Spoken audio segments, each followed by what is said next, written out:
Chapter 4, Third Update. Target confirmed. Highest priority threat. War boss. All units. Full firepower. Vasily's voice boomed through the comms channel, carrying an unprecedented gravity and determination. The battle entered its most perilous stage. Instantly, the screech of bolters reached maximum firing rate, heavy bolters roared with a deep, deadly fury, and even missiles from the towering Eagle's Nest rock whistled down, trailing fire. Terrifying firepower, enough to instantly shred the frontal armor of a lemon rust tank, poured down on the green war beast like a storm of metal and energy. However, this destructive barrage, hitting the war boss's moving mountain-like body, only sparked dazzling energy flares and flying fragments of thick, heavy armor. That ridiculously thick scrap metal armor, made from starship wreckage, combined with the furious, almost materialized Warhammer field surrounding him, formed an incredibly terrifying defense. His massive body merely swayed slightly from the powerful impact, like a giant rock buffeted by a breeze, then he let out an even more enraged, more ear-piercing howl, filled with the fury of being provoked. Warhammer! A deafening war cry tore through the air, and a massive power claw swung out with a speed completely unsuited to his size.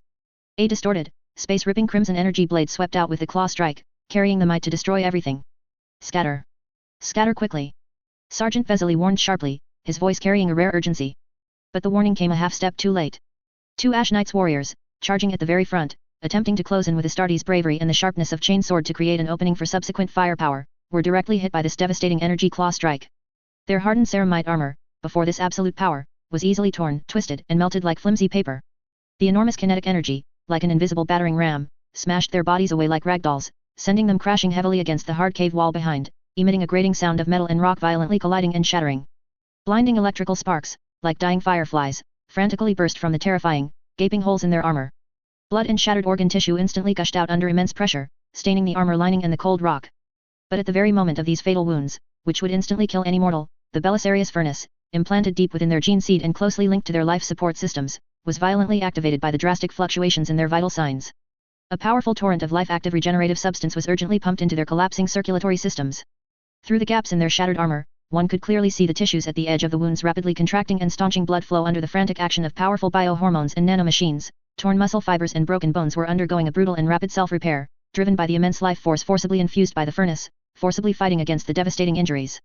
They were temporarily completely incapacitated, like two shattered statues struck down by a furious force, undergoing a brutal life-sustaining war within, their lives hanging by a thread, entirely dependent on the furnace's miracle and subsequent apothecary rescue.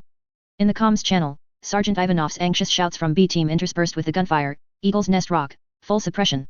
Heavy bolters, blockade the core entrance passage. Storm Claw. Storm Claw. Low altitude strafe the left tunnel. Don't let any more scum pour in. A Storm Claw gunship, receiving the command, swooped down from high altitude, its ventral twin-linked heavy bolters spitting out a dense rain of bullets, accurately tearing apart an orc support point on the cave wall that was gathering, preparing to jump down to reinforce, explosions and shrapnel shredding the greenskins. However, the war boss's furious Warhammer field acted like a distorting lens, affecting the trajectory of some bolter rounds. Many lethal projectiles unpredictably deviated upon approaching the field, striking the cave wall or empty ground, only yielding a futile spray of sparks and debris. Cover the wounded. Suppress him. Mikhail roared, his voice hoarse with anger and worry. He and his battle-capable brothers frantically poured fire onto the war boss, bolters like an angry swarm of wasps crashing against the green mountain, trying to attract his attention and suppress his actions, buying precious, second-by-second regeneration time for their fallen comrades. However, the war boss completely ignored the bolters, which only left shallow pits and scratches on his thick armor. His massive, fearsome Gatling shotgun's thick barrels began to spin and preheat frantically, emitting a heart-pounding mechanical roar. Dakka dakka dakka. A deafening, terrifying roar, hundreds of times louder than an ordinary shoulda, instantly erupted. 6 thick barrels spewed forth destructive flames, a storm of dense, rough, oversized caliber rounds like a wall of steel, instantly covering most of the cave entrance area. The air was torn, emitting a shriek. The hard rock ground was churned up by flying debris, as if plowed. The makeshift barricades piled from scrap metal were like paper before this metal storm, instantly reduced to dust. Another Ash Knight's warrior, desperately firing and trying to divert the war boss's attention, was simultaneously hit by several of these terrifying projectiles. Heavy warheads deeply embedded in his chest plate, emitting a dull clang of metal impact and shattering sounds, the sturdy ceramite plates visibly dented and cracked. The immense impact force sent him flying backward as if struck by a battering ram, smashing into a pile of scrap metal behind him. The light of his helmet's optical sensor instantly extinguished, and the signal representing vital signs on Mikhail's tactical display plummeted sharply, flashing a dazzling red alert light critically wounded. Damn it! Mikhail felt a cold chill instantly spread from his power spine throughout his body. This was simply not an opponent their standard tactical squad could handle. This level of war beast required Terminator squads, or even Imperial Knight level strength to contend with head-on. A shadow of despair began to loom. Just at this critical juncture, from the deeper, darker shadows behind the furnace in the core lair, came even heavier, more violent footsteps and deafening roars. Several exceptionally large and burly figures, even more massive than regular orc bosses, clad in even thicker, more grotesque scrap-heavy armor welded with more spikes and additional armor plates, wielding power chainsword or heavy power warhammers with massive ramming studs embedded in their heads, charged out. Their objective was extremely clear: to use the chaos created by the warboss to flank and cut off, surround the remaining Astartes. These guys were the warboss's most elite bodyguards and personal guard, pure killing machines. One of the heavy armor bosses, charging at the forefront, targeted the cave entrance, seemingly intending to cut off Team A's retreat or block potential reinforcements. However, it was precisely intercepted by firepower from the high ground of Eagle's Nest Rock. An anti-armor missile whistled down, accurately striking its chest. The violent explosion violently threw its massive green body to the ground. Scorching metal fragments splattered everywhere. Nevertheless, the thick turtle shell on its body, composed of starship keel and additional armor, demonstrated astonishing defensive power. It merely let out an even angrier roar. It struggled, supporting its body with a power axe, and shakily got back up. Although a huge dent and scorch marks were left on its armor, it clearly had not lost its combat effectiveness. Ivanov anxiously yelled over the comms, Team B reporting. The heavy armor target has extremely strong anti-strike capability. Repeat, extremely strong anti-strike. Maintain suppression. We need stronger firepower. Flank fire. Prioritize suppressing those heavy armor bosses. Don't let them get close to the wounded. Vasily frantically called out over the comms. At the same time, the power sword in his hand glowed with a brilliant blue light. The high-frequency vibrations hum intensified to a near-piercing level. The veteran Vasily did not hesitate in the slightest. He charged fearlessly towards the most threatening heavy armor boss, which was leading the charge. The next moment, an earth-shattering clang of metal collision and the piercing shriek of energy fields tearing at each other instantly erupted. The ethereal blue sword light fiercely clashed with the crude energy field on the orc power weapon. Sparks flew everywhere. Every block and slash was a contest of strength and skill, and also full of deadly danger. Mikhail. Vasily roared out an order during a brief opening created by a successful dodge amidst the fierce parrying. His voice, intermittent over the comms due to the intense combat, was exceptionally clear. Take the remaining able-bodied men. Target the warboss. Distract it. Hold it down. Buy time for reinforcements. Don't go head-to-head. Execute the order. The last 4 words struck Mikhail's heart like a hammer. Mikhail instantly understood Vasily's almost self-sacrificing decision. Vasily and his brothers entangled in combat beside him were bait to draw the heavy armor boss's fire. They were using their lives as shields. They only sought to create a slim chance for Mikhail and his men to tie down that most terrifying behemoth, even if only for a few seconds. For the mission. For victory. For the Emperor's glory. Follow me. Mikhail yelled to the only 4 remaining combat-capable brothers beside him, without the slightest hesitation. His voice trembled slightly with excitement and resolve. They desperately tried to break free from their entanglement with the heavy armor boss. They utilized the chaos created by Vasily and the covering fire from Team B. Like 4 arrows released from a bowstring, with a grim determination to die, they charged fearlessly towards that terrifying green figure, godlike before the forge. For the Emperor. For Dorn. Mikhail roared, transforming all the anger, fear, and worry for his brothers into strength. The chain sword in his hand let out a frantic roar, operating beyond their maximum power. The strong wind generated by the high-speed rotation of the saw teeth even blew away the dust on the ground. He aimed for the relatively vulnerable back of the warboss's knee joint, slashing down with a desperate will to take it down with him. The other 3 brothers also lunged at its ankle tendons, the side-waist armor connections of its supporting leg, and other relatively weak points. The roar of chainsword and the shriek of bolters were their only battle song. Outside the cave, the Astra Militarum's heavy artillery barrage once again reached a climax. The tremors from the dense explosions caused the entire cave to shake violently. Debris from the ceiling fell like rain. Mortal artillerymen were executing their final saturation strike, attempting to completely cut off orc reinforcements from the outer perimeter to the core area. However, the battle within the core area had already escalated into a white-hot hell. The sounds, light, and atmosphere here condensed into a pure vortex of destruction. The warboss seemed to be thoroughly enraged by these little bugs that dared to approach it and bite at its ankles. Its massive body displayed terrifying agility completely unsuited to its size. It suddenly spun around, the reeking wind it generated almost knocking Mikhail off his feet. That massive power claw, wreathed in crimson energy, swept across like a meteor, carrying the power to tear through the void in an ear-splitting shriek. Boom. Bang. Mikhail only had time to instinctively block with his roaring chainsword, relying on his battle-hardened reflexes. The next moment, an irresistible, terrifying force, like being hit head-on by a speeding land raider, struck him. He felt the bones in his arm and the servo systems of his power armor groan under the strain. The chainsword that had accompanied him through many battles instantly flew from his grasp. It twisted and deformed in the air, like a crushed toy. It spun and crashed into a pile of scrap metal in the distance. He himself was like a stone projectile launched by a trebuchet, tracing a helpless arc through the air. With a heart-wrenching sound of twisting metal, he crashed heavily onto a pile of rusty, sharp engineering machinery scrap in the distance. The violent impact caused the entire Mk-10 armor's alarm system to shriek madly. The joint servo systems instantly locked up and entered protection mode due to the overload impact. His entire body's gene-enhanced superhuman skeleton also let out a creaking, seemingly fracturing groan. His tactical eyepiece vision was stained with a blood-red warning pattern from the violent impact. Icons representing multiple system damages flickered at the edge of his vision. He struggled to get up. The severe impact to his lungs made every breath agonizingly painful, like tearing.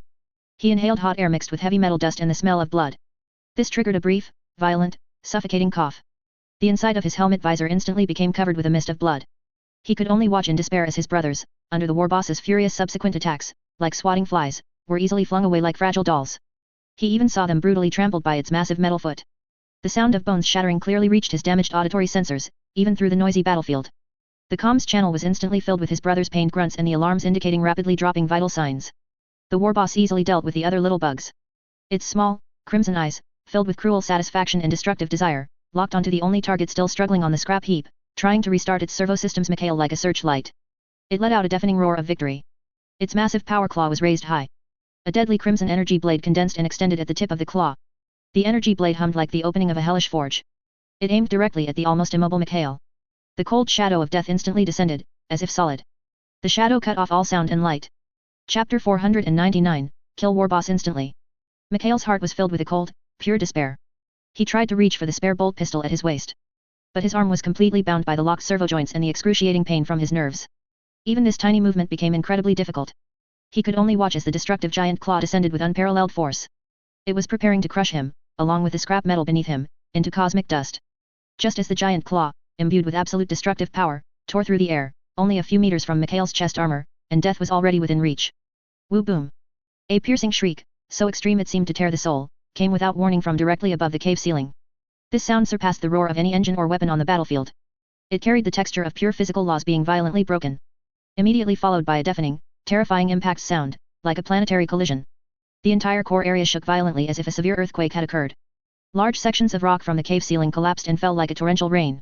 A scorching pillar of fire, as dazzling as the core of a supernova explosion, accompanied by the ear-splitting roar of adamantium tearing through thick rock layers in a scorching heatwave capable of melting steel, precisely and infallibly, like a divine punishment, struck between the war boss and Mikhail, just inches from both. The violent shockwave and scorching smoke instantly swept through the entire core area. They temporarily obscured the light of the furnace. In the smoke, the outline of a massive, standard Imperial issue drop pod was deeply embedded in the shattered ground. The pod body glowed dark red due to the high-speed impact and internal high temperature. With a muffled thud, the hatch exploded outwards, propelled by internal explosive bolts. The smoke had not yet completely dispersed. The lingering dust was still slowly settling. A slender, tall, and composed figure had already shot out like a phantom from the wreckage of the drop pod and the still dissipating scorching plasma trail. She was dressed in a well-tailored, deep gray administrative uniform, completely out of place in the battlefield environment, and spotless. She stood silently at the edge of the massive impact crater created by the drop pod, where molten metal still flowed and astonishing heat radiated. Her appearance carried an ineffable, almost tangible, cold, and absolute majesty that permeated the entire space. Her ember gold eyes, like two burning stars in the swirling dust, instantly cut through the chaos, precisely locking onto the massive green target that had temporarily stopped moving due to the impact, filled with surprise and uncertainty.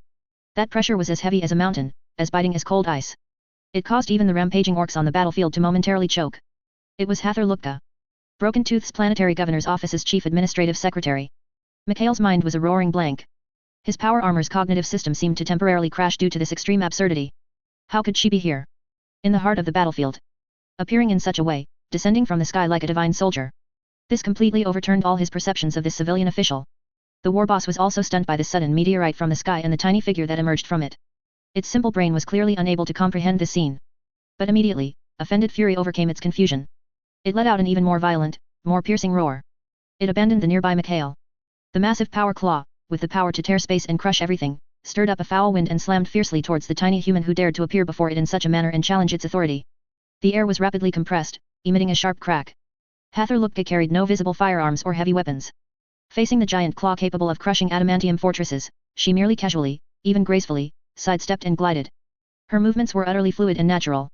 As if she wasn't dodging an attack capable of destroying a tank, but rather avoiding a clumsy drunkard's shove on a dance floor. That destructive force, carried by an ill wind, merely ruffled a few strands of hair at the edge of her meticulously styled bun. It failed to touch her in the slightest.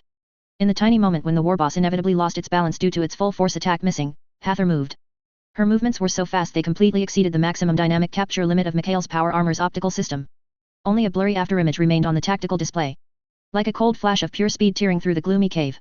In her hand, she held only a slender rapier, ancient and understated in design, shimmering with a cold, moonlit metallic luster, seemingly a common weapon used by nobles for ceremonial duels. The sword light flashed. There was no earth-shattering roar of energy collision. No ear-splitting shriek of force fields tearing at each other. Not even the crisp clang of weapons striking. Only a subtle, almost imperceptible, yet seemingly space-cleaving, time-freezing sharp cold gleam. It was as if she were lightly brushing a speck of dust from her clothes. It precisely and silently swept across the war boss's neck, thick as an ancient tree and covered with inches of starship armor plating. Time seemed to freeze for a moment with that single sword gleam. The war boss's mountain-like body suddenly stiffened. All movements, roars, and the hum of energy fields, ceased at this moment. In those small eyes, which always burned with savagery, cruelty, and the desire for destruction, for the first and last time, an unbelievable, childlike pure confusion appeared. Immediately, confusion was completely replaced by the emptiness and stillness of rapidly draining life. Its massive power claw, entwined with destructive energy, fell limply. The crimson glow on the claw instantly extinguished. The super Shuda on its other arm, whose barrel still held residual heat, stopped its futile rotation. A fine, hair-thin line of blood quietly appeared on its armored, thick neck. Then, the bloodline, as if stretched by an invisible force, rapidly expanded and fractured. That enormous, ugly, green head, symbolizing the savage strength and tyranny of the broken-toothed tribe, slowly slid from its massive body, accompanied by a gushing, viscous, fluorescent green column of blood. It hit the ground, covered in rubble and oil, with a dull thud like a meteorite. The head rolled a few times. Its empty eyes stared blankly at the cave ceiling. The massive, headless corpse collapsed like a stack of blocks from which all support had been instantly removed. It lost all its power. The corpse crashed down. It kicked up a cloud of dust mixed with the smell of blood and engine oil. The ground trembled. The entire noisy, chaotic core battlefield, filled with the roars of death, instantly fell into a heart-stopping, eerie silence. Only the central furnace continued its futile roar. In the distance, sporadic bolt gun fire, signaling the collapse of resistance, could be heard from the passages. And Mikhail's own heavy, incredulous gasps echoed within his helmet. Chapter 500 The battle ends. Outside the cave, the characteristic, battle-rousing Warhammer cries of the orcs were replaced by sporadic bolter fire and the advancing shouts of human soldiers. With the instantaneous fall of the warboss, the core spiritual power sustaining the orc battle will disintegrated, the intensity of the outer battle abruptly decreased, and the orcs fell into chaos and rout. Ivanov reported concisely and powerfully over the comms, his voice tinged with a hint of relief. Team B has control of the Eagle's Nest rock area. Outer targets are being cleared, resistance is collapsing. The engine roar of the Storm Talon gunship also faded into the distance, beginning its final battlefield cleanup tasks. Hather Lupka stood quietly beside the fallen beast's corpse, at the edge of the drop pod's impact crater, which still radiated an astonishing residual heat. The tip of her seemingly ordinary noble dueling sword pointed diagonally at the ground, a drop of fluorescent green, viscous warboss blood slowly gathered and dripped along the mirror-smooth, unblemished blade, leaving a tiny dark mark in the dust. She didn't even glance at the ugly head at her feet, which had once symbolized endless violence. Her ember-gold eyes calmly swept over the battlefield that had just undergone a baptism of hell. Her gaze briefly lingered on Mikhail, who was struggling to get up, and on the shattered bodies of several Ash Knights in the distance, who were also stubbornly regenerating under the effect of the Belisarius furnace and attempting to stand again. In her gaze, there was an almost imperceptible hint of approval, like the faint warmth of early spring sunshine, silently commending these mortal warriors for their iron will to persevere until the last moment in the storm of destruction, never yielding, and the immortal resilience bestowed by the Emperor. Mikhail lay on a cold, sharp pile of scrap metal, his Mk-10 power armor's servo system struggling to restart and unlock, emitting faint resetting sounds, as his superhuman genetic enhancements slowly and effectively suppressed the severe pain from organ vibrations and repaired minor damage.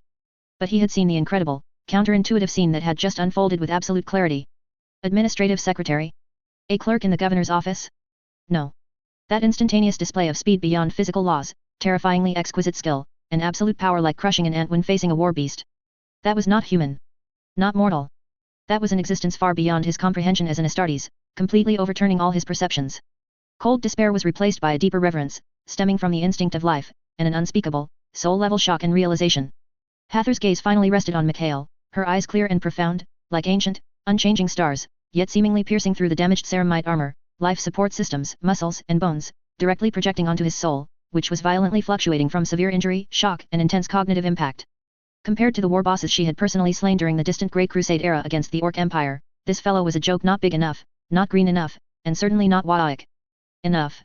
She knew, of course, that ever since she had personally brought an end to Erlich Urg, the Orc super warlord who had once threatened the nascent Imperium, causing that galaxy-spanning Orc Empire to fragment, the Orcs had inevitably declined. But even so, the weakness of this opponent still fell below her imaginable bottom line. Even the 6 so-called beasts that emerged during the later Beast Wars, which one wasn't a colossal creature the size of a stampa, with tusks as thick as tree trunks? Those were terrifying entities that forced even the Imperial Fists and Iron Warriors, long-standing rivals, to unite. And this thing here? It wasn't even worth a groat at the feet of those beasts. Mission accomplished, Warboss eliminated. Hather pressed the small COMM bead on her earlobe, reporting to Chen Xi with a steady voice. You sound unenthusiastic? Didn't the long-awaited return to the battlefield satisfy you? Chen Xi's inquiring voice came from the other end of the COMM bead. Hathor sighed softly, the enemy was too weak, it wasn't even a warm-up. While it would indeed be a difficult target for a regular Astartes, even if you sent down a squad of Terminators or Blade Guard veterans, they could handle it. Haha, the capable do more work. If I sent them down, how could the efficiency compare to yours? Chen Xi chuckled, then added, besides, we didn't bring Terminators or Blade Guard on this operation, did we? Hathor also knew that the 3rd and 4th companies participating in this operation were composed almost entirely of newly inducted warriors and a small number of veteran NCOs, they had performed quite well to achieve this result. The company organization indeed lacked specialists for confronting heavy elite units, such as Terminators or Blade Guard veterans. When the heavy weapons teams were firmly tied up with suppression tasks on the periphery, the pressure on Mikhail and other Primaris Astartes equipped with standard power armor to directly confront a warboss was imaginable. However, this also exposed a shortcoming in the configuration of the 3rd and 4th companies. Hathor pointed out, they need to strengthen their heavy firepower and, more importantly, professional forces capable of swiftly eliminating enemy elite units. Of course, she and Chen Xi both knew this was not an insurmountable obstacle. Then we'll adjust the configuration later, Chen Xi responded readily over the comms, add some Blade Guard veterans and heavy units to the companies. The modular design of the Mk10 type makes adjustments not troublesome. Indeed, Hathor agreed, Phobos and Gravis armor are essentially just component replacements on the Mk10 platform, this flexibility is extremely practical. Her praise for the Mk10 was heartfelt. Compared to the Mk1 to Mk4 power armor of the Great Crusade era, the Mk10 was a groundbreaking leap in both practicality and overall performance. Its ability to flexibly switch configurations according to the rapidly changing battlefield demands particularly satisfied her. It was no longer the Great Crusade era, the Astartes had long since been divided into individual Astartes chapters. A chapter of only 1,000 strong could no longer be configured and fight like in the Great Crusade era, the approaches were completely different. The Astartes legions of the Great Crusade era were frontline armies, they were the Imperium's iron fist, crushing all enemies. The Astartes chapters of the 40K era, however, were special forces for special operations, they were a dagger aimed at the enemy's vital points. Fewer numbers and more complex combat missions meant that the Astartes equipment needs shifted from fixed, powerful armaments to more flexible and versatile gear capable of handling various situations. However, the Imperium now faced an increasingly dire and severe situation. Battle lines were extremely stretched, and the complexity and intensity of threats were escalating simultaneously. The special operations based on the chapter model over the past 10 millennia, when confronting certain colossal conflicts sweeping across sectors or even entire segmentums, gradually revealed limitations in insufficient power projection and difficulty in achieving decisive advantages at the strategic level. This model remained effective in responding to multi-point outbreaks requiring rapid, precise strikes, but in full-scale wars of Imperium-level survival, its inherent scale limitations had become a strategic weakness. Chapter 501, Astartes Battlefield Medicine. The Imperium needs to rebuild its legions, enabling the Astartes to once again conduct large-scale frontal campaigns across vast fronts or in critical star systems, just as they did 10,000 years ago, becoming the pillar force capable of independently undertaking and winning victories in major war zones. This requires restoring legion-level command structures, logistical support, and coordinated operational capabilities to muster forces sufficient to match or overwhelm current major threats. However, at the same time, the valuable experience and tactical advantages accumulated during the chapter era should not be discarded. For example, the elite combat capabilities developed under the chapter model for efficient decapitation strikes against high-value targets such as enemy command nodes, powerful Xeno individuals, demonic entities, or critical facilities still hold extremely high tactical value within the Legion framework. This precise strike capability is a powerful supplement to Legion-level frontal assaults. For Hathor, she has never been someone who sticks to old ways. The Legion combat model of the Great Crusade era needs to be continued to meet the Imperium's current large-scale war demands. But this does not mean she will completely copy the 30K experience without any adjustments. Similarly, it does not mean she will ignore or deny the success of the 40K era chapter model in special operations and elite training.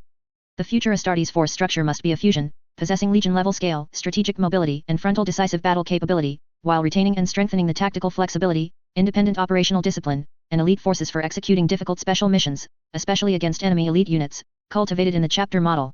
This integration aims to create a composite military force capable of both grand strategic decisive battles and deadly precise strikes, to counter the Imperium's multidimensional threats in the future. However, for now, Hathor still ordered the Gabbro, waiting in orbit, to begin recovering the wounded, while also sending another veteran company, which had been on standby, to cooperate with the 3rd and 4th companies in clearing and mopping up the remaining orcs on this planet. The entire quenching operation, in addition to clearing this orc-infested planet, also involves purging another planet controlled by a chaos cult. As for that planet, the main force of the operation will be the other 2 veteran companies of the Ash Knights. These new recruits will at most serve in a supporting role. With the assistance of 2 chapter servitors, Mikhail painstakingly settled himself into the cold seat of the Thunderhawk transporter. Just as the hatch was about to close, through the still open door, his gaze swept for the last time across the smoke-filled, scorch-marked surface of Broken Tooth 3.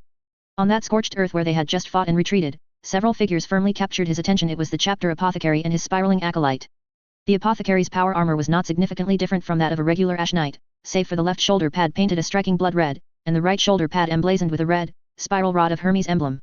At this moment, he was kneeling beside the remains of an Ash Knight, almost shattered by orc heavy weapons, seemingly praying for his fallen battle brother. The slight tremor as the magnetic locks engaged was like the still unsettled intense pain within Mikhail's body. The Thunderhawk began to ascend, the rusty surface rapidly receding, replaced by the deep, cold void.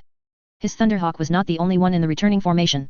Several transporters, accompanied by escort gunships, traversed the orbital space filled with warship wreckage and burning debris, like steel giants returning to their nest. In Mikhail's mind, that last image lingered. The apothecary's movements were precise, efficient, yet carried a solemnity almost like a religious ritual. At the end of the adamantium probe arm extending from the power armor's backpack, the humming, rotating medical chain sword gleamed with a cold light. He carefully cut through the warrior's shattered breastplate and torn superhuman tissue, his target clear and singular, the precious gene seed, encased in a reinforced biomembrane, deep within his fallen brother's chest cavity. The air seemed to be filled with silent mourning. The apothecary murmured, a low and ancient hymn to the emperor, comforting the soul of the departed. Finally, he successfully extracted the sacred relic, which carried the chapter's bloodline and a part of the deceased's essence, and gently placed it into a purified container at his waist, inscribed with holy runes and maintaining constant temperature and pressure internally. This gene seed would be purified and cultivated in the apothecary's sanctuary, eventually implanted into new recruits, allowing the strength and will of the fallen to continue, becoming a part of the chapter's immortal life. After the recovery was complete, the apothecary, with the utmost solemnity, covered the warrior's remains with a shroud bearing the chapter's emblem. Then, he stood up, his gaze sweeping to the next location where he needed to fulfill his sacred duty. Several silent chapter servitors followed closely, responsible for carrying the remains and necessary tools. This scene was deeply imprinted in Mikhail's mind. The price of victory was so heavy, every gene seed recovery represented the fall of a brother. He instinctively clenched his fist, and the damaged servitor's skull joints emitted a faint friction sound.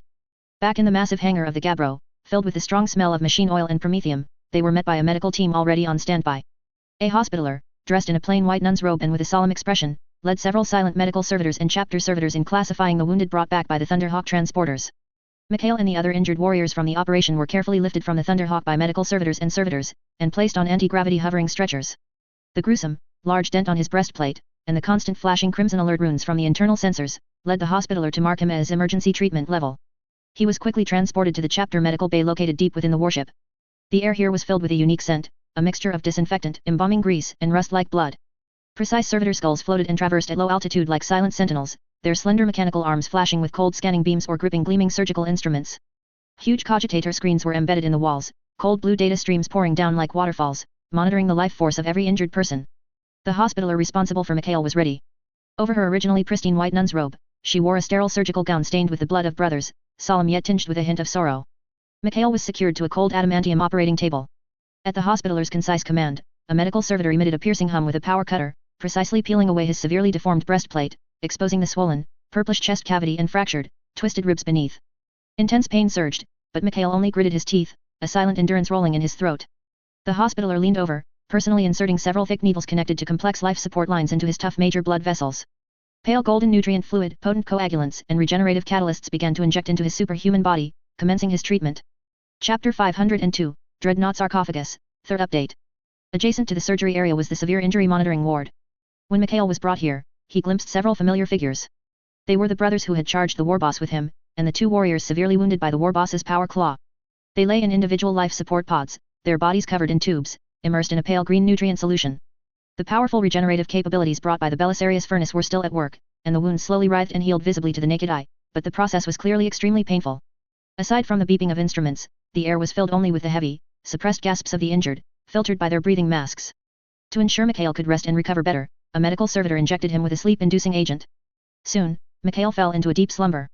When Mikhail regained consciousness from the drug-induced coma, he was informed he was to attend a ceremony. His injuries had stabilized under the superhuman self-healing ability and the apothecary's superb skill, though still needing recuperation, he was able to move. Supported by a silent chapter servitor, he walked through the cold, solemn corridors of the battleship, arriving at the sanctum area in the ship's core. The atmosphere here was completely different from the tense busyness of the medical area. It was solemn, heavy, filled with the scent of oil, incense, and adamantium coolant. The light was dim, with only the eternal flames of candles burning before the colossal emperor's effigy and around the central platform. At the center of the sanctum, a massive metal sarcophagus, inscribed with sacred texts and the chapter's emblem, stood silently. It was a pure black Redeemer dreadnought. The dreadnought's front armor was not yet fully closed, revealing a dazzlingly complex array of neural interfaces and life support conduits within, as well as a large recess for installing the life support sarcophagus. Around the dreadnought, a tech priest, assisted by several Adeptus Mechanicus acolytes clad in red robes and chanting binary hymns, was conducting the final mechanical preparations and blessings. An apothecary focused on checking the life support interfaces, spraying holy oil and incense onto the sarcophagus. Placed beside the dreadnought, connected to a mobile platform with complex life support equipment, was Mikhail's Sergeant Vesely. And next to the mobile life support platform was an open life support sarcophagus. He was a stark contrast to the valiant figure Mikhail had last seen on the battlefield, his body having suffered devastating damage. Sergeant Vesely's lower body was almost entirely gone, crushed by the orc heavy armor boss's power weapon. His remaining upper body was covered in horrific lacerations and burns, with multiple comminuted bone fractures and severely damaged internal organs. Even with the vitality of an Astartes and the miracles of the Belisarius furnace, such injuries far exceeded the limits of natural regeneration. His remaining limbs were further amputated to ensure they could fit into the life support sarcophagus. His face was hidden beneath a breathing mask, but his eyes, once sharp as an eagle's, were now exceptionally bright, burning with an unyielding will and dedication to the Emperor's duty. Chapter Master Shidong was personally present, his towering figure like a moving mountain in the candlelight. Behind him stood several captains and librarian members, all silent. The apothecary walked to Vasili's side, leaned down, and spoke in a low, clear voice, "Sergeant Vesely, your body has served the Emperor to its utmost limit. But your will, your fury, your experience, the chapter still relies upon. Are you willing to continue fighting for the Emperor in another form? To become the chapter's eternal bulwark, a monument for new blood to look up to, within the sacred dreadnought sarcophagus?" A faint exhalation of air escaped Vasili's throat. He could not speak, but his gaze was locked on the apothecary, and then, with extreme difficulty yet immense resolve, he nodded once. The light in his eyes was pure, a desire to continue fighting, a promise of duty until death. "In the name of the Emperor and Dorn, your will shall be done," the apothecary proclaimed loudly. The tech priests and acolytes' binary hymns grew more fervent, like the whispers of mechanical souls. Under the combined direction of the apothecary and the tech priests, chapter servitors carefully disconnected Vesely from the mobile life support platform, slowly lifting his broken body as if offering the most precious relic, and placing it into the cold, indicator light flashing interior of the life support sarcophagus. Countless hair-thin neural probes and life support conduits extended automatically like living things, piercing into Vasili's prearranged neural interfaces and main blood vessels under the precise operation of the apothecary and the tech priests. Neural bundles connected securely. Life signs stable. Secondary power core preheating initiated. The tech priest's report was exceptionally clear amidst the hymns. The life support sarcophagus began to close, and simultaneously, two chapter servitors lifted the sarcophagus, placing it into the dreadnought's chest recess under the tech priest's guidance and connecting it to the dreadnought. As the dreadnought activated, its previously open front armor began to close. At the last moment, just before the armor fully closed, Mikhail seemed to glimpse, through the gap, the sergeant's burning eyes once more. Then, with a resounding clang, the heavy adamantium armor locked completely. The entire sanctum fell into absolute silence, save for the crackling of burning candles and the low hum of the life support system. A few seconds later, it was as if an ancient, slumbering giant had awakened. Boom! A low, deep roar, with the texture of grinding metal yet imbued with unmatched power and fury, erupted from within the sarcophagus. The indicator lights on the sarcophagus's exterior instantly changed from a soft blue, standby, to a blinding blood red, signifying activation and combat status. The dreadnought's massive, heavy cannon-like arm weapon servo systems emitted a series of heart-pounding calibration hums, and its heavy metal feet subtly adjusted their stance. Systems fully activated. Neural link stable. Life sign stable. Praise the Omnissiah. Praise the Emperor. The tech priest's voice held a trace of barely perceptible excitement. A mechanically synthesized, infinitely amplified voice, yet still recognizably Sergeant Vasili's unique tone, filled with unyielding resolve and battle intent, echoed through the sanctum like thunder, shaking the soul of every person present, "For the Emperor. To ash."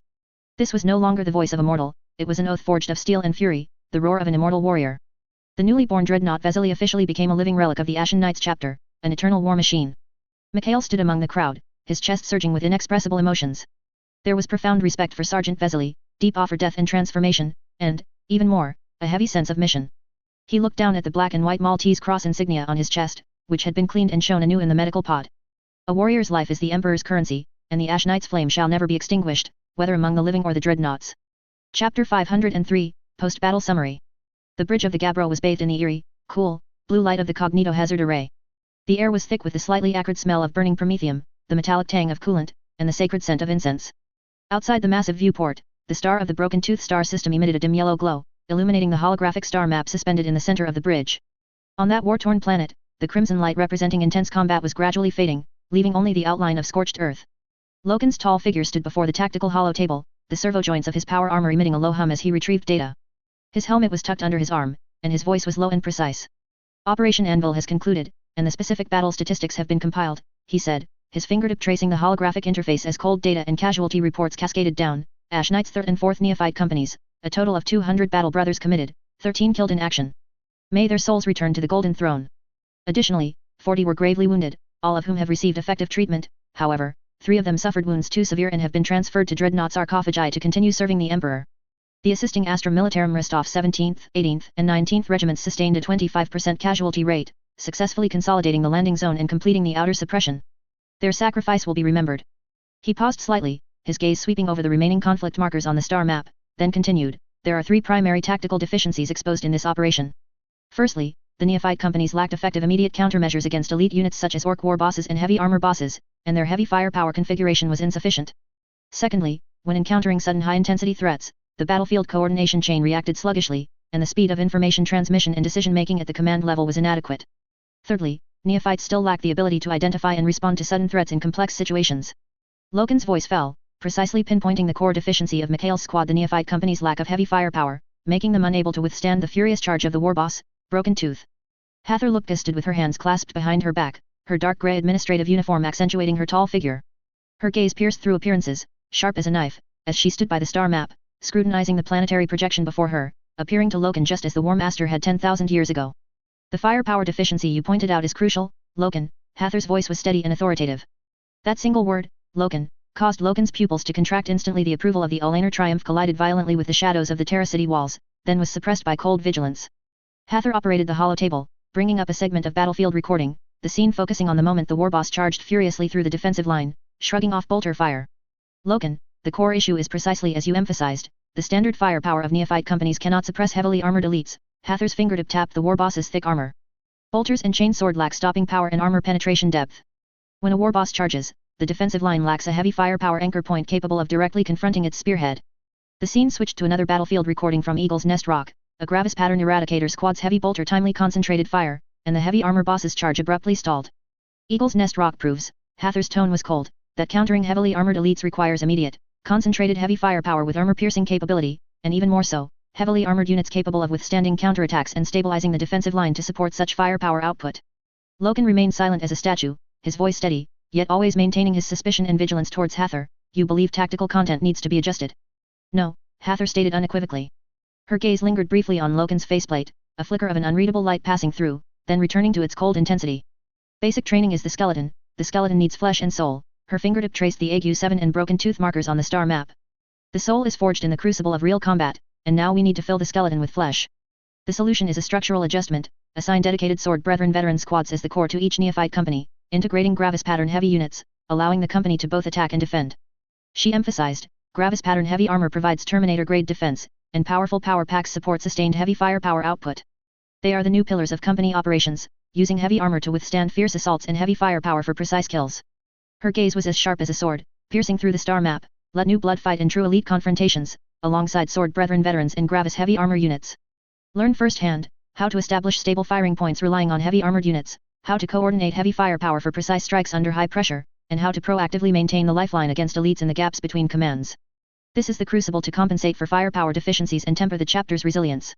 Loken's breathing was somewhat heavy, and he finally said in a deep voice, this will significantly deviate from the Codex Astartes' standard organization. Although Loken didn't particularly care about the Codex either, he still understood that some things shouldn't be done too out of line. Hather's lips curved into a cold arc, her molten gold pupils showing complete disdain for dogma. The Codex is a tool to serve living warriors, not a shroud to shackle the Imperium's power. The bridge fell silent for a brief moment, with only the eternal low-frequency hum of the Cognito Hazard Array, like the heartbeat of the warship. Chen Xi's voice came from the side, steady and carrying the weight of final judgment, breaking the stagnation. Proceed with Ms. Hather's plan. Even the Lord of the 13th Legion would not object to this point. Also, what is the final readiness status for Operation Crucible? Loken turned to the governor, data stream scrolling in his ocular implants. 5th Company and 1st Company Terminator assault squads have completed final equipment checks and blessings. Librarian Psychic Suppression Array is warmed up. Ritual Matrix is ready. But... He paused, his voice growing colder and harder. The Inquisition sent a top priority encrypted communication 3 standard hours ago, requesting a secondary tactical confirmation of the purification target on Ague-7 planet. The molten gold light in Hather's eyes dangerously fluctuated, like a volcano about to erupt, instantly suppressed by her cold will. Inform them that the target has been confirmed without error, the plague fortress where the Nurgle cultist warband, the Rotted Claw, is entrenched. Evidence of blasphemy and contamination level reports were submitted to the Inquisition Archive 72 standard hours ago. If they insist on personal confirmation, any Inquisitor is welcome to personally land on that planet, covered in plague miasma and festering sores, for an on-site inspection.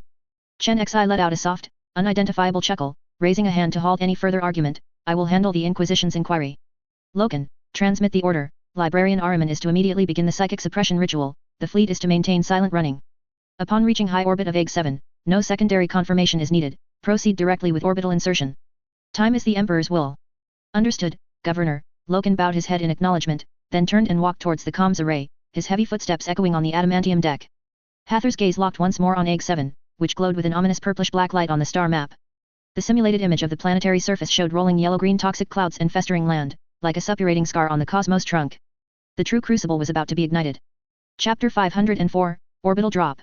The massive armored hull of the Gabbro adjusted its posture in the void, entering a high orbit around RIfxFe planet. Outside the viewport, the sight of the planet was shocking. Churning yellow-green miasma clouds covered the surface, interspersed with vast purple-black areas of decay. Beneath the thin atmosphere, the outlines of twisted city ruins and massive swamps flowing with foul liquids were vaguely visible. An invisible, malevolent psychic whisper, even through the thick adamantium hull and void shields, continuously permeated, attempting to erode the consciousness of living beings. Inside the bridge, the atmosphere was solemn. Hather stood before the holographic tactical display, her molten gold eyes gazing at the death-shrouded planet below. Loken, a steady silhouette behind her, his visor's twin glowing optics silently scanning the constantly updating tactical data streams. Psychic suppression ritual, initiate. Hather's voice was clear and calm, cutting through the bridge's hum. As the order was given, a deep, grand hum resonated from deep within the ship's hull. Ahriman's primary librarian task force had already taken their positions in the warship's core psychic matrix chamber.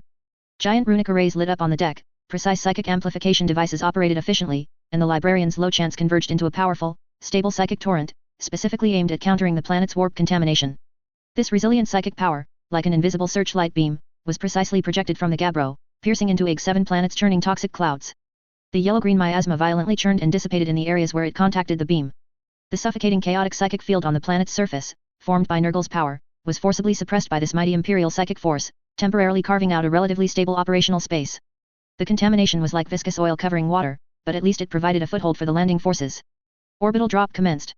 Target, preset landing zone purification point Alpha. Hather's voice carried an undeniable resolve. Operation Furnace, initiate. Loken repeated the order on the comms channel, his voice like cold steel. The massive drop pod launch array gates in the ship's belly roared open, revealing the churning, cursed world below. Before the gates fully opened, a low binary chant echoed through the ship's internal broadcast system. Several red-robed Adeptus Mechanicus priests already stood in the observation corridor along the edge of the launch array. They held thirstables, and wisps of smoke carrying the distinct scent of oil and metallic incense permeated the passage. Other priests carefully applied sacred machine oil connected to data cables onto the launch rails, restraint interfaces, and control nodes. Their bionic eyes flickered with dense streams of data, and they chanted ancient prayers to soothe the machine spirits and implore the safe return of the steel bodies. Concurrently, the elite veterans of the Ash Knight's 5th Company and the 1st Company's Terminator Assault Squad were in position. Chaplain Helios stood in the center of the chamber, clad in black power armor adorned with skull insignia, his helmet off. His weathered face bore the marks of piety and resolve, and his sharp gaze swept over each Astartes. We are the Emperor's Ash. We are the furnace of filth. Helios' voice, like an adamantium hammer, boomed in the confined chamber. Behold! Below lies the toxic swamp where the forces of decay fester, the breeding ground where the source of filth spreads its corruption. They desecrate life, twist creation, turning the Emperor's sacred domain into festering sores. Such grievous sins can only be thoroughly incinerated by the Emperor's holy flame and steel. He raised his Crozius Arcanum, shouting, Your armor is the bulwark of faith. Your weapons are the holy wrath. Your lives are offerings of devotion. Remember your oaths. Remember your duty. You shall bring purification to the Emperor, and an end to defilement. Your victory shall become the sacred ash that covers all blasphemy. Faith is our shield, loyalty is our sword. Death is our devotion. Ash is our destiny. The Astartes responded in unison, their low voices converging into an unshakable torrent of power, their eyes behind their helmet visors burning fiercely with faith and resolve. The air was filled with the scent of coolant and the pure, scorching battle lust ignited by their oaths. The Terminator squad members stood at the forefront, their heavy Terminator armor like fortresses carrying sacred will, power fists clenched, storm bolters and power weapons poised for action. The 5th Company veterans performed a final check of their bolters and chainsword, their movements carrying the solemnity of a ritual. The newly equipped Gravis pattern heavy support units hummed in standby, the Imperial Aquila and Skull insignia etched into their thick armor appearing particularly grim under the cabin's warning lights. The gates roared open, revealing the churning, cursed world below. Dozens of massive drop pods, propelled by hydraulic systems, detached from their restraints, instantly spewing blinding plasma trails from their rear, like spears of judgment carrying the Emperor's fury, accelerating their descent into the abyss of defilement. Inside the drop pods, the restraints hummed lowly amidst the violent vibrations of high-speed descent, the heavy power armor unmoving. The faint glow of the tactical interface within the helmet visors illuminated the Astartes' iron-like, focused faces. Maintain formation, engage upon landing. The 5th Company sergeant's voice echoed on the comms channel, cutting through the piercing shriek of the pod and atmospheric friction. Prioritize clearing landing zone threats, establish a defensive line. For the Emperor. For the Emperor. To Ash. Earth-shattering war cries erupted in the confined space, a response to the priest, an oath to the emperor, and the final clarion call for the coming holy war of purification. The drop pods pierced through the relatively thin miasma layer, suppressed by psychic power, accurately slamming into the designated landing zone, a relatively dry black rock platform on the edge of a vast festering swamp. Boom. Boom. Boom. Boom. Deafening impacts erupted in succession. The massive drop pods violently slammed into the preset landing zone and its surrounding areas. Scorching plasma streams instantly melted and vaporized the rocks and decaying vegetation below, and shockwaves, laden with scorching hot air and shattered rock, violently spread outwards, clearing a charred circular area. The hatches burst open with a roar from the violent vibrations and internal explosive bolts. Instantly, the suffocating stench of Egg-7 planet surged into the pods, a pungent mix of rotting corpses, festering wounds, putrid refuse, and the sickly sweet, metallic odor unique to plague. Even with the power armor's respirator filters and their gene-enhanced endurance, the Astartes immediately perceived the extreme defilement of the environment. Attack. The Terminator Squad's commander was the first to step out of the hatch, his heavy mag boots firmly planted on the scorching, cracked rock ground. They were met not by an empty landing zone, but by Nurgle's minions already assembled there. Rotting poxwalkers, dragging their festering bodies, let out inhuman shrieks, surging like a tide from the mud and rock crevices at the edge of the landing zone. Their bodies were bloated and oozing pus, putrid flesh hanging from exposed bones, wielding rusted farming tools or directly attacking with swollen, deformed limbs. Interspersed among them were massive Nurgle warriors, covered in thick plate armor, wielding giant plague warmers or equipped with corrosive pus sprayers. Further away, some blasphemous constructs made of giant pustules and twisted limbs clumsily adjusted their direction, preparing to unleash defiled artillery shells upon the landing zone. Open fire. Clear the landing zone. The 5th Company Sergeant's command was concise and deadly. The screaming of the bolters, like blades tearing through cloth, instantly drowned out the moans of the walking dead, a mix of pain and blasphemy. A dense, precise rain of bullets poured down, like the holy wrath unleashed by the Emperor, fiercely piercing through those already rotten and decaying bodies. Every bolt round exploded into a foul fireworks display on its target. Pus-filled, putrid stench and fragments of decaying flesh were violently thrown into the air by the raging force, drawing sickening trajectories under the dim yellow sky. An overwhelmingly sweet yet deadly stench, like a tangible poisonous mist, instantly permeated and thickly enveloped the entire battlefield. Nurgle's blessing bestowed upon these walking dead a detestable, tenacious life. Many monsters, with limbs blown off or even half their bodies shattered, still dragged their worm-infested remains, driven solely by their twisted will. They left viscous trails on the ground with their remaining, flesh-hanging teeth, or pus-glowing bone claws, or the ends of their broken limbs from which murky fluid flowed. They struggled to crawl towards the Ash Knight's iron front line, which gleamed with the Imperial Aquila. Immediately following, the roaring of chainsword rose and fell, like the most violent and resolute chorus in a purifying hymn. The high-speed rotating, filth-caked chainsword blades finally met these blasphemous existences. Rip crunch. Piercing sounds were endless. It was a death symphony of tough, decaying flesh and sinews being forcibly torn, and rotten bones being violently sawn apart. Each swing was accompanied by foul blood spurting like a fountain. Bone fragments and decayed tissue splattered like rain onto the Terminator's heavy, stern power armor, leaving instantly congealed, blasphemous marks. Close-range plague marines or the most stubborn of the walking dead were ultimately dismembered by this destructive force. They were reduced to piles of intensely foul-smelling, blasphemous remains that could no longer pose a threat. The Terminators, these walking effigies of the Emperor, formed an unbreakable iron dam on the battlefield. They advanced with heavy, mountain-like steps. Every step seemed to make the ravaged ground of Egg-7 tremble. They pushed forward like an unstoppable iron torrent. Each roar of a storm bolter was like a heavy warmer smashing fiercely into a decaying coffin. Hordes of approaching walking dead were blasted into pieces, limbs flying everywhere. Shattered torsos were even hurled backward by the immense impact, crashing into the foul ranks of their own kind. However, Nurgle's twisted grace was omnipresent. Still, some of the walking dead, using abnormally overgrown limbs, hardened scabs embedded in their decaying flesh, or the cover of battlefield ruins, stubbornly continued to writhe, crawl, and even stagger closer. Giant power fists, enveloped in the chilling, bone-piercing, deadly blue glow of a disintegration field, struck the more powerful blasphemers like battering rams, accompanied by a shriek that tore through the air. These blasphemers were Nurgle's warriors, wielding rusted plague warmers, stumbling but exuding a chilling, blasphemous resolve. Thud squish. Each heavy blow was accompanied by the screeching groan of metal being violently crushed and twisted. Each heavy blow was also accompanied by the dull thud of bones shattering under extreme pressure. The thick Nurgle plague plate armor, along with the festering, pus-filled, yet supernaturally tough flesh beneath it due to warp energy, was smashed deep, dented, and twisted out of shape.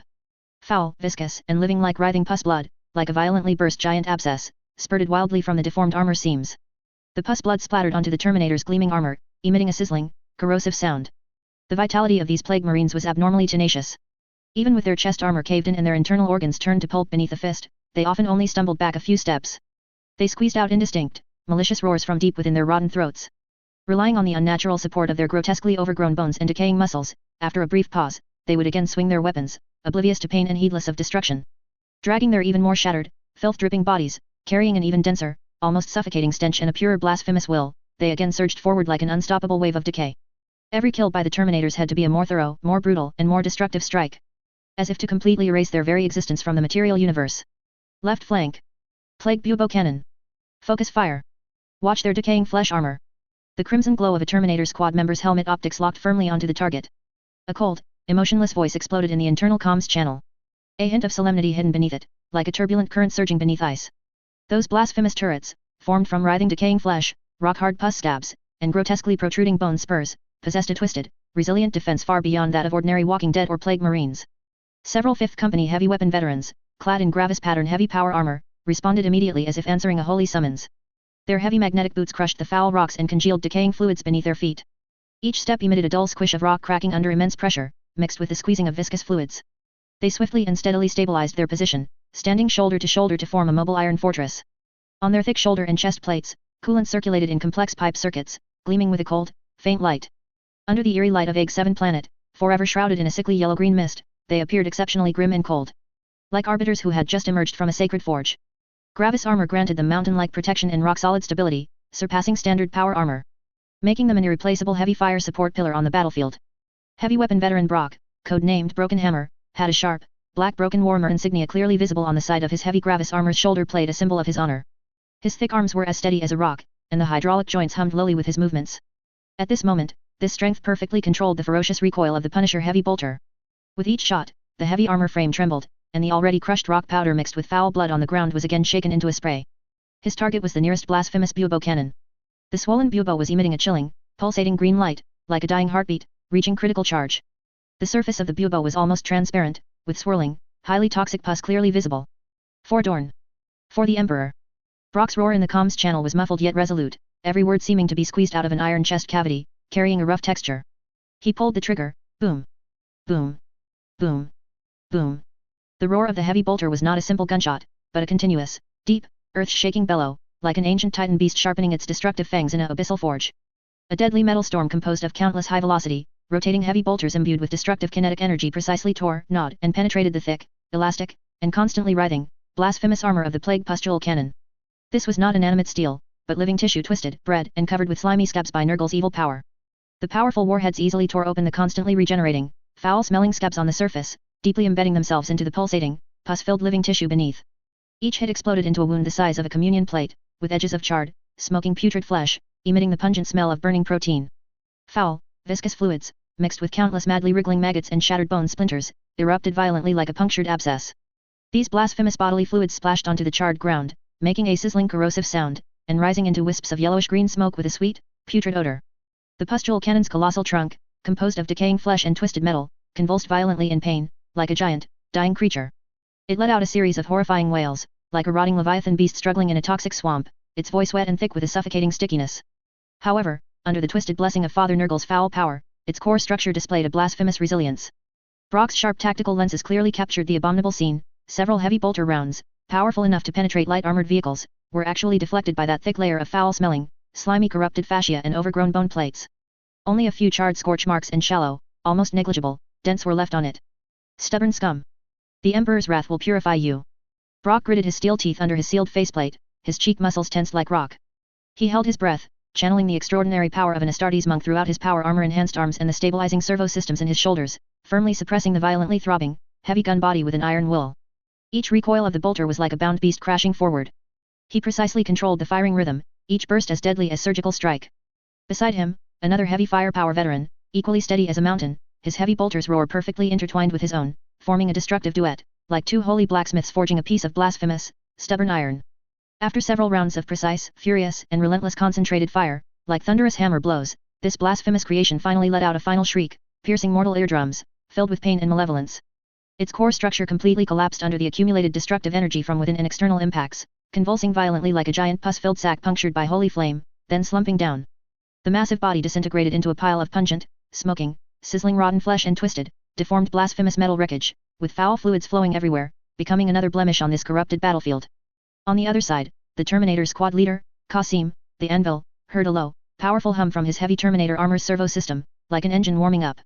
His amplified command, distorted by his helmet's voxcaster, was concise and undeniable: melt.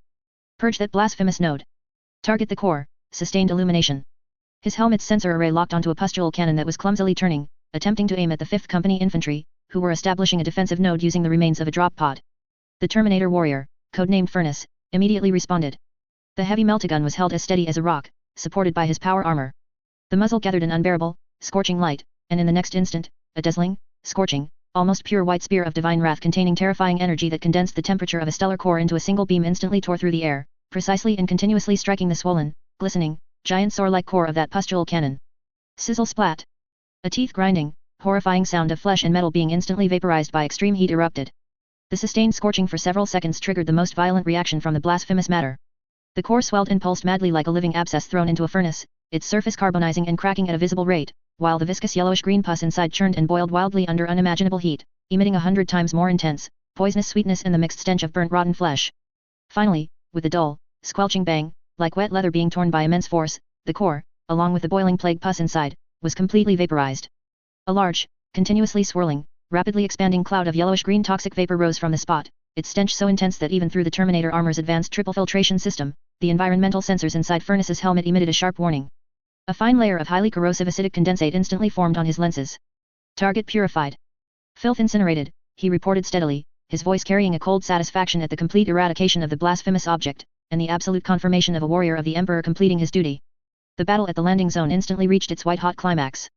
The air was no longer a medium for sound, but was saturated and torn by various roars of destruction and wails, the sharp screech of bolters firing at high speed, the continuous, rumbling roar of heavy bolters, the hellish hiss of meltaguns vaporizing flesh, the crackle of laser weapons burning the air, and the endless, wet, unsettling collective wails of the Nurgle zombies, like a background chorus from a rotting hell.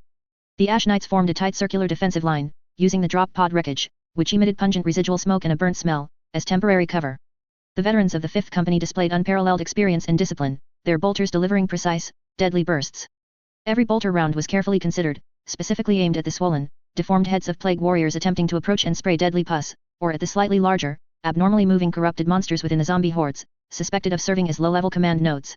The heavy firepower squad, meanwhile, stood like an unyielding bedrock at the heart of the position, their continuous and fierce heavy bolter fire created a destructive barrage, relentlessly suppressing distant major threats such as lumbering plague beasts or blasphemous war machines as well as the zombie hordes surging forward like a putrid tide. Each heavy bolter volley was like an invisible, sacred hammer smashing hard into the rotten mire, instantly tearing, igniting, and vaporizing large numbers of enemies into foul-smelling smoke and splashing, contaminated remains. Chapter 507, The Oathbreakers. Led by Qasim, the Terminators were like the Empire's sharpest living battering rams. They seized fleeting opportunities to launch short, deadly assaults on the most threatening enemy clusters or newly emerging abominations on the battlefield. Heavy footsteps echoed with a dull thump, thump, on the corrupted, muddy ground, like war drums. The very earth seemed to tremble. Power fists, wreathed in the pale blue glow of a disintegration field, could smash several walking corpses into splattered pulp with a single blow, or pound a well-equipped plague warrior, along with his equally decayed power armor, deep into the mire. Storm bolters spewed devastating barrages at close range, sweeping paths clear like a storm of metal. Each advance of the Terminator squad plowed a charred trench, burning with holy purifying flames, across the defiled ground. This not only efficiently eliminated enemies but also painstakingly expanded valuable footholds for the landing zone. The Terminator squad, like mobile fortresses, greatly alleviated the pressure on their other brothers along the defensive perimeter. During breaks in the charge, Qasim would rapidly scan the entire battlefield via his tactical data link. He would share the coordinates of newly discovered, high-priority threats in real time with heavy weapon squads or company fire support teams in the rear. This ensured that the Emperor's wrathful bombardment could seamlessly link up, forming a deadly crossfire net. Tech Marine. Establish a frontline communication relay. Call the Gabbro immediately. Request orbital fire support. Coordinates Lambda 9, cover that boiling swamp area on the left flank of the landing zone. Repeat, Lambda 9. There are massive numbers of walking corpses crawling out of the mud, and by the Emperor. Wait, there are big ones appearing. The roar of the 5th Company Sergeant Major exploded in the company communication channel, drowning out the surrounding din.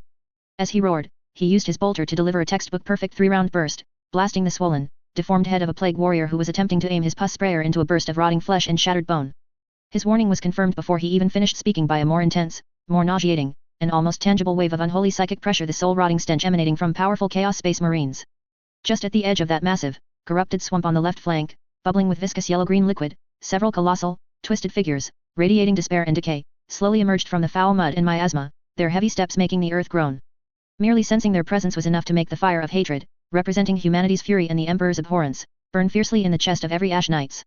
These abominable creatures were once the Emperor's angels, the pinnacle of human genetic engineering Astartes monks. Now, they had completely degenerated into the most hateful core minions of Nurgle's putrid garden. They were the oath-breakers of the ulcerated Claw War band. The sight that met the Ash Knight's eye lenses was the embodiment of faith and glory utterly defiled, the deepest desecration suffered by the Gene Seed Primarch's sacred bloodline. Their remaining power armor was no longer a symbol of protection and strength, but was completely covered and consumed by deep green rust cancer, viscous filth, and tumor-like growths that constantly writhed and proliferated like living tissue, with the former Aquila outline and loyalty symbolizing paint schemes completely gone. Every seam of their armor continuously oozed nauseating yellow-green pus, dripping onto the mud with a sizzling, corrosive sound. Those paint schemes that once symbolized loyalty and victory were now covered by malicious plague runes, festering sores, and blasphemous chaos 8-pointed star markings. Their bodies were severely swollen and deformed, completely abandoning the sacred human form. Some had arms as thick and twisted as the gnarled knots of ancient diseased trees, ending in massive plague power claws dripping with highly corrosive slime or buzzing, rust-stained, blood-soaked plague chainsword. Others had backs grotesquely humped with pulsating, enormous boils, within which the outlines of deformed limbs could be vaguely seen churning in pus, like twisted incubation sacs. Even more abhorrent were their helmets, which had completely fused and grown together with the rotting, oozing faces beneath, exposing several murky, multifaceted eyes glinting with inhuman malice, or a massive maw split to the ears, drooling foul saliva, and filled with jagged fangs, emitting wet, unintelligible gurgles. A suffocating miasma, almost solid, a mixture of highly decomposed corpses, putrid entrails, and the sickly sweet smell of virulent plague, billowed and spread around them like a tangible cloud of pestilence. Even after passing through the power armor's most rigorous filtration systems and suppressed by the Astartes' superhuman will, the invisible filth was enough to sting the nerves and churn the stomach. This was not merely visual and olfactory pollution, but the most thorough and malicious blasphemy and mockery of the Emperor's creation and the sacred mission borne by the Astartes monks. Every Ash Knight's chest heaved with extreme pure rage and burning abhorrence. Their tightly gripped chain sword hummed a higher, more ravenous death drone due to the murderous intent infused by their masters, as if thirsting to drink traitor blood. Look! The Emperor's lackeys. A fallen one, whose head was deeply sunken into a massive, tumorous shoulder plate, let out a low, gurgling laugh filled with mucus bubbles, his voice like a necrotic bellows drawing air. He wielded a massive power axe wreathed in foul, dark green psychic energy and dripping with corrosive pus, its blade pointing at the ready terminators. You, refuse Father Nurgle's blessings. Embracing, decay, is, eternity, he roared. The massive axe, carrying a putrid wind and blasphemous power, fiercely cleaved towards the Terminator commander at the very front. For the Emperor. Purge the Oathbreakers. The Terminator commander's voice exploded from his helmet's voxcaster in a thunderous roar, overriding the fallen one's blasphemous words. He met the attack without fear, his power fist's disintegration field instantly activating to maximum power, emitting a tearing shriek and high-frequency hum as it violently collided with the blasphemous great axe. A deafening clang of adamantium, accompanied by the ear-splitting shriek of the disintegration field and chaos psychic energy eroding and annihilating each other, exploded. Pale blue purifying light and foul, dark green evil energy violently clashed, spewing forth eerie and dangerous sparks. The immense impact caused the Terminator commander's mountain-like steady body to sway slightly. The rocks beneath his feet shattered under the pressure. The fallen one's arm, thick as a pillar and covered in growths, also trembled violently. A noticeable chip was blasted open on the axe blade by the disintegration field. Viscous, foul-smelling pus splattered out like a living thing. Pain, is Father Nurgle's caress. Your purification is futile. Another fallen raised a swollen, deformed arm, ending in a massive corrosive nozzle, and aimed it at the fiercely firing Gravis heavy squad. It opened its fanged maw and hissed mockingly, "Feel, new life." A thick, dark green stream of acidic pus, emitting a deadly stench, sprayed out like a high-pressure water gun. Acid spray. Evade, the Gravis squad leader warned sharply, while simultaneously moving his heavy power armor sideways with full force. The viscous torrent of acid grazed his heavy shoulder guard, splashing onto the smoking remnants of an airdropped pod behind him, instantly emitting a violent hiss. The thick adamantium armor plates were visibly corroding, smoking, and dissolving into massive pits. For Dorn. For the Emperor. Crush them, the squad leader roared, his visor glowing red with fury. Several Gravis heavy warriors immediately turned their bolter, and the dull roar of heavy bolters and the blinding, scorching stream of multi-barreled meltaguns instantly engulfed the acid-spraying fallen. The immensely powerful heavy bolter rounds brutally tore through the rotted flesh, growths, and rusted plate armor covering its body, exploding into splashes of foul pus. A searing white melta beam, like divine punishment, precisely struck the root connection of its mutated spray arm, and the superheated, vision-distorting temperature instantly melted it off.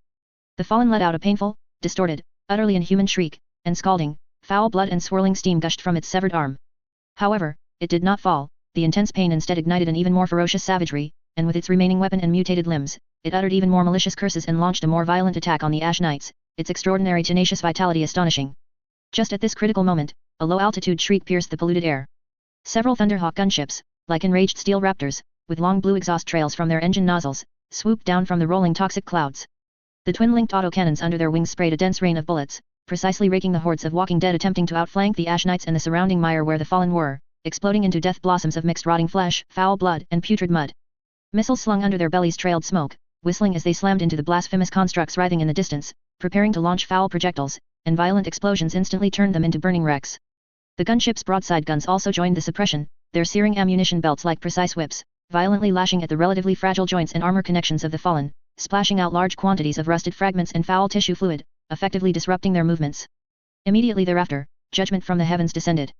High above in orbit, from the side of the Gabbro, a blinding, pure destructive energy-infused lance beam, like a punitive sword cast by a god, precisely tore through the thick yellowish-green miasma clouds of Egg-7 planet, instantly piercing down.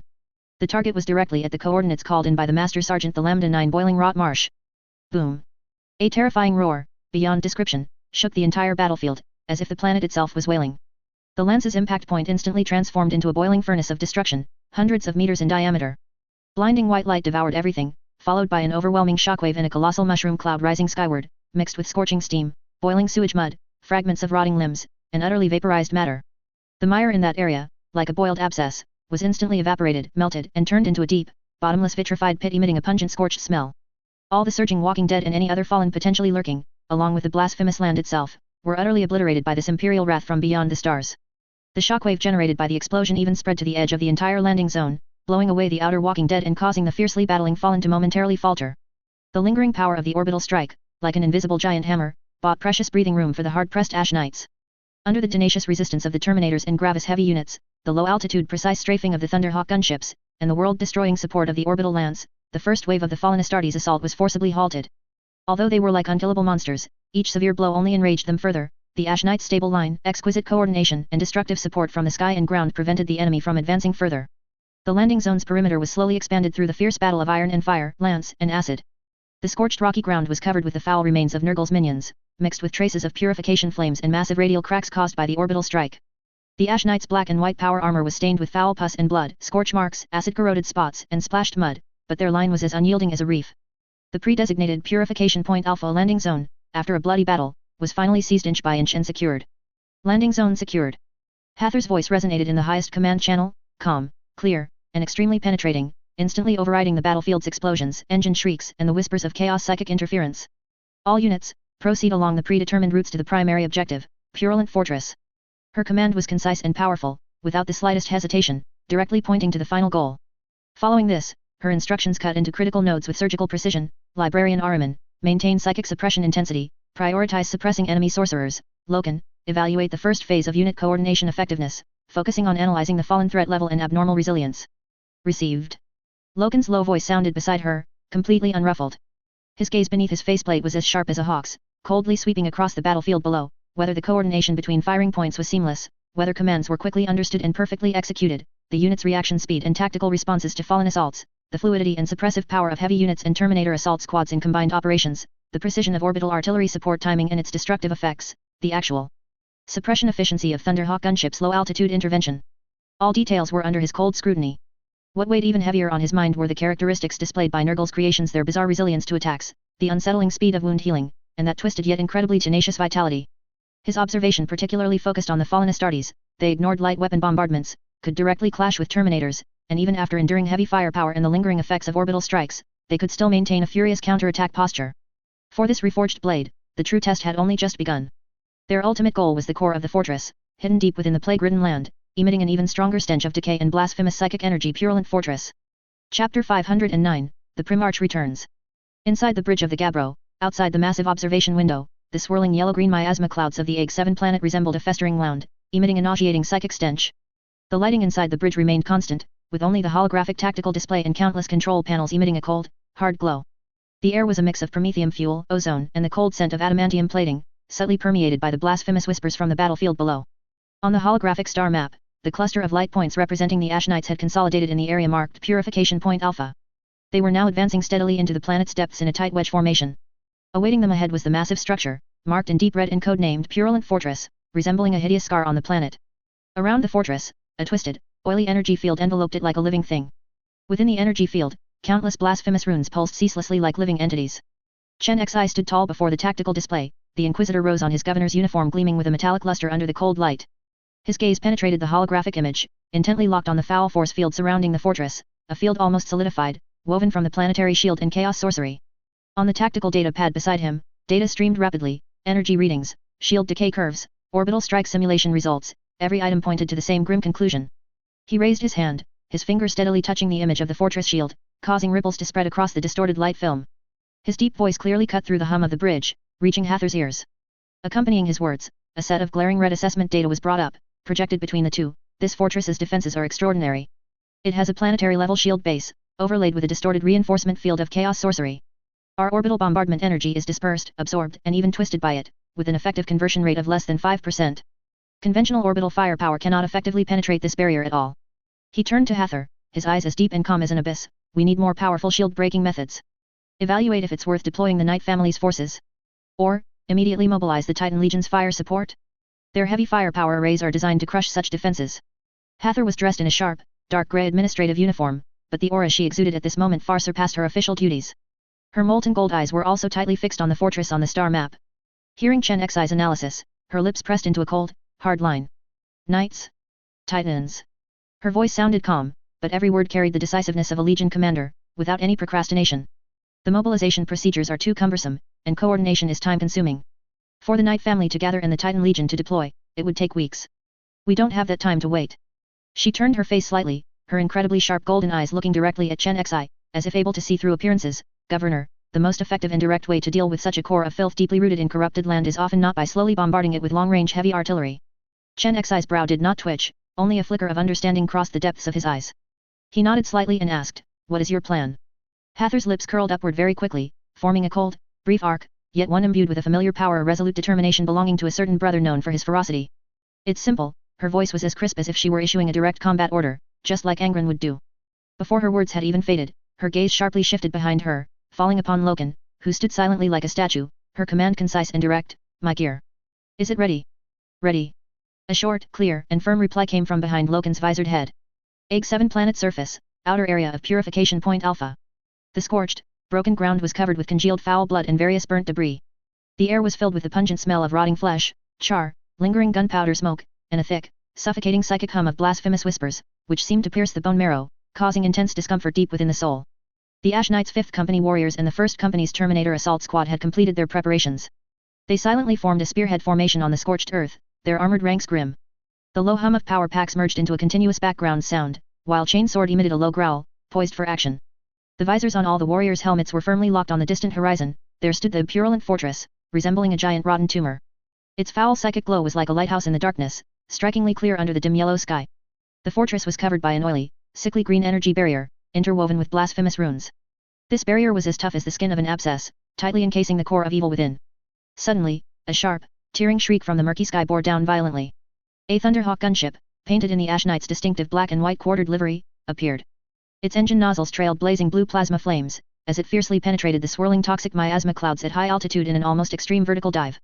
The scorching airflow from the gunship's furious engines struck the ground like an invisible giant hammer, instantly blowing away accumulated foul mud and shattered rocks, forming a circular impact crater with a radius of tens of meters. The scorching heatwave forced the nearest Astartes to instinctively activate their power armor's posture stabilizers to steady themselves. Amidst the deafening roar of hydraulic systems, the gunship's heavy ramp slammed open to both sides. A terrifying pressure, far exceeding that of an ordinary Astartes, like a tangible mountain, instantly spread out. This pressure was so immense that it seemed to solidify the surrounding air for a brief moment. A pair of slender leg plates, encased in ivory-white Terminator armor, stepped out resolutely, magnetic boots heavily treading on the scorched, cracked rock, accompanied by a heart-stopping thud and the splintering of stone. Immediately following, the iconic, sleek yet destructively powerful, pristine ivory-white Artificer Terminator power armor fully emerged. The majestic Imperial Aquila and Eye of Horus symbols on its shoulder pads reflected a cold, hard metallic gleam under the dim light of Ague 7. A massive wolf pelt cloak, silver-grey like moonlight, draped from its broad shoulders, wildly flapping and striking the heavy armor in the fishy wind filled with stench and gunpowder smoke. Hather looked, having shed all disguises, she had reverted to her gene seed Primarch's transcendent, nearly 5-meter tall, imposing stature. She was fully armed and had descended upon the battlefield. Her left hand effortlessly gripped the legendary Warhammer World Breaker, enveloped in a dark blue energy field, its hammerhead subtly humming. Her right hand wore the artfully forged, gleaming power claw, Horus's claw. The ceremonial dagger at her waist glowed with the cold, dark luster of ebony. Chapter 510, Leading the Charge. Hather casually held the massive power Warhammer, World Breaker, in her left hand. The hammerhead was tightly enveloped by a mystical blue energy field, and ancient inscriptions flickered on the handle, illuminating and dimming. A deep hum, like the endless pulsation from the depths of the earth, resonated, shaking one's soul. Her right hand was adorned with the massive power claw, Horus's claw. Its streamlined, silver-white metal blades gleamed with a cold, deadly light, and the integrated storm bolter below her wrist had a profound muzzle, emanating an aura of pure destruction. At the tip of the ebony-handled ceremonial dagger hanging from her waist, a miniature wolf head emblem was lifelike, as if ready to break free and let out a silent roar at any moment. She merely stood there, her very presence like thunder tearing through dark clouds. The surrounding profane psychic pressure was forcefully dispelled and purified by this pure and powerful will. A power originating from the ancient Golden Age and an unyielding belief in victory instantly imprinted itself like a tangible mark into the soul of every Ash Knight. All Astartes, whether fresh recruits or battle-hardened veterans, unconsciously tensed their steel bodies and straightened their spines. Behind their visors, every gaze burned with ignited awe and boiling fighting spirit. Hather took a step forward. Her massive magnetic boot slammed onto the ground with a boom, the sound like an ancient war drum beating on scorched earth, announcing the arrival of the final judgment. She did not use an amplifier, but her deep, magnetic voice, imbued with supreme majesty, spread like rolling thunder throughout the bloody battlefield, even overpowering the profane hissing from deep within the purulent fortress. Ash Knights, raise your heads. Fix your gaze firmly upon this purulent fortress before you, forged from filth, lies, and betrayal. See how it exudes the stench of decaying death, how its festering body defiles the Emperor's sacred domain, how its twisted form mocks the indomitable dignity of humanity. It is the target of your sword's edge. It is the object of your burning wrath. She suddenly raised Worldbreaker high above her head. The mystical blue energy field instantly surged, emitting a deafening roar, like the terrifying sound of a starship's keel breaking. The dazzling light tore through the polluted air, illuminating the congealed blood and symbols of faith on the warrior's armor. Those decaying corpses of the Plague Father inside, those abominations wallowing in pus. They think that by hiding behind this planetary shield and the tortoise shell woven from foul sorcery, they can escape judgment? Do they think that a rotten wall built from squirming flesh and twisted souls can block the purifying fire of the Imperium's loyalty? Her voice was like chain sword tearing through adamantium, filled with bone-chilling scorn and icy killing intent. Her molten gold gaze swept over every face covered by cold adamantium in the ranks, as if forging every sharp blade in a furnace. They are wrong. Terribly wrong. The Codex has forged our steel skeletons. Relentless war has honed our unbreakable edge. Now, it is time for this reforged spear of the Legion to pierce the heart of corruption. Her voice suddenly rose, resolute and decisive, carrying the determination to end all decay, in the Emperor's name. I, your commander, will be the first to step into that foul nest. I will shatter their shields with you. Your bolters will tear open their pustules. Your chain sword will sever their twisted limbs. With the loyalty bestowed by the Emperor. With our eternal wrath. This purulent fortress. And all the filth and betrayal within it. She swung the warhammer down with the force of splitting mountains and shattering rocks, pointing directly at the core of the foul-smelling purulent fortress, her voice like the final trumpet of destruction, will be burned to ash. For the Emperor. For the glory of the Ash Knights. Charge. Hather issued the final command. For the Emperor. For the Ash Knights. To ash.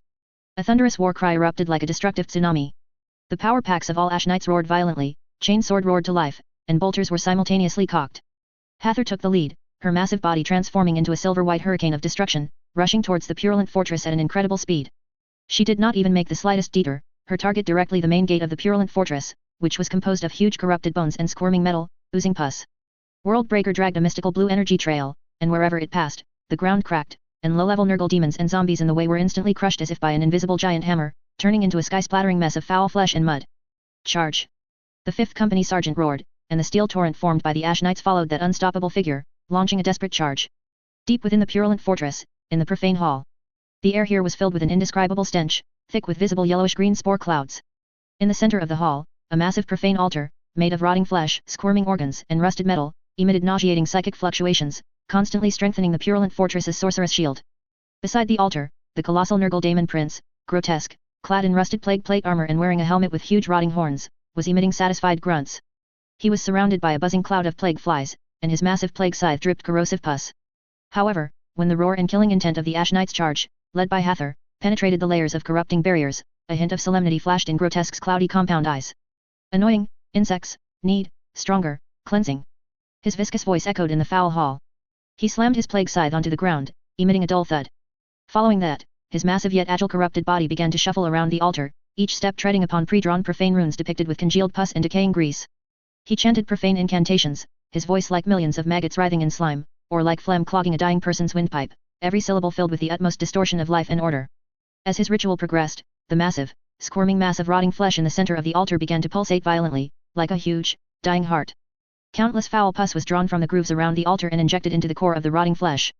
On the surface of the rotting flesh, countless faces, twisted in agony, appeared and dissolved, emitting silent wails, their souls extracted and transformed into the vilest psychic fuel. The spore clouds condensed in the air rotated and converged towards the altar, forming a viscous, foul-smelling, yellowish-green vortex of psychic energy. Grotesque raised his scythe, frantically injecting his own foul psychic energy into the center of the vortex. Space began to groan under the strain, and more putrid pus seeped from the walls, as if the purulent fortress itself was convulsing in pain for the terrifying entity about to arrive. Chapter 511, The Great Unclean One. Just as the blasphemous ritual reached its climax, and space was forcibly twisted and torn. Boom!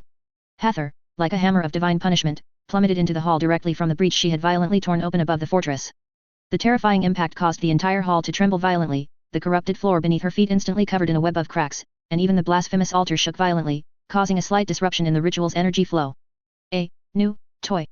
Grotesque's cloudy compound eyes turned towards Hathor, its viscous voice carrying a hint of annoyance and malice from being interrupted. But when its perception of filth truly locked onto this invading giant, a tremor from the depths of its soul caused its massive body to imperceptibly pause. The entity before it, that exceptionally tall, oppressive form, the sheer sense of power radiating from its very presence, hot and violent like the core of a furnace, made it feel a long-forgotten, almost instinctive dread. Toy. Hathor's voice was as cold as the void's chill, her gaze sweeping over the still operating blasphemous altar and the twisted spatial vortex. I am the judgment come to end your pile of rotten flesh and its filthy tricks. Without further ado, World Breaker, carrying the might to shatter stars, whipped up a violent energy storm and slammed down on Grotesque. At the same time, Horus's claw tore through the air, 5 deadly silver streaks aiming directly for the Daemon Lord's vital organs. Grotesque roared, raising its plague scythe to block. Clang! A terrifying clang, far exceeding the limit of metal impact, exploded. The ethereal blue disintegrating force field violently collided with the foul plague psychic energy sparks scattering like shattered stars. Grotesque's massive body was actually slammed back a step by the immense force contained within World Breaker, the viscous rotten flesh floor beneath its feet cracking and collapsing into deep pits. Hathor's movements were so fast they left only after images on the retina, the shriek of Horus's claw tearing through the air following close behind. Although Grotesque struggled to twist its body to evade, its thick plague plate armor was still torn open in several bone-deep gashes, foul blood spurting out like ruptured pustules. Pain is Father Nurgle's gift.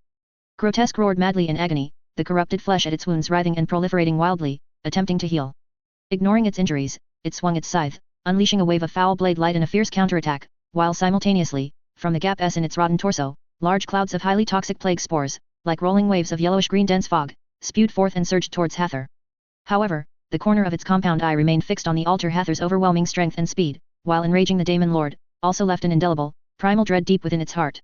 Hathor's energy shield instantly hummed, flaring to maximum intensity, as the deadly spore cloud crashed against it, emitting a dense, sizzling corrosive sound, completely repelled. She moved like the most precise killing engine, evading and advancing amidst the Daemon Lord's frenzied attacks. The heavy World Breaker was wielded in her hands like a warhammer, each strike carrying the might to shatter mountains, the deadly Horus's claw transformed into silver lightning tearing through space, each swing precisely seeking joints, tendons, and compound eyes.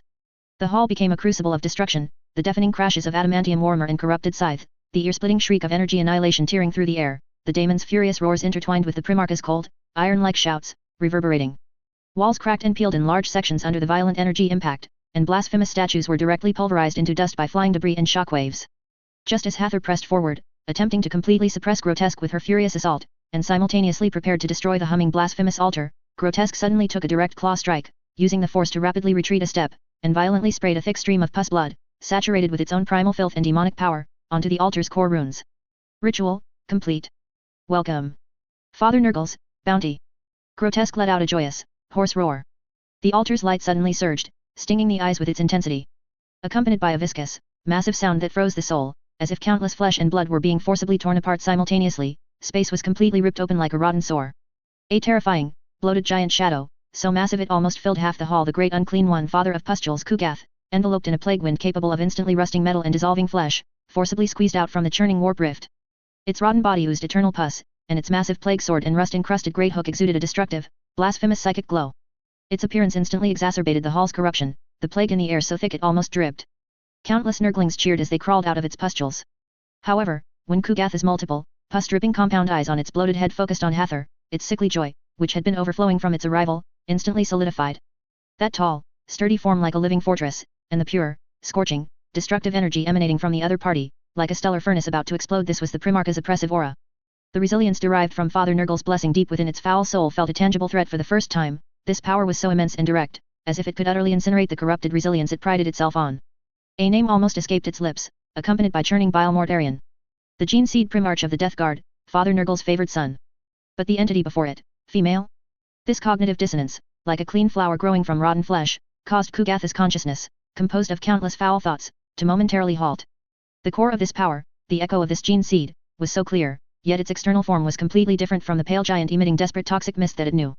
A Primarch, Kugatha's voice was like countless internal organs churning in a mire, carrying strong surprise, deep solemnity, and a brief confusion caused by the gender misidentification, a powerful anomaly. Another bug. Hathor, facing the pincer attack of two Daemon Lords, did not diminish in aura, instead, like a ignited stellar core, her fighting spirit soared to its peak. She fearlessly took on both of them. World Breaker, with the strength to shatter mountains, met Kugatha's descending plague greatsword head-on without any fancy moves. Boom. The shockwave generated by the impact visibly spread out, the deafening roar making the entire fortress groan. The violent energy maelstrom instantly tore apart the weaker nurglings surging around them into foul mist. At the same time, Horus's claw, like a deadly silver serpent, under the cover of the storm bolter's precise suppression of Grotesque's vision, repeatedly and cunningly tore open Grotesque's attempts at healing wounds, severing its decayed tendons, and precisely gouging at its critical compound eyes. Hathor moved as if traversing at high speed through a double storm capable of shredding a titan, unleashing the Primarch's inhuman, terrifying strength, extreme speed, and battle-hardened combat skills to their fullest. Amidst Kugatha's blows, capable of flattening armored vehicles, and Grotesque's insidious and cunning plague scythe pincer attack, she coldly calculated every dodge, block, and counterattack, precisely seeking that fleeting, fatal opportunity to end one of them. The battle instantly entered its most brutal, most frenzied, white-hot stage. Chapter 512, Desperate Charge. Meanwhile, the battle outside the fortress was a boiling inferno. The foul air was saturated and torn by the sharp screams of bolters, the death roars of chainsword, the destructive roar of heavy weapons, and the endless, slimy wails of Nurgle's minions. The warriors of the Ash Knight's 5th Company were not static targets. They formed a flexible and deadly network of fire, utilizing the reeking wrecks of drop pods, the rock ridges melted by orbital strikes, and any twisted terrain that offered momentary cover. The precise bursts of bolter fire were like the scythe of death, specifically targeting the swollen heads of Nurgle gunners peeking out from behind pustule turrets, or the unusually agile, roaring, and commanding low-level corruption nodes within the hordes of shambling corpses attempting to strike Imperial armor with rusty farm tools. Every accurate 3-round burst could blast a pus-oozing mutated head into splattering putrid slag. However, Nurgle's blasphemous firepower was equally deadly. Plague barrages and corrosive acids streamed like poisonous rain from turrets made of twisted cover and writhing tumors. Viscous shells filled with virulent spores exploded near the Imperial lines, raising foul yellow-green clouds, and even with the power armor's respiratory grills filtering at full capacity, the invisible whispers of disease still tried to penetrate the warrior's bone marrow. Even deadlier were the high-pressure jets of strong acidic pus, which instantly ate deep pits into scorched rock and hissed audibly when splashed onto adamantium shoulder plates, raising toxic fumes and testing the extreme endurance of ceramite. Under the cover of this destructive interwoven firepower, the 1st Company Terminator Assault Squad led by Qasim, the Anvil, charged desperately towards the energy node tower on the fortress flank, which pulsed with foul green light and soared into the murky clouds the blasphemous core of the planetary shield generator, like the Empire's sharpest living battering ram. Their objective was clear and deadly: destroy the shield and clear the way for the Primarch's final judgment. The heavy magnetic boots of the Terminators crushed the defiled ground, pushing forward through dense blasphemous fire, their steps as firm as moving mountains. Storm bolters roared in their hands, their short, deadly bursts tearing apart waves of oncoming shambling corpses into a splattering mess of foul flesh and mud, while bursting, putrid blood and pus splattered like paint onto the gleaming Terminator armor, instantly cooling and solidifying into blasphemous graffiti. However, the true threat was not these cannon fodder, but the rotting claw renegades mixed deep within the corpse tide, clad in thick plague plate armor and exuding the hateful remnants of former Astartes. A fallen suddenly leaped out from behind a pockmarked, acid-corroded cover, its rusty, strong acid-dripping plague chain sword emitting an ear-splitting shriek, and an indistinct roar spewed from its helmet-fused maw, lunging directly at a Terminator on the flank. The Terminator warrior's reaction was like a cold combat machine, steadily sidestepping, his massive power gauntlet enveloped in a ghostly blue disintegration field, tearing through the foul air to meet the attack. Clang crunch. The ear-splitting, teeth-grinding clang of adamantium was instantly drowned out by the dull thud of shattering bones. The power gauntlet struck with pinpoint accuracy at the weakest transmission joint of the fallen's chainsword weapon, and the combination of the furious disintegration field and pure physical force instantly smashed the blasphemous weapon into twisted deformation, along with the fallen's swollen and deformed arm bone, pulverizing them into dust. Foul pus and severed tendons gushed out from the deformed plague plate armor's seams like a burst abscess. The fallen let out a shriek of pain and fury, its inhuman will driving it to smash its remaining, monstrous arm, which had mutated into a massive bone hammer at its end, heavily against the Terminator's chest plate. Thud. The Terminator took the heavy blow head-on, its thick adamantium chest plate groaning dully, and its internal servo systems hummed at high speed to counteract the impact. Almost in the same millisecond, the black muzzle of the storm bolter in his other hand was practically pressed against the fallen's twisted helmet, covered in murky compound eyes, and fired violently. Thwack. Thwack. Thwack. The close-range bolter volley, like miniature bombs detonated at close range, utterly blasted the blasphemous head along with part of the shoulder plate into splattering rotten flesh, shattered bone fragments, broken armor plates, and rusted metal debris. On the other side, the situation was even more perilous, as a Terminator warrior was targeted by two cunning renegades. One, wielding a massive, slime and rust-covered plague power claw, struck his ribs from the side with a foul stench. The other emerged from behind a mound of writhing maggots and putrid flesh, revealing a disgusting pustule sprayer, with yellow-green, deadly acid churning at its nozzle. The Terminator warrior's tactical awareness was ingrained in his bones. He instantly activated his shoulder-mounted energy shield generator, and the ghostly blue shield absorbed the full force of the power claw's blow, energy flickering violently and emitting an overloaded hum. At the same time, the heavy flamethrower integrated into his shoulder plate roared, spewing a scorching torrent of promethium, like an angry fire dragon, precisely engulfing the fallen attempting to spray acid. Hiss arg. The blasphemous body burned, twisted, and swelled violently in the Emperor's purifying fire, emitting inhuman, sharp screams, finally becoming a charred, twitching remnant that fell completely still, emitting a foul stench of burnt protein mixed with the sickly sweet smell of disease. The fallen wielding the power claw was forced back by the raging torrent of flames, its movements momentarily delayed, and this fatal opening was immediately seized by another Terminator. A heat melt beam, so scorching it distorted vision, pierced precisely through the large, pulsating pustule on its back from the side rear, like a spear of divine wrath. Boom splat! A violent internal explosion tore the fallen apart from the inside out, spewing foul pus, shattered organs, and burning putrid flesh like fireworks. Qasim himself was a mobile imperial fortress. Every swing of his power gauntlet carried pure force capable of crushing mountains, and the ghostly blue disintegration field hummed. Facing a thick internal gate made of massive corrupted bones and writhing metal, he did not hesitate, delivering several heavy, battering ram-like blows that forcibly smashed it inwards. Splintered bone fragments, pus-oozing metal shards, and Nurgle's minions caught off guard behind the door all flew outwards. Inside the passage, a dense barrage of corrosive pus projectiles came rushing like a deluge. Suppressive fire. Melta. Clear the way. Qasim's low growl was like a cold command in the comms channel. His storm bolter roared, its precise burst silencing several pustule sprayers.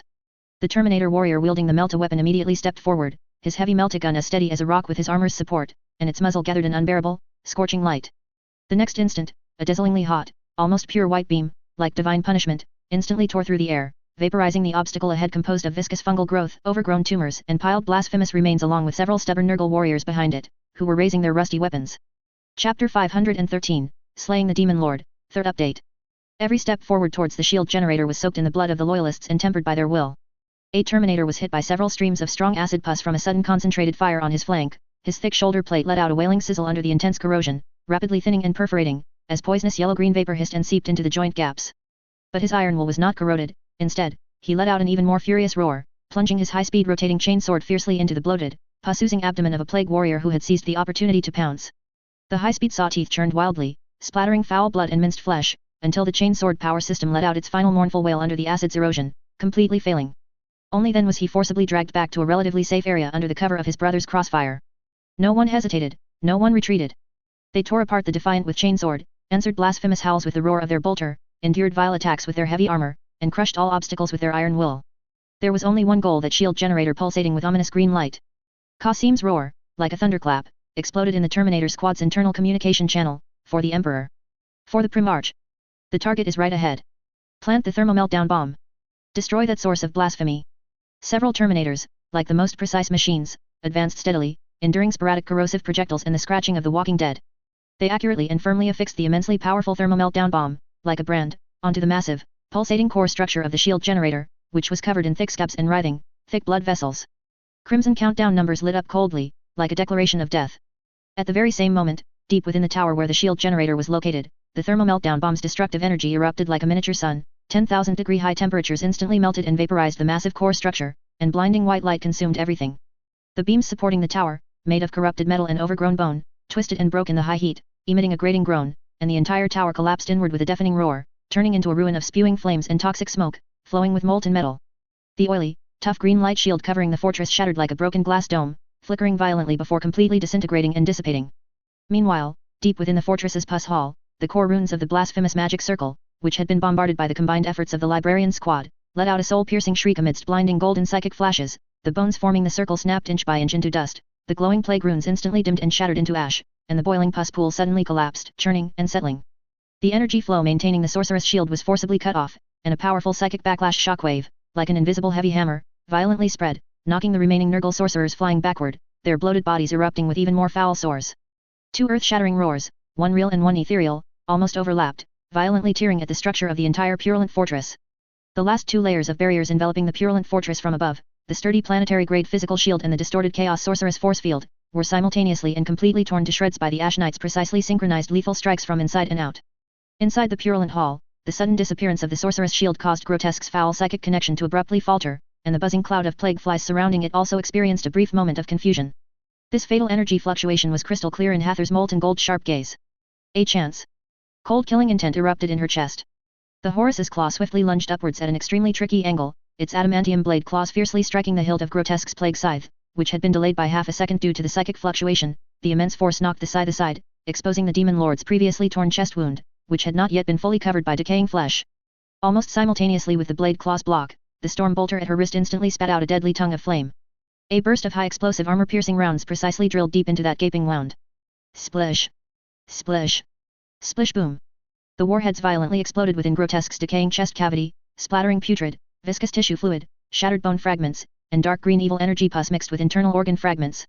Grotesque let out a shriek mixed with agony and rage, his colossal body reeling backward from the internal explosion's impact, his movements completely unbalanced.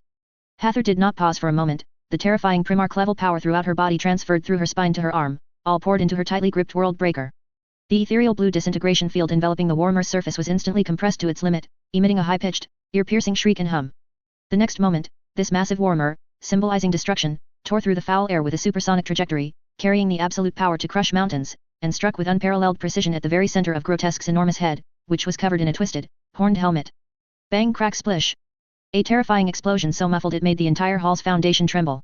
That seemingly sturdy horned helmet, along with the already decayed demon skull beneath it, instantly exploded and shattered as if struck head-on by a 10,000-ton press. Putrid brain matter mixture, sharp bone fragments, decaying tissue fragments, mixed with dark green, shimmering evil energy pus, violently splattered radially. The foul ichor splashed onto the walls, floor, and the blasphemous altar within a dozen's meter radius, making sizzling corrosive sounds. Grotesque's massive, headless remains twitched violently a few times, then crashed forward with immense momentum, slamming heavily onto the cracked, decaying flesh floor, splashing large pools of pus and blood.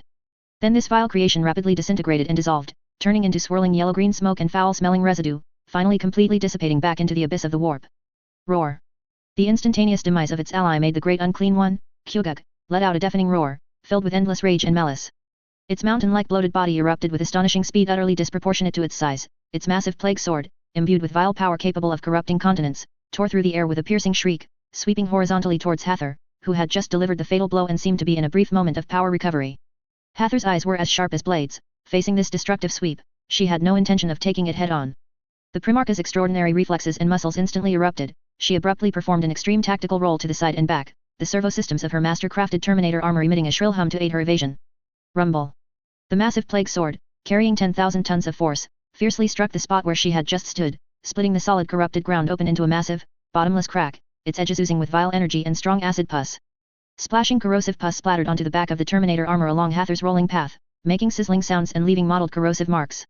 As Hathor just stabilized herself, Kyuguk's massive, rusted, and barbed iron hook claw whistled in from another tricky angle, bringing with it a fishy wind. She let out a low cry, twisted her body, and swung the world breaker to block. Clang! A thunderous clang, like a super heavy forge hammer striking an anvil, reverberated. Chapter 514, Exterminatus. The tremendous impact forced Hathor's heavy Terminator armor to slide back several meters, its adamantium boot soles plowing 2 deep furrows into the putrid ground. The great unclean one's strength far surpassed that of Grotesque. Each of its attacks carried both a physical impact like a collapsing mountain and a soul-eroding psychic pressure of filth. Amidst the heavy recoil from parrying the iron hook, Hathor issued a cold, clear, and undeniable command through her built-in communicator, Gabbro. Target, Purulent Fortress Core Coordinates. All lance arrays, saturated coverage. Fire immediately. The fortress's physical and psychic shield were gone, and the path for orbital strikes was clear. Almost simultaneously with the command, a dazzling evacuation signal lit up on Hathor's helmet's tactical interface. All units, attention. Psychic beacon activated. Countdown initiated. Prepare for forced teleportation evacuation. Repeat, prepare for forced teleportation evacuation. Loken's cold voice echoed through the communication channels of all Ash Knights. Across the battlefield, the surviving Ash Knights did not hesitate. Veterans of the 5th Company, heavy weapon specialists, tech marines, and members of the Terminator squad led by Qasim of the Anvil swiftly converged on the nearest flickering blue psychic beacon. A strong psychic fluctuation and the smell of ozone permeated the air. Dazzling blue energy light instantly enveloped each warrior's adamantium armor. Their figures twisted and blurred in the light, and accompanied by a low hum of space being torn apart, they vanished in swathes from their original positions, teleport back to the safety of the orbital platform at the last possible moment before the lances descended. Inside the Purulent Hall, Hathor's molten gold eyes were fixed on the enraged great unclean one, Kyugaku, charging towards her. The great sword and iron hook tore through the foul air, making a final lunge. Her objective was crystal clear: to hold this blasphemous creation, ensuring it could not escape back into the warp's sanctuary before destruction descended. She did not immediately respond to the teleportation signal. Instead, she brought the world breaker horizontally before her, and the emergency thruster nozzles on her power armor's back instantly glowed blue, adopting a stable defensive stance, pinning Kyugaku firmly in place with lethal attacks and an unyielding defense. Kyugagu sensed the deadly threat from above, capable of utterly annihilating him, and let out a roar of extreme terror and rage. His bloated body erupted with vile psychic radiance, attempting to form a final resistance, but he was firmly held in check by Hather's precise parries and counterattacks. Suspended in orbit, the massive battleship Gabbro's main weapon array at the bow and side lance turrets, already fully charged, instantly erupted with destructive light. Several colossal lances, many times thicker than before and condensing the battleship's entire firepower, like the final spears of judgment cast by a god, precisely tore through the thin and foul atmosphere of RIfxFe planet, ionizing the air along the way, leaving scorching plasma trails. The lances ignored the fortress's remaining physical structure, carrying pure matter annihilation energy, and pierced directly downwards. Their target was precisely the fortress's core energy node, provided by Hather and locked on by the librarian, and the great unclean one Kyugagu. Just as the destructive white light was about to engulf the entire purulent hall, in the split second that Kyugagu was completely locked by the lance energy, intense blue teleportation light suddenly flared around Hather. Her figure blurred in the interplay of vile psychic energy and the impending purifying flames, as if merging with the prelude to destruction. The next moment, the light flashed and vanished. Hather's figure disappeared without a trace from her original position. Almost in the same millisecond, the spot where she had stood, along with the entire blasphemous hall and the enraged Kyugagu, was completely submerged and vaporized by the all-consuming lance energy. Boom! Boom! Boom! Boom! Terrifying explosions, 100 times more intense than those in Lambda 9 sector, erupted consecutively in the core area of the purulent fortress. A blinding white light, like a supernova explosion, instantly swallowed Kyugagu's massive, bloated body, engulfed the entire blasphemous hall, and consumed all the remaining core structures of the fortress. It was a torrent of pure energy, a horrifying spectacle of matter being forcibly torn apart, pulverized, and converted into fundamental particles. Solid corrupted rock instantly vaporized under super high temperatures, skipping even the melting process. Blasphemous metal structures instantly melted into splashing, boiling molten iron, and the writhing flesh creations had no time to even wail, instantly carbonizing and turning to ash. A colossal shockwave, like a world-ending tsunami, spread outwards from the explosion's center at the speed of light, crushing everything in its path. The air in front was compressed to the extreme, emitting a piercing roar. In its wake, the fortress's remaining walls, towers, and passages were utterly pulverized and flung away like fragile sand castles, turning into dust.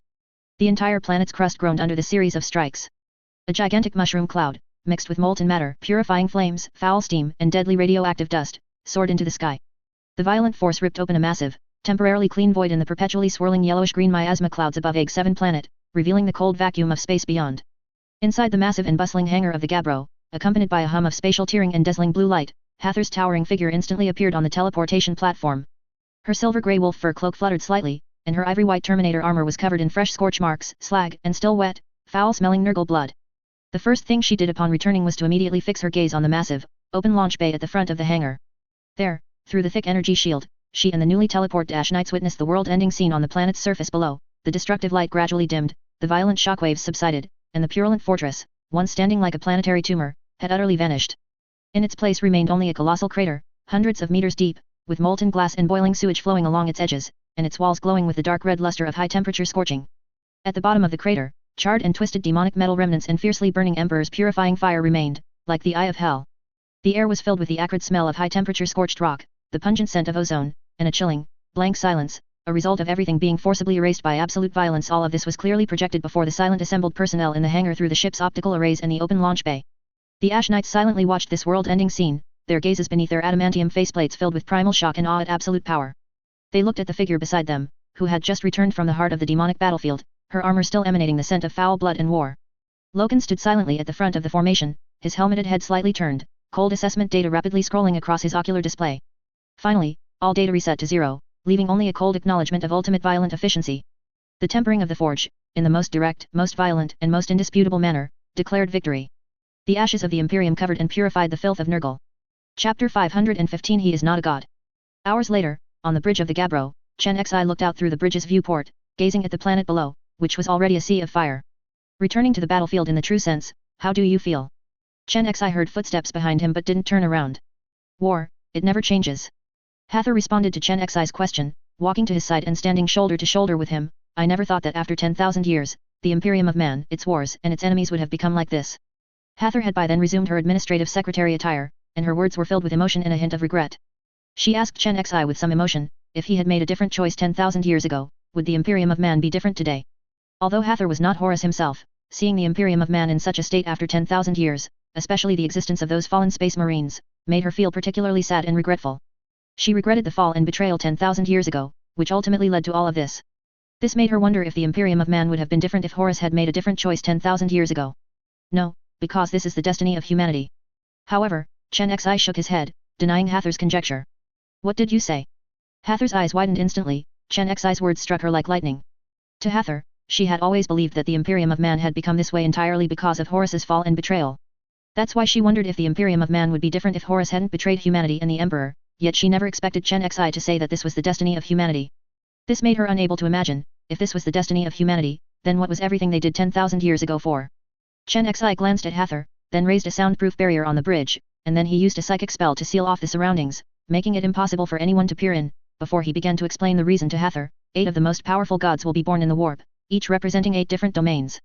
The Chaos Gods are just 4 of them. The Great Rebellion 10,000 years ago was actually a ritual destined to give birth to the 5th god, an ascension ritual. What Chen Xi spoke of was the most core aspect of this world, and the secrets involved were probably known to few in this galaxy, and the birth of these 8 true gods transcends the concept of time and space, meaning that the moment they are born, they will be born on all timelines in the past, future, and present. To give a simple example, Slaanesh was born at the time of the fall of the Ildari Empire, but he also witnessed the war in heaven between the Old Ones and the Citan tens of millions of years ago when the Ildari first emerged. Similarly, after the Great Rebellion 10,000 years ago, the Dark King was already destined to be born, only the Emperor postponed his birth at the cost of sitting on the Golden Throne. That war 10,000 years ago was an ascension ritual, between the Emperor and Horus, one was destined to ascend to become the Dark King. Initially it was Horus, until the Emperor also chose to embark on this path, a path that was already fated for him. You mean that no matter what choice Horus made 10,000 years ago, a Dark King would inevitably be born between him and the Emperor? Hather seemed to not quite understand Chen Xi's meaning. It's not that a Dark King would be born between Horus and the Emperor, but that the ritual 10,000 years ago would give birth to a Dark King. If not Horus, if not the Emperor, it would have been someone else. Chen Xi shook his head and explained, the birth of the Dark King is destined, it's just that who ultimately becomes him and when he is born can be influenced. The Emperor originated from the sacrifice of humanity's first immortal shamans. Some say he is the aggregate of those shamans' souls in the warp, others say he comes from a higher dimensional existence, but no matter what, he was destined to stand out in humanity's old night era, leading humanity out of the gloom of the old night and reunifying the galaxy. But by destiny, the Emperor was destined to experience the betrayal of his sons. If not Horus, it would have been someone else, perhaps Guilliman, perhaps Sanguinius, or perhaps Rogaldorn, or even those 2 brothers who have disappeared from your memory. At this point, Chen Xi added, even on some timelines, the gene seed Primarch and the Emperor might not necessarily be male. Malkador once suggested when the Emperor was creating the gene seed Primarch, that he set the gender of some of the Primarches as female, but the Emperor thought he was just joking. This joke is not funny. To Hather, who was now a woman, this was no joke. Indeed, this is certainly not a joke, neither for Malkador nor for the Primarches. Chen Xi did not delve deeper into this topic. He merely concluded, in short, the Great Rebellion 10,000 years ago was inevitable. The Chaos Gods have already taken their places, and they need to seize more in the real world. And the resurgence of humanity was undoubtedly a huge cake for them. Horus's fall and betrayal were merely the result of the Chaos Gods' deliberate temptation. If he hadn't made such a choice, other gene seed Primarches would have been tempted by them.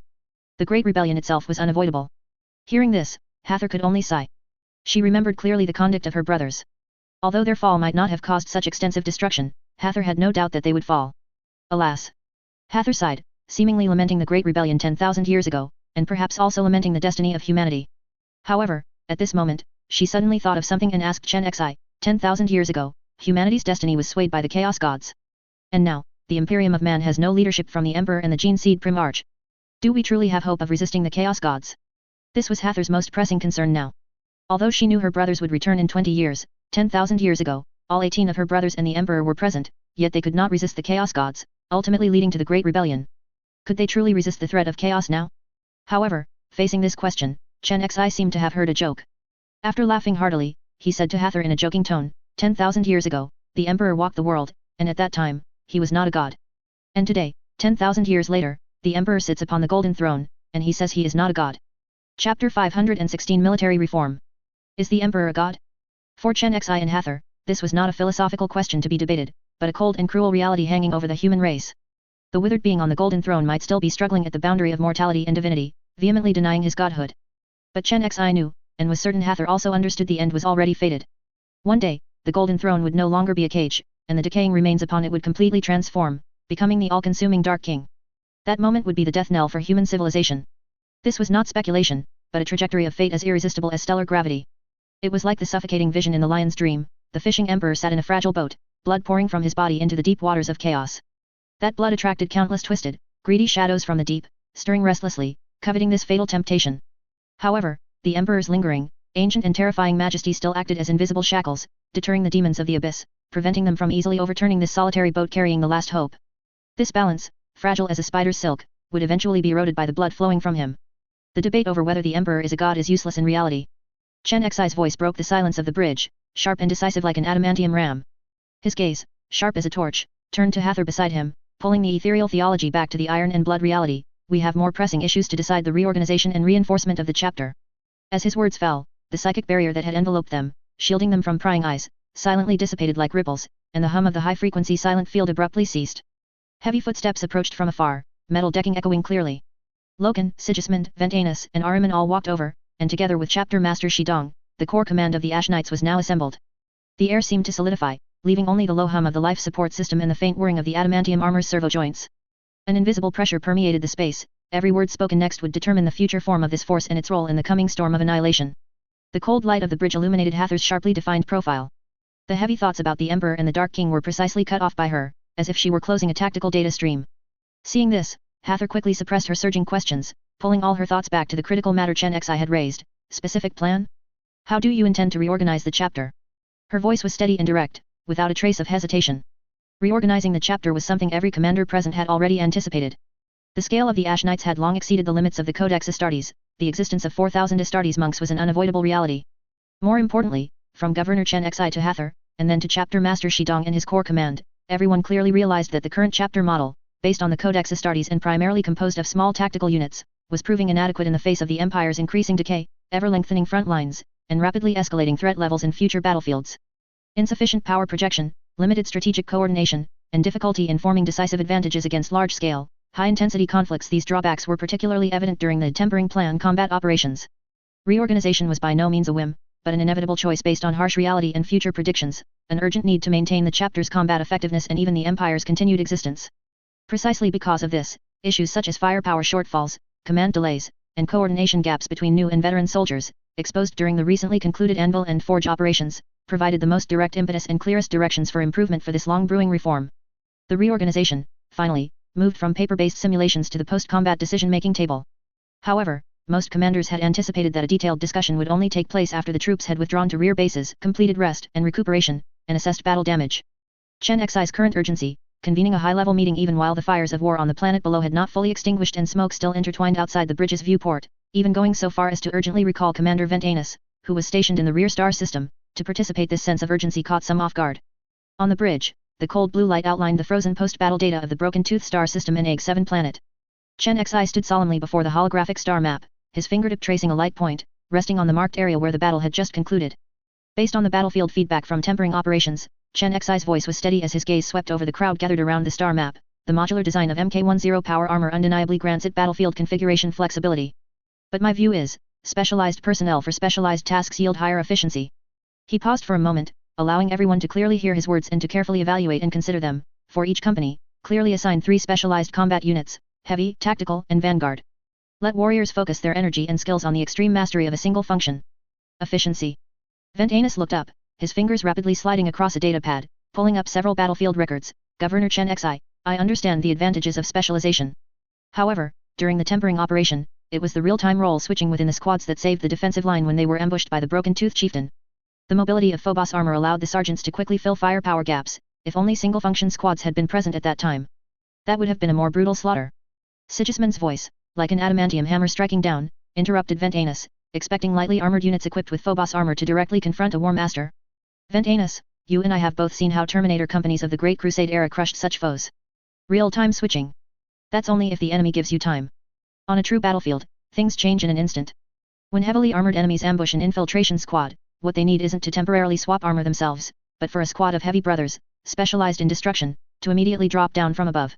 Chapter Master Shidong's rough fingers tapped the edge of the tactical display, making a dull thud. Commander Sigismund has a point. But what about resources? Governor Chen Xi, we are not a legion from the Great Crusade.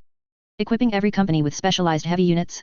Gravis pattern armor, Terminators, these all require resources, training grounds, and maintenance teams. Can the chapter's current scale support such dispersed deployment? Or would it be more practical to concentrate resources and form 1 or 2 specialized heavy assault companies? Concentrate. Chen Xi's fingertip tapped heavily on a marked point of intense engagement in the holographic image, precisely where Mikhail's squad encountered the War Master, Broken Tooth. What about sudden encounters? There's no time, and no space for you to leisurely deploy troops. A Phobos armor squad on an infiltration mission, deep behind enemy lines, suddenly runs into heavily armored enemies and urgently needs heavy firepower suppression. Are we to expect them to swap into Gravis heavy armor in the middle of a hail of bullets? Orbital drop pod support usually only provides backpack module replacement from a standard power backpack to a jump pack, and that's it. At such times, the most effective solution is to directly drop a squad of heavy units equipped with Gravis heavy armor, specialized in fire suppression. And they must be in your operational sequence, ready to be called upon at any time. He looked around at everyone, his gaze sharp. In the past, the chapter, limited by its size, often had squads execute missions independently, and being isolated and unsupported was the norm. This forced every warrior to be a jack of all trades to cope with all possibilities. However, on a Legion-level large-scale battlefield, this Master of None model will be pushed to its limit. Many times, what the front line urgently needs is merely a heavy strongpoint that can hold a critical node and provide continuous destructive firepower, not a flashy all-around performance. Special operational needs? Just deploy another special operations squad specifically formed for that purpose. This is the fundamental difference between a Legion and a chapter. A chapter pursues versatility due to manpower scarcity. A Legion, with ample personnel, achieves specialized roles for specialized tasks, optimizing resource allocation. Ahriman's low voice came from beneath his hood, carrying the resonance of a psyker. Governor Chen Xi's logic is clear. Specialization maximizes individual effectiveness and forms a stronger collective force through efficient combination. On a chaotic battlefield, clear role definition reduces the complexity of the command chain and information misjudgment, which aligns with the deduction of war efficiency. So, how will it be specifically allocated? Shitong pressed. As chapter master, he had to implement the blueprint. Will it be assigned to each company in squad form? Or will mixed tactical squads be the basic unit? The framework of the Codex Astartes. Mixed tactical squads. Ventainus immediately retorted. He was always one of the defenders of the Codex Astartes system. This is just going back to the old ways. Although members within a squad have different roles, the squad as a whole still lacks clear functional specialization. This violates the original intention of specialized personnel for specialized tasks. It merely shifts the problem from the individual level to the squad level. When the entire squad encounters a threat that its function cannot effectively counter, the predicament remains. Agreed. Sigismund's voice was decisive. Since warriors are assigned by function, they should be used in concentration to maximize their expertise. Dispersed mixed formations are merely titular and waste the advantages brought by specialization. Think of the Shadow Wolves Gastaphalon, the Imperial Fists Templar Brethren. Concentration is what forms destructive power. Chen Xi slightly raised his hand, signaling a pause in the argument. Mixed tactical squads still have their value, for example, the most elite veterans in the chapter, who are battle-hardened and skilled in various areas. Forming them into special task squads, specifically for missions requiring extreme skill, extreme stealth, or rapid response assassination, infiltration, intelligence gathering, these tasks remain indispensable. He surveyed the group, his gaze profound. Although the Empire's future is precarious, not all battlefields require large-scale army assaults. Elite special operations squads, retained as special formations, are a necessary supplement. But they can only be the exception, not the general rule. Then, what about the overall organizational structure? Loken's voice came from behind Hathor, his helmeted head slightly turning, cold optical sensors locked on Chen Xi. Mixed functional squads within companies? Or, are you planning to completely break the Codex Astartes' company structure and establish company-level specialized formations? Chen Xi met Loken's gaze, nodding affirmatively. My vision is to improve within the shell of the Codex Astartes. The chapter's 1,000-man roster has become an imprinted idea for the Empire, a default unspoken rule. Although a few chapters can be overstrength, maintaining this shell is currently more beneficial than detrimental, as it can reduce unnecessary suspicion and resistance. He pulled up the Ash Knights organizational chart, and blue light quickly projected a cluster of markers representing the Ash Knights Astartes. Therefore, the Ash Knights will continue to maintain the 1,000-man chapter as the basic unit. Each chapter will have 10 companies, but the nature of the companies will completely change. No longer the combat companies with ambiguous internal functions as stipulated by the Codex Astartes, but specialized companies with unified functions. Heavy companies focus on Gravis pattern heavy armor, terminators, and heavy fire support. Tactical companies are equipped with standard Mk10 armor, responsible for multi-purpose assaults and holding positions. Vanguard companies use Phobos armor, performing high-speed maneuvers, infiltration, and reconnaissance. Chen Xi's fingers drew clear lines on the projection, categorizing the markers representing different functions.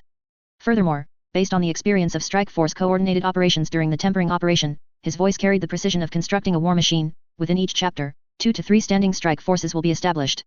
A strike force. Chen Xi clenched his fist, and the markers representing strike forces on the star map suddenly lit up and rotated, will consist of 1 to 2 heavy companies as the core for assault and defensive strongpoints, paired with 2 to 3 tactical companies as mobile and assault forces. When necessary, vanguard companies can be incorporated to perform battlefield screening, deep infiltration, or high-speed flanking maneuvers. Each strike force will be commanded by an experienced commander, possessing independent command links and tactical decision-making authority, serving as the chapter's primary operational power projection unit. In daily operations, Chen Xi concluded, his voice carrying the authority of finalization, the chapter will be dispersed and deployed as strike forces to respond to regional threats. Strike force commanders have the authority to flexibly organize subordinate heavy, tactical, and vanguard units in half-company or even smaller scales, led by subordinate officers. to perform routine combat missions and maintain tactical flexibility. And when facing large-scale campaigns, when the Imperial territory needs a true Legion-level Iron Fist. He surveyed the bridge, his gaze sweeping over every legendary commander and chapter master. All strike forces will be assembled under unified command, and under the deployment of the chapter master or higher-level commander, they will condense into an unstoppable Legion's fist. This is the future path of the Ash Knights, within the shell of an Codex Astartes chapter, beats a core that is Legion-like. As Chen Xi's words fell, a brief silence descended upon the bridge, broken only by the low hum of the Cognito Hazard Array. In the cold blue light, different ideas gradually settled after a silent clash.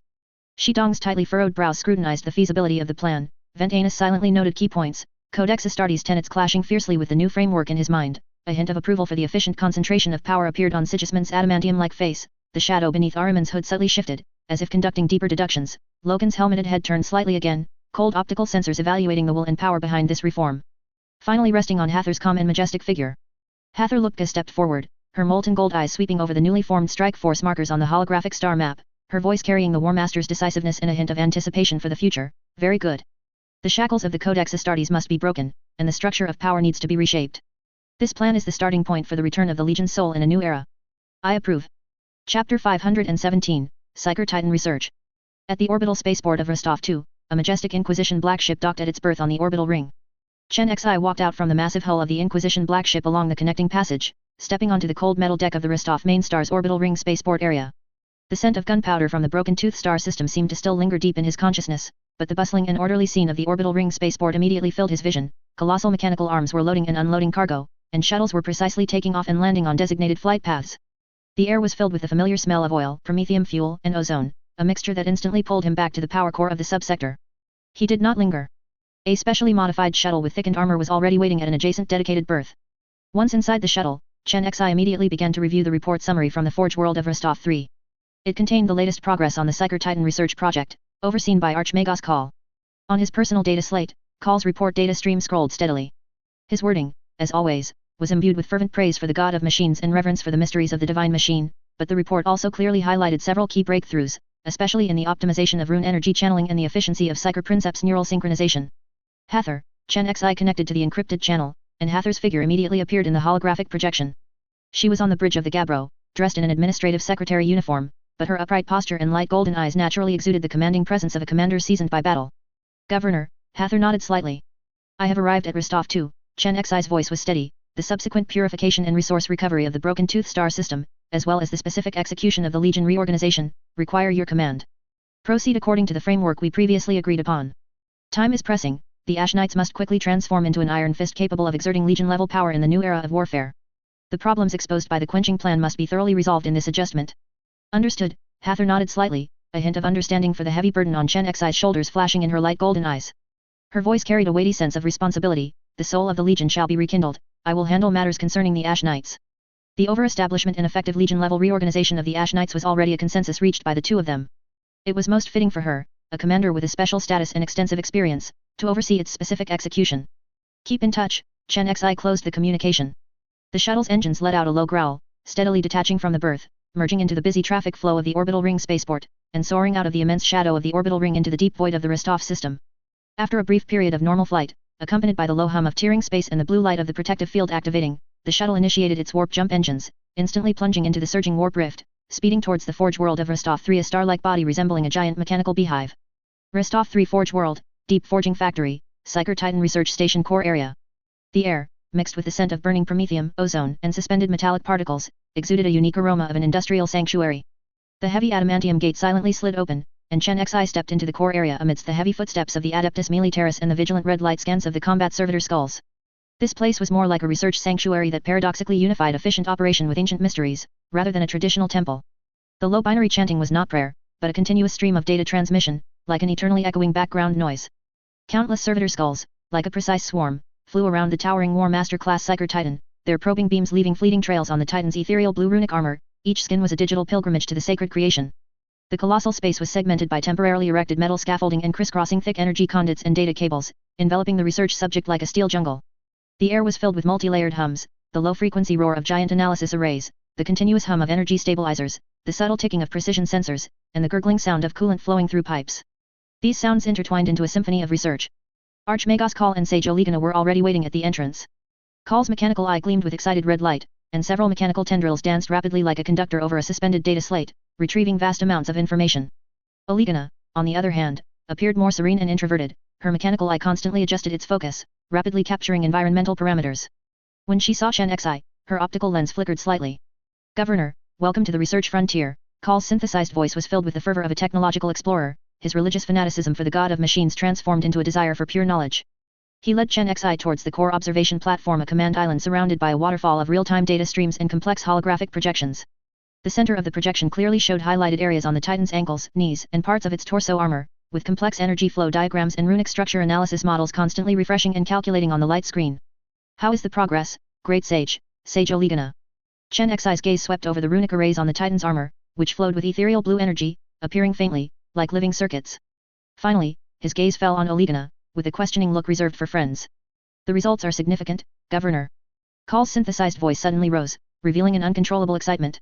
He quickly projected denser data streams and analysis models.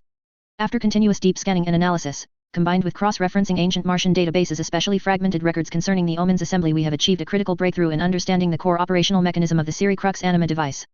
Sage Olegana's electronic voice calmly added, her fingers precisely manipulating the holographic table, magnifying a set of runic structures located on the inner side of the Titan's knee joint to the extreme. Analysis confirms that the core of this device lies in the soul energy of bound psychers, guided, focused, and amplified by the untouchable princeps as a pure channel of will. Its energy conversion efficiency far exceeds any existing imperial psycher amplification technology. Especially the topological structure of its runic array, which exhibits extremely high information density and nearly perfect energy channeling characteristics. The energy resonance patterns of some key nodes challenge our cognitive models of existing physical laws, strongly pointing towards lost Dark Age technology, but we have initially reverse-engineered its basic energy circuit framework. Excellent, Chen Xi nodded slightly, his gaze turning to Call with a hint of inquiry. What about the applicability assessment of the technology? Can its core principle be safely transferred to a smaller platform? For example, a knight armor. He emphasized the word safely, his voice echoing faintly in the vast space, quickly swallowed by the omnipresent mechanical hum. This was precisely the question Call was waiting for. His metal joints emitted a slight hydraulic hiss, and several mechanical tendrils, as if injected with high-pressure energy, excitedly sprang up, pointing precisely to an area on the laboratory's flank meticulously isolated by a high-intensity energy force field. The pale purple force field barrier hummed deeply, and the air was filled with the acrid smell of ionization. Inside the isolation zone, a standard Imperial Knight, like a suffering colossus, was rigidly secured to a reinforced experimental frame by heavy adamantium restraints.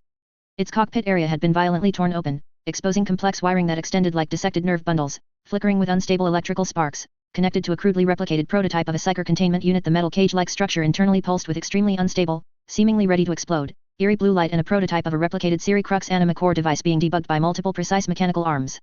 The Knight's originally solemn armor surface was edged with simple, crooked runic lines attempting to mimic the sacred prototypes of Titans, appearing exceptionally fragile and imbued with a sense of technological transgression under the force field's light. The Psyker Imperial Knight prototype, Governor. Call's synthesized voice suddenly rose, overriding some of the background noise, filled with fervor for the potential technological breakthrough. Miniaturizing and adapting the RIfxFe anima technology for application on a Knight platform. Imagine, an Imperial Knight capable of controllably releasing psyker power. This will be a revolutionary weapon against powerful enemies. We strongly recommend proceeding with the next stage of preliminary psyker circuit activation and psyker compatibility safety tests as soon as possible. Theoretical deductions require practical data for verification and refinement. Several servitor skulls monitoring the prototype seemed to be affected by his emotion, their scanning beams quickening their rhythm. Chen Xi's brows furrowed deeply, his gaze, as if drawn by a magnet, fixed tightly on the modified Imperial Knight and the adjacent, empty, unsettling psyker containment unit. The cold metal surface inside the unit reflected an eerie glow, as if silently awaiting a sacrifice. A sense of risk, like cold machine oil, heavily poured into his chest. A psyker titan itself was a walking source of warp instability, its power was violent and untamable, and merely approaching it could evoke a soul-level oppression. To transplant its technology onto a knight armor, which was far inferior in structural strength, energy-carrying capacity, and machine spirit stability. Around them, lower-ranking tech priests climbed like worker ants on the metal scaffolding encircling the Titan and the prototype, or chanted monotonous binary prayers before oil-stained data terminals. Their red robes, like congealed blood clots in the dim light, and their mechanical bionics, flickering with awe or anxiety, carefully recorded every faint energy pulsation of the Titan's runes, occasionally glancing towards the prototype with a mixture of desire for forbidden knowledge and a hint of instinctive fear. Metal particles suspended in the air danced like tiny stars under the scanning beams. Safety, Archmagos Call. Chen Xi's voice was low and serious, with a metallic, hard quality, his gaze sharp as a blade, seemingly able to penetrate thick armor. This is my utmost concern. Psyker backlash, uncontrolled warp rifts, energy core overload detonation, or even the Imperial Knight's machine spirit itself violently rejecting this foreign power, any single loss of control would have unimaginable consequences. What is the energy dissipation threshold your safety redundancy measures can withstand? What is the response time of the emergency cutoff device in nanoseconds? Is the machine spirit compatibility protocol sufficiently complete? We have designed multiple redundant psyker suppression rune arrays and physical emergency cutoff gates. Call called up complex 3D design diagrams, and holographic images instantly unfolded in the air, dense data streams scrolling madly around him like a waterfall, attempting to build a wall of persuasion with a massive amount of technical details. The initial plan is to only use Delta-grade psychers, with the lowest rating and relatively higher controllability, for shallow connection tests. Regarding the machine spirit compatibility issue, we are attempting to logically couple some stable circuits with its core consciousness, supplemented by standardized machine spirit appeasement protocols. One of his mechanical tendrils unconsciously tapped the edge of a hovering datapad, emitting a rapid clicking sound. At this moment, Sage Olegana stepped forward, the hem of her red robe brushing against the condensation-laden metal floor, making a faint rustling sound. Her electronic voice was clear and calm, like the hum of a precision instrument, carrying both the candor of a friend and a pragmatic assessment of the technology. Chen Xi, based on existing models and material performance limits, even with the lowest power settings and Delta-grade psychers for testing, the risk of system runaway is extremely high. If we attempt to reach the practical power required for the battlefield, failure is almost inevitable. The core bottlenecks are twofold. First, existing materials cannot replicate the near law-level energy containment stability found on the Titan. The Titan armor's materials themselves may contain dark technology we cannot analyze. Second, there is a fundamental, deep-seated conflict between the Psyker's soul energy and the Imperial Knight's machine spirit will that currently cannot be reconciled. The technology is far from mature, forced testing will bring unacceptable, immense risks, with destructive power sufficient to destroy this isolation zone and even affect the core Titan. She looked at Chen Xi, the light from her optical lenses steady and deep, expressing her dual position as a project participant and Chen Xi's friend. Chen Xi silently gazed at the Imperial Knight prototype, which flickered with dangerous, pulsating blue light within the isolation field. It was like a warrior forcibly grafted with alien organs, appearing exceptionally small and unstable under the silent gaze of the massive Psyker Titan. The Titan's enormous body cast a heavy shadow, its rune arrays deep, constant eerie blue light seeming to silently mock the crude imitation's sickly, flickering glow on the prototype. Olegana's cold, precise assessment was like a bucket of liquid nitrogen poured over Call's fervent theoretical deductions. The iceberg of technical bottlenecks appeared even larger and harder in the stark contrast of their attitudes. Call's argumentation could not obscure the immense risks involved. He needed power, but certainly not at the cost of creating an unstable warp bomb that would detonate at the core of his forge world. Chapter 519, Spirit Bone Technology. The project direction has strategic value. Chen Xi finally spoke, his voice not loud, but carrying the absolute weight of a governor's decision, clearly piercing through the background hum. His gaze swept over the excited red glow flickering behind Call's complex optical lenses, finally resting on Sage Olegana's calm visors, carrying an acknowledgement of her judgment. However, safety is an absolutely non-negotiable prerequisite. Continue to deepen theoretical research, especially on the two core difficulties of energy containment stability and machine spirit compatibility. Optimize your suppression and stabilization solutions.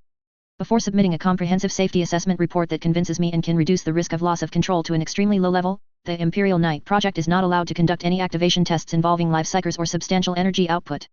He turned to Call, his tone softened but firm as adamantium. Archmagos Call, I understand your desire for breakthroughs, but the foundation must be solid. He then looked at Olegana. Sage, focus on solving those critical bottlenecks.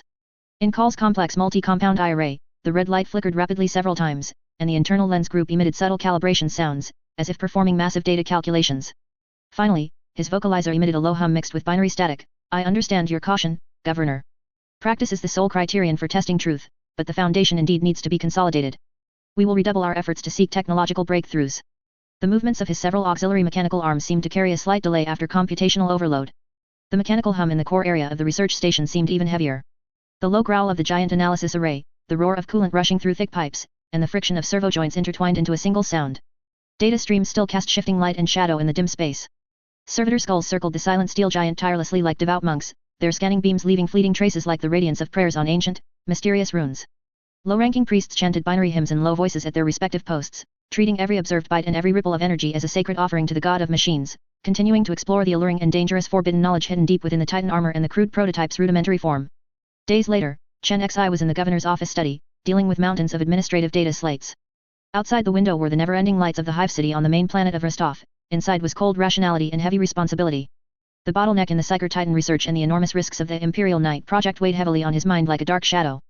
At this moment, the scent of incense permeating the study seemed to be disturbed by an extremely faint psychic fluctuation, carrying the fresh fragrance of exotic plants.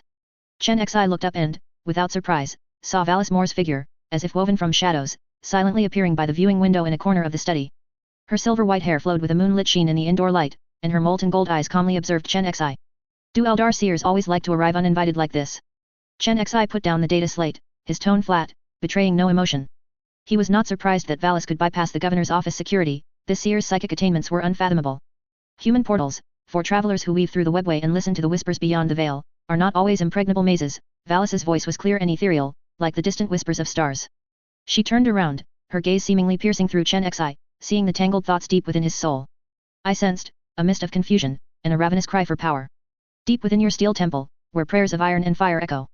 Chen Xi did not deny it. Archmagos Call's project has encountered an insurmountable technological chasm.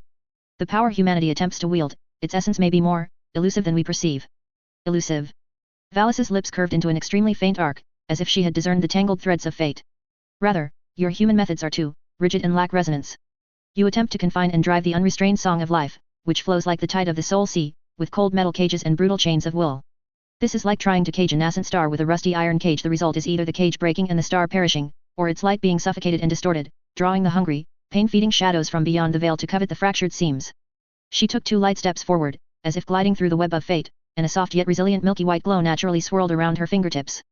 This light was not fire, it was more like solidified moonlight, a flowing song, flowing and condensing at her fingertips, quickly forming an extremely tiny, yet structurally intricate and complex 3-dimensional rune model, like the trajectory of stars, emitting a pure and stable soul pulsation.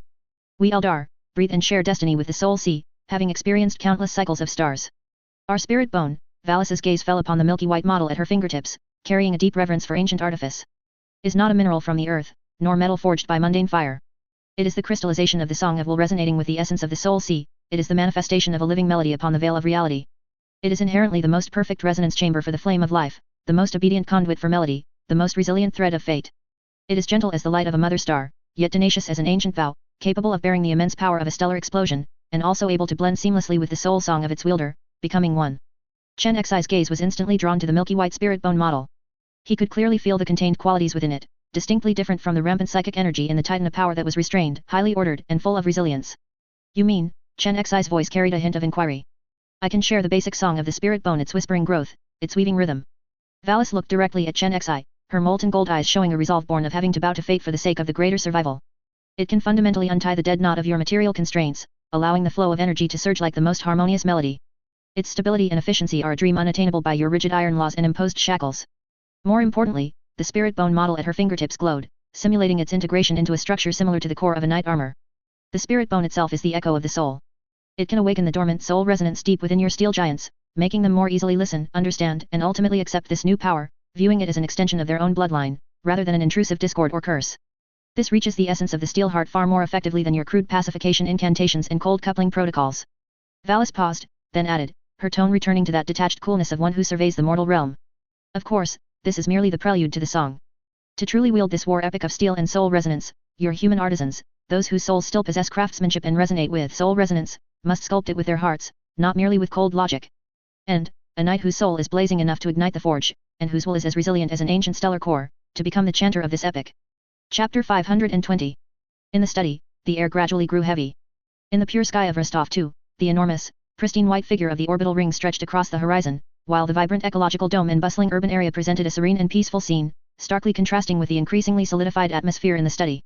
The use of alien technology was not unprecedented for the Imperium, but it was inherently a major taboo. For the Imperium, especially the Adeptus Mechanicus, technological purity was of utmost importance. In a sense, the purity of technology was a crucial cornerstone for the Imperium's existence. Any foreign creation that had not been thoroughly purified and understood could potentially become a vessel for Tsianch's will, leading to catastrophic corruption and degradation. The Imperium's history contained very painful lessons. For example, a discovered and widely applied coding technology was eventually proven to have been tainted by chaos, causing all Imperial armaments coded with it to instantly turn traitor. Therefore, the Imperium's scrutiny over the introduction of new technology, especially alien and heretical artifacts, was almost paranoid. The purity review of a technology could take hundreds of years to verify, and even if approved, it would still take hundreds of years for the technology to enter production and yield physical products. For the Imperium, a 1,000-year delay for the entire process was not an exaggeration. The Imperium's caution in this matter had long been proven absolutely necessary by countless bloody facts. Precisely because of this, only a very small number of departments within the Imperium had the authority to use heretical or alien technology. Moreover, this authority was limited to using certain alien or heretical artifacts, involving only a small amount of their technology, and certainly not directly integrating alien technology into the Imperium's technical system to produce Imperial Knights in this manner. It could be said that every word of this proposal was like an Emperor-class Titan dancing the flamenco with a great unclean one on the nerves of the Inquisition and the Adeptus Mechanicus. However, facing this proposal, Chen Xi could not directly refuse. Chen Xi believed Call could handle the design and manufacturing of the Imperial Knight. His ability to independently complete the full set of Primaris Space Marines technology and associated equipment design and manufacturing over 10,000 years was sufficient proof of Call's terrifying capability and knowledge. But similarly, this also exposed a major problem with the Adeptus Mechanicus, slowness.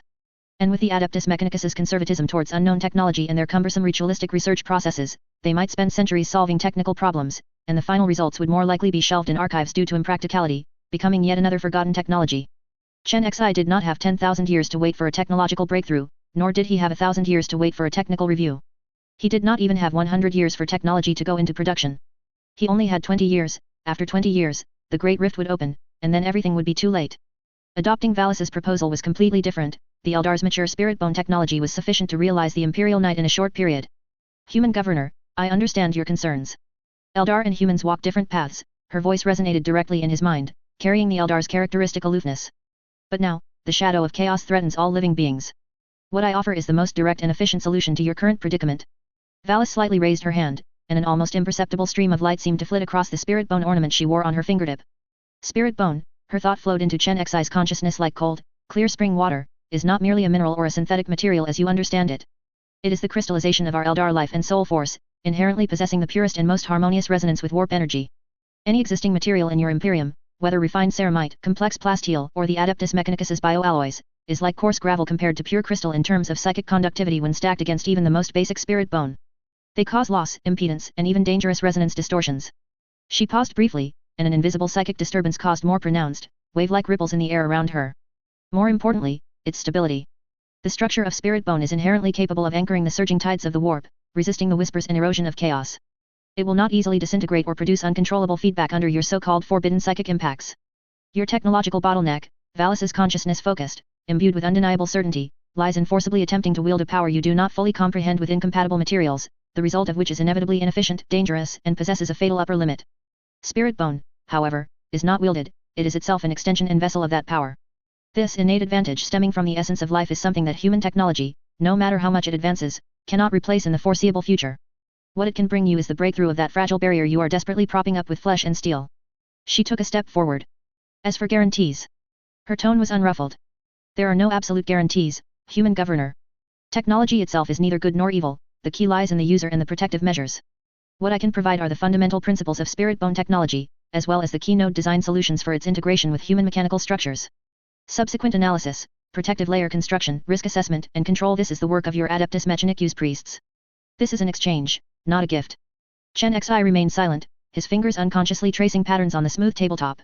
Immense risk coexisted with tempting rewards. Time was pressing. The Great Rift is about to tear the galaxy apart, Valus's voice deepened, imbued with a prophetic quality. A dark age is at hand. Old orders and technological barriers are fragile in the face of the destructive wave sweeping across the galaxy. Humanity needs stronger weapons, needs faster breakthroughs. Adhering to the creed of so-called pure human technology in the face of a survival crisis is a fatal slowness. Her gaze met Chen Xi's directly.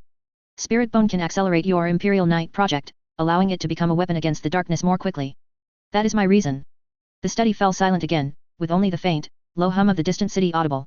Chen Xi's gaze swept from the window to the interior.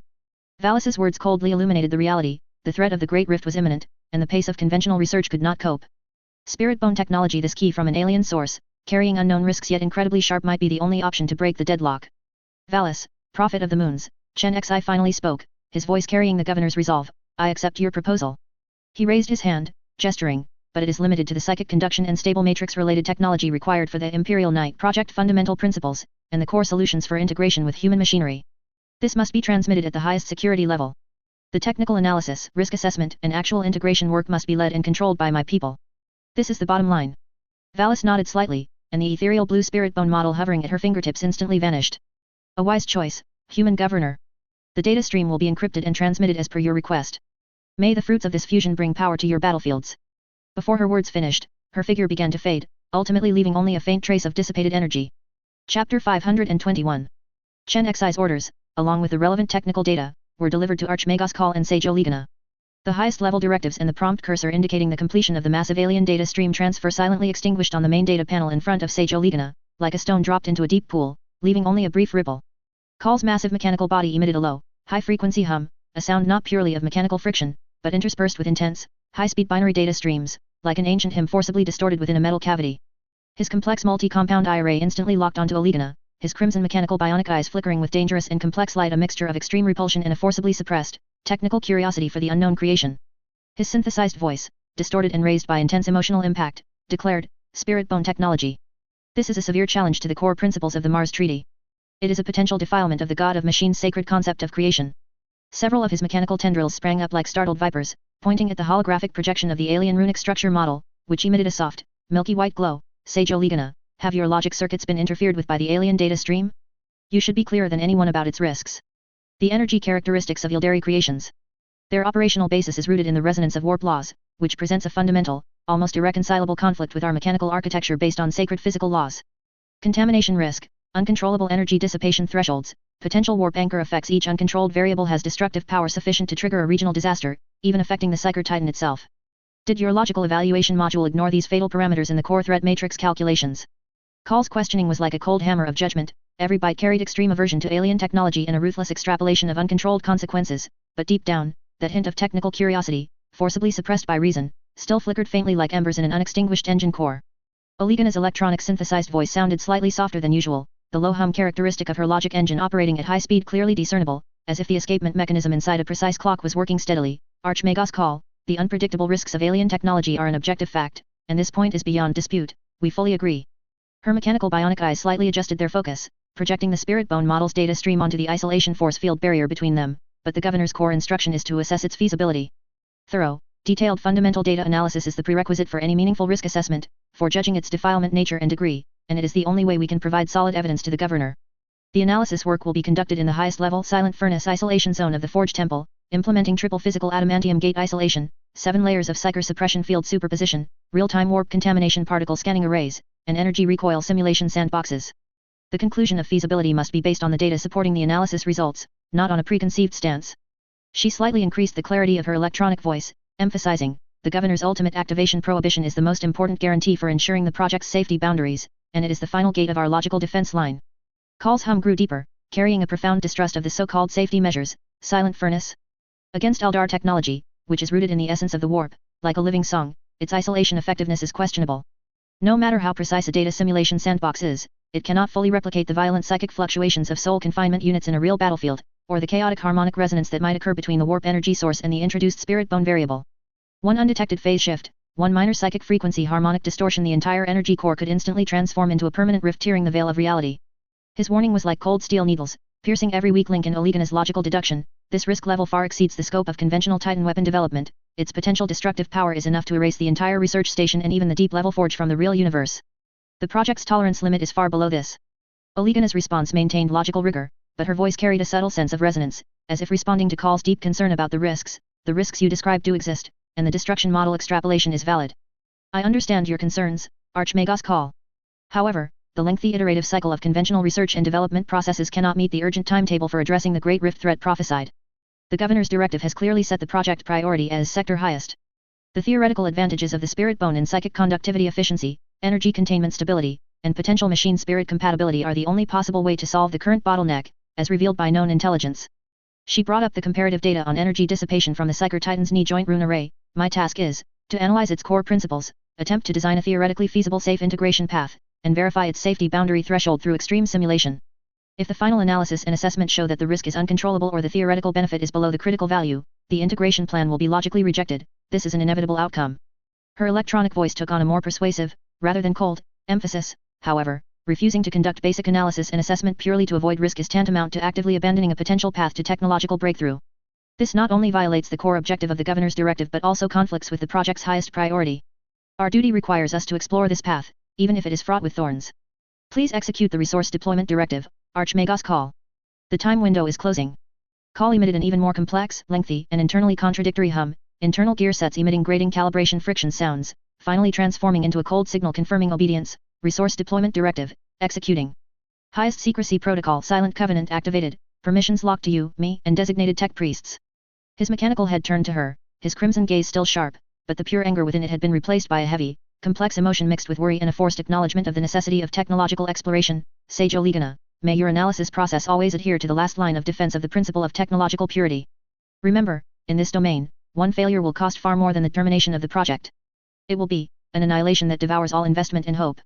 His warning was like a heavy adamantium coffin lid falling, cold and full of finality. Olegana's response was concise and firm, carrying the solemnity of accepting a heavy burden. Risk perception matrix fully recorded. Analysis work sequence, commencing. Chapter 522, The Rejuvenation of the Lingguang Family. On the planet Rostov 2, the Lingguang family's stronghold was now a vibrant sight. 10 years had completely transformed this barren Gobi desert, once ravaged by sandstorms and strewn with gravel. Above the family territory, a massive ecological dome, like a transparent protective shield, emitted a steady, faint blue glow. This advanced barrier effectively filtered the harsh stellar radiation and frequent sandstorms of Rostov 2, creating a stable microclimate within. Beneath the dome, the desolation of the past was nowhere to be seen. Through meticulous design and maintenance by environmental control systems, it had become a lush oasis. Genetically optimized tall trees with luxuriant branches swayed gently in the simulated breeze, crops thrived in neat hydroponic farm towers and open fields, clear artificial waterways flowed along anti-gravity transport pipelines supported by adamantium frameworks, nourishing the well-planned towns and fields. Uniformly styled towns clustered around the heart of the territory, the Lingguang family's central castle. This magnificent structure blended the solemn spires of Gothic architecture with practical and sturdy alloy frameworks. Thick ceramite composite armor covered its adamantium skeleton, and thick energy conduits were faintly visible on its surface, showcasing power and protection. Atop the castle, the Lingguang family's emblem shone brightly under the stellar light. Life was bustling within the territory. On wide streets, pedestrians came and went, and hover transports shuttled ceaselessly. Most noticeable among them were the sleek, non-combatant servant armor of various functions. They efficiently carried out various tasks for the territory's daily operations. In the vast farmlands, agricultural models precisely performed seeding, harvesting, and spraying operations. Multi-jointed mechanical arms ensured every crop was cared for, and sensors continuously monitored soil and crop conditions. At the edge of the storage area, heavy transport models easily moved tons of hay bales or building materials with magnetic suction claws, their hydraulic systems emitting a low, powerful hum. Along the waterways and main roads, maintenance models flexibly switched their forearm tool modules, repairing pipes, cleaning road signs, and inspecting underground pipelines, ensuring the integrity of the infrastructure. At key intersections and around the family facilities, patrol models stood quietly on guard or moved along preset routes, their wide-area sensors continuously scanning the environment, maintaining the territory's security information network. The shells of these robots were etched with the Lingguang family's crest and the Adeptus Mechanicus's cogskull insignia. They were the indispensable cornerstone of the territory's prosperity, undertaking arduous tasks from herding and farming to maintenance and patrolling. This vibrant scene would not have been possible without the strong support of Star District Governor Chen Xi over the past decade. 10 years ago, when the Lingguang family arrived at Rostov 2 with only 4 surviving knights and displaced retainers after the devastating Tyranids invasion, they faced nothing but endless Gobi wilderness. The entire planet had only a paltry 2 cities, the rest was desert. Chen Xi generously allocated this land, with its precious oasis and stable water source, to them. This was nothing short of a timely aid, providing the family, on the brink of extinction, with a foothold in a breathing space during its darkest hour. The governor's support went far beyond that. He continuously provided the Lingguang family with new knight armor and the critically important iron thrones, the core of the knight armor and sacred relics carrying the will of their ancestors. It should be known that the family's greatest trauma 10 years ago was the loss of most of their knights, along with their armor and iron thrones, to the insect tide. The loss of the iron thrones meant that the family's core heritage and lineage were almost severed. Had it not been for the former Supreme King's strict order for Manor to evacuate with Margaret, Maria, Sophia, and their retainers, preserving the last spark for the family, the name Lingguang might have completely disappeared. Chen Xi also granted the Lingguang family a valuable opportunity to prove their worth and earn merits in the Rostov expedition. In that grand military operation, he issued a summons across the vast Star District in his capacity as governor, calling upon free knights to participate in the war. Many free knights who answered the call and fought bravely chose to settle in this emerging subsector. Chen Xi entrusted the responsibility of recruiting and managing these valuable combat forces to the Lingguang family with confidence. Leveraging the family's long-standing knight tradition and the prestige established on the battlefield, Manor successfully persuaded a significant portion of these free knights to swear loyalty, eventually integrating them into the Lingguang family, becoming a powerful force in their path to revitalization. Therefore, every new armor and iron throne provided by the governor was not just a powerful war machine, but also key to the continuation of the family's bloodline and spirit. Over the past decade, the family has cultivated a large number of loyal retainers, who, through hard work and intermarriage, formally became family members, proving themselves in new armor and iron thrones, and eventually being promoted to new knights. And those free knights who joined, whether they were voluntarily wandering nobles or dispossessed heirs, eventually linked their bloodlines and futures closely with the Lingguang family through intermarriage. Their next generation would inherit the Lingguang surname and its glorious tradition. Today, the Lingguang family has not only recovered but its scale has even surpassed its past glory. The family now commands over 20 powerful knight armor, including 3 awe-inspiring command knights. This strength is enough to deter any covetous eyes. Indeed, a considerable portion of the core knight strength of the family originates from these newly integrated, non-pure blood knights. At times, gazing at these knight armor, which carried different bloodlines yet fought for the name Lingguang, a subtle, ineffable melancholy would flit through Manor's heart, a sigh for the fading purity of the ancient bloodline's inheritance, like the last echo of an old bell in the corridor of time. However, the bond of intermarriage had welded the new and old bloodlines together like fine steel, ensuring the purity of the next generation's bloodline and the unity of the family. This unity, forged by sacrifice, acceptance, and rebirth, was like a sturdy cornerstone, firmly supporting the family's future and ultimately soothing the subtle undercurrent of unease in his heart. At this moment, Manor Ling Guang stood on the towering terrace of the family's newly completed castle, overlooking the thriving territory beneath the dome. The streets were orderly, the farmlands lush and green, robots and retainers worked in harmony, and from the distant training ground came the shouts of retainers drilling and the clang of metal. This hard-won prosperity brought a deep sense of relief to his weathered face. He felt it was time to formally transfer the duties of the family's senior knight, and the command knight armor symbolizing supreme command, to his niece Margaret Ling Guang. That powerful armor should have been piloted by her, but 10 years ago, she was too young to bear the heavy responsibility of leading the entire family. Now, after 10 years of tempering in war and practical experience in territorial management, Margaret had grown into a composed, wise, and highly respected knight leader, fully capable of inheriting this weighty responsibility. However, the transfer of the family's supreme authority was a matter of far-reaching importance, especially with the majority of elite knights still serving on the expeditionary force front lines. Manor knew this matter required careful planning and had to await a suitable time when all core family knights could gather. A steady knock, carrying an undeniable sense of solemnity, interrupted Manor's deep contemplation of the family's future. The sound was firm and strong, echoing on the heavy oak door, as if bearing a weighty significance. "Enter," he responded in a deep, steady voice, as firm as a rock. The heavy oak door of the study opened silently, and Margaret Ling Guang, dressed in a simple yet well-tailored knight training uniform, entered the room. Her steps still maintained the upright posture and regular rhythm characteristic of a Kasdal knight, each step appearing firm and powerful.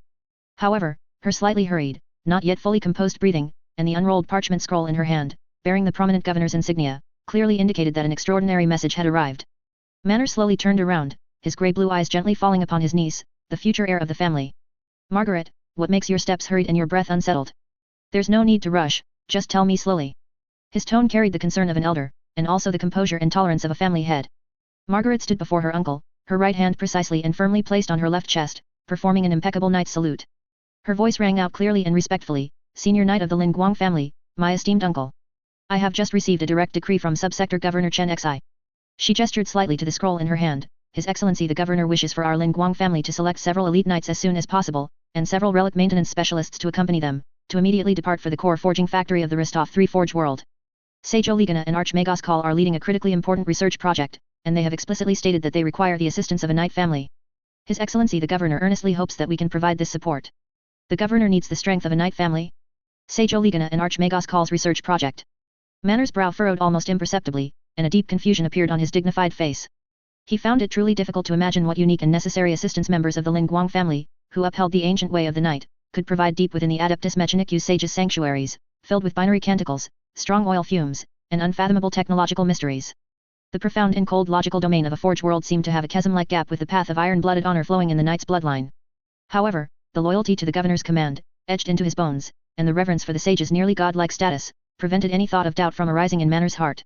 He pondered for a moment, his gaze carrying the profound meaning of testing his future heir as he looked at Margaret, "My niece, as the future helmsman of the family, matters concerning family honor and duty such as this will ultimately fall upon your shoulders. Tell me your insights. How do you view His Excellency the Governor's request? Are there more detailed explanations within the scroll?" He extended his hand, signaling Margaret to hand over the scroll. Margaret respectfully presented the scroll, while clearly and logically articulating her insights. "Uncle, the Ling Guang family has received the grace of rebirth from His Excellency the Governor. As his loyal vassals, obeying and perfectly executing his will is our unquestionable duty, and moreover, a supreme honor. Since His Excellency the Governor has a need, the family will naturally spare no effort to dispatch the most suitable and capable individuals to answer the call." She paused briefly, then offered specific and well-considered suggestions. "Regarding the selection of individuals, your niece believes Maria is very suitable. Aunt Sophia is currently leading the family's main knights in service on the expeditionary force front line, and it is not advisable to reassign her at this time. This mission, for Maria, is both the fulfillment of a sacred duty to the governor and the two esteemed sages, and a highly valuable experience." A flicker of understanding and expectation for her sister crossed her eyes as she added, "Furthermore, Maria has shown an extraordinary interest and talent in the mysteries of mechanical construction and the essence of forging techniques since childhood. This opportunity to serve two sages of such high standing up close, and to receive their teachings, is also a once-in-a-lifetime opportunity for her own scholarly advancement and the perfection of her knightly path." Manor took the scroll bearing the governor's will, his gaze sweeping over the unique, authoritative seal and the concise yet weighty instructions. His niece's clear, insightful, and responsible analysis echoed in his ears. He nodded slightly, his grey-blue eyes revealing approval and a hint of imperceptible commendation. "Your consideration is comprehensive and prudent. Maria is indeed a suitable choice. However..." He paused, demonstrating the caution of an experienced knight and his insight into the complexity of the situation. "This matter, after all, directly concerns the core research of two sages, and furthermore involves an important directive personally issued by His Excellency the Governor. The mission details, required time frame, and any special requests the sages might have still need further clarification. I will personally draft a reply letter to His Excellency the Governor to inquire about more detailed arrangements. You go ahead and inform Maria, have her start preparing immediately to be ready to depart at any moment. Once we receive clear instructions from His Excellency the Governor, the family will immediately arrange for her departure. As you command, Uncle. Margaret again performed a respectful knight's salute, her eyes holding both the relief of having delivered the message and a deep concern for her sister, who was about to embark on an unknown journey. She turned and left the study, which was filled with the scent of old books and contemplation, with steady, firm steps. Manor stood alone before the large desk, facing the unfolded scroll, his gaze as deep as an abyss. What peculiar and crucial intersection existed between the unfathomable, ear-rumbling research sanctuaries of the Adeptus Mechanicus and the knightly strength of the Lin Guang family, forged with sword and oath, which they held so dear? This question, like the eternally flowing, cold, metallic glow at the edge of the ecological dome outside the window, quietly lingered in his mind, refusing to dissipate. Chapter 523, Maria Ling Guang. 10 years are precious to anyone. It is enough for a child running wild to grow into a man who can carry a gun, and for a once beautiful girl to have the marks of time around her eyes. However, for Maria Ling Guang, these 10 years on the planet Rostov II were the most fulfilling and happiest time of her life. This was not an indulgence in comfort, but a journey of rebuilding a home from ruins and tempering oneself in steel and vows. 10 years ago, the purple tide of the Tyranids swallowed the Lin Guang family's hereditary territory with devastating force. It was a complete disaster. Most of the knights, the pride of the family, along with their generational armor and the Iron Throne that embodied the will of their ancestors, perished in the insect tide while covering the retreat of their people. At that time, Maria had just completed her 16th year coming of age ceremony, and at the ceremony, she received the initial recognition of the Iron Throne, becoming a young knight. But no one, including herself, would have considered her a qualified knight at that time. She was just a half-grown child, lacking experience, and her strength was far from mature. The family suffered a great calamity, with most of the elders dead. Only her uncle Manor and her Aunt Sophia from a collateral branch remained to support the entire family. Although her sister Margaret was mature and reliable, she was only a few years older than Maria, and many heavy burdens made Maria feel helpless. She could only fumble through many things on her own, and that heavy sense of loneliness and responsibility became the initial imprint on her path to growth. In her midnight dreams, she was often pulled back to that desperate scene, the Acastus class Orion knight armor that should have belonged to her, the guardian symbol of the family's Adeptus Mechanicus lineage, fighting alone in the boundless purple insect tide. She clearly saw it wielding its massive cannon, each strike erupting in dazzling flashes of fire, tearing through the surging aliens, its joints emitting an ear-piercing wail under extreme load. However, the swarm was endless, an acidic corrosive fluid poured down like rain on the adamantium armor, raising deadly fumes. Ultimately, that towering figure was completely submerged and corroded in a desperate resistance, along with her familiar relatives inside the cockpit. This pain of losing her home, and the deep regret of not being able to fight alongside her relatives and protect her territory, became the deepest motivation and an unhealing scar in her heart. She knew that her uncle and sister had never forgotten the desire to reclaim their homeland, and neither had she. The faces of those sacrificed elders, those familiar relatives and playmates, all became the fuel for her desperate learning, training, and self-improvement over these 10 years. "Miss, your tea." A deep, steady mechanical synthetic voice sounded. Maria withdrew her gaze from her reverie and took the silver teacup handed to her by the family attendant. She habitually looked out the window at the enormous ecological dome. Outside the dome were the harsh stellar light and raging sandstorms of Rostov II. Beneath the dome, however, was the fruit of her and her family's 10 years of struggle. A vibrant scene met her eyes: towering hydroponic farm towers, vast golden crops swaying in simulated breezes, and anti-gravity pipeline networks supported by adamantium frameworks transporting clear water. 10 years ago, when the family arrived with only 4 surviving knights and their displaced people, there was only this desolate and silent Gobi Desert. Today, with the continuous strong support of Star District Governor Chen Xi and the unremitting efforts of all family members, it has become the new foundation for the revival of the Lin Guang family. The air was mixed with the freshness of damp earth, the fragrance of new leaves, and the faint scent of oil and hot metal drifting from the distant foundry area. The latter scent belonged to her bloodline as the heir to the family's Adeptus Mechanicus lineage. As the future leader of this branch of the family, Maria's every day followed the strict rhythm of her dual identity. In the morning, she, dressed in simple yet well-tailored knight training attire, engaged in fierce swordplay and combat sparring with her sister Margaret on the training grounds beside the family castle. The crisp clang of metal training weapons, the solid footfalls, and the rapid breathing from exertion formed her fixed morning symphony. In the afternoon, she would change into the robe symbolizing an Adeptus Mechanicus technician and enter the dimly lit, oil-scented family mechanical sanctuary. Amidst the strong scent of sacred oil, ozone, and metal dust, she would bury herself at a complex workbench or climb onto the tall framework of a knight armor, guided by an elderly family relic maintainer, whose body was largely mechanized. Disassembling and maintaining hydraulic pipelines, precisely calibrating sensor arrays, debugging neural interface synchronization rates. The feel of these cold tools, the low hum of coils, and the binary data streams flowing before her eyes formed the core of her afternoon world.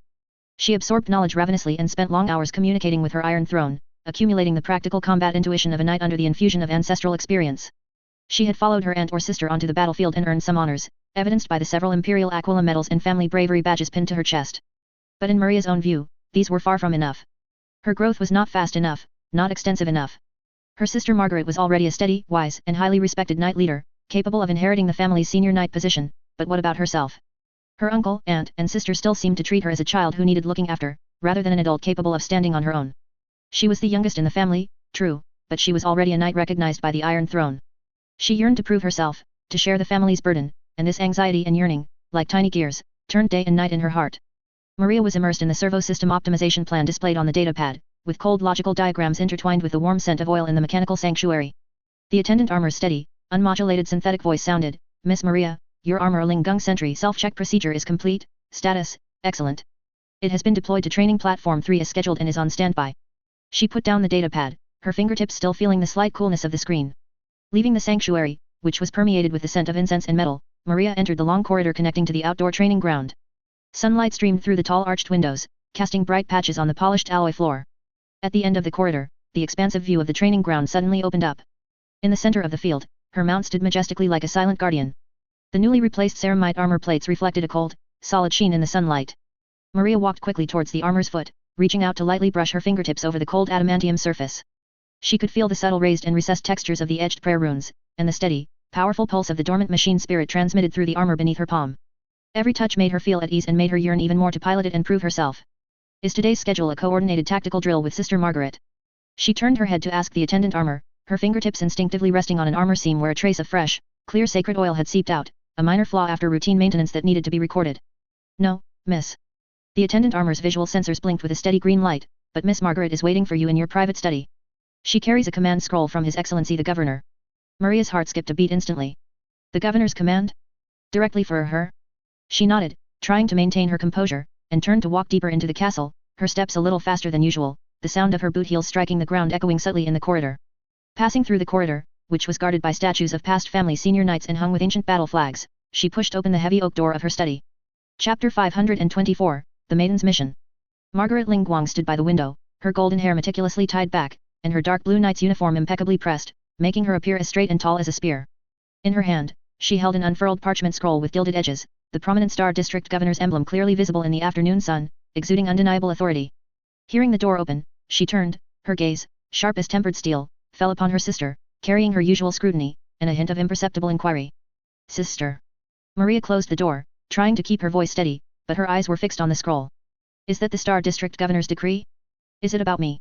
Margaret did not answer immediately, instead handing over the scroll, her voice steady yet imbued with power, "A direct decree from Star District Governor Chen Xi. Sage Oligana and Archmagos Kal are leading a crucial research project at the core forge factory of Rostov 3 Forge World. They explicitly requested assistance from a knight family, and the Star District Governor expects us to provide this support, specifically naming several relic maintainers to accompany them." Maria took the scroll, her fingertips feeling the unique resilience of the parchment and the subtle raised marks left by the wax seal. Her eyes quickly scanned the concise yet weighty words, her heart thumping powerfully in her chest. Sage Oligana. Archmagos Kal. These two names, shining like stars in the Adeptus Mechanicus, and their core project. The glaring terms on the scroll, Shinnick circuits, warp energy threshold, interdimensional resonance like cold magnets, instantly captivated her mind, carrying an indescribable allure and potential danger. Her throat inexplicably tightened, and a thin layer of sweat subtly beaded on her palms, but in this sweat, excitement far outweighed pure nervousness. A chance to prove herself? An opportunity to delve into the core sacred grounds of the Adeptus Mechanicus? A mission that could make her uncle and sister look at her with new eyes, proving she was no longer a child? "Uncle and I have discussed it," Margaret continued, observing the flame that instantly ignited in her sister's eyes, her tone carrying the decisiveness of the Linguang family's heir apparent. "As a member of the Linguang family, and as the designated heir of the Adeptus Mechanicus lineage, you have the responsibility and obligation to answer the Star District Governor's call. This is not only about the family's repayment of the Star District Governor's profound kindness, but also an excellent opportunity for you to prove your worth and advance your knowledge." She paused, the sharpness in her eyes slightly softening, revealing a sister's unique, protective concern. Archmagos Kal's wisdom is as deep as the Star Sea, and Sage Oligana's research field is also extremely profound and potentially accompanied by unpredictable risks. The core factory of a forge world is not a family sanctuary, its logic is cold and efficient, and danger lurks behind the most precise instruments and the most tempting knowledge. "Are you ready, Maria? This is by no means a game." Maria took a deep breath, suppressing the surging emotions and the slight indignation of being treated like a child. She looked up, her pale golden eyes meeting her sister's, burning with a thirst for knowledge, a desire for challenge, and that undeniable resolve belonging to a Linguang knight. "I understand, sister. 7 years of systematic study, from basic mechanical principles to stasis field theory, I have been waiting for such an opportunity. The will of the ancestors guides me in the Iron Throne, and the mysteries of the machine god call to me. I long to listen to the sage's teachings up close and contribute to the project with what I have learned. Knights of the Lin Guang family never fear challenges and hardships. Her fingers unconsciously traced the edge of the scroll, as if she could touch the boundless knowledge contained behind the words, her voice carrying a hint of a maiden's eagerness. What about Uncle's opinion? Does he agree to my going? Uncle recognizes your technical ability and believes this is the most suitable experience for you. Margaret nodded slightly, taking out a black data chip from her embrace, which had a complex physical encryption lock and a miniature Lin Guang emblem etched on its surface, and solemnly placed it on Maria's toolkit. Inside are the family's secret archives, full protocol for meetings with high-ranking sages, along with historical archives and summaries of lessons learned from all major technical cooperation projects over the past century. Study them carefully, they can protect you in that temple of gears and flames, ensuring you don't lose points in etiquette. Her voice lowered, carrying an unmistakable seriousness and a hint of imperceptible worry. Additionally, remember, Maria. In the core of a forge world, especially in places involving the sage's core projects, danger often lurks behind the most precise instruments and the most tempting knowledge. If, in any corner of the research area, you see equipment emitting an unstable bluish glow, that kind of blue light that stings the soul, or if instrument readings show violent, chaotic fluctuations that cannot be explained by common sense, do not hesitate, do not try to stubbornly analyze. Immediately, and with absolute priority, execute your mech cockpit's emergency physical detachment procedure. The preset coordinates must be the nearest, heavily guarded defense force outpost. This is not a knight's charge, it is a necessary retreat. Is that clear? Repeat it. I understand, sister. Maria picked up the chip, feeling its cold touch and the family wisdom it contained, the excitement in her heart subdued by a heavy sense of responsibility, but her eyes remained clear and firm. I will remain vigilant, and I will cherish this opportunity. I will bring my ceremonial dagger, the ancestors' blessed emblem, and my best set of tools, engraved with my name. She looked out the window, the family castle glowed in the sunlight, and the faint shouts of squires training on the distant training ground could be heard, for the family's honor, and to prove that I can do it. Very good. Margaret patted her sister's shoulder with a steady force. The shuttle will be waiting at the family spaceport in one standard day. Use this time to prepare well. If you need any technical support or data from the family's relic maintainers, feel free to request it. Don't be reckless, Maria, come back safely. After Margaret left, the study returned to quiet. Maria walked to the window, looking into the distance. The immense figure of Rostov III Forge World, like a cold metal behemoth composed of endless foundries, refining towers, and energy conduits, was shrouded in the reddish-brown industrial haze it produced, appearing faintly in orbit. Countless transport ships, like worker bees, shuttled around it, dragging asteroids towards giant furnaces that spewed infernal flames. This scene was filled with awe-inspiring industrial might, yet also permeated with an inhuman, cold grandeur that made the observer feel small, but also made the fire of her thirst for knowledge and her desire to prove herself burn even more intensely. She lowered her head, her fingertips brushing the cold, hard, familiar patterned sheath of the ceremonial dagger at her waist. This cold touch instantly pulled her back to that important moment years ago, the shock, a mix of tremor and supreme responsibility, when she first trembled and placed her hand on the family's Iron Throne neural interface panel. No matter what awaited her deep within that steel hive of endless gears, eternal flames, and profound forbidden knowledge, she, Maria Ling Guang, had no other choice. She had to face it.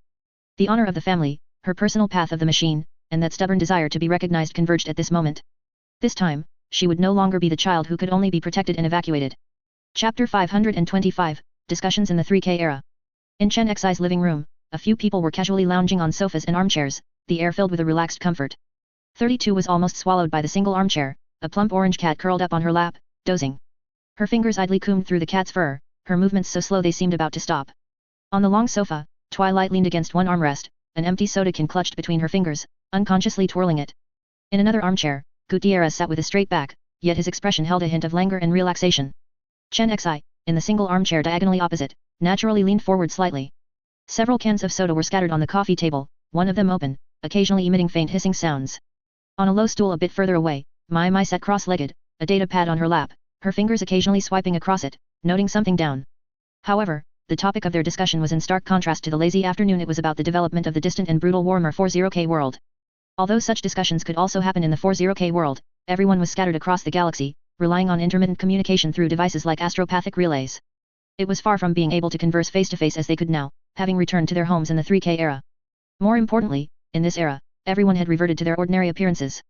The atmosphere in the living room was therefore exceptionally relaxed, like a taut string finally loosened.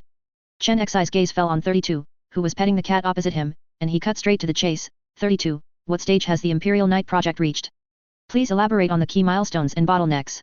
32 didn't stop petting the cat, her tone bearing her usual laziness. Overall, the progress is relatively smooth. The spirit bone technology provided by that Ildari pointy-ear has passed the basic framework and core principle verification, no obvious traps or defects have been found. Call has completed the preliminary analysis and is now cultivating the first batch of spirit bone samples. He plans to use this batch of samples to create a basic psychic conduction device prototype, focusing on testing the spirit bone's stability, energy carrying capacity, and loss rate. These are the core performance parameters.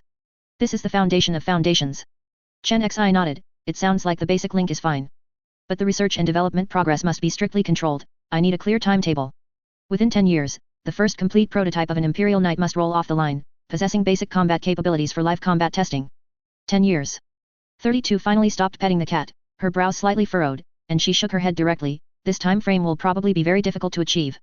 The information call has reported back indicates that just the stable cultivation of spirit bone samples and preliminary performance testing will optimistically require over 5 years. This doesn't even include the subsequent Knight chassis design, the integration and debugging of psychic and mechanical systems, the neural link adaptation for the pilot. You know the efficiency of the Adeptus Mechanicus's step-by-step, repeatedly verified research process. In 10 years, even the basic platform might not be built, let alone integrating a prototype capable of being deployed in actual combat. Chen Xi's brows immediately furrowed, his tone imbued with an undeniable sense of urgency. It's impossible to give call decades or even centuries to slowly refine the details. Our goal is very clear: in 10 years, produce a prototype with combat capability, and then use another 10 years to optimize production processes, establish production lines, and achieve initial mass production. 20 years from now, when the Great Rift tears open the galaxy, we must have organized Imperial Knight forces ready to enter the battlefield.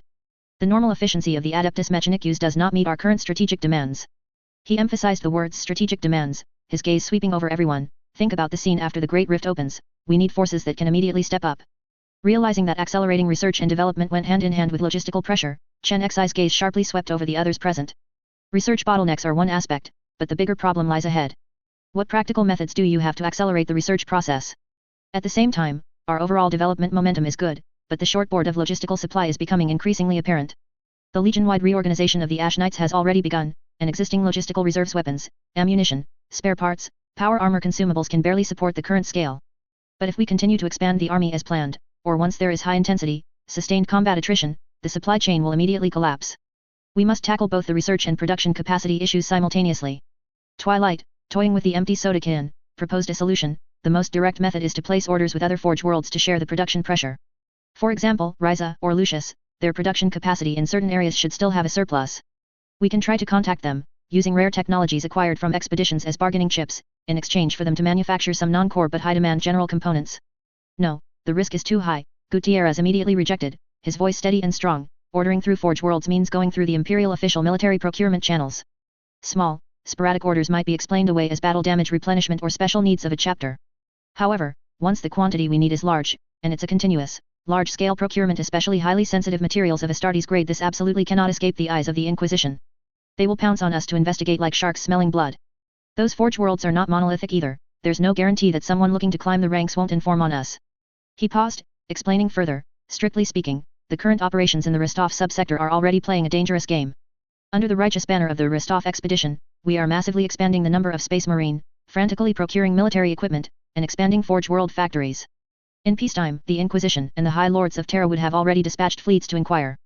But precisely because of the expedition as a shield, coupled with your excellent interpersonal skills, Chen Xi, you've rallied several deeply rooted, veteran chapters to vouch for us and provide cover, diverting some attention, plus you yourself are an Inquisitor, enjoying certain privileges, which is why Terra has temporarily turned a blind eye.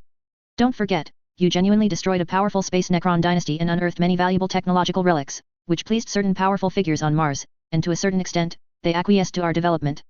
This is the key reason why we possess a Titan Legion, and the Ash Knight scale far exceeds the standard, yet we haven't been directly suppressed by the Imperial High Lords to this day.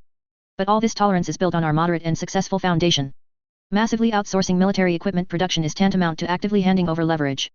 Chapter 526, A New Primarch. Gutierrez is right, Twilight said, setting down her soda can and her expression turning serious as she added the intelligence she had gathered from the Star Sector capital. I've been dealing with various departments in the capital recently, and I've heard some whispers from within the Star Sector Tribunal. Indeed, some Inquisitors have already noticed us and are secretly investigating. Their objective is clear: they suspect our Rostov subsector possesses Astartes armed forces far exceeding the appropriate scale, possibly even overstrength. They have begun collecting relevant intelligence and clues, including reviewing armament transport records, rare material circulation, and even attempting to contact some related individuals. Chen Xi's fingers lightly tapped the sofa armrest as he pondered, this Inquisitor, do we have any leads on his specific identity? Twilight shook her head, he's very cautious, using unofficial channels and informants, so his true identity is still being traced. But the direction of the investigation is confirmed, and the resources being invested are increasing. Chen Xi mused for a moment, this needs to be monitored. While the threat doesn't seem significant for now, the Empire's bureaucratic inertia and the vastness of the galaxy are our shields. We must not be complacent. There are always some particularly persistent inquisitors or those looking to make a big splash for promotion. My, he looked at his companion sitting on the stool. You're in charge of this. I need real-time updates on the investigation's progress, the key people he contacts, and most importantly his true identity. Understood, my replied concisely, without lifting her head, her fingers swiftly moving across her data pad. By the way, why don't we just get it over with? Gutierrez suddenly interjected, his tone calm but carrying a hint of ruthlessness. Find this Inquisitor, and then let my Death Watch handle him? Create a perfect accident. Inquisitors investigating Astartes who go missing are not uncommon in Imperial history, and most eventually fade into obscurity. His meaning of handle and accident was self-evident. As long as we're clean and leave no evidence pointing to us, even if they suspect something, without concrete proof, they can't do anything to us. We have the capability to deal with such troubles. Chen Xi was silent for a few seconds, his fingers stopping their tapping as he weighed the pros and cons. Ultimately, he waved his hand, not yet. First, find him. Send our most reliable, most inconspicuous eyes to monitor his every move around the clock, including his investigation direction, which key informants he contacts, and what potentially threatening evidence he obtains. But don't touch him, just observe. Treat him as a weather vane. The depth of his investigation can reflect the level of attention Terra is paying to us. Gutierrez nodded understandingly, got it. If he's just circling the edges, checking superficial data that doesn't matter, let him continue, wasting his time and resources. If he really starts getting close to the core, then we'll send him to meet the Golden Throne, to serve the Emperor. Clean and swift. The Inquisitor problem can be handled that way, it's a lower priority. 32's voice forcibly pulled the conversation back on track. She scratched the orange cat's chin with her finger, and the cat purred contentedly, but her tone was unprecedentedly grave. What's most urgent and pressing right now is the bottleneck in logistics and R&D capacity. This directly affects our survival and the success of our plans. How do we increase local production capacity in Rostov? Her voice was anxious. The foundry's furnaces and production lines are already running 24/7 and 3 shifts, servitors and technicians are all overloaded, and production capacity has been squeezed to its physical limit. The number of workers is even more strictly limited. Although Chen Xi, you previously pushed for and passed that mutants labor bill, which supplemented a wave of labor, she sped up her words, it only just filled the existing production scale's labor gap, with no surplus at all. The workers are running continuously, and the accident rate and attrition rate are rising. To expand production capacity, 32 emphasized, whether building new foundries or expanding existing production lines, requires a large number of new, reliably trained laborers. This cannot be conjured up immediately by a mere bill. As for the Imperial Knight research, she changed the subject, throwing out an even more severe problem. To produce a prototype within this almost impossible 10-year timeline, Call needs more senior tech priests, stronger data processing capabilities, and possibly more than one sub-research team working on different technical routes simultaneously. All of these require massive resources she was almost counting on her fingers: fuel, rare metals, advanced equipment, and most crucially, qualified technical personnel. We are lacking everything right now. Her words were like a heavy boulder, instantly solidifying the atmosphere in the living room, which had just become slightly livelier due to the discussion of eliminating the Inquisitor, and everyone fell silent. The hard bottlenecks in logistics and R&D were far more intractable and fundamental than dealing with an Inquisitor.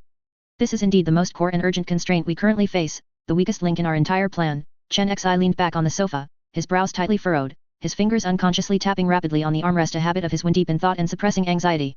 The only sounds in the room were the occasional fizz of soda bubbles and the purring of 32's orange cat. The afternoon sun also seemed to dim a bit. A moment later, his tapping fingers suddenly stopped without warning, as if he had caught a crucial spark. He abruptly sat upright, leaning forward, his gaze sharp as a knife sweeping over everyone present, and threw out a groundbreaking proposal. Conventional methods can't solve this deadlock. So, let's change our thinking. What if, on top of our current investment, we invest an additional gene seed Primarch? Would the whole situation suddenly clear up? Invest an additional gene seed Primarch? Twilight repeated subconsciously, his voice filled with obvious confusion, but even more so with ignited interest. He casually placed the empty soda can on the carpet by his feet, unconsciously leaning towards Chen Xi, and pressed, specifically, who? Gutierrez's hand, which had been resting on the sofa armrest, retracted and was folded on his lap, his back straightening further. 32's movement of stroking the orange cat barely paused, only her gaze shifted from the cat's soft fur to Chen Xi's face. Mai's finger unconsciously tapped the edge of her datapad, then completely stopped her operation.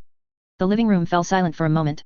Finally, Gutierrez broke the silence, his voice low, filled with disbelief and a subtle hint of excitement. You, who do you plan to invest? Chapter 527, The Primarch's Choice. The deployment of a Primarch, of course, could not be a casual decision. Fortunately, there were actually quite a few options available to Chen Xi. The Primarch's extraordinary wisdom and learning abilities ensured that they could quickly reach the pinnacle in almost any field. This was not merely because they were naturally powerful, more crucially, when the Emperor created them, vast knowledge bases and memories were directly imprinted deep within their gene seeds. Once they grew to a certain critical point, these dormant scholarly insights would awaken like a tide, surging into their consciousness. This was most vividly demonstrated in the War Master, Horus. Who could have imagined that the gang leader who once struggled in the underbelly of Thonia Hive City would, at the moment he understood his identity as a Primarch, have his body swell like an inflated balloon to the magnificent stature a Primarch should possess. Even more astonishing, a massive amount of tactical, strategic, political, and technological knowledge instantly filled his mind. Almost in the blink of an eye, he transformed from a street warlord into a perfect Primarch capable of commanding Space Marine chapters and bearing the future of the Imperium. His growth rate was nothing short of miraculous. Oh, of course, a certain poor soul who had the butcher's nails forcibly implanted into his brain might be an exception. That barbaric implant not only tormented his nerves but also acted like a rusty lock, firmly sealing off the vast treasury of wisdom he should have possessed. After all, he truly didn't exhibit much behavior suggesting he had a normal brain. Because of this, for a mentally sound Primarch, whether it was managing the vast and complex industrial system of a subsector, precisely allocating resources, and supervising production, or personally dedicating himself to cutting-edge technological research, breaking through theoretical bottlenecks, and creating new equipment. These crucial responsibilities, which ordinary people would struggle to achieve in a lifetime, were merely effortless and easily manageable domains for them. However, while all Primarches were capable, they each had their own focus. Some were exceptionally gifted in strategizing and commanding, such as the Lord of Ultramar who could govern 500 worlds in perfect order. Others excelled in technical research and unique craftsmanship, like the Lord of Medusa and the Lord of Nocturne, who were skilled in forging. Take, for example, a comparison between Lion L. Johnson of the 1st Legion and Robert Guillemot of the 13th Legion. Lion's style was like that of the most precise hunter, accustomed to focusing all his attention on a single target and resolving it with thunderous force, while Guillemot was like a skilled conductor, naturally adept at simultaneously managing multiple lines of thought, handling complex governmental affairs in parallel. But this absolutely does not mean they were confined by these styles. The Lion could also oversee the overall strategic situation and coordinate multiple forces, and if Guillemot needed to delve into a technical problem, he could also display astonishing concentration. It was just that their respective comfort zones made them more inclined to use their most familiar methods. Therefore, for Chen Xi, the choice of which Primarch to involve in this endeavor could be entirely based on personal interest and preference, without excessive worry about capability matching. For example, Sanguinius, the Great Angel. People often remember his unparalleled charisma, noble and sacred image, and the legend of everyone loves the Great Angel, but they often overlook that he was also an outstanding leader and master administrator. Think of the Blood Angels chapter. Before his return, those warriors deeply afflicted by the Black Rage curse, fearfully called ghouls, were ultimately transformed into angels revered by the Imperium precisely through this Father Nurgle-like Primarch's day after day patient teaching, strict military discipline, and noble example. As for technological research, the Great Angel, though he did not leave behind earth-shattering inventions like Vulcan, was by no means an outsider. His deep hidden knowledge was sufficient to support him in understanding and participating in advanced projects. The Wolf King, Lemon Russ, is an even more severely underestimated example due to his appearance. His rugged exterior, heavy drinking habits, and wild fighting style were merely roles he was willing to play when the Emperor needed a barbarian image to carry out specific tasks. Before the Emperor's golden battleship arrived at frozen Fenris, Russ, by his own efforts, used exquisite strategies, diplomatic prowess, and unquestionable leadership charisma to unify that death world, which was full of fierce tribes and extremely harsh environments. Could this have been achieved by brute force or a drunkard alone? As for his scientific research capabilities, it is rumored that the breakthrough in the core technology of the Space Wolves chapter's iconic Frost weapon series had the Wolf King's deep involvement. More importantly, before Russ returned to his home world, the Space Wolves gene seed had serious and dangerous defects, almost bringing the chapter to the brink of collapse. It was the Wolf King, relying on his wisdom and understanding of Fenris's unique biological knowledge, who finally found the key method to stabilize the gene seed, saving his sons. As for other Primarches with excellent scientific research capabilities, there is no need to elaborate. Before Fulgrim returned to the Imperium and became the Phoenix, he was a perfect model worker on his home world of Chemos. Whether precisely operating equipment as a grassroots technician, participating in arduous concrete pouring, or planning complex industrial processes and improving production tools as a designer, he was proficient in everything, capable of anything. His later ability to rival Ferrus Manus, the Iron Hand Primarch, in forging skills stemmed from this profound engineering background. As for Ferrus Manus and Vulcan, already renowned for their craftsman spirit, their technical attainments were even more extraordinary. These two Primarches were not only theoretical masters but also practitioners with exceptional hands-on abilities. Legend has it that they could even, by themselves, handcraft all the weapons and equipment required by a Space Marine chapter from scratch, from master-crafted power armor to bolters, and even heavy vehicles. Their craftsmanship was so exquisite, it was almost miraculous. Therefore, for Chen Xi, who held the choice, the final decision was entirely in his own hands, depending on which Primarch's characteristics he found more interesting or resonant with. Whether it was the Great Angel's benevolence, the Wolf King's wild wisdom, the Phoenix's perfect craftsmanship, or the unique ingenuity of the Iron Hands and Salamanders, all were valuable forces worth investing in. However, there was no rush to make a snap decision on this matter right now. Such an important choice deserved more time for careful consideration. Moreover, Chen Xi seemed to have some urgent personal matters that required his priority attention. Chapter 528, Camping Part 1. The morning sun was bright but not scorching, casting a warm glow on the dark green off-road vehicle. The vehicle's lines were boxy and rugged, exuding a rough, imposing aura, and its chassis was exceptionally high, capable of conquering any challenging terrain. This was a vehicle Chen Xi had specifically borrowed from a friend who loved the outdoors, especially conquering uncharted territories. He did a final check of the trunk, tents, sleeping bags, cooking gear, fresh ingredients in the cooler, and those carefully maintained fishing rods. On the roof, a long object, tightly wrapped in waterproof tarpaulin, was securely fastened to a sturdy roof rack. He patted the thick, solid body of the car, a hint of imperceptible anticipation curving his lips, and started the engine. When the car pulled up to Li Jingai's apartment building, she was already waiting at the entrance. The sunlight outlined her slender, well-proportioned figure, her light khaki hiking pants and mint green quick-dry t-shirt made her look especially fresh and neat. Her long hair was tied into a high ponytail that swayed gently as she turned her head to look, revealing her smooth forehead and bright eyes. At her feet lay a bulging hiking backpack and several fresh food containers. Seeing the conspicuous package on the roof, a hint of curiosity flashed in her eyes, then she broke into a wide smile, a smile as bright and infectious as the current sunlight. Morning. Got everything. Chen Xi got out of the car and naturally took the heavy, cool-to-the-touch food containers from her. Morning. All set. The ingredients are prepped, so we can cook as soon as we get there. Li Jing'ai smiled as she sat in the passenger seat, buckled her seatbelt, and couldn't help but glance at the roof again. I was actually a little excited last night, it's been so long since I've camped. This car. She looked again at the dark green behemoth, the vehicle exuded a pure sense of reliability, built for harsh environments, it just looks so dependable, like it could go to the ends of the earth. She patted the thick, hard car door panel, her tone filled with eager anticipation. The car drove out of the city, the high-rise buildings gradually receding from view, and the scenery suddenly opened up. Rolling green hills and dense forests quickly came into view, a sight filled with layers of green. The air felt filtered, cool, and refreshing, carrying the scent of pine needles, earth, and fresh grass. Every breath brought a sense of physical and mental ease. The two chatted casually, from interesting anecdotes at the new clinic to the increasingly pristine mountain scenery outside the window, the atmosphere relaxed and comfortable. As the car turned onto a winding mountain road, the dense tree canopy immediately closed in, filtering the strong sunlight into dancing specks inside the car. Li Jing'ai looked out the window at the rapidly passing, almost undisturbed primeval forest, her eyes sparkling with anticipation. It was almost noon when they finally reached their destination, a lake gently embraced by mountains. The view suddenly opened up. The lake water was like a large, clear green glass, resting quietly in the embrace of the green mountains, so clear that the bottom was visible. The blue sky, white clouds, and towering pines along the shore were all clearly reflected in the water. The grassy area by the shore was flat and spacious, like a natural green carpet laid between the lake and the forest, truly an excellent camping spot. This is it. Chen Xi steadily parked the car. After parking the car, Chen Xi took out the tent bag from the trunk. In the clearing in the forest during the afternoon, sunlight filtered through the gaps in the branches, casting dappled light, and the air was filled with the fresh scent of grass and earth. He bent down to spread out the tent fabric and began assembling the poles. The metal poles clicked softly in his hands, and in just a few movements, the main frame was erected. Li Jing'ai squatted beside him, intuitively handing him the necessary parts, then unfurled the inner tent and spread it out, carefully tucking in the moisture-proof mat and fluffy sleeping bags.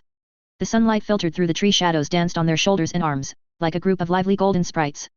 At one point, as Li Jing'ai handed him a tent stake hammer, his calloused fingertip lightly brushed against the back of her hand when he took it. Both of them paused for a moment, but quickly lowered their heads and resumed their tasks, leaving only an imperceptible tremor quietly spreading in the air. All done. Li Jing'ai straightened up, brushed off the grass from her hands, and looked at the steadily standing two-person tent, her lips curving into a smile, letting out a satisfied sigh. With the tent erected, their camping home was set, and the tranquil time by the lake seemed to truly open its arms to them. Chen Xi's gaze turned to the calm, mirror-like lake, then he looked back at the car roof. He walked to the car and began to untie the ropes on the roof rack. The thick waterproof tarpaulin was peeled back, revealing not the expected large luggage bags, but several hard plastic components of various shapes and paddles, all securely fastened. Is this a boat? Li Jing'ai curiously leaned closer, the unspoken understanding from setting up the tent hadn't completely faded, and now her surprise was tinged with strong interest. She squatted down, carefully examining the seemingly scattered components. Yes, a kayak, it's collapsible, Chen Xi replied, deftly unloading the main components and carrying them to the clear space by the lake. Like assembling a precision instrument, he skillfully interlocked and locked the modular boat sections, then installed the seats and footrests. The soft clicks echoed particularly clearly in the forest. In less than 10 minutes, a sleek, brightly colored two-person kayak lay quietly by the clear lake, contrasting beautifully with the reflected blue sky and white clouds. You actually brought a boat. And one that can be assembled. Li Jing'ai's eyes widened in surprise as she watched the small boat borne before her, then she burst into clear laughter that startled a small bird from a nearby bush. Chen Xi, your preparations are just too extravagant. She circled the boat, her eyes sparkling, full of novelty and eagerness. This lake looks really nice. I can't wait to paddle out and see it. Her fingertips lightly brushed the cool hull, she was already eager to feel the refreshing coolness of the lake water. Together, they pushed the small boat into the water. The lake water was cool and refreshing, and the small boat floated steadily. Chen Xi sat in the back seat, in charge of steering and main propulsion, while Li Jing'ai sat in front. The paddles cut through the mirror-like surface of the lake, sending out ripples, and the small boat, like a light leaf, glided quietly towards the open center of the lake, leaving only a faint sound of water and the gentle splash of the paddles. Away from the shore, the lake water was deeper, surrounded by forest, and the world seemed to consist only of them and this tranquil body of water. After paddling leisurely for a while on the water, feeling the gentle breeze and the warmth of the sun, Chen Xi chose a spot and dropped the anchor to secure the boat. The small boat swayed gently a few times and then came to a steady stop. He took out the fishing rod he had prepared from the storage compartment under his seat. He baited the hook, stretched his arm, and the fishing line arced gracefully into the water in the distance, his movements natural and skilled. Li Jing'ai also enthusiastically tried casting a line, and although her posture was a bit awkward, she held her breath and focused intently on her bobber, her expression concentrated. The sunlight scattered on the lake surface, dancing like broken gold. All around, there was only the sound of water gently lapping against the boat, the rustling of wind through the trees, and an occasional clear bird call. Time seemed to genuinely slow down, stretching out this serene afternoon. Chen Xi was clearly well versed in this activity. Not long after, the fishing rod in his hand suddenly bent into a breathtaking arc, and the real word, breaking the stillness of the water. Got one. His voice was low and steady, with a hint of imperceptible excitement, as he began to reel in the line with a firm, powerful wrist. After a powerful tug-of-war, a large, lively fish, its silver scales shimmering, was pulled from the water, shaking off glistening drops in the sunlight before landing heavily into the fish basket in the boat. Wow! It's huge! Li Jing'ai exclaimed in surprise, putting down her own fishing rod to get a closer look, her face filled with undisguised admiration and excitement. That's incredible! She cautiously touched the slippery fish body, then quickly pulled her hand back, a bright smile on her face. The afternoon hours slipped away unnoticed in the quiet, focused act of fishing. Chen Xi had a bountiful harvest, with several fish of varying sizes already in his bucket. Li Jing'ai finally caught 2 small, palm-sized fish, as happy as a little girl. Rowing back to shore, the setting sun had already gilded the lake surface with molten gold. Chen Xi began to clean the fish he had caught by the lake, his movements skilled and efficient. Li Jing'ai, meanwhile, walked towards the campsite to start preparing dinner. She took out the ingredients she had brought, washed and chopped vegetables, marinated chicken pieces, fresh corn, and the freshly cleaned fish. Chen Xi quickly finished with the fish, then stacked stones by the campsite, set up a campfire stand, and began to make a fire. He expertly piled up dry branches and kindling, then struck a match. However, perhaps due to the heavy mountain humidity, or perhaps because the collected branches weren't dry enough, the flame ignited, struggled weakly for a few moments, and then unwillingly turned into a wisp of green smoke. Tisk, it's a bit damp. Chen Xi frowned slightly, tried again, with the same result. He stared at the stubborn kindling, his gaze focused for a moment, as if in silent communication. Li Jing'ai was lowering her head to wrap corn in foil when the corner of her eye seemed to catch the slightest movement from the pile of dry leaves and twigs. Immediately after, with a whoosh, a bright flame unexpectedly and joyfully shot up, instantly engulfing the woodpile and burning steadily, dispelling the evening chill. Ah, it caught. Good luck, Chen Xi let out a sigh of relief, his tone carrying a sense of ease as if it truly was that one match that finally worked. Li Jing'ai's eyelashes fluttered almost imperceptibly, her gaze quickly sweeping over Chen Xi's focused profile as he added wood, then she nonchalantly continued her actions, though the corners of her mouth subtly curved into a knowing, slightly mischievous smile. The fire came just in time, she said lightly, with a smile, my ingredients are ready too, the chef is about to get to work. She busied herself around the campfire. The marinated chicken pieces sizzled on skewers, their aroma wafting everywhere, the fresh fish, skewered on branches, roasted slowly by the fire, its skin gradually turning golden and crispy, the corn wrapped in foil emitted an enticing sweetness, and the vegetables were put into a small pot with some brought clear broth to simmer. Chen Xi assisted her, timely handing over seasonings and turning the skewers. The firelight danced, reflecting on Li Jing'ai's focused and lively face, fine beads of sweat appeared on her forehead, yet her expression was incredibly serious, as if she were completing an important work of art. The aroma of food mingled with the fresh scent of burning pine resin, permeating the campsite. I didn't realize you were such a good cook, Chen Xi praised sincerely, taking a skewer of chicken that was crispy on the outside, tender on the inside, and incredibly fragrant, then took a bite. The taste was exquisitely delicious. To achieve this level outdoors, it's impressive. When I lived alone, I couldn't neglect my stomach, you know, Li Jing'ai smiled, carefully nudging the roasting fish by the fire with a branch. Try this, it should be almost ready. In the firelight, her smile was warm and genuine. As night fell, the campfire was stoked again, the orange-red flames dancing, dispelling the chill of the mountain night, casting warm, flickering shadows on their faces. They wrapped themselves in thin blankets, sitting side by side on logs by the fire, watching the firewood crackle in the flames, sparks rising and then disappearing into the deep blue night sky. The fire gradually diminished, turning into glowing red embers. Without the interference of the flames, the night sky above fully revealed its grandeur. Far from the city's light pollution, the starry sky here was breathtakingly deep, the Milky Way, like a brilliant band of flowing diamond dust, stretched across the heavens, countless stars densely embedded in the inky blue velvet, shimmering with a cold yet mysterious light, as if within reach. It's so beautiful. Li Jing'ai tilted her head back, sighing softly, her voice carrying a hint of imperceptible awe and enchantment. as starlight fell into her clear eyes. Chen Xi also gazed up at the vast and boundless starry dome, the entire Milky Way seemingly reflected in his deep eyes. He was silent for a moment, his gaze slowly falling from the distant stars to the figure beside him bathed in starlight, his voice in the quiet night sounding exceptionally clear and low, with a rare gentleness, "The moonlight is beautiful." At this moment, a crescent moon was quietly rising, its clear light bathing the lake's surface and gently enveloping them. Li Jingyi paused slightly, turning her head to look at him. The moonlight outlined his well-defined profile, softening any hidden sharp edges. Her heart felt as if it had been lightly brushed by a feather, bringing a subtle flutter, and the corners of her lips unconsciously curved into a gentle arc as she softly responded, "Yes, and the wind is very gentle too." The mountain evening breeze indeed gently rustled through the treetops, swept across the shimmering lake, carrying a mixed scent of damp vegetation and campfire embers, and playfully brushed against their temple hair, bringing a touch of coolness. The campfire's embers emitted their last warm red glow. As night deepened, a chill quietly permeated their thin blankets. "It's time to rest." Chen Xi stood up, stretching his slightly stiff shoulders, and walked towards the tent. Inside the tent, there was enough space, with thick moisture-proof mats and sleeping bags laid out side by side.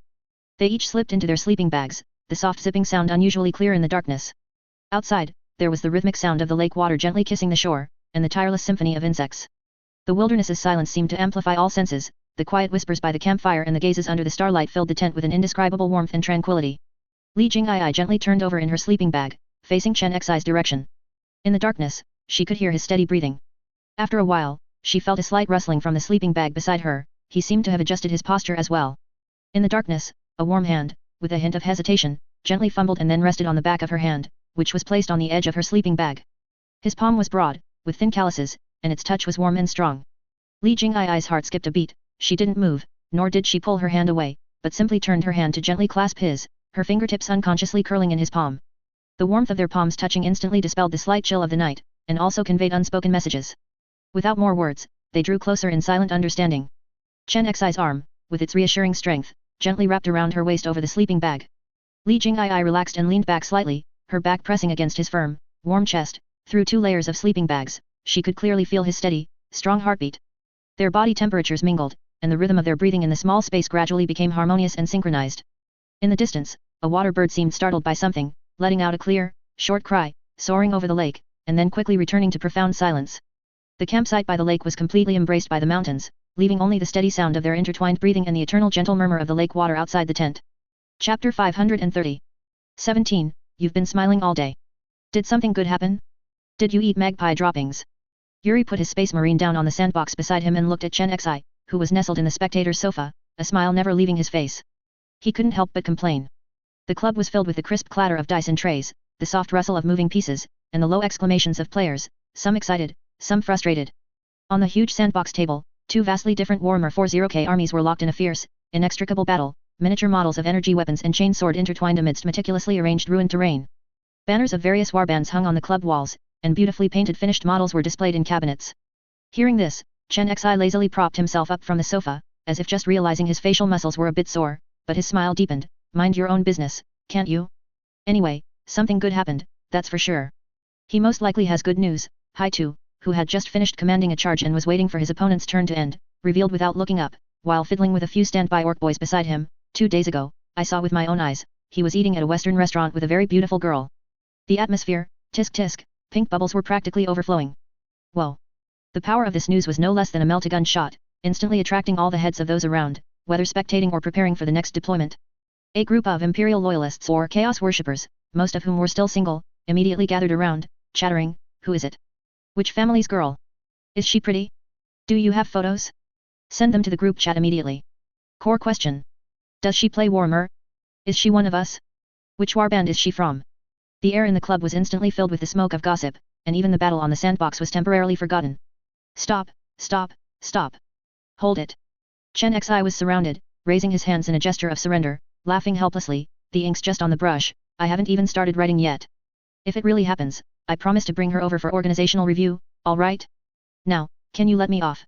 He knew very well that although things were progressing smoothly with Li Jingyi and they understood each other implicitly, he didn't want to be the center of attention before their relationship was truly stable and settled. There was no particular reason, he simply felt that relationships were private matters and there was no need to show them off. Everyone laughed, various labels like forsaking righteousness for beauty, prioritizing romance over friendship, and traitor to the Emperor/Chaos were thrown at him, mixed with good-natured teasing.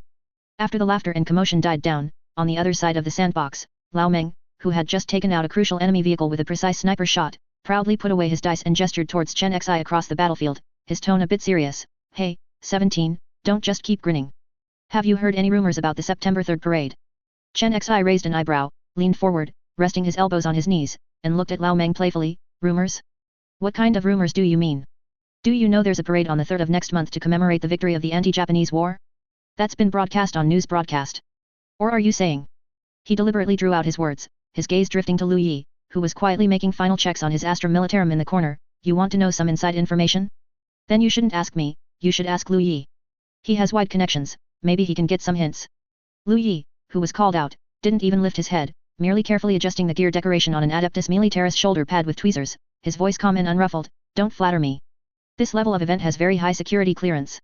The public information online is the ceiling. And September 3rd isn't National Day, the scale and equipment display will definitely be a notch lower. What will be showcased are probably active main battle equipment, don't expect new stuff. Even the active ones are shocking enough. My, who was spectating, looked full of yearning, not even caring about her own soon-to-be surrounded troops. Speaking of which, I've never seen a parade live in my life. The grandeur, just thinking about it makes one's blood boil. If I could have a chance to experience it live, my life would be worth it. What are you thinking?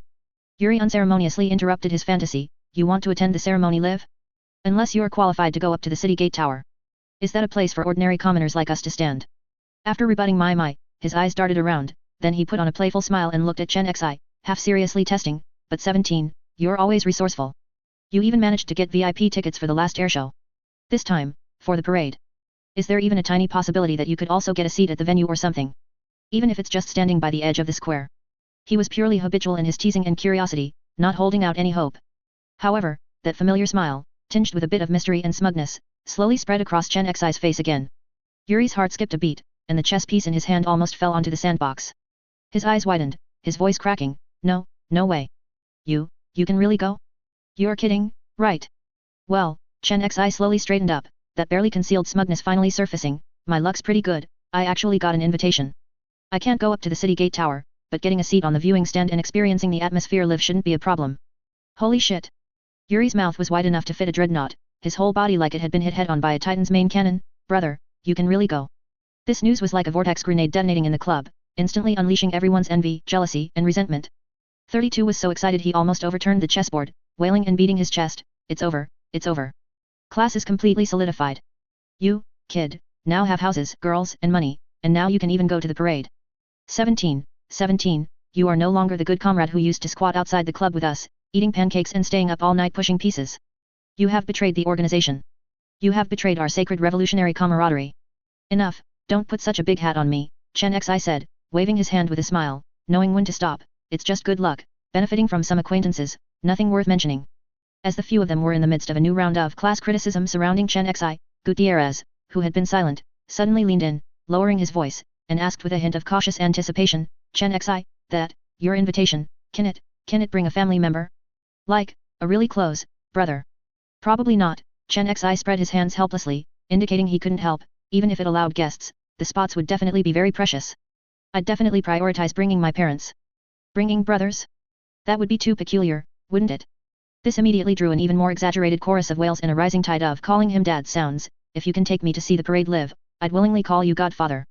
I've lived half my life in vain. If you don't abandon me, I'd be willing to acknowledge you as my godfather. Godfather. Take your child to see the world. Your child will work like an ox and a horse for you. This kind of conjugal father-son banter among friends was purely for livening the atmosphere, and Chen Xi was also doubled over with laughter. What a purine half-life, did all of you just have a collective gout attack? You're using that phrase so smoothly. Jokes aside, everyone's genuine envy for Chen Xi being able to attend the ceremony live was clearly written on their faces. After all, this was a completely different dimension of experience compared to buying a high-speed rail ticket to the imperial capital and then squeezing into a sea of people on the outskirts, craning your neck to catch a glimpse. After a good while longer of laughing and joking, until the unfinished game on the sandbox was left unattended, and seeing that it was getting late, everyone reluctantly began to pack up their models, dice, and rulebooks, and said their goodbyes one after another. Chen Xi and Lu Yi lived in the same direction, so he waved for him to get into his car. The car smoothly merged into the evening traffic. Rush hour hadn't completely passed yet, there were quite a few cars on the road, but it was much better than the peak congestion. The setting sun shone diagonally, bathing the windshield and dashboard in a warm golden hue. Chen Xi skillfully steered the wheel, driving for a while, with only the low hum of the engine and the sound of tires rubbing against the road remaining in the car. Chen Xi looked at the road ahead, its shadows stretched long by the setting sun, and suddenly spoke, his voice much lower and calmer than it had been at the club. how are the preparations for that matter coming along? He asked casually, as if inquiring about dinner. Lu Yi, in the passenger seat, almost immediately sat up straight, the relaxed air of friendly chatter instantly vanishing from his face, replaced by an extremely focused expression, his eyes sharpening. He answered decisively, with an almost instinctive solemnity, "Report, all preparatory work is complete, personnel and equipment are in good condition, ready to respond to the mission at any time." It felt as if he was ready to plunge into an extremely important operation at any moment. "Relax, don't be so tense." Chen Xi glanced at him, unable to help but smile. "The rules in that 40K place are vastly different from ours. Remember, when you go there, keep your eyes open and your mouth shut. There will be many things you don't agree with, but never think you can be a savior or stick your nose into other people's business. If you accidentally get labeled as a heretic or an Xeno sympathizer, the trouble will be huge. Although your death once won't affect the mission, being targeted, investigated, or even imprisoned will severely delay what we need to do. Do you understand what I mean?" He spoke very practically, as if giving advice for traveling abroad. "Please rest assured," Lu Yi nodded firmly, his tone steady and professional. "All relevant background information, including social structure, power systems, major factions, behavioral taboos, and potential risk points, I have repeatedly studied and rehearsed many times. I have formulated detailed codes of conduct and emergency plans. I know how to maximize self-concealment in that environment, avoid unnecessary attention and conflicts, and ensure that the mission is prioritized, completed safely and efficiently." His answer was clear and well-organized, demonstrating thorough preparation and professionalism. "All right, as long as you know what you are doing." Chen Xi said no more, simply giving a brief affirmation. While driving, he naturally reached a hand back to the rear seat. Without much effort, a crumpled, translucent, ordinary supermarket plastic bag seemed to be drawn to him, lightly landing in his hand. He casually handed it to Lu Yi. "Here, this is the thing you need. From now on, the channel will be officially established. If you need anything, you can directly exchange for it according to the rules, no need to go through me anymore." Lu Yi took the light plastic bag with both hands, his movements unusually solemn, as if he were holding not cheap plastic, but something extremely crucial and far-reaching. His back straightened further, his voice low and full of respect. "Mr. Chen, your efforts, we are all very aware. Without you opening this path, none of this would even be possible. The significance of the work you have done goes far beyond words." His gratitude was heartfelt. "That's enough," Chen Xi waved his hand, cutting off his further words, but the corners of his mouth curved slightly upwards, with a hint of nonchalance yet a sense of course, "Just doing my part in my position. I'm just doing what I should and can do." His gaze remained on the road ahead, his tone becoming lighter, as if casually arranging, "The time is almost right. Then, I'll find a random excuse in the group, like inviting you to play a new battle pack or gather somewhere, and invite you and that other old buddy. Consider it a special offline event. Remember to act natural, as if it's just a normal meeting of online friends, eat and drink as usual, don't let anyone see anything unusual." He emphasized natural. "Understood." Lu Yi responded in a deep voice, carefully placing the plastic bag flat on his lap, his fingers unconsciously lightly pressing the edge of the bag to ensure it wouldn't slip. There was a sense of caution in that movement. The car continued to move steadily forward. Outside the window, the city slowly receded in the afterglow of the setting sun, the glass curtain walls of skyscrapers reflecting golden light. The car fell silent for a moment, with only the engine sound and the faint hum of the air conditioning. Lu Yi looked down at the plastic bag on his lap, which had a stark contrast in value to its contents he knew of. This strong sense of contrast always filled him with an indescribable absurdity during each handover. The serious expression on his face finally relaxed a bit, and he couldn't help but ask in a low voice, with a somewhat helpless and amused expression, "Mr. Chen, there's something I've always wanted to ask. Why do you insist on using this kind of plastic bag every time you transfer these, such important things?" He pointed to the bag on his lap with the XX Supermarket logo. "Because this thing is the most ordinary and least conspicuous." Chen Xi answered as if it were the most obvious thing in the world, his tone light. "Think about it, if I were to carry a serious-looking briefcase or a very high-end-looking document bag, how conspicuous would that be? People would see it and think, wow, with that kind of setup, it must contain gold bars or state secrets. It would be hard not to attract attention. Too much risk." He paused, his tone carrying a touch of pragmatic wisdom. "Using this most ordinary plastic bag is completely different. They're everywhere on the streets, in vegetable markets, supermarkets, next to trash cans, ubiquitous. When you carry it on the street, it's like carrying a bag of freshly bought groceries or trash. Who would give you a second glance? This is the safest and most inconspicuous disguise. Safety first, understood." Chen Xi's words revealed a practical simplicity, but combined with his faint clever expression, it made the whole matter seem quite comical. Listening to Chen Xi's explanation and looking at the bag on his lap, which could be called the cheapest packaging ever, Lu Yi could only smile helplessly. The reasoning was sound, and the logic made perfect sense. He fully understood Chen Xi's caution and pragmatism. But every time he personally watched something of immense value being stuffed into a plastic bag that probably only cost a few cents, the huge visual and psychological disparity still made him feel incredibly unreal, even a little absurd. He shook his head, no longer dwelling on this question that lacked a fancy packaging answer, and unconsciously, he rubbed the rough plastic surface more tightly with his fingertips, feeling the heavy responsibility and mission, concerning the future of countless people, represented by that cheap tactile sensation. I never thought I would return to the Imperium in such a way. A woman of immense stature, like a moving fortress, stood in Chen Xi's governor's office, letting out a low sigh. Her voice, with the metallic, grinding quality, echoed in the somewhat cramped space. Though Chen Xi's governor's office was spacious, it still felt confined in front of this visitor. The tall data slates, the heavy solid wood desk, and the galaxy star chart covering one wall now served as a backdrop to her immense body. The ceiling seemed to lower by several inches. Though a Gene Seed Primarch herself, her body was not covered by Terminator pattern heavy armor, but by a set of precisely structured, ring plate power armor similar to Mk2. Her bare arms gleamed with a cold metallic luster, not armor, but the essence of her limbs. A large, complex power backpack was integrated behind her, subtly revealing the outlines of a plasma generator, chainsword interface, melted gun barrels, and various tools Chen Xi didn't recognize. Her iron hands, gleaming with a cold, hard silver, firmly gripped a power hammer, proportionate to her size, intricately crafted, and covered in battle scars, its head so heavy it seemed capable of easily smashing armor. Just out of curiosity, Chen Xi looked up at this giant of a visitor, trying to break the invisible pressure in the air with a light tone. How does it feel to have a head? He was referring to her perfectly intact head, which was now slightly lowered, looking down at him. Ferrus Manus, the Gene Seed Primarch of the 10th Legion, the Iron Hands, upon hearing this, slowly raised a cold metal hand and stroked her neck. Her movement carried an almost deliberate precision.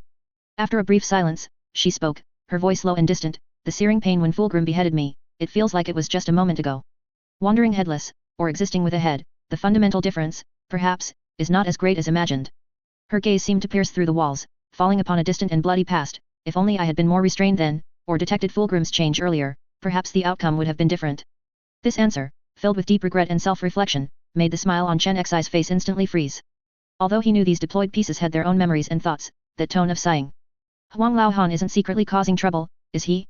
Chen Xi wasn't sure, looking at the person before him with a hint of suspicion. Ferrus Manus, one of the Imperium's great technicians, known alongside Vulcan, the Lord of the Fire Dragons, as the Imperium's two great technicians, was Fulgrim the Slaanesh Daemon Prince's best brother and companion. She was beheaded by Fulgrim during the Istvon V campaign, earning her the nicknames Ferrus the Headless or Headless Senior Sister, and was the first Gene Seed Primarch of the Loyalty faction to fall.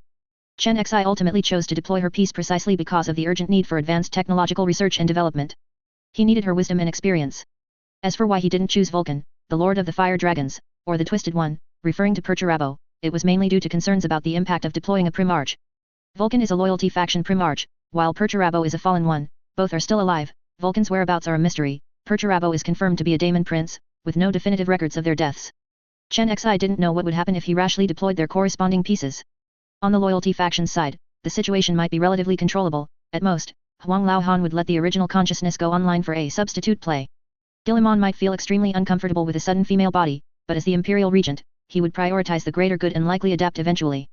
Lemon Russ, the Wolf King, though seemingly wild, was actually meticulous and probably wouldn't care too much about the change in form, focusing more on practical utility.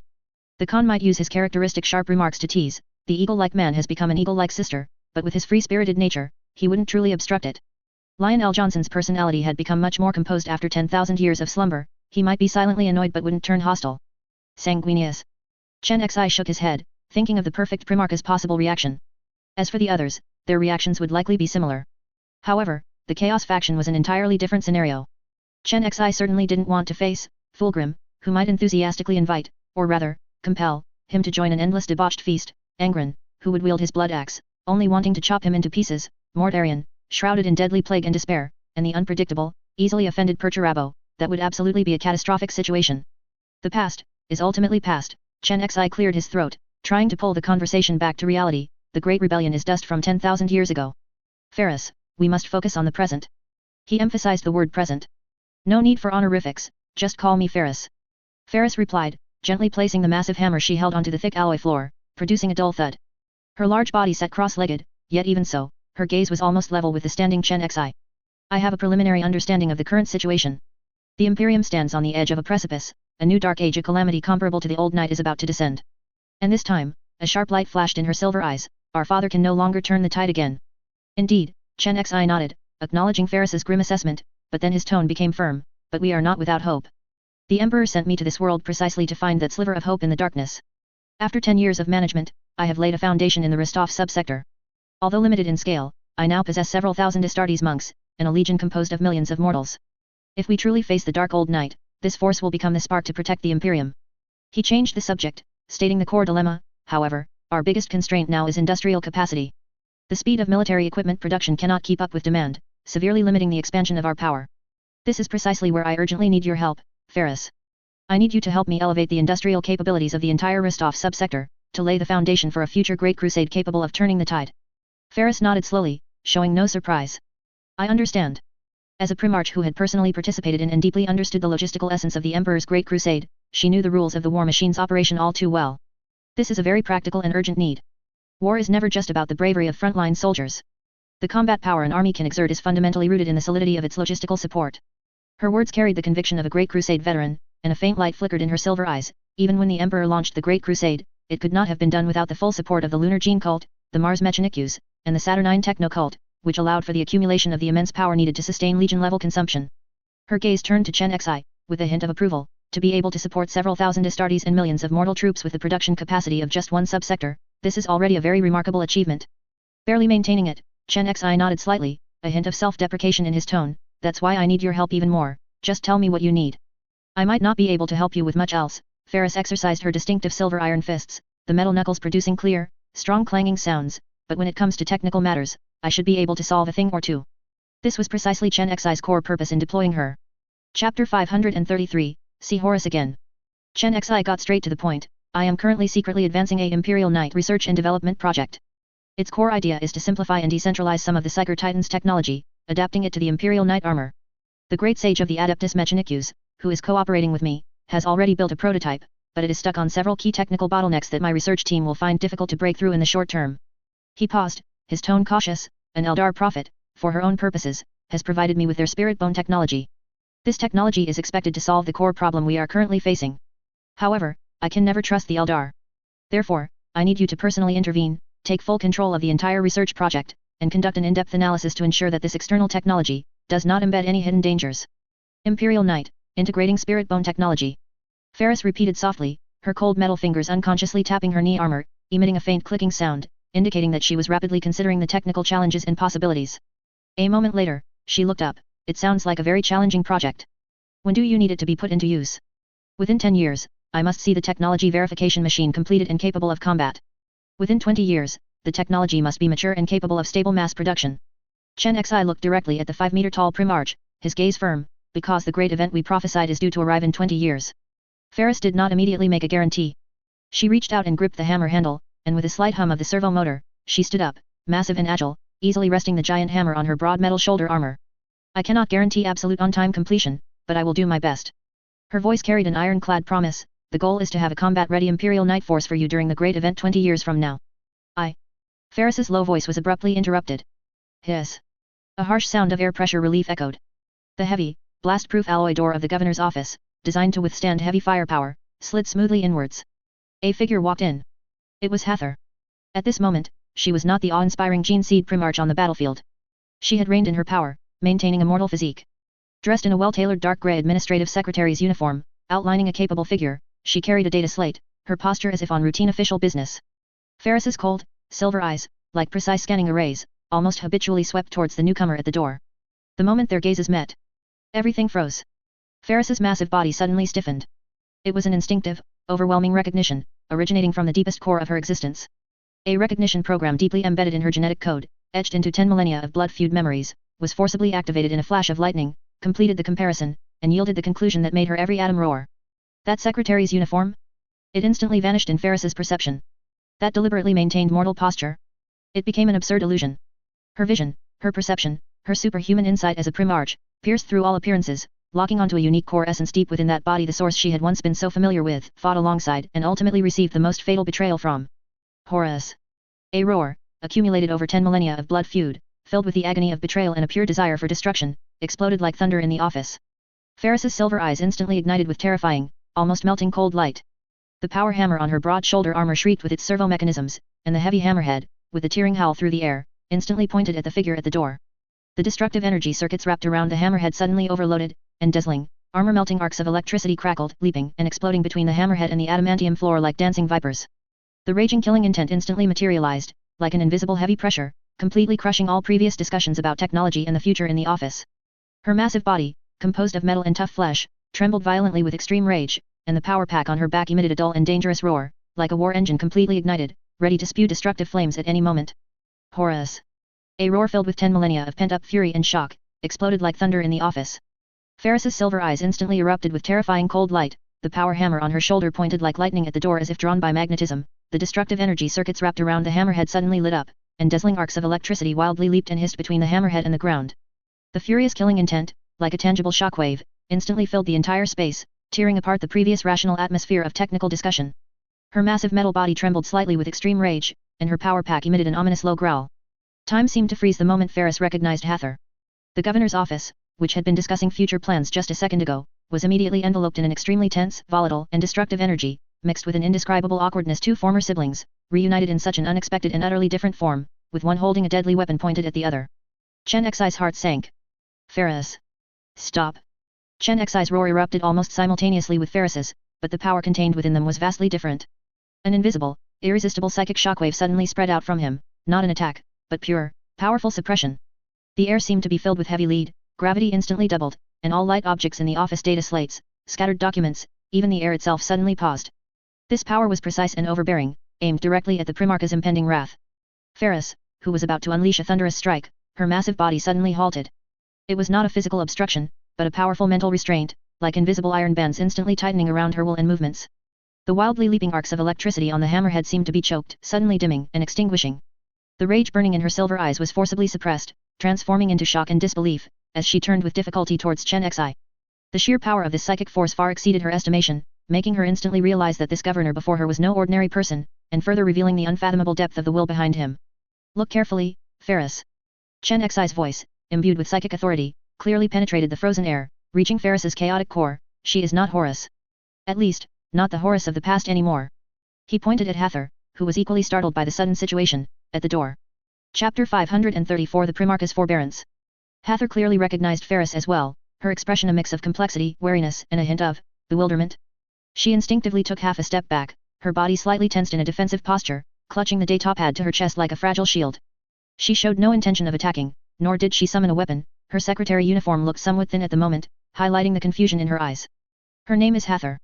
Chen Xi emphasized the name, as if to engrave it into Ferris's consciousness. Like you, she is an existence reshaped through investment.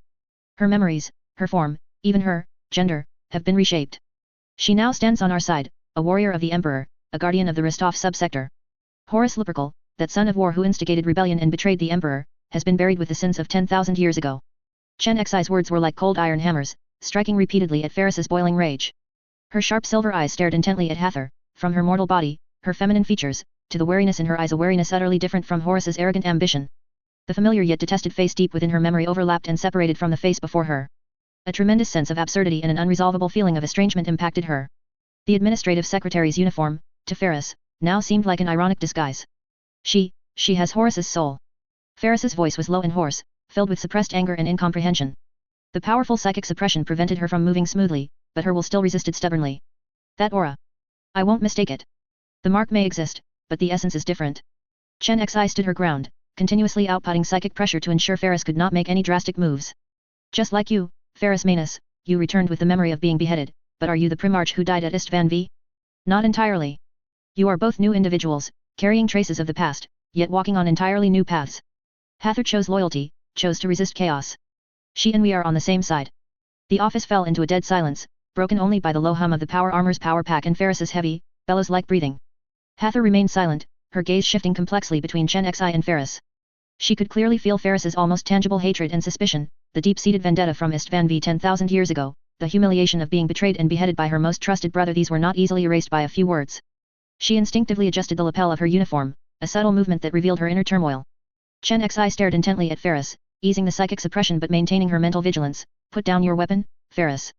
Here, in Rostov, our enemies are chaos, Xenos, and the darkness that threatens humanity's survival. Hather is now our ally, a part of our strength. Internal strife will only pain our loved ones and delight our enemies.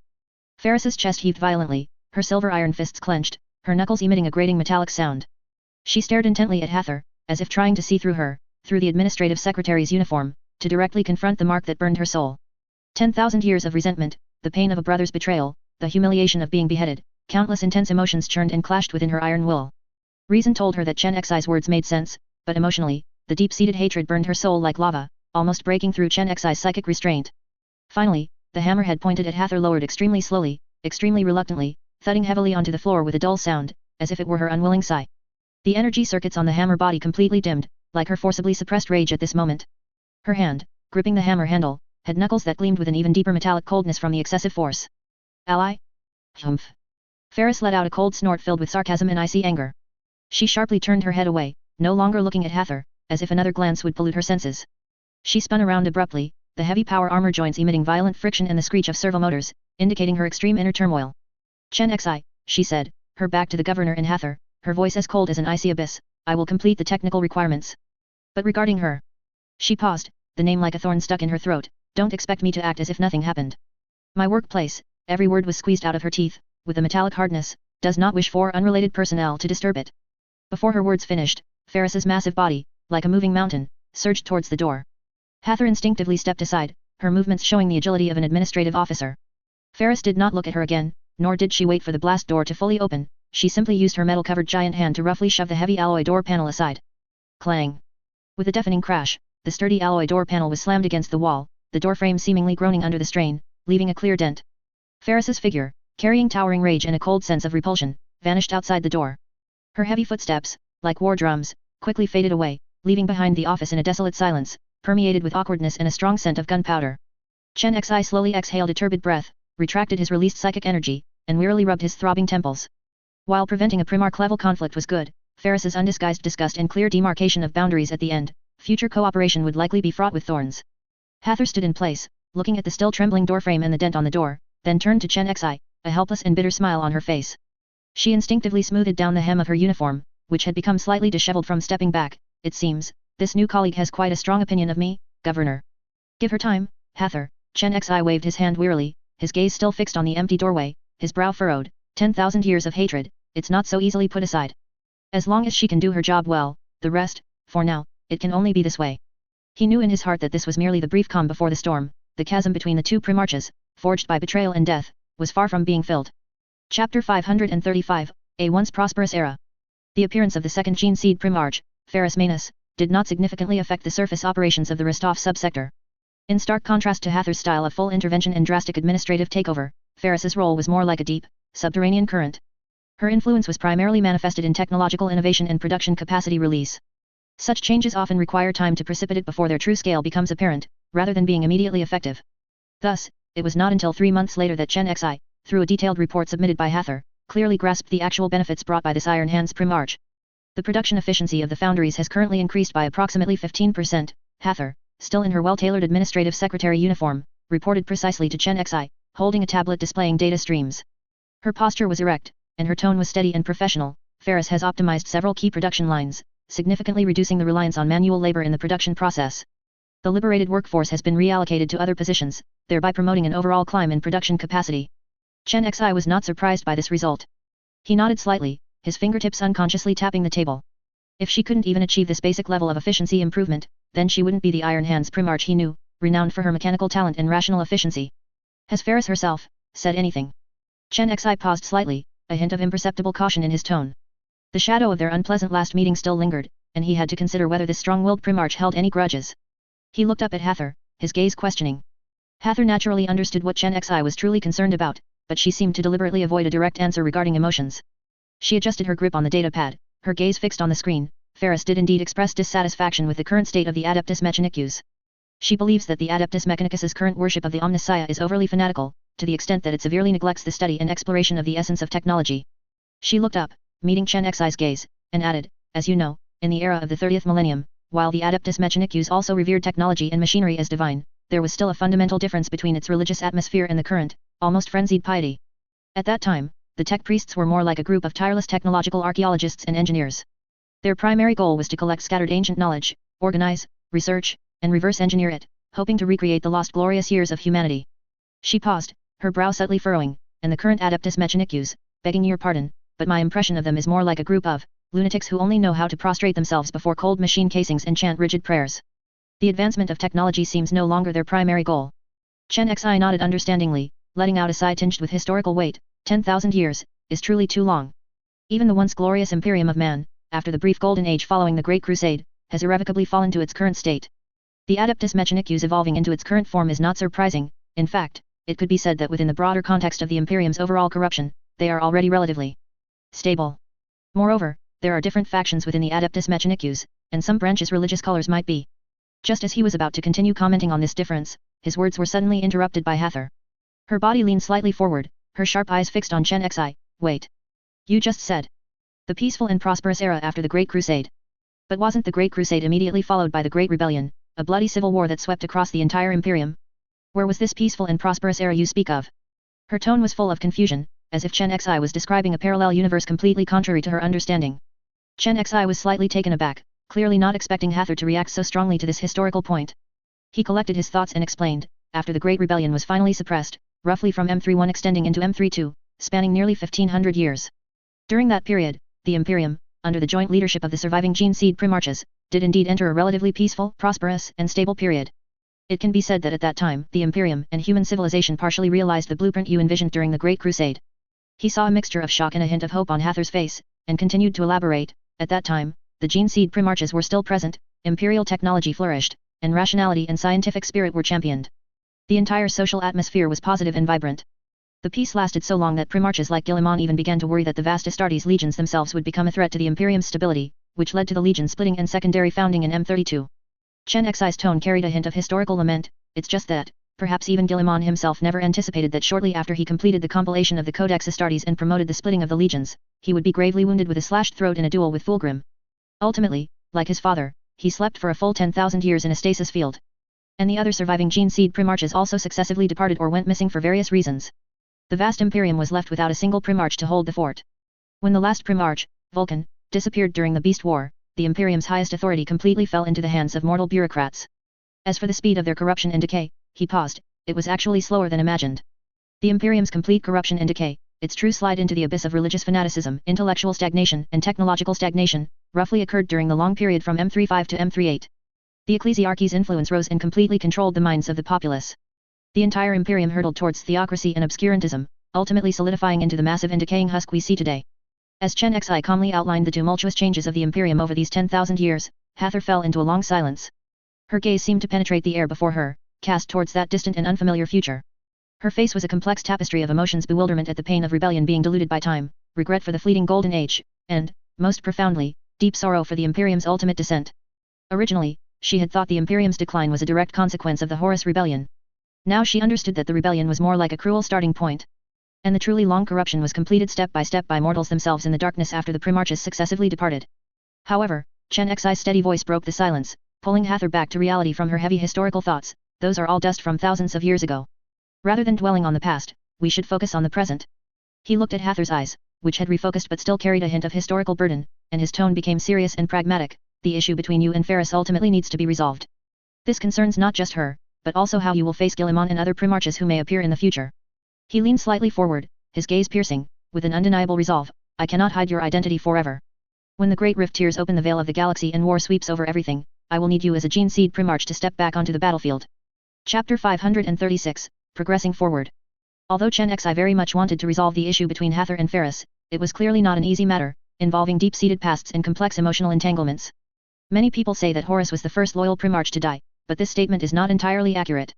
While it is true that Horus was gravely wounded and then taken advantage of and corrupted by Erebus, the final decision to turn to chaos was made by the War Master himself.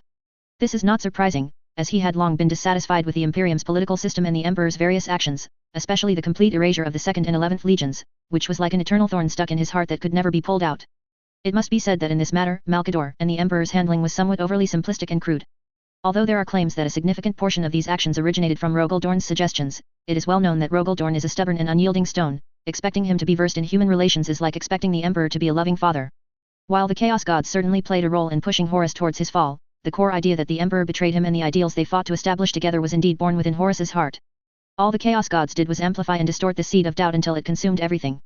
They showed Horus visions of the future, Astartes and Gene Seed Primarchs being discarded like the Thunder Warriors once were, the Emperor destroying everything to seek godhood, and even during the creation of the Primarchs, the Emperor had used the forbidden power of the warp. While these visions may have been exaggerated and deceptive, it is undeniable that the Emperor did have similar plans or had used such powers. And ultimately choosing to believe all of it was also the War Master's own decision. Therefore, when he made that choice in his heart, his fall had already begun. Although a trace of his good nature still remained deep within his soul until the very end, and was ultimately destroyed by his attendant Malkador at the cost of his own life, it was not as many people rumored. believing that the War Master had already died when he was corrupted by the Chaos Ritual on Davin. In fact, until the Emperor personally ended him, Horus was always himself. It was just that his will had been firmly controlled by the Chaos Gods, like a puppet on strings. In this regard, his good son Abaddon was actually not much different from him. Both believed they were merely using the power of chaos to fight the Imperium, unaware that their own souls had long been deeply permeated and corrupted by the power of chaos. The book Spirit of Vengeance once described that before preparing for his rebellion, Horus visited the Stargate located in Moros, the place where the Emperor was said to have gained his great power. By the time standards of the material world, Horus only stayed there for a few seconds. But in the warped dimension of the warp, he fought against an endless stream of daemon primarchs, billions of twisted monsters, and various indescribable entities for what felt like an eternity, until the seas dried and stones crumbled. Ultimately, he gained the same kind of power that the Emperor had used to create the primarchs. Though his method was relatively more legitimate than the Emperor's, he passed the cruel trials set by the warp's powerful entities through sheer willpower, rather than stealing and leaving like his father. Horus firmly believed he had refused to become a slave to the forces of destruction. Perhaps this was precisely the illusion the Chaos Gods wanted him to have, and then he left the warp. This journey through the warp was so long that it caused Horus, an adult primarch who should have been immortal and eternally youthful, to show clear signs of aging in his appearance. Afterward, he used his newly acquired powerful psychic abilities to regain his youthful appearance clearly. The Emperor had played the same trick back then. And in the book The End and the Death, the final confrontation between Horus and the Emperor is depicted. At that time, the Chaos Gods continuously poured terrifying power into him. Horus on the vengeful spirit was almost completely broken in body and mind, losing his personality and independent will. However, just as the Emperor was about to deliver the final blow, Horus's soul miraculously regained a moment of clarity, and he painfully confessed his sins to the Emperor. Finally, the Emperor told Horus that he would forgive him and would always wait for him, and only then did he completely end him. It is precisely because of this dying confession and the Emperor's words that some speculate Horus's soul was not completely shattered and annihilated, but rather a part of it was collected by the Emperor and placed in the mysterious city of dust. So, from beginning to end, Horus was Horus. He was not like Fulgrim, whose body was completely replaced by a Slaanesh greater daemon. Everything he did, no matter how terrible, was a choice made by his own will, even if it was mixed with the allure and deception of chaos. Similarly, precisely because all of this originated from his own will, he cannot be whitewashed, and his guilt is undeniable. As for Hathor, while she is a crucial chess piece Chen Xi placed in this universe, as Horus's counterpart, inheriting Horus's power and deep buried memories, it is naturally her inescapable fate to simultaneously bear the bitter hatred of the other primarchs towards Horus. Chen Xi would not use the pale and powerless excuse of she's just a clone, unrelated to Horus himself, to defend her. This would neither convince the scarred primarch brothers nor Hathor herself. She felt the profound weight originating from her bloodline and memories more deeply than anyone. Sigh, I've really created trouble for myself, and now I have to clean up the mess left by the Emperor's problematic child and deal with psychological issues. Chen Xi couldn't help but sigh. However, amidst his sighing, a flash of inspiration struck him, and he suddenly remembered that he seemed to know a very skilled psychologist. Perhaps this person could help him figure out a way to untangle the mess between Hathor and Ferris. But this problem is not urgent for now. Compared to the thorny primarch grudges at hand, Chen Xi was more concerned about the specific progress of the Imperial Knight project on Ferris's side. He needed to understand the actual research progress. Thinking of this, Chen Xi immediately dialed the encrypted communication channel to contact his friend 32. The communication connected almost instantly. 32, it's Chen Xi, Chen Xi said directly. What's Ferris's progress on the Imperial Knight project? Has he finished evaluating the technical data provided by the Eldar? Yes, just finished. 32's voice sounded calm, with the clarity of being in work mode. Ferris has checked it. The Eldar provided the most basic spirit bone technology, like an introductory manual level. How basic? Is it usable? Chen Xi pressed for the key point. It's usable, 32 replied affirmatively. Chapter 537. A low hum from the communicator echoed in the slightly empty office, interrupting the rustling sound of a pen tip across a data pad. Although high-level content wasn't provided, the core basic principles and construction methods were fully given. Ferris said the materials are clean, with no traps or intentionally missing parts found, so it's a solid foundation. 32's report was concise and clear, much like her data processing methods. That's good, as long as there are no pitfalls. Chen Xi's taut nerves relaxed slightly as he dipped the quill in his hand into the ink, continuing to review the documents before him. After finishing one document, he put down the quill, leaned back into the spacious chair, and asked 32, what exactly is the project working on now? We're building the Spirit Bone core framework for the Imperial Knight. 32's answer had no superfluous words. Ferris is leading the team, using these foundational technologies to attempt to construct the main Spirit Bone structure of the Imperial Knight. She said this is currently the highest priority and the only thing that can be done. 32 paused, then added, although Ferris also optimized the production line's efficiency along the way, in the eyes of this Gene Seed Primarch, it probably doesn't count as work at all. I understand. Chen Xi picked up the power letter opener on the table and toyed with it. Basic technology has its advantages. At the very least, we don't have to worry about those bean sprouts planting mines for us. Once the framework is built, we'll have a foundation to research Spirit Bone technology that belongs to humanity itself, not something we're beholden to others for. He felt a pragmatic satisfaction with the research progress, nodding, you've worked hard, and please thank Ferris for me too. Saying that is too polite. How does that saying go? 32's synthesized voice subtly rose, simulating a relaxed, teasing tone, for the Emperor. For the Omnissiah. After the slogans were shouted, the communication seemed about to end. Wait, Chen Xi's fingers stopped rotating the letter opener as he suddenly remembered something and pressed 32. I previously asked the Lin Guang family to send someone to assist with the research. Have they arrived? Oh, you mean that? They've arrived, it's Maria, the Lin Guang. 32 answered quickly, but her tone carried a clear sense of confusion. While I can understand your idea of having a knight from the Lin Guang family participate in the research, and Maria indeed has remarkable talent in mechanical construction and knight maintenance, as records clearly show. However, she is just a normal muggle with no psyker fluctuations detected on her. Having her participate in the Imperial Knight project, what role can she play? This seems not quite right. 32. Chen Xi's fingertips gently tapped the handle of the letter opener, producing a dull clacking sound, his gaze fixed on the sky outside the window. Let me ask you this, does your team currently understand the operational mechanism of a psyker titan? How does it drive and use psyker powers? 32, of course, knew the answer to this question. She immediately replied confidently, the core mechanism is through the RIfxFe anima device, which extracts power from a bound psyker, and then an untouchable pilot guides and directs its release. Yes. Chen Xi's voice was low and clear, as if stating a cold fact. The technology used by psyker titans is exactly the same as most psyker utilizing technologies from the dark age of technology. Essentially, they treat psykers as fuel to be burned. All psykers, in the eyes of humanity in that era, were merely a consumable resource, no different from a bolt in your magazine. Chen Xi paused, knowing that 32 understood what he was saying, and continued to explain, and precisely because of this, if you directly use or replicate the RIfxFe anima device, you will inevitably follow the same old path. Unless Call can demonstrate his great sage capabilities and completely transform it into a psyker amplifier, allowing psykers to directly use it to become Imperial Knight pilots. At this point, Chen Xi's tone carried an undeniable meaning, so, for the Imperial Knight you are developing, psykers are still being used as batteries. In this situation, does it still matter whether the final pilot of the Imperial Knight is a psyker? In fact, her not being a psyker might be the ideal state. If it weren't for untouchables being too rare and needing to be prioritized for the Silent Sisterhood, and considering that their very existence might interfere with delicate psyker-related research, I would have directly sent a few Silent Sisters to serve as test pilots. There was a few seconds of silence on the other end of the communication, with only a faint static hum. Clearly, 32 was pondering Chen Xi's words. You're right. 32 had to admit that Chen Xi's words made sense. Under the current technological path, whether Maria is a psyker indeed does not affect the current core framework construction and drive principle verification stages. Her mechanical talent, on the contrary, might be more helpful in understanding structural compatibility. My previous judgment relied too heavily on the psyker label. Good that you understand. Chen Xi's tone softened, preparing to end the call.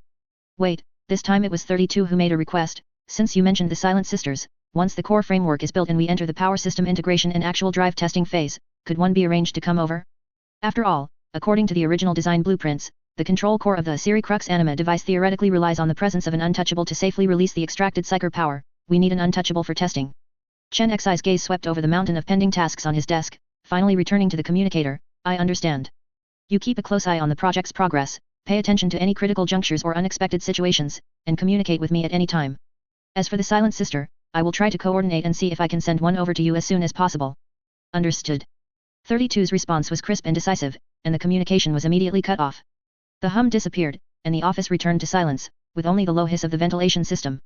Chen Xi put down the communicator, leaned back into his chair again, and raised a hand to rub his tightly furrowed brow. The tangled historical entanglement between Hather and Ferris, the destined long research cycle of the Imperial Knight project, and every hidden crisis and opportunity within the Emperor's vast legacy. The interstellar chess game he had entered, each piece was incredibly heavy, and every move required extremely careful consideration, a long time, and tenacious patience to advance. He cast his gaze towards the boundless sky outside the window, the colossal figure of the orbital ring spanning the heavens, with countless tiny white dots shuttling within it. This bustling scene made Chen Xi sigh deeply. The road was still long, and there were many problems. He could only sort them out step by step, slowly. Chapter 538 Miss Ling Gung, Shining Light, works hard. Maria Lin Guang was assigned to a small workstation on the periphery of the core research area. Although this area was far from the most confidential Silent Forge isolation zone, the air was still thick with a mixture of machine oil, ozone, and faint incense. Binary prayers were etched into the walls, and the low hum of machinery and the subtle hiss of servitor skull scanning beams were omnipresent. Sage Oligana personally granted her access to the basic technical database, the contents of which had been strictly filtered and desensitized, and assigned an experienced but taciturn tech priest as her mentor. The vast database contained a sea of mechanical principles, energy transmission formulas, and abridged basic theories of psychic powers. Maria showed no timidity, she immersed herself in it with insatiable hunger, and thanks to her solid knight armor maintenance experience and the Adeptus Mechanicus lineage of the Lin Guang family, she grasped complex mechanical structures with exceptional speed. She felt as though she stood on the threshold of knowledge and power, her heart filled with a fervent desire to contribute to the governor and her family. She paid particular attention to the progress of the Spirit Bone Core framework construction mentioned in the project brief, as this was the most fundamental and critical part of the entire Imperial Knight project. She yearned to quickly comprehend its mysteries, even if only to provide marginal assistance, proving that she was no longer the little Maria who needed to be protected under their wings. The workstation's daily routine was intense and disciplined. During a brief rest break, she went to the designated supply point to obtain her standard ration of energy paste. The supply point was located beside a relatively wide secondary passage, where large pipes embedded in the passage walls emitted rhythmic pulsations. Several low-ranking priests were gathered around a cleaning servitor that had developed a minor fault, performing basic inspections and adjustments using monotonous binary code. The air was filled with the clanging of tools hitting metal and the hum of servo motors. Maria waited quietly, her gaze inadvertently sweeping towards the depths of the passage. Just then, an extremely tall figure, appearing almost as large as a servitor armor, strode quickly from an intersecting passage, its metallic feet echoing heavily and uniquely on the adamantium floor. The figure was encased in heavy power armor, covered with tool interfaces and energy conduits, but in a fleeting glimpse, Maria clearly saw the exposed arms of the individual. They were not armor, but the limbs themselves, gleaming with a cold metallic luster and a hard, silvery sheen. This instantly reminded her of the giant she had glimpsed from afar in the core area corridor a few days prior. Is that also a great sage? Maria couldn't help but whisper to a low-ranking priest who was waiting for supplies nearby. Her voice was filled with pure curiosity, carrying a hint of a young girl's natural inquiry when facing an unknown powerful existence. I don't seem to have seen detailed records about her in the database or project communications. She seems exceptionally tall. After asking, she belatedly felt a hint of unease, worried whether her question overstepped the strict hierarchy of the Forge world. The low-ranking priest followed her gaze to the depths of the passage, and his eyes immediately showed a mixture of awe and a touch of bewilderment. He lowered his already faint synthesized voice, "Hush. That is Silverhand. She is a special consultant personally appointed by the governor. A very senior great sage. She is only responsible for the most core parts, within the Silent Forge. We do not have permission to know the specifics. We only know that she is very powerful and very strict." The technician's voice carried an instinctive reverence for unknown high-ranking and powerful beings. Maria understood, and at the same time, a deeper admiration arose within her. So, she was Silverhand. There were sporadic rumors about this mysterious consultant within the project, all saying that her technical mastery was unfathomable and her actions were as efficient and ruthless as a precise machine. Maria had once seen her from afar exchanging data with Archmagos Call outside the isolation zone, her towering physique, nearly 5 meters tall, and the profound understanding of mechanical structures she displayed in every gesture, left an indelible impression on her. Now, meeting her again at close range, the visual impact was still stunning.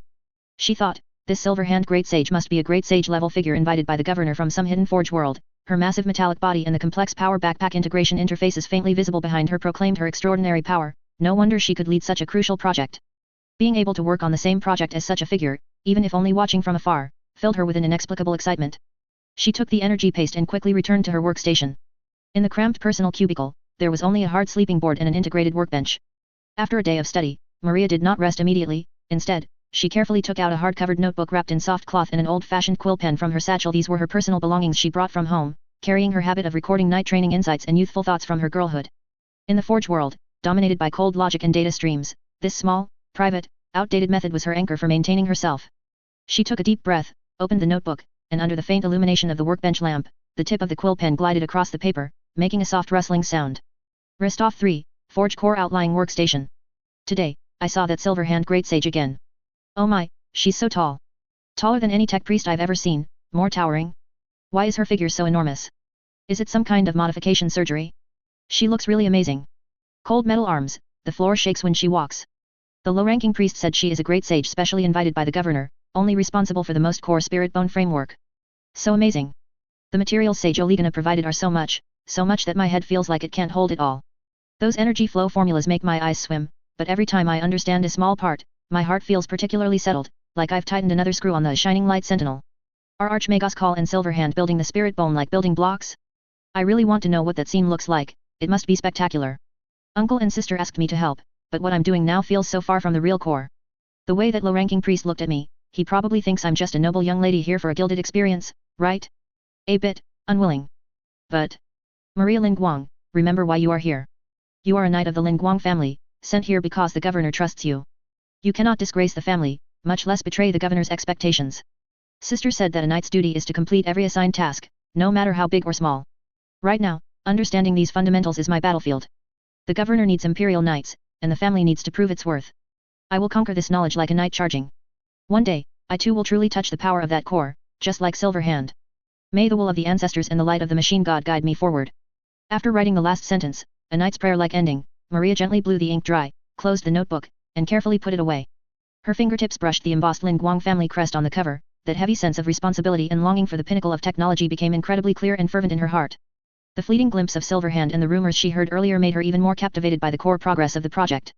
She knew her authority was limited, and what she could access currently was only foundational, but it strengthened her resolve. She would redouble her efforts, quickly master the knowledge available to her, hoping that one day, even if only as a precise cog, she could contribute a part to this great project, to the expectations of the governor and her family.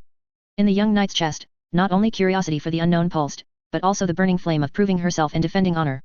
Chapter 539, Maria's Advice. Under the almost cold and efficient impetus of Ferrus Manus, the basic framework for the spirit bone core conduction of the first Imperial Knight was completed at an astonishing speed. At this moment, the internal skeletal structure, composed of milky white spirit bone with smooth and mysterious lines, floated in the center of the test site surrounded by an isolation force field, emitting soft yet resilient energy pulsations, like the neural network of a sleeping behemoth. Preliminary structural stability tests were about to begin, and the air was filled with a faint smell of ozone from the preheating of high-energy equipment. Thanks to Sage Olegana's recommendation and her demonstrated diligence and learning ability, Maria Lin Guang was specially permitted to observe some non-core test procedures through multiple protective observation windows outside the thick adamantium isolation window. She almost pressed her face against the cold glass, her light golden eyes fixed on the energy ripples and structural deformation data stream generated when the simulated shockwave, a mix of physical and psychic bombardment, hit the spirit bone framework on the test platform. She tightly gripped a data pad in her hand, her fingertips slightly white from concentration, rapidly recording key observations and real-world knight armor combat issues that came to mind. During a test interval, Sage Olegana presented a holographic projection of the preliminary body structure design proposal to Ferrus and Call, personally explaining, "Please allow me to present the structural design overview of the new Imperial Knight." She focused on explaining the redundant design of the joint transmission mechanism and energy conduction paths, as well as the structural reinforcement plans for the shoulder and chest armor to accommodate the new Psyker shield generator. When Olegana explained the Psyker hydraulic hybrid buffering system for the leg joints and mentioned that its design limit load was based on a 20% increase over standard knight armor data, Maria's heart skipped a beat. The tragic scene of the Lin Guang family's Imperial Knight's joints collapsing and it crashing down during a 10-year-old insectoid tide, when it endured impacts far exceeding expectations, flashed through her mind instantly. She took a deep breath, summoning the courage of a Lingung, Shining Light, Imperial Knight, and in the pause of the Wise One's words, respectfully raised her hand in accordance with family etiquette. Oregana's gaze softly turned to her, uttering a gentle inquiry, "Maria Lin Guang, do you have advice?" Maria stood perfectly straight, her cheeks slightly flushed from nervousness, but her voice was clear and carried the solemnity characteristic of nobility. "Yes, esteemed Wise One." She bowed slightly in the direction of Ferrus and Call. "Regarding the leg joints hybrid buffering system, forgive my presumption," she pointed to the precise joint structure model in the holographic projection. "The Wise One just mentioned that its design limit load is a 20% increase over the standard Imperial Knight baseline. This is indeed a rigorous calculation. However," her tone revealed deep concern, "during a raid against an Orcish war boss led by my aunt, Zofia Limk, I personally witnessed a Castellan-type knight armor, while evading a heavy enemy blow, momentarily endure a peak impact force on a single leg that, according to post-battle recorder data, exceeded its theoretical limit by nearly 35%. The result, the main load-bearing axle of the knee joint snapped, and the knight armor nearly toppled." Her gaze earnestly turned to the projection. "The formidable enemies the new Imperial Knight will face will certainly be far more terrifying than ordinary foes, and the blows it endures will be even more violent. Therefore, I boldly implore the Wise One to consider, is it possible to add a thicker layer of adamantium lining to critical parts of the joints, such as the main load-bearing axle and the buffer piston sleeve? Or, install a set of small emergency energy dampers? Even if this might slightly increase weight and complicate the structure, in such extreme critical situations, it might be the dividing line between the knight armor remaining operational and being completely incapacitated." Oregana pondered, retrieving data, Lin Guang family's combat records, abnormal overload of a Castellan type during extreme evasion, relevant archives do exist. Maria's concern has a realistic battlefield basis. Her gaze turned to Ferrus and Call. Call's mechanical tendrils stopped their unconscious tapping, his multiple compound eyes focused on the joint model, emitting a low, thoughtful hum, standard 20% increase. Orcish Warboss, non-standard impact, data point valid. Extreme operating conditions need re-evaluation. Ferrus Manus's mountain-like steady body leaned slightly forward, his silver-grey eyes sharply scanning the joint model and the combat data stream Maria mentioned. He said nothing, only indicating to continue with an almost imperceptible nod. Slightly encouraged by the response, Maria's gaze turned to the shoulder armor area, still maintaining a respectful posture. "Furthermore, please allow me to offer more advice, esteemed sirs. Regarding the energy conduction paths and heat dissipation port layout in the shoulder armor area, the main heat dissipation port in the design drawing is located on the upper rear of the shoulder armor. However, in actual combat, especially during close quarters combat or charging through enemy fire, the upper rear position of the shoulder armor is precisely where stray bullets and shrapnel are most likely to hit. If the heat dissipation port is unfortunately destroyed and blocked, causing the shield generator to overheat and burn out, the consequences would be unimaginable. I wonder, could the main heat dissipation port be moved to the inner or lower area of the shoulder armor? The probability of damage there should be greatly reduced. Or, add a backup heat dissipation channel. She looked at the wise ones with anticipation. Oregana immediately pulled up the shoulder armor structure diagram and analyzed it herself. The heat dissipation array layout is indeed primarily based on thermodynamic efficiency. Moving it to the inside or bottom is expected to result in an efficiency loss of approximately 12 to 15% and increase internal structural complexity. A parallel auxiliary channel solution is feasible, but it would require additional space. She then quickly calculated, the efficiency loss is still within an acceptable range. The value of improved survivability is particularly significant. I believe Maria's optimization direction hits the nail on the head. Call hummed in agreement, survival redundancy over efficiency redundancy. The plan is feasible. Record optimization point. Ferris's gaze swept over the revised heat dissipation plan diagram, again without a word, but his lack of objection was implicit consent. Maria's heart pounded even faster, her palms slightly sweaty. She pointed to the junction below the chest armor where it connected to the main energy lines of the legs. Finally, please forgive my presumption again, esteemed sirs. This crucial junction of the main energy lines below the chest armor, its external protection does not seem to have been specially reinforced. According to my clan's knight armor maintenance records over the years, this area is indeed a vulnerable point deliberately targeted by enemies with heavy firepower such as rocket launchers and armor-piercing rounds. Once this area is damaged, the entire machine's energy transmission immediately becomes chaotic, which is extremely dangerous. I wonder, could a quickly replaceable composite additional armor plate be added here? This might slightly slow down the knight armor's movements, but in a life-or-death situation, self-preservation is paramount. After Maria finished her statement, her cheeks were flushed with excitement, yet she maintained the demeanor of an imperial knight, awaiting a response with nervousness and anticipation. Her suggestions contained no profound theories, every word was a crystallization of the lessons learned from the Lin Guang family's bloody battles and her own 7 years of practical combat experience. Oregana quickly pulled up the Lin Guang family's detailed maintenance database and battle damage reports, projecting the data stream clearly. Maria's observations are extremely precise. This area is indeed a high-risk zone on the battlefield, and its damage rate is significantly higher than other non-core parts. Adding replaceable additional armor is indeed a mature and effective solution. Call's mechanical tendrils clicked rapidly on the virtual interface, simulating the maneuverability parameters after the weight increase controllable, battlefield survival rate improvement, logic established. Conforms to the iron resilience principle. Adopted. A hint of approval was faintly discernible in his low voice. After a brief silence, Oregana's face showed an approving smile, valuable advice based on extensive combat experience, Maria Lin Guang. Your insight is impressive. Call emitted a low, affirmative hum, pragmatic optimization solution. Logically consistent. Value confirmed. This was almost the highest recognition of her observational skills and the value of her suggestions. And Ferris Manus's gaze, for the first time, clearly shifted from the flowing data and fell upon Maria. There was no fluctuation on his steel-hard face, but deep within his silver-grey pupils, a faint, fleeting trace of approval seemed to pass. He remained silent. However, when Olegana later presented him with the refined body structure design drawings for fine-tuning and optimization, Maria's proposed reinforced lining scheme for critical joint parts, the optimized layout suggestion for the shoulder armor heat dissipation array, and the annotation for the additional armor plate at the chest-abdomen main energy junction were all clearly and precisely adopted and integrated into it. This silent action carried more weight than any praise. Maria's tense shoulders finally relaxed, and a warm current, mixed with pride, relief, and a heavy sense of responsibility, surged through her heart. She knew that her whispered advice, given with courage, had indeed instilled a true resilience, born from the smoke of the front lines and the blood of imperial knights, into this future war behemoth. She quietly clenched her fists, her light golden eyes shining brightly. Chapter 540.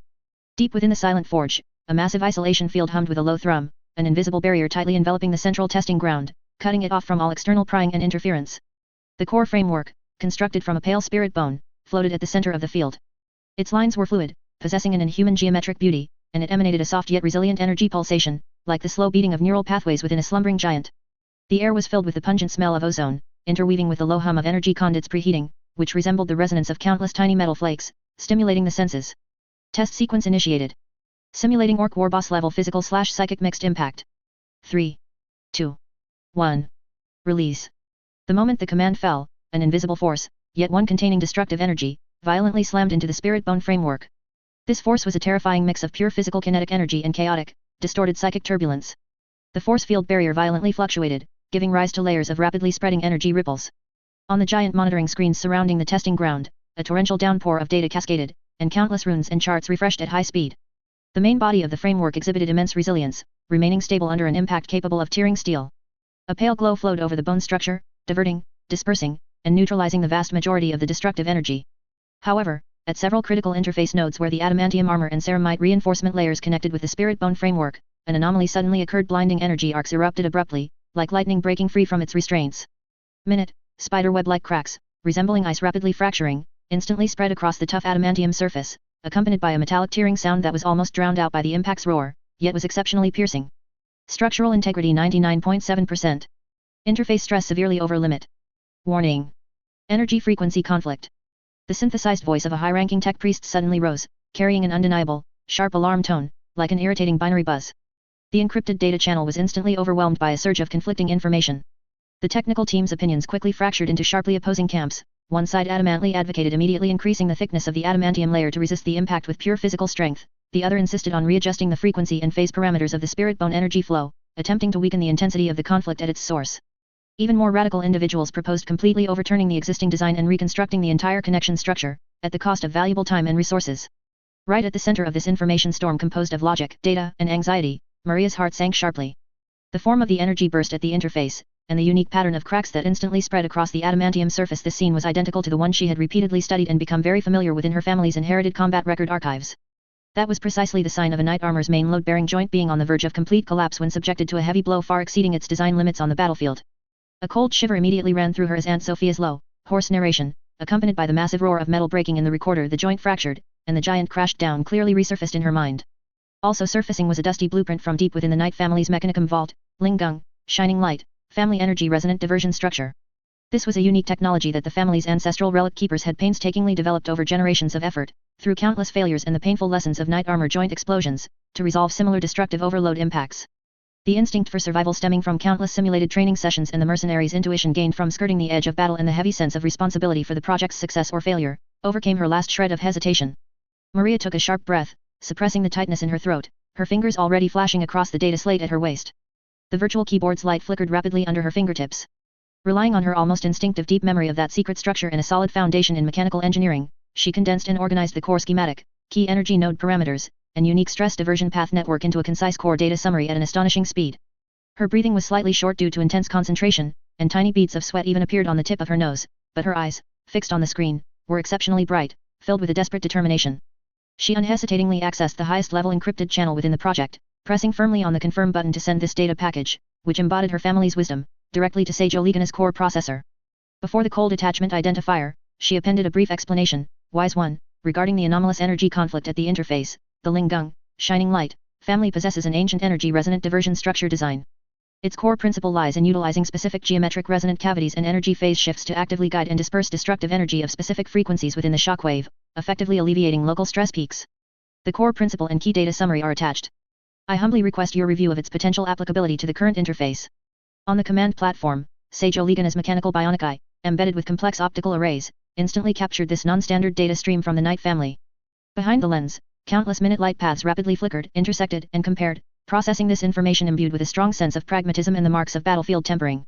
She showed no emotion, nor any superfluous judgment, but with the efficiency characteristic of the Mechanicum, she projected this suddenly appearing schematic and data summary, steeped in practical wisdom, directly onto the main screen that occupied an entire wall of the core command console. Pale lines and cold parameters instantly dominated the center of the view. Ferrus Manus, standing like a mountain, his massive figure completely still. Deep within her eye sockets, which flowed like liquid metal, sharp light, like the most precise scanning array, instantly locked onto the distinctly different blueprint on the screen. There was no trace of human emotion on his cold metallic face, no approval, no inquiry, not even a glance at the technician Maria, who was holding her breath below. His undeniable synthesized voice, with its unique metallic resonance, cut directly through all background noise, clearly echoing in the command center. Sage Oligana, based on the attached data, immediately construct its physical properties and energy interaction model. Prioritize evaluating this diversion structure's potential for alleviating the current spirit bone metal interface energy conflict, structural compatibility, and ultimate load-bearing threshold. Simulation priority, highest. Command confirmed. Executing. Oregana's response was like precise command feedback, without the slightest delay. A massive core data stream was instantly mobilized, and within the command center, one could almost hear the hum of invisible computational engines running at high speed. Countless virtual models were constructed, rotated, and loaded with simulated impacts on the main screen, beginning a high-speed inference and validation, crucial for the project's survival, based on the family heirloom blueprint provided by Maria. Chapter 541. In the frigid simulated sandbox, a simplified model of the Lingung, Shining Light, diversion structure was precisely loaded onto the virtual spirit bone and adamantium connection node. When the destructive mixed shockwave was simulated and released again, this design, originating from the Knight family, revealed its ingenuity. It no longer passively absorbed the impact, instead, like a preset energy gate, it actively captured and guided the most violent and destructive energy flows within the shockwave, skillfully dispersing and channeling them to a broader structural domain. Surging data streams rushed across the monitoring array, like a silver torrent of information. Countless curves representing energy intensity readings sharply spiked at the impact point, but upon encountering the Lingung, shining light, structure's preset energy channels, they were tamed and diverted by an invisible force, with their peak values significantly lowered. Ultimately, all dynamic charts stabilized, converging into a cold and conclusive finding: the highest peak value of the target conflict energy was significantly weakened, with a reduction range consistently between 57.3% and 62.1%. The glaring red alert zones were largely covered by blue and yellow signals, representing safety. Physical model validation passed. Sage Olegana's synthesized voice was calm and steady, as if stating an established fact. The average efficiency in mitigating the target conflict energy is 59.8%. There is an upper limit to efficiency, but the core principle has been validated as effective and possesses basic practical value. It is recommended to integrate it as an auxiliary buffering component for the energy rune translation matrix basic architecture of RIfxFe. Her mechanical optical scanner swept across the data stream, instantly completing hundreds of compatibility predictions. RIfxFe's eyes, like liquid metal, rapidly switched and compared between the validation data and the original Lingung, shining light, structural diagrams, at a speed beyond the limits of mortal vision, leaving only a blurred light and shadow trail. Her massive, adamantium-gloved fingers glided across the hovering control interface, leaving a trail of spectral blue data, as if charting constellations in the void. Under her will, the design blueprints were instantly retrieved, disassembled, and reassembled, at a speed that eclipsed the most advanced logical engines. The adamantium connection node structure was redesigned, becoming more precise and complex. The edged patterns on its surface seemed to come alive, intertwining and evolving on their own, forming an energy diversion array that looked as if it were inscribed with ancient runes. And at the core nodes of its geometric structure, several conductive quartz crystals, emitting a faint, cool blue light, were precisely embedded into the pre-allocated recesses, like exotic gems set into a steel framework, with what looked like fragmented starlight pulsating within them. Optimization design complete. Her voice was like adamantium cooling in a forge, steady and metallic. Adamantium diversion structure integrated with crystal energy absorption layer. Goal: increase conflict energy peak reduction efficiency to over 80%. Crystal frequency calibration experiment, execute immediately. Her gaze, like a precise probe, swept with scrutinizing pressure over the busy array of tech priests below, finally settling on Maria. Tech priest Maria Lin Guang, participate in the calibration process. Provide original structural frequency parameters and safe range data. Precision requirement, microsecond level. Yes, great sage. Maria's voice held a barely suppressed tremor, mixed with an almost unbelievable excitement and the elation of her family's honor being recognized. Although the core optimization was personally completed by the great sage, and the family's basic structure was only adopted as a starting point, this meant that the Lingung, shining light, family's technological heritage was proven effective in the most cutting-edge halls of the Mechanikus, under the gaze of a high-ranking great sage. She felt her fingertips tingle slightly, took a deep breath, forcibly suppressed her surging emotions, and immediately immersed herself in the dense, spider-web-like crystal frequency test matrix before her. Virtual spectrum diagrams unfurled before her, with countless lines representing frequencies leaping like living things. She concentrated fully, holding her breath, comparing the faded ancient parameters from her family's records on the datapad, carefully adjusting the energy input frequency of the crystals in the simulated environment. Every fine-tuning of a knob, every data confirmation, was as precise as maintaining the sacred oil system of a knight armor's power core, allowing no room for error. Sweat beaded on her forehead, glistening in the faint light of the forge. Concurrently, the first high-load impact test, with energy settings far exceeding previous limits, was initiated after integrating the optimized structure. The simulated destructive torrent roared forth again, its contained physical kinetic energy and warp energy turbulence intertwining and churning like a physical giant hammer, striking violently against the force field barrier, stirring up even more ferocious energy ripples than before. The entire silent forge seemed to hum and subtly tremble. The new diversion structure operated with high efficiency. The runic etchings on the adamantium framework ignited like fuses, glowing with a dazzling white light, interplaying with the cool blue light emitted by the embedded conductive quartz crystals, forming a complex web of light. The violent energy tide was captured, guided, absorbed, and transformed by this web of light, emitting a low, continuous resonance. The main framework vibrated intensely under the more powerful impact, but the structural light patterns remained stable, like a reef in a storm, still firm. However, deep within the most precise, most sensitive, and usually only background noise recording secondary data layer of the monitoring array, one of Archmago's slender mechanical tendrils, equipped with hypersensitive sensors, paused for a split second like the most vigilant of vipers amidst billions of ceaselessly flowing data streams. His multi-compound eye visual core instantly locked onto that extremely faint, fleeting anomalous signal. It was not the aftershock of a physical impact, nor the characteristic, defiling chaotic energy signature, but a more subtle, chaotic, disordered fluctuation, as if seeping through a weak point in the veil of reality, emanating from the cold, dead depths of the warp.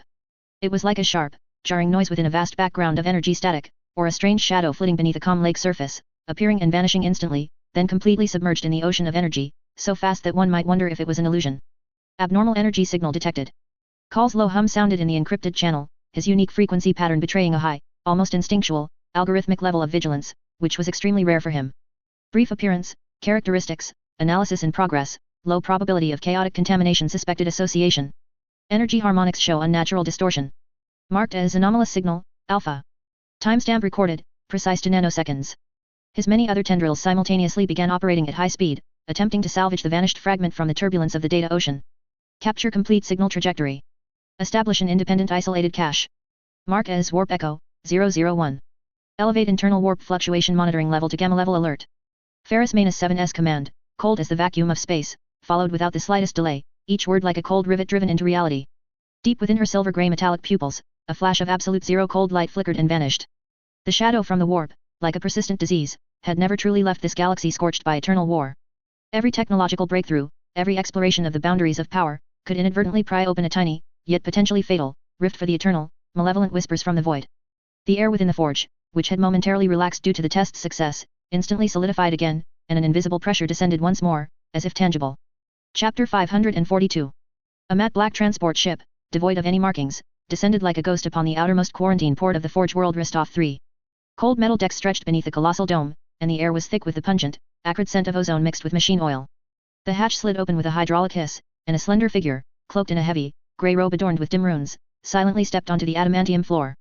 Beneath the shadow of her hood, her gaze was sharp and vigilant, sweeping across this unfamiliar world filled with the roar of machinery and the scent of incense. Maria, who had been waiting by the berth, felt an invisible chill instantly seize her heart the moment Sister Liz stepped out of the hatch. It wasn't a physical cold, but a suffocating emptiness and repulsion that originated from the depths of her soul. It was as if the colors of the surrounding world instantly faded, sounds became distant and distorted, and an indescribable nausea and icy sense of void spread from deep within her bones. She suppressed the intense physical discomfort, struggling to keep her footing. This was her first time confronting the void field of an untouchable at such close range. Welcome to the Forge World Ristov 3, Sister Liz. Maria's voice held a barely perceptible tension, as she tried to make her words clear. She knew the other party could not speak. Liz's face, hidden in the shadow of her hood, slightly lifted, looking at Maria. She raised her hands, performing a series of complex gestures fluidly and precisely, her gaze focused and serene. I am Liz, a silent sister, sent to provide assistance as per the governor's instructions. Maria understood the gestures and nodded. Understood. Please follow me, I will take you to the prepared room. She made a guiding gesture. She noticed that after Liz communicated with her, the discomfort seemed to subside somewhat, but the influence of the void field was still palpable. Liz's very existence was like a drop of water thrown into boiling oil, its impact extending far beyond Maria's close proximity. Even through thick shielding walls, low-ranking laborers moved stiffly on the assembly line, and the servitors' servo joints hummed uneasily, instinctively feeling a chilling dread deep within their souls. High-ranking tech priests gathered before hovering data tables, their mechanical optical sensors flickering at high frequency, processing anomalous data streams as if analyzing a dangerous, unknown radiation source. The entire area was enveloped in a tense atmosphere. Liz was guided by Maria and swiftly settled into a specially prepared room. The walls and floor were entirely constructed of anti-psychic blackstone, their cold surfaces edged with suppression runes, and the doorway shimmered with the light of multiple force fields. This was standard security protocol, to maximally protect personnel within the research facility from the continuous effects of her void field, and also to provide her with a stable, minimally interfered environment to fulfill her duties. Her range of activity was strictly limited to this tiny grid within the core research area. Her code name was registered as Nightingale. In the core design chamber, Sage Olegana personally explained Liz's duties. They stood face to face, with gigantic holographic projections of complex mechanical structures shifting around them. Olegana's voice carried the characteristic flatness of the Mechanicues. Sister Liz, your crucial duty is to serve as the operator for the Asiri Crux Anima device, the Imperial Knight's drive core. Your void field will be the silent anchor for harnessing volatile psychic energy and ensuring its safe release. Previous experimental data detected inexplicable, subtle traces of suspected warp contamination, which must be completely isolated at their source. Additionally, certain critical steps of the device's operation must be completed by your own hands to ensure stability. Liz listened quietly, her head beneath the hood nodding slightly. She raised her hands, her gestures steady and clear. I understand the critical role of this device. Utilizing my unique traits to isolate contamination risks and provide a stable node is one of the duties of a silent sister. I will operate as required. Her gaze swept over the complex structural diagrams with a serene scrutiny. After Liz arrived, Call immediately began designing the prototype containment unit control core that would integrate Liz's void field. The greatest challenge was how to make her void field precisely act upon dangerous psychic flows without interfering with the unit's own delicate sensors and logic circuits. This was like lighting a candle in the eye of a storm without it being blown out. His workbench was surrounded by a dense array of miniature projections and cascading data streams. Maria was assigned to test a small field buffering device in a secondary laboratory. During a test near the periphery of Liz's black stone room, she suddenly felt an intense physical discomfort, not pain, but a sense of emptiness and cold repulsion, as if her soul was being drained, and the device readings instantly became chaotic. Through the observation window, she watched the heavily robed figure standing alone in the center of the cold black stone room, her heart filled with complex emotions. A living person, fulfilling a vital duty here, yet enduring immense solitude and rejection. However, Maria's sentiments did not affect the overall project. Based on Liz's unique characteristics as a silent sister, Ferris personally oversaw the design of the void field generator interface. At the main design console next to the core forge, her massive, silver-gray body resembled a silent fortress, multiple mechanical arms rapidly sketching blueprints in the air. Her approach was efficient and direct, treating Liz's void field as a powerful physical field, and directly guiding, shaping, and controlling it through precise energy conduits and field-focusing arrays. This idea provoked strong opposition from Olegana. In the design chamber, Sage Olegana stood before Ferris's massive workbench, her voice carrying a rare emotional fluctuation, an uneasy suppression beneath a metallic tone. Ferris, call, I must emphasize again. Nightingale's sister Liz is a valuable asset seconded by the governor to assist with the research. She is a silent sister, an ally with will and life. Not a part of a forge world, much less an experimental subject that can be arbitrarily modified or consumed. Forcibly channeling and extracting her field will cause irreversible burden to her nervous system. The risk is too high. Look at the life monitoring data, she is already under pressure exceeding safe thresholds. The governor will never tolerate such consumption. Ferris paused her work, her silver-grey eyes turning to Olegana, her gaze sharp as a blade, carrying a natural impatience for inefficiency, but not the coldness of a machine. Efficiency is truth, Olegana. Her voice was deep, with the texture of metal grinding. The previous plan was inefficient, and the biological reactions are redundant variables. Maximizing the utilization of her characteristics is the only logical path to completing the project. Her discomfort is the price that must be paid to complete this great creation. The Inquisition needs results, and results require efficiency. This is the optimal solution. Chapter 543. Though Ferris prioritized efficiency, a complex emotion still flickered in her eyes when she looked at Olegana. Call's massive mechanical body emitted a low-frequency resonance of agreement. Technical feasibility analysis. The ducting solution significantly improves efficiency. Expected energy loss reduction of 17.3%, response time shortened to nanoseconds. Reversal risk model. The existing database lacks direct supporting cases. Probability of occurrence is less than 0.0047%. Risk is acceptable. Recommend optimizing duct material, using adamantium plating. He spoke purely from technical logic. Olegana did not back down. A 0.0047% risk, if triggered, is a 100% disaster for Sister Liz. This is not a simple technical issue, it's a matter of principle. Governor Chen Xi borrowed her to collaboratively complete the project, not to use her as a disposable consumable. Forcibly implementing this solution is not only harmful to her but also a betrayal of the Inquisition's trust. The argument clashed fiercely in the cold air. Olegana argued logically, and the three were at a stalemate. After the fruitless argument, Olegana realized she had to seek a higher arbitration. She quickly compiled a detailed report, presenting Liz's physiological monitoring data, Ferris's ducting solution, Call's risk assessment, and her own strong objections directly to Chen Xi. Days later, after Olegana's urgent report reached the governor's office and received a response, Hather arrived at Rostov 3 under the guise of inspecting project progress on behalf of the governor. She wore a crisp, dark gray uniform, her expression calm, her eyes sharp, and in her hand, she held a data slate glowing with a faint, eerie light. Her appearance instantly solidified the atmosphere within the research facility. Ferris's silver-gray eyes turned fully towards Hather for the first time. Call's massive mechanical body ceased its low hum, and his optical arrays focused on her. The ozone smell permeating the air seemed to grow heavier. Hather ignored the heavy atmosphere and walked directly to the central holographic projection, her gaze sweeping over Ferris's duct-riddled design, then glancing at the physiological monitoring data of Liz that Olegana had pulled up. She raised the Inquisition data slate in her hand, her voice calm but carrying undeniable authority. Esteemed sages. Governor Chen Xi has reviewed Sage Olegana's report and has made the final ruling regarding the disposition of Nightingale's sister Liz. Ferris's massive body imperceptibly tensed, her silver-gray pupils seemingly contracting to focus on Hather.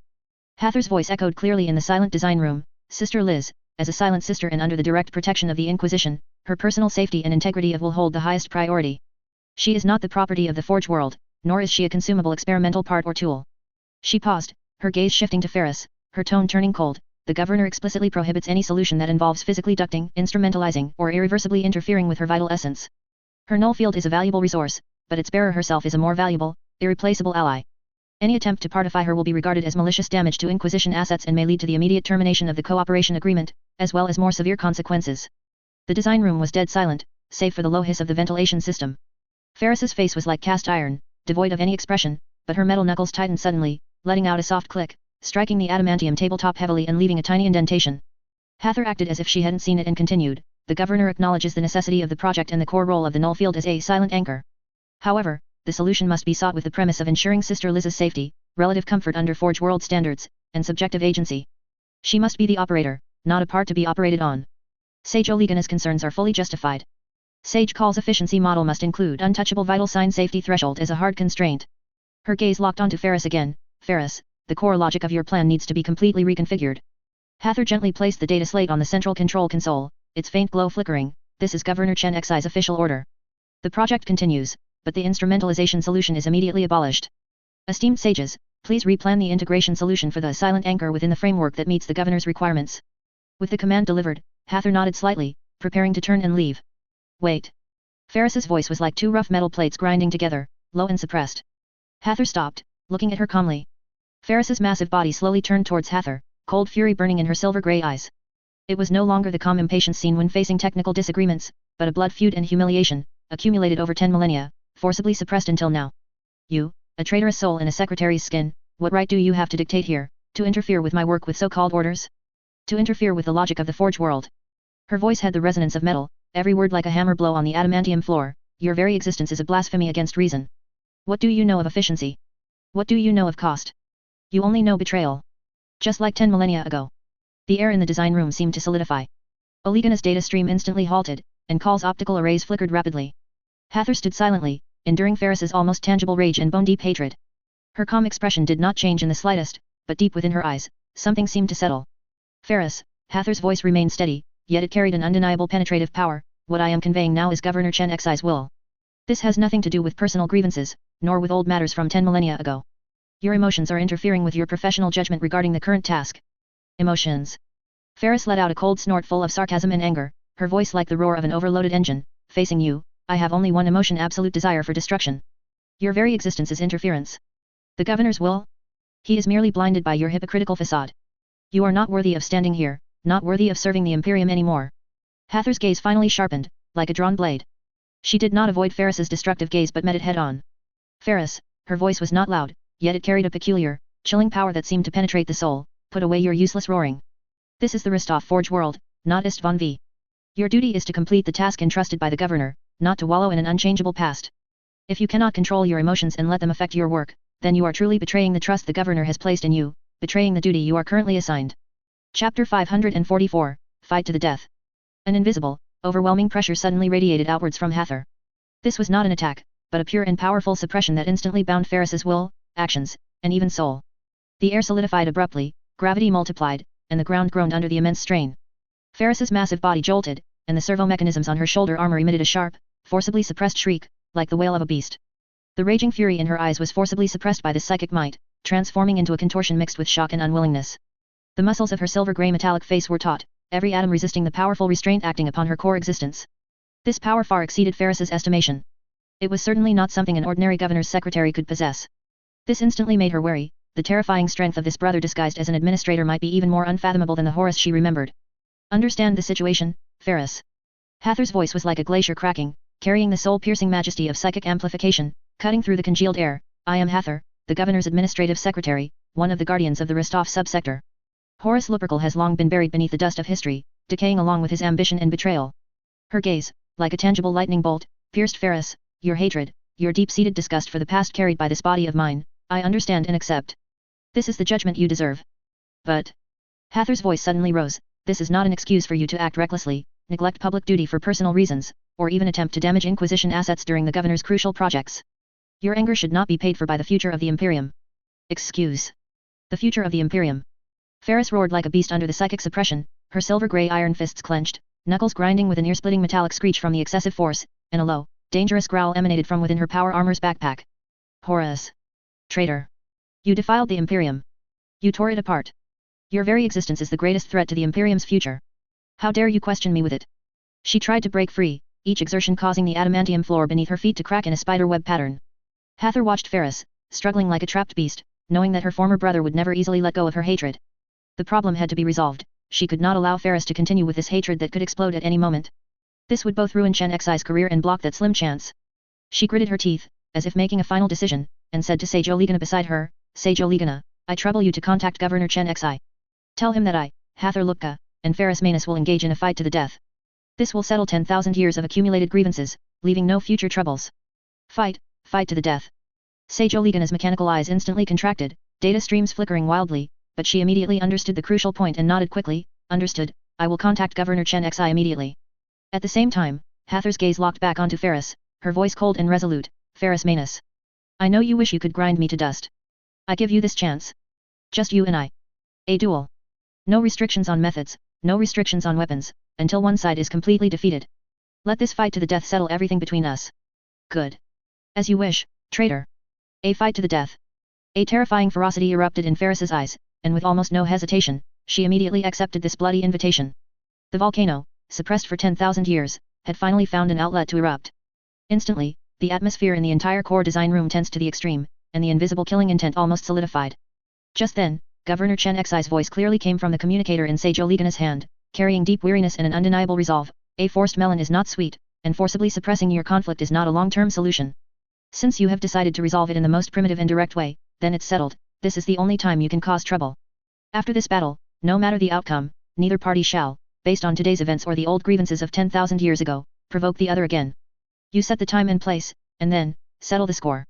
Clearly, Governor Chen Xi also believed that allowing these two destructive forces to completely unleash and collide once might be the only way to break the deadlock. Forge World Ristov 3, Silent Forge Core Testing Zone. The air was suffocatingly heavy, mixed with strong ozone, burning promethium fuel, and the terrifying pressure emanating from the gene seed primarches.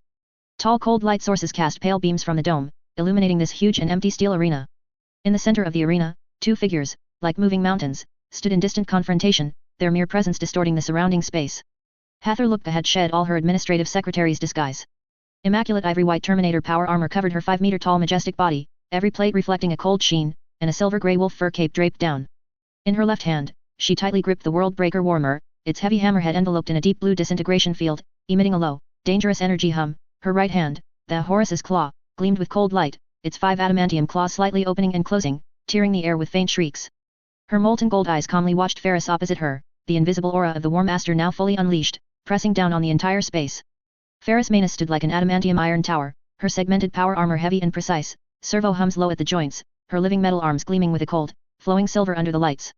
The massive power backpack behind her, like a mobile miniature armory, was now emitting a low, preheating roar.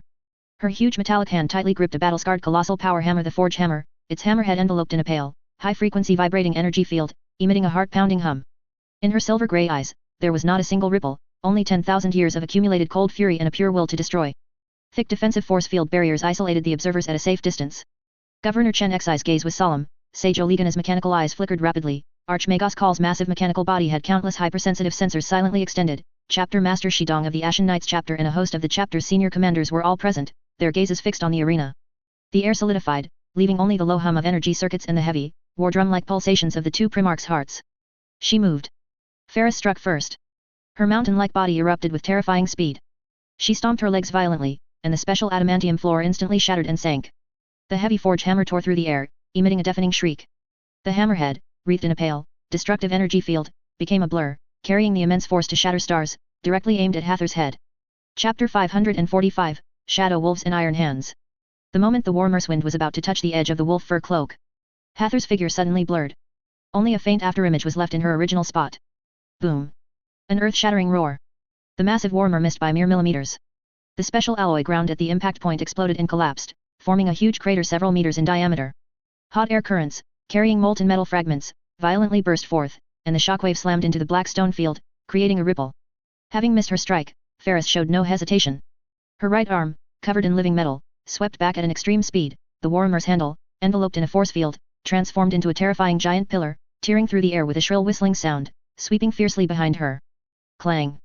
An even more deafening explosion roared. Hather's ghostly figure appeared precisely in the path of the Warhammer's handle, and the World Breaker's ethereal blue decomposition field bravely blocked the attack. Two energy fields driven by the great power of a gene seed Primarch decomposition and oscillation collided violently at the point of contact. Blinding energy sparks instantly illuminated the entire dome. A shockwave, a mix of pale and ethereal blue, violently spread. The ground beneath their feet crumbled and sank once more. The terrifying recoil caused the figures of the two giants to vanish again in the dazzling light. For the spectators, the ensuing battle transcended the limits of visual capture. On Chapter Master Shidong's advanced optical device, only two blurry afterimages could be captured: a furious silver-gray storm and a cold ivory-white lightning bolt flashing, colliding, and separating wildly at desperate speeds within the testing area. A continuous barrage of terrifying impact sounds, energy explosions, and metal tearing sounds roared like rolling thunder throughout the testing area. Each collision caused the ground to tremble violently, and each clash of weapons sent sparks and debris flying, capable of melting ceramite. The air was repeatedly compressed and torn. Two immense and unstoppable forces crushed and wrestled with each other, the aftermath of the battle causing the entire testing area to groan. The massive steel beams supporting the dome creaked, and dust cascaded down. Hather moved at high speed, her World Breaker sometimes transforming into a siege ram, wrapped in an ethereal blue light that decomposed all things, smashing towards Ferris's power joints or energy backpack. At other times, it was like a deadly meteor, striking Ferris's relatively weaker side ribs. Horus's claw, with every tear, precisely targeted the joint seams of Ferris's silver arm and the connections of her helmet's optical device. At the same time, her shoulder-mounted storm bolter fired precise bursts, disrupting Ferris's balance. Ferris completely transformed into a roaring war fortress. Her power backpack emitted a shriek that tore through the air. The shoulder missile pods abruptly ejected in less than half a second a series of miniature rockets, trailing scorching wakes, roared as they slammed into the ground beneath Hather's feet and every possible evasion gap. Boom. Boom. Boom. Exploding fireballs in a storm of deadly metal fragments instantly engulfed several attack paths, brutally tearing the space in front of Hather to shreds. Almost simultaneously, the rapid-fire laser cannon on the side of her backpack emitted a high-frequency hum of death, and a crimson beam net sprayed wildly at speeds imperceptible to the naked eye. Each time Hather's claw shadow tore through the air, it was fiercely repelled amidst the ear-piercing energy shrieks and blinding bursts of sparks, as if the dense beam net was a constantly burning shield wall composed of pure destructive energy. Ferris's firepower had no gaps whatsoever. Hather's figure became a blurry afterimage in the cramped space, each dodge incredibly narrow, the scorching barrage grazing her armor, exploding into terrifying craters on the hard alloy ground and support pillars behind her, spraying molten metal droplets. The servo arms lurking beneath the power backpack extended with the swiftness of venomous snakes. A cutting beam hissed, narrowly parrying a tricky claw strike, leaving charred marks, while a gravity warmer slammed down with a dull whoosh. Boom. The ground cracked and collapsed in response, the support pillars groaned under the strain, and metal fragments sprayed like rain. Ferris coldly reshaped the battlefield, each strike weaving a death trap that compressed space, aiming to utterly crush Hather's ghostly speed within this iron tomb. Traitor! Your soul! It's still that damned Horus! Ferris roared, and at the same time, her massive warmer, with a desperate resolve for mutual destruction, slammed towards Hather's exposed flank with pure force and speed. Hather's molten golden eyes narrowed, her body twisting sharply at an impossible angle, narrowly avoiding the warmer's head, the furious warmer wind grazing her Terminator armor, leaving charred burn marks and dents. Her voice, cold and clear amidst her high-speed movement, said, "The wound from 10 millennia ago still bleeds, Ferris. Drowning in it will only blind you. Look at this empire. It is riddled with holes. What it needs is the cohesion of strength, not brother fighting brother. Internal strife. Who is the source of the abyss?" Ferris's furious laugh was deafening, her power warmer stirring up a bloody wind, her furious combo temporarily forcing Hather back. "It's you. Horus. You personally tore the empire apart. You nailed father to the golden throne to burn for 10 millennia. You made loyal brothers fight each other. Your atonement? A joke. Your very existence is a blasphemy." Her offensive became even more violent due to her rage, temporarily suppressing Hather. "The mistake has been made. It cannot be undone." Hather's voice suddenly rose. Just as the massive warmer was about to strike again with world-splitting force, she slammed the tail end of the world breaker's handle fiercely into the ground. Thud. The immense recoil instantly altered her trajectory, her body sliding narrowly past the edge of the whistling warmer head. At the same time, using the momentum, she instantly broke through the warmer wind's blockade, closing in on Ferris's wide-open chest exposed from her full power swing like lightning. Hather let out a sharp cry, her right claw tearing through the void with a shriek, 5 deadly adamantium cold lights piercing directly towards the vulnerable energy transmission nodes where Ferris's chest and abdomen plates connected. Ferris's silver-grey pupils constricted sharply. It was already too late to swing her warmer back to block. With a roar, her living metal left arm instantly blocked her chest, while her massive body forcibly twisted to the right, attempting to absorb the impact with the thickest part of her shoulder plate. Rip thud. A scalp-numbing tearing sound rang out. The indestructible Horus's claw fiercely tore through the tough living metal. Crimson, viscous blood mixed with silver-grey metal fragments sprayed violently. Almost at the same instant, Hather's bolter roared again. Boom. Boom. Boom. 3 high-explosive armor-piercing rounds accurately drilled into the exposed seam of Ferris's left shoulder plate, exploding violently. Arg. Ferris let out a cry of pain, her massive body staggering backward from the impact. Her left arm hung limply, the living metal wound gaping, silver-grey blood gushing out, her left shoulder plate a mess, the explosion tearing through the armor, revealing internal mechanical structures sparking with electricity and severed energy conduits. The trajectory of her power warmer swing showed a fatal delay. The molten gold-like flames in Hather's eyes surged. Power wildly poured into the world breaker. The warmer head's ethereal blue decomposition field was compressed to its limit, emitting a high-frequency, ear-piercing shriek. End it, Ferris. Let the past rest. The warmer, carrying the terrifying will to shatter stars, tore through the air, transforming into a destructive ethereal blue comet, slamming towards Ferris's chest, which was wide open due to her severe injury and loss of balance. Ferris's silver-grey eyes reflected that destructive light. Her intact right arm futilely tried to raise the warmer, but her speed was already insufficient. Her damaged left arm was even more powerless. No escape. No block. Clang boom. Chapter 546, Hatred and Mercy. A terrifying roar, like a planet's core exploding, erupted. The entire silent forge shook violently. The world breaker's ultra-compressed cerulean disintegration field and the pale oscillation field enveloping the forge hammer brutally collided less than a meter from Ferris's chest. The 2 raging energy fields violently annihilated and erupted. Blinding flashes of light consumed everything. The immense impact force was fully transmitted to Ferris. Pfft. Ferris's heavily armored chest visibly caved in. Her sturdy breastplate groaned with twisting metal. She was like being struck by an ancient titan beast, her mountain-like body completely lost control, flying backward. Rumble. Crackle. Ferris slammed hard into a gigantic adamantium pillar supporting the dome. The terrifying impact made the massive pillar groan, instantly bending and deforming, covered in huge, spider-web-like cracks. Ferris was embedded in the concave pillar, her power pack spewing black smoke, her left arm dangling limply, her chest armor shattered, revealing torn muscles and broken bones, crimson mixed with silver-gray blood gushing out, staining her armor and the cold adamantium pillar. She struggled, each breath bringing tearing pain to her chest, her silver-gray eyes filled with frustration, pain, but even more so with blazing fury, staring fixedly at the approaching Hather. Hather stepped across the ruined battlefield, littered with cracks and molten metal, her boots sizzling on the scorching debris. She came before Ferris, who was deeply embedded in the pillar, looking down from above, her molten gold eyes gazing at her former brother, who had lost combat ability yet remained unyielding. Her ivory-white Terminator armor was covered in scars, and her wolf pelt cloak swayed in the energy turbulence. Horus, traitor, Ferris's voice was hoarse and broken, mixed with bloody foam and metallic friction. Kill me, otherwise, one day, I will personally, completely melt you down. Every word seemed squeezed from deep within her chest. Hather ignored the roar. She slowly raised her right hand, Horus's claws cold adamantium fingertips gleaming with a chilling light, precisely gripping Ferris's throat, covered by her shattered breastplate. Cold metal pressed against her throbbing windpipe and warm blood. The entire testing area fell into a deathly silence, the observers held their breath. Everyone's gaze was fixed on the claw gripping her throat. Hather gazed into those silver-gray eyes, filled with unwillingness and eternal hatred, her voice low and clear, cutting through the smoke and 10,000 years of blood feud. Death cannot mend mistakes, Ferris Manus. The claw gripping her throat did not exert lethal force. 10,000 years ago, the being named Horus Lupercal committed an unforgivable sin. Her voice was sorrowful and heavy. He betrayed his father's trust, betrayed the Imperium of man's hopes, betrayed all the brothers who entrusted their lives and loyalty to him. That guilt can never be washed away. Ferris's struggling movements seemed to freeze for an extremely brief moment. But I am back. Hather's voice suddenly rose, her molten gold eyes burning brightly, not the war master corrupted by chaos. Not the puppet of the four gods. I am Hather Lupka. I carry that heavy memory, not to wallow in the past, but to atone. As she spoke, the claw on her throat loosened an infinitesimally small gap. Look at this galaxy, Ferris. Her gaze seemed to pierce through the dome of the forge. It is decaying, struggling, gasping on the brink of despair. Chaos laughs maniacally. Xenos rampage. Humanity sinks into darkness. And our father, on the golden throne, has burned for this broken imperium for a full 10,000 years. This is the consequence of betrayal. This is reality. Now, Hather's voice was like a heavy hammer, a chance to atone is before us. Not to destroy each other, but to use our remaining strength to protect. To rebuild. To redeem, everything we personally destroyed. Her gaze refocused on Ferris's face, filled with determination. Hather slowly and firmly retracted Horus's claw, its cold fingertips leaving her blood-stained throat. She took a step back, the battle intent fading from her eyes, leaving only heavy responsibility and resolve. Keep your life. Use it to forge blades that protect the future, not to point at past hatred. Her voice returned to calm, yet held a final ultimatum. Remember, this is the last time. If you again, because of the ghosts of the past, raise your weapon against me, or against the governor's cause, I will no longer show mercy. Having said that, Hather no longer looked at Ferris, whose expression in the pillar was dramatically shifting. She suddenly turned, her battle-scarred Terminator armor solemn in the cold light, her wolf pelt cloak sweeping an arc as she walked with steady steps towards the silently opening defensive force field barrier. The barrier silently closed behind her.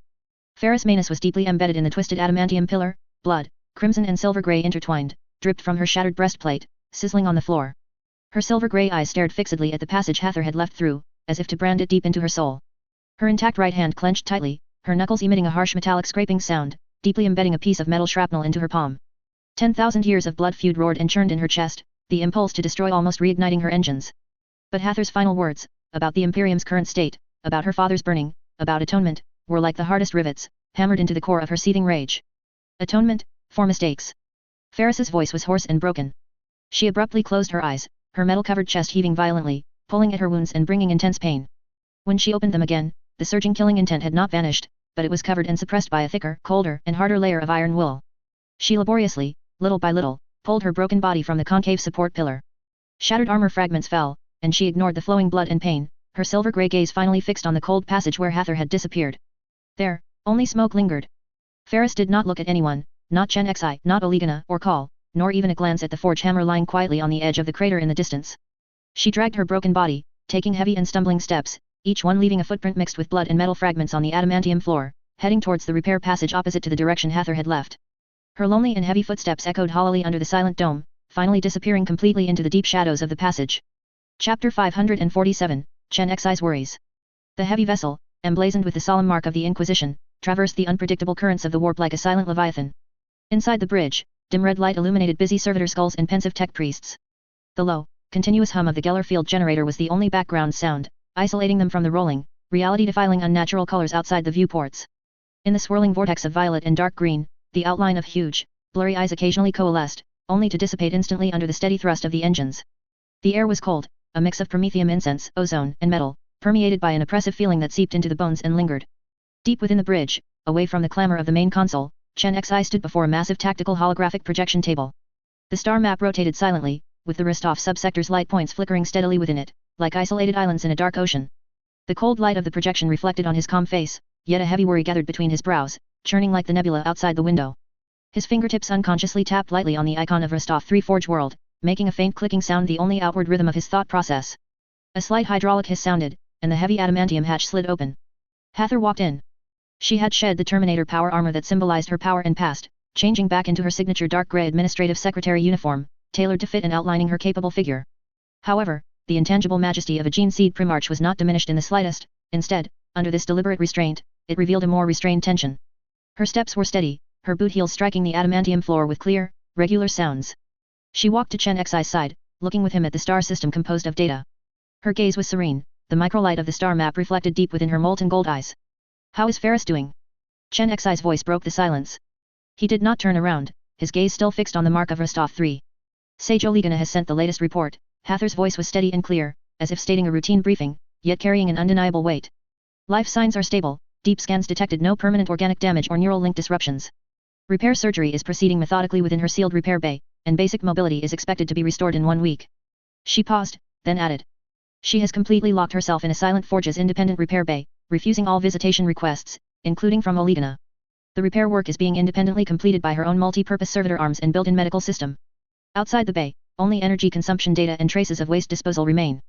Chen Xi sighed softly, the sigh sounding exceptionally clear in the quiet depths of the bridge, as if carrying an immense weight. "A battle to the death brought temporary peace. But can the rift truly be mended?" He finally turned around, his gaze falling on Hathor's face, meticulously examining the potential ripples hidden beneath her calm exterior. "You spared her life. In that moment, outside the force field, watching your Horus's claw grip her throat, I almost thought you would completely end this millennia-long vendetta." His tone carried a probing quality, and a hint of almost imperceptible tension. Hathor was silent for a moment, her gaze returning to the shifting star map projection, the light points of Rostov flickering in her molten gold eyes. "Death cannot repair the rift of Istvan V, nor can it bring back the brothers who turned to ash in the War Master's treacherous fire." Her voice was low and clear, with a penetrating quality that spoke of enduring hardship. "The cycle of hatred will only drain the Empire's blood, making it even weaker. She needs to live, Governor. Her technical prowess, her understanding of mechanical essence, her iron will, these are indispensable strengths for the Forge World, for the Imperial Knight project, and perhaps even for the future Empire." She tilted her head slightly, looking at Chen Xi, her gaze sharp. "Anger can be the flame that tempers steel, but only if she can shift her gaze from my throat and direct it towards the more distant abyss that truly threatens human survival." Her voice dropped a few more notes, carrying a nearly cold sobriety.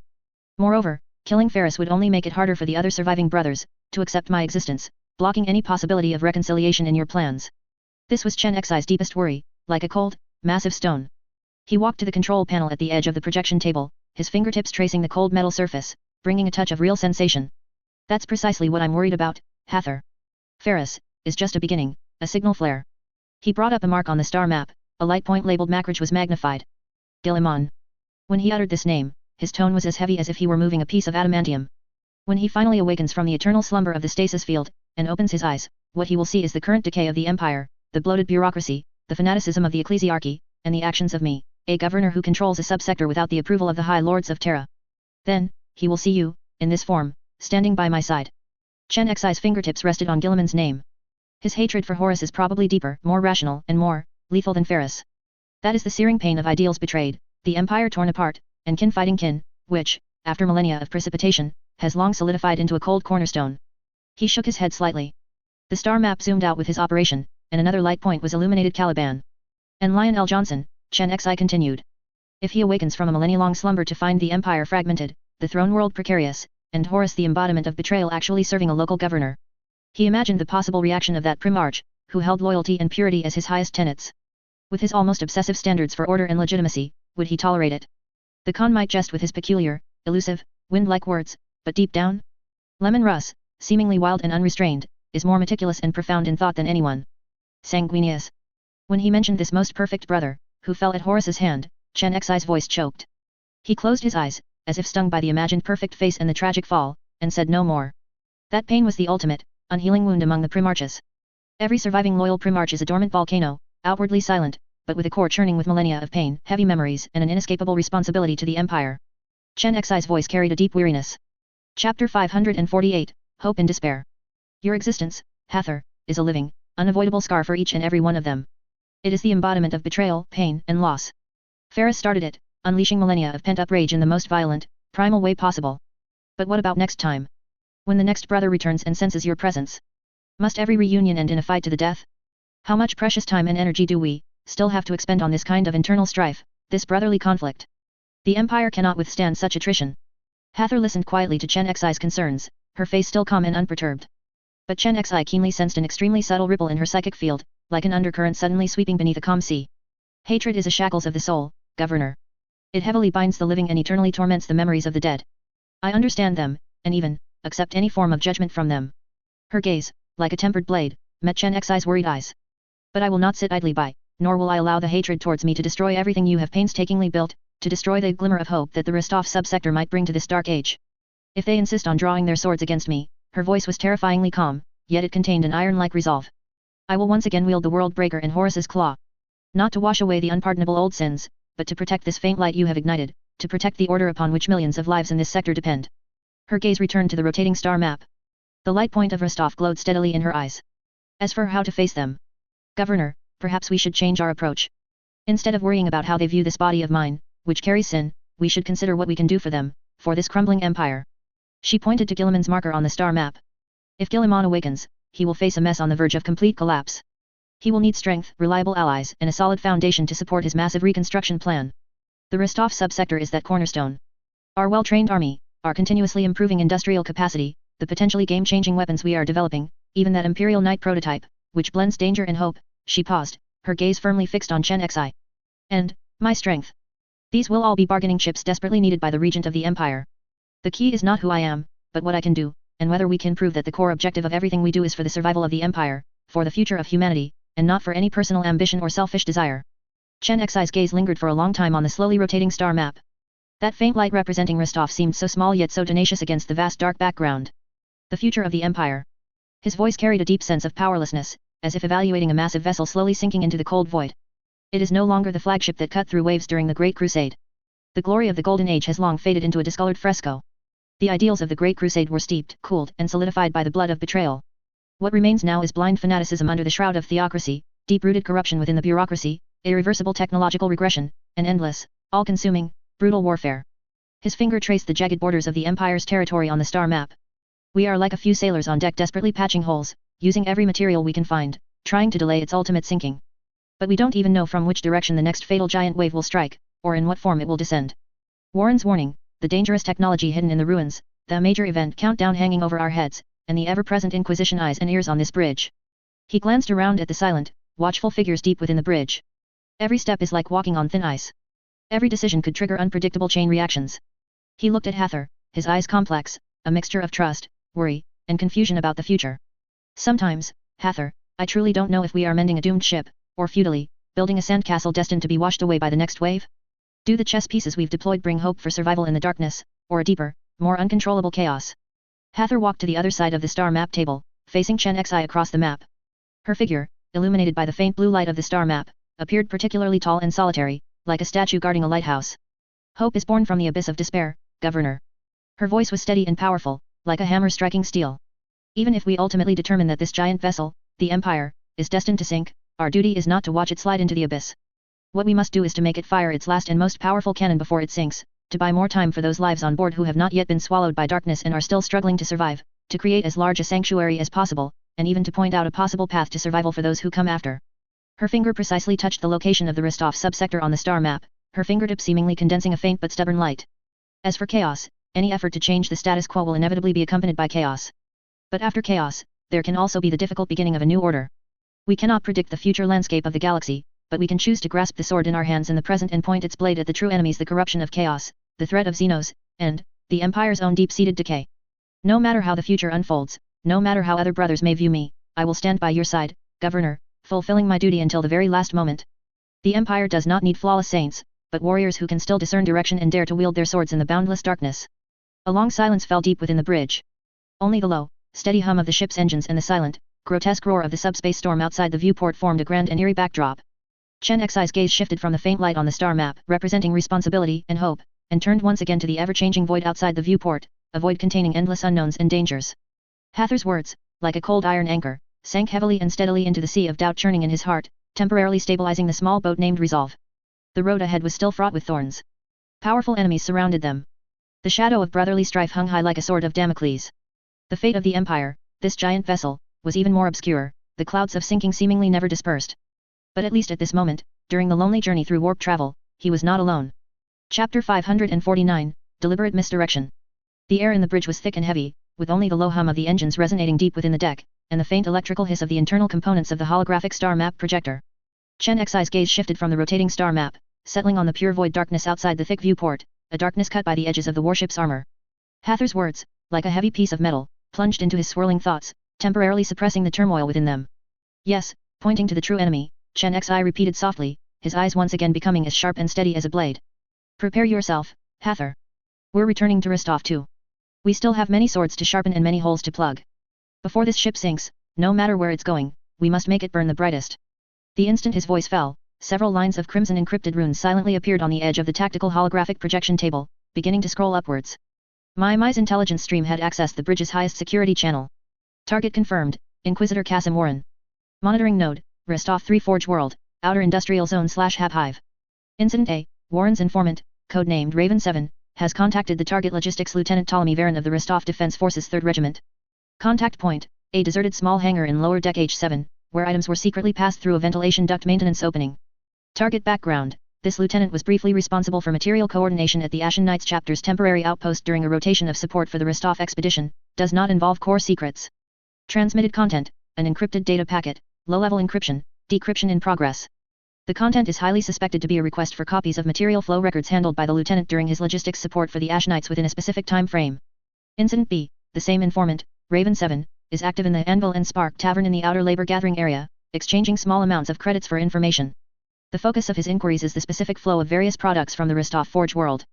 Chen Xi's eyes suddenly turned cold and sharp, like a falcon instantly locking onto its prey. Warren's net had begun to tighten, its tendrils reaching out to those seemingly insignificant peripheral links. Monitor the contact points closely, maintaining absolute stealth. His voice was low and decisive, without any inflection. Evaluate the scope and level of information Lieutenant Varin might have access to. Unless absolutely necessary, do not alarm the informant. I want to know what Warren is trying to piece together from these fragments. Hather nodded slightly, her metallic fingertips sliding rapidly across the cold screen of a data slate, emitting a faint, clear scratching sound. Understood. Initiating Confusion Protocol Phase 2. Her command, via the highest level encrypted channel, instantly reached the non-core research areas and peripheral information nodes of the Rostov 3 Forge world. Directive: selectively release information about the Bastion Shield project through controllable channels. Core content: emphasize that this project is a next-generation kinetic impact buffering and thermal dissipation integrated shield system developed for knight armor. Highlight its significant importance in improving battlefield survivability, as well as the high technical bottlenecks faced during its development. Release channels. Secondary technical briefings for non-classified tech priests. Spontaneous technical difficulty discussions within tech priest resting areas. Anonymous leaked technical abstract fragments within internal low-privilege communication networks. Desired effect: divert external attention to a project that genuinely exists, is technically challenging, consumes vast resources, possesses significant tactical value, but is entirely unrelated to core secrets. The directive took effect. Soon, in the noisy outer areas of the Rostov 3 Forge world, far from the core furnace zones, new ripples of information began to spread. In a secondary technical workshop area, permeated with the smell of oil and steam, a technical briefing for non-core priests was underway. The junior tech priest, the main speaker, stood behind an oil-stained lectern, stating in a flat tone the design goals of the Bastion Shield to significantly increase the survivability of knight armor under heavy fire. He brought up an energy field model diagram, using a pointer to indicate several flashing red areas, emphasizing the current challenges in controlling thermal dissipation and the stress limits of the main structural materials under high-intensity impact.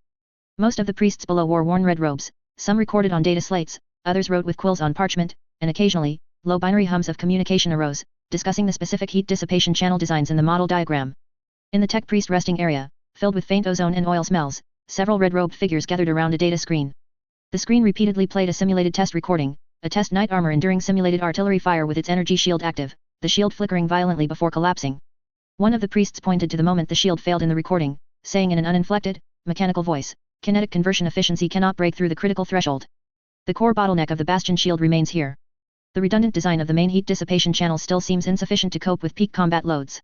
The two nearby individuals emitted approving servo hums, and one of them called up another data stream, the blue screen illuminating their half-metalized faces, and began discussing possible optimization directions for the heat dissipation array. Meanwhile, within the vast and complex internal network of the Forge world, in the lower permission, secondary communication layers connecting countless peripheral terminals and primary servers, several seemingly ordinary technical abstract fragments quietly emerged. These fragments, like ghosts, were carefully scrubbed of any data identifiers that could trace their origin.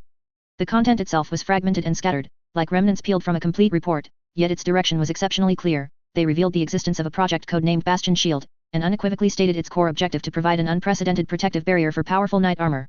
Even more striking, these fragments candidly documented the vexing specific technical bottlenecks encountered during development, core issues such as insufficient energy field stability, poor adaptability in extreme high or low temperature combat environments, and exponential energy consumption leading to incompatibility with the knight's current main weapon systems.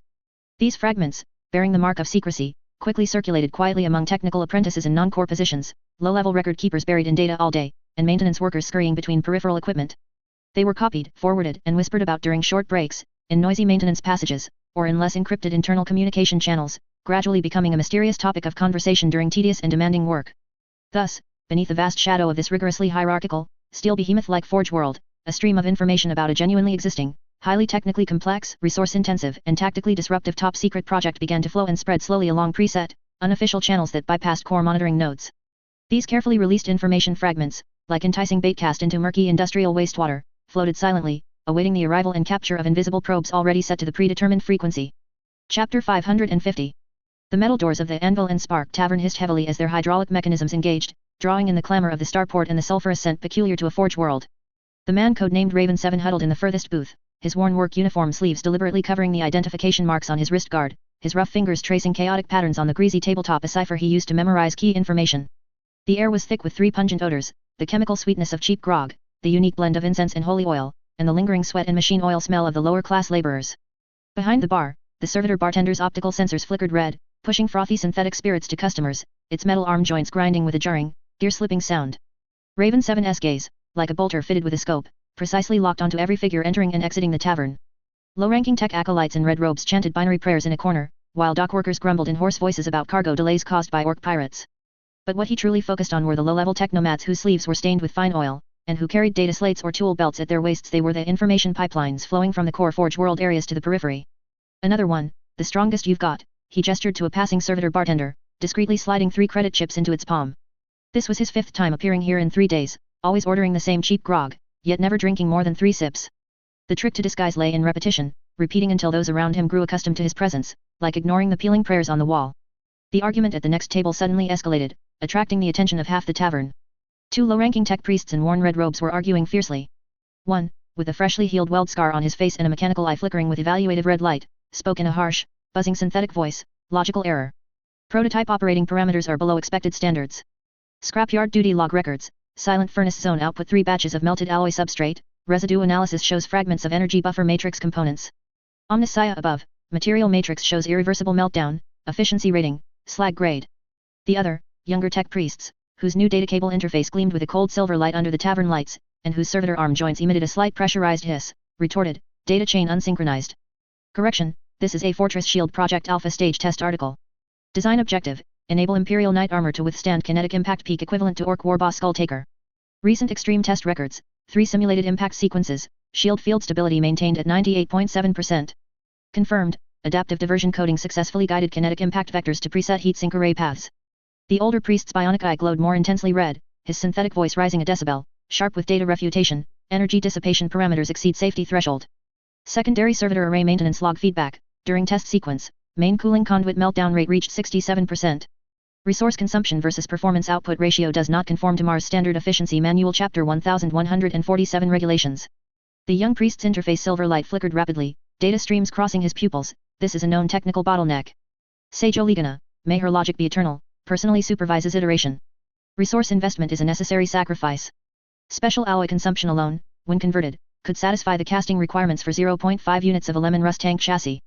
Once the thermal accumulation problem is resolved after rune array optimization, This holy relic will greatly increase the battlefield survival probability of Imperial Knight units, conforming to the Omniscia's ultimate blueprint for power enhancement. Raven 7's Adam's apple subtly bobbed, swallowing the pungency of the grog. He slowly pulled out a data slate, pretending to check a cargo manifest, but actually activating the audio encryption recording function. Fortress shield, kinetic impact buffering, adaptive diversion coating, thermal accumulation, main cooling conduit. These keywords interlocked like gears, forming a clear intelligence outline, a new defensive project for knight armor, high in technical difficulty, massive in resource consumption, and facing a critical thermal management bottleneck. At 3 a.m. the next day, the non-core research area maintenance passages were filled with a mixture of steam and ozone. Raven 7 donned the grey hooded robe of a low-level maintenance servitor, pushing a tool cart through corridors lined with servitor skulls. His optical camouflage mask adjusted his iris color to the distinctive grayish blue of Adeptus Mechanicus lower-tier servitors, and his gait mimicked the joint-aged servitors, each step precisely landing in the blind spots of surveillance probes. The tool cart was piled with replacement pipe valves and cleaning brushes, a perfect cover. 17 simulated data still failed. A tech priest's synthetic voice came from the lounge, mixed with the tapping sound of a data slate. The peak impact force of the Warhammer exceeded the material matrix tolerance by 15%, and the diversion coating experienced localized carbonization failure at 6000 Kelvin. The stability of the energy diversion circuit must be redone. Another voice responded, with a heavy electronic hum. During last night's extreme load test, the energy dissipation at Node 3 suddenly went out of control, almost piercing the secondary safety isolation layer. The tech priests are recalibrating the rune array and heatsink fin angles. Raven 7's tool cart rolled over metal scraps on the floor, making just enough noise to cover his eavesdropping. His retina was rapidly recording information: 6000 Kelvin, uncontrolled energy dissipation, rune array calibration. These details perfectly corroborated the rumors from the tavern, making the fortress shield intelligence puzzle more complete. As he pushed the cart past a low-privilege data node interface, the miniature decoder hidden in a secret compartment at the bottom of the tool cart quietly connected to the secondary network. 3 seconds later, a document labeled Technical Discussion Minutes, Fortress Shield Project Bottleneck, Unofficial, appeared in the encrypted channel. The document was full of messy formula derivations and oil-stained test charts, one of which, a thermal distribution map, clearly marked shield failure critical point, with a binary code annotation next to it. Need to add 3 layers of redundant heat dissipation channels, request additional Type 7 titanium alloy quota, priority, high. A barely perceptible curve played on Raven 7's lips.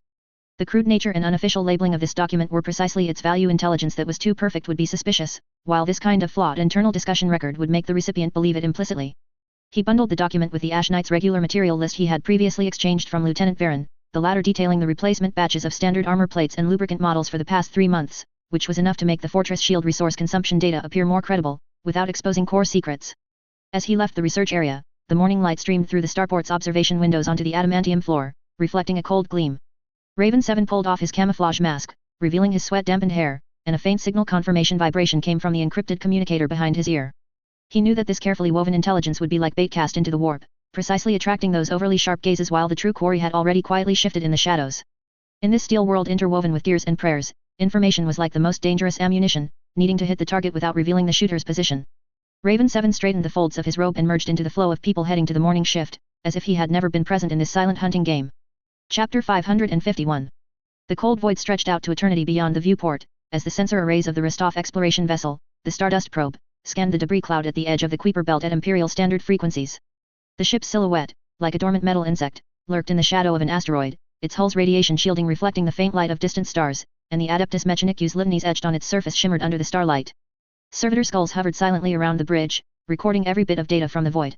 Abnormal energy readings detected, Captain.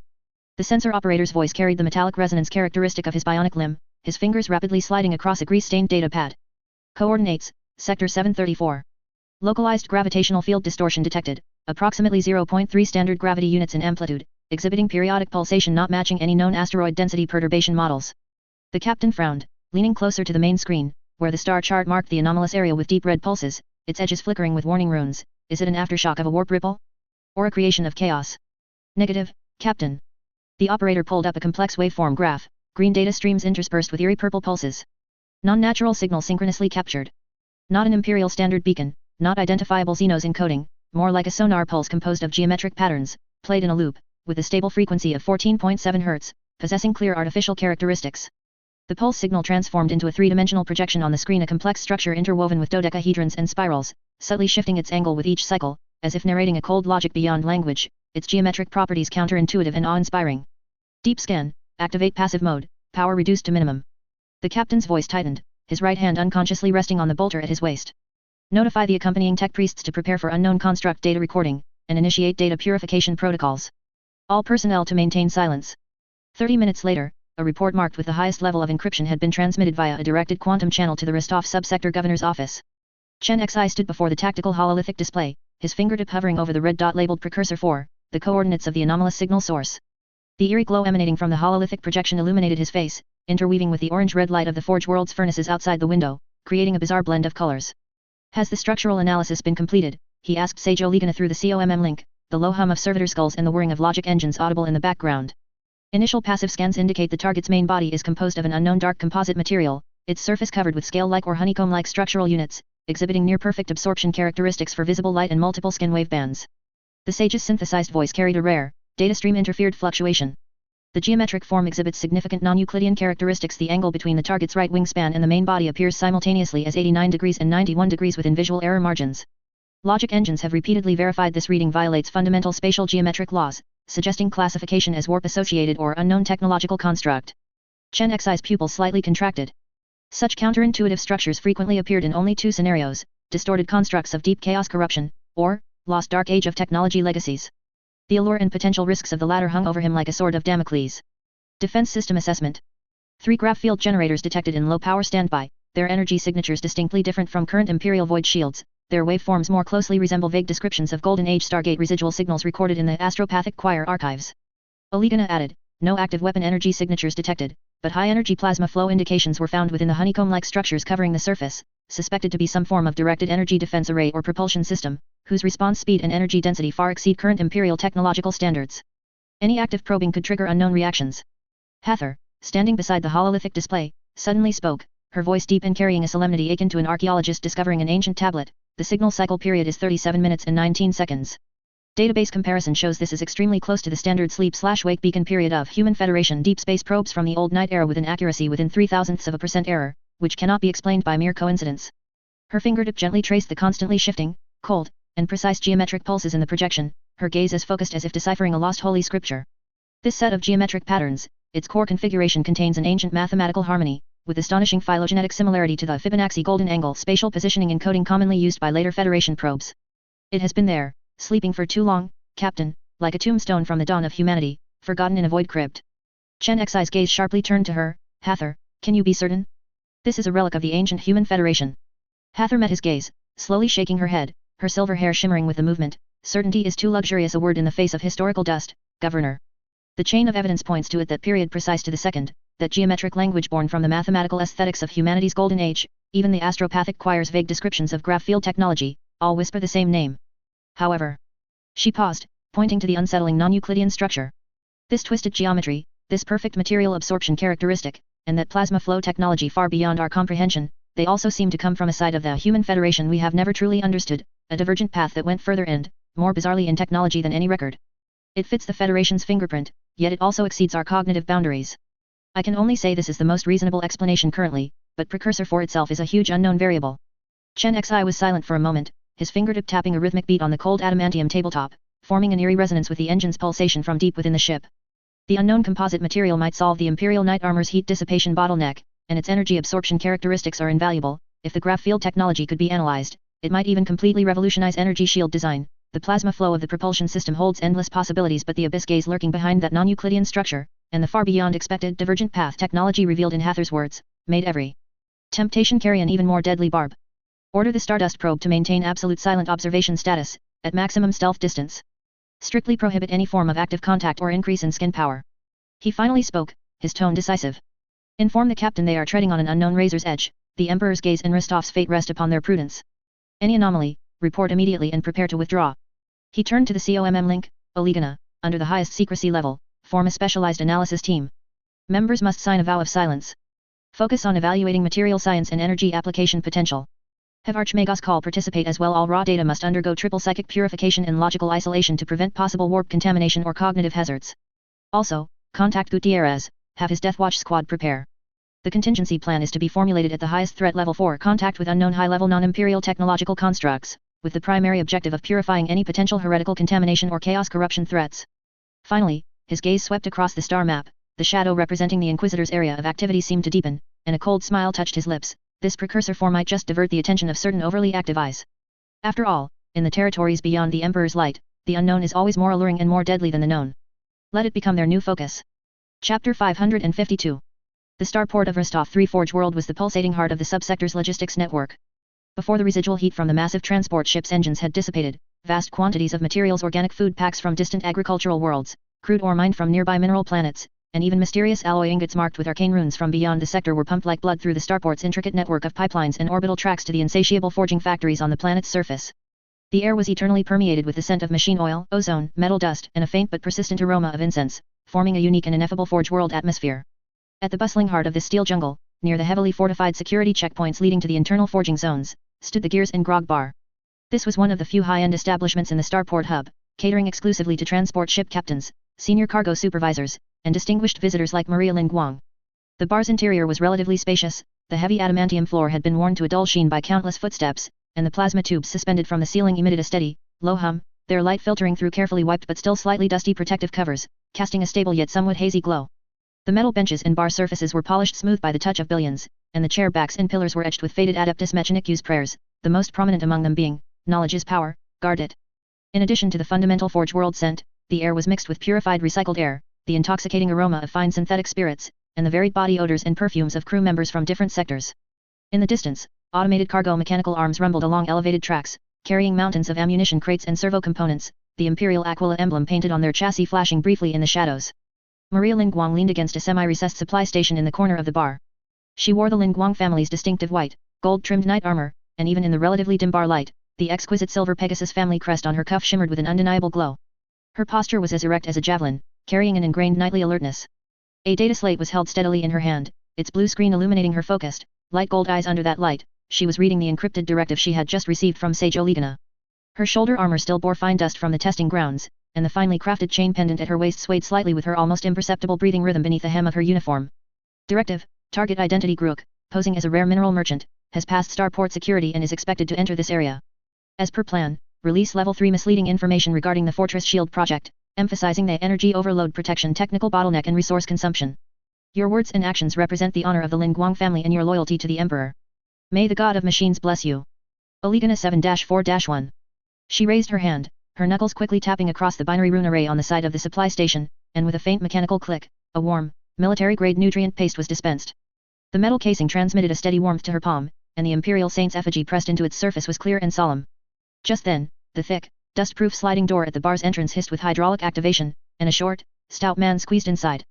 He wore a synthetic fiber jacket adorned with cheap, faux gold sequins, making him stand out conspicuously among the uniform gray, black, and ochre workwear, tech robes, and a few well-made but understated captain's uniforms around him. The smile plastered on his face seemed like a carefully practiced template, enthusiastic but not reaching his eyes, betraying a professional slickness.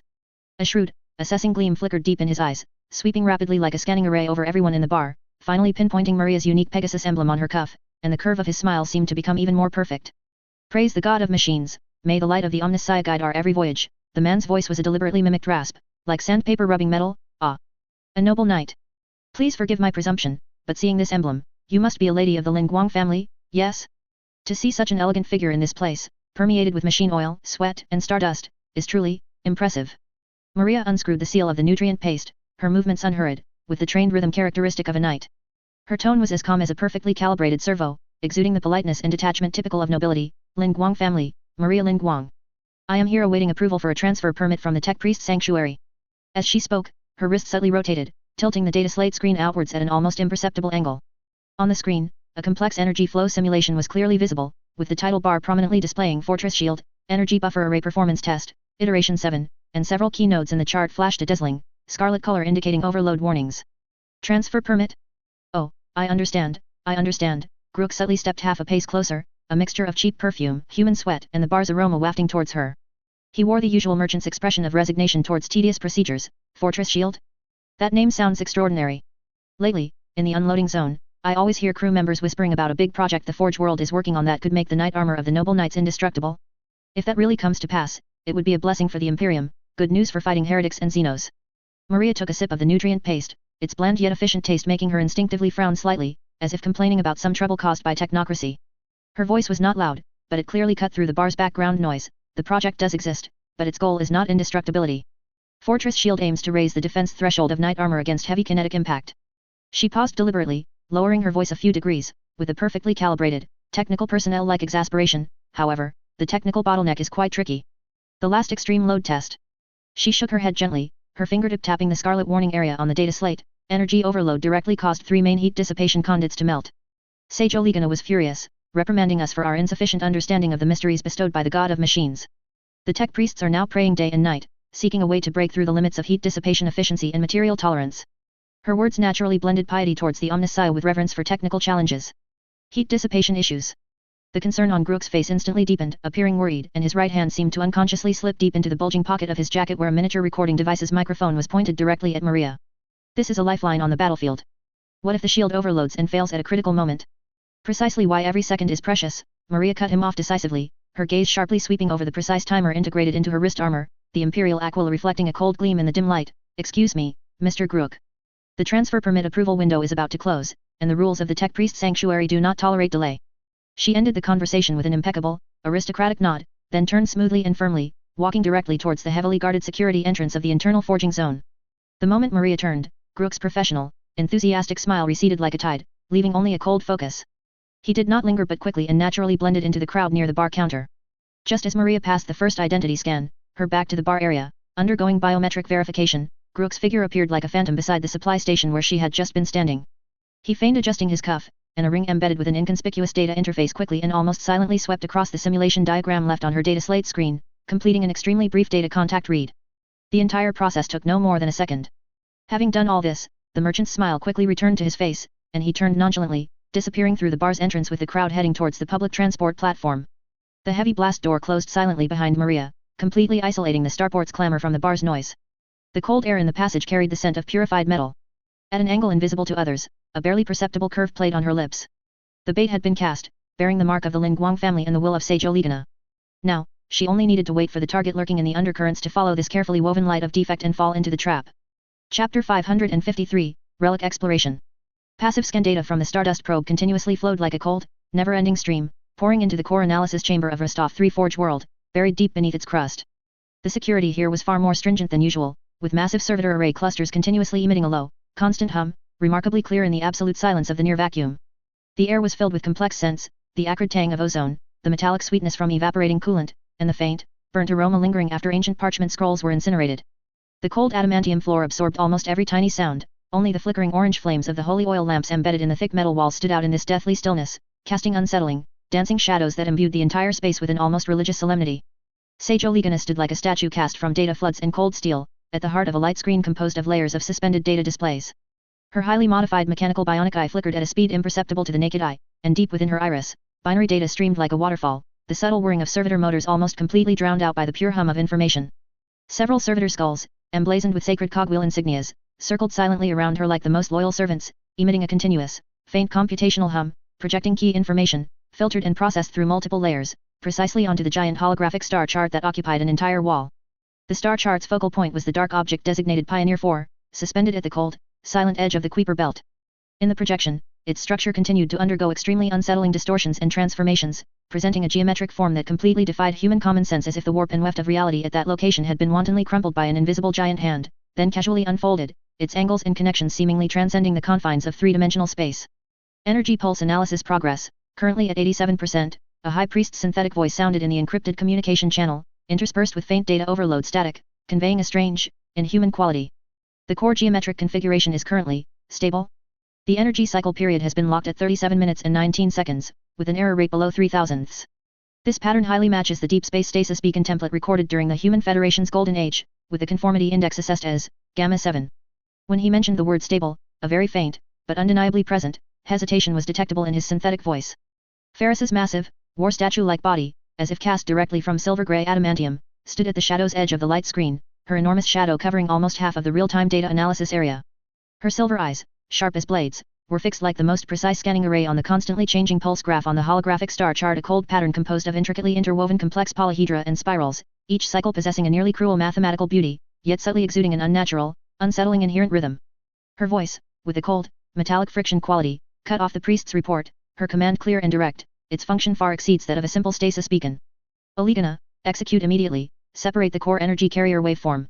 Eliminate all background radiation noise interference, focus on the core resonant frequency. I need to see its essential structure, not contaminated static.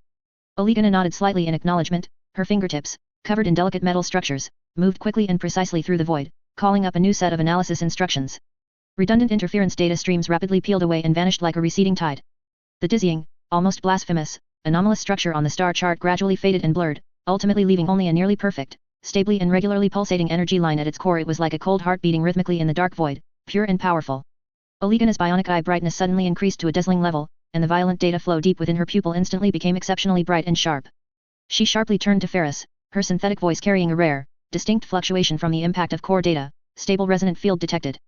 Confirmed to possess psychic properties. Its wavelength characteristics exhibit precise mirror complementary features with the destructive energy recoil ripples generated by the Imperial Knight prototype RIfxFe anima device upon activation. Theoretical complementary efficiency, preliminary calculation exceeds 70%. The entire analysis core instantly fell into absolute silence. Even the eternal low hum of the servitor array seemed to be throttled by an invisible hand. Only the high-frequency screeching of the logic engines, due to a sudden surge in computational load, became exceptionally piercing, breaking the solidified air. The High Priest's data flow seemed to have completely stalled. He stood frozen in place, the optical sensors beneath his helmet temporarily overloaded by this groundbreaking discovery, flickering with erratic light. The mixture of machine oil and ozone that had permeated the air also seemed to solidify, becoming suffocatingly heavy. Ferris took a heavy step forward, her heavy metal war boot striking the adamantium floor with a dull, thunderous thud. Her gaze, sharp as a drawn blade, first swept over Olegana, then finally fixed on the pure, regularly pulsating resonant waveform on the central light screen. Immediately construct a resonant efficiency simulation model. Use the energy recoil characteristics of the existing RIfxFe anima device as a baseline, and input all mode parameters of this unknown resonant field. I want to see the simulation results under the most adverse operating conditions. Command priority, highest. Execute immediately. Her command carried the absolute unique to a prim arch, enough to crush even steel wills. Vast computational resources were instantly fully deployed. The hum of the servitor array suddenly rose an octave, emitting an almost roaring operational sound. Complex virtual models were rapidly constructed, data collided, and quickly iterated on the central light screen at an astonishing speed. The destructive crimson data flow representing the violent energy recoil of the RIfxFe anima device, like an uncontrolled lava torrent, roared as it impacted the simulation system. However, upon contact with the simulated, light blue resonant wave force field originating from Pioneer 4, the violent crimson torrent was instantly bound and precisely tamed by an invisible hand of force, its energy peaks significantly and stably suppressed, its violent fluctuations rapidly stabilizing, and finally being firmly constrained within the preset safety threshold. All simulated data ultimately converged into a cold and profoundly shocking conclusion. In the theoretical model, this unknown resonant field could reduce the destructive energy generated by psychic recoil by over 70%, thereby raising the stability of the entire weapon system to a threshold level sufficient to meet combat deployment requirements. Ferris's fingers, covered in living metal, clenched suddenly, her metal knuckles emitting a subtle but exceptionally clear friction sound. She gazed at this conclusion, the almost ruthless, absolute rational light belonging to a primarch in her silver eyes now burning exceptionally bright and hot. The key, her low voice echoed in the silent analysis chamber, carrying an undeniable, rock-solid certainty, the key to solving the deadly shackles of psychic backlash. It is there. Deep within that cold, dead void. Every word of hers was like a heavy forging hammer striking an anvil, clearly imprinted on the consciousness of everyone present. Chapter 554, The Value of Technology. The deepest strategic chamber of the governor's office was tightly enveloped by thick sound-insulating materials and dense anti-psyker runes, cutting off all external prying and interference, forming a cold and oppressive cocoon. Cold air flowed with the faint hissing sound continuously emitted by the circulation system, carrying the unique chill of metal. A massive star map table occupied the center of the room, with the quiet blue light flowing across its smooth surface, illuminating the faces gathered around it, each etched with gravity. The coordinates representing Pioneer 4 were marked by an unusually glaring crimson light spot, hanging isolated in a corner of the star map, like a sudden drop of fresh blood on a dark canvas, emanating an ominous aura.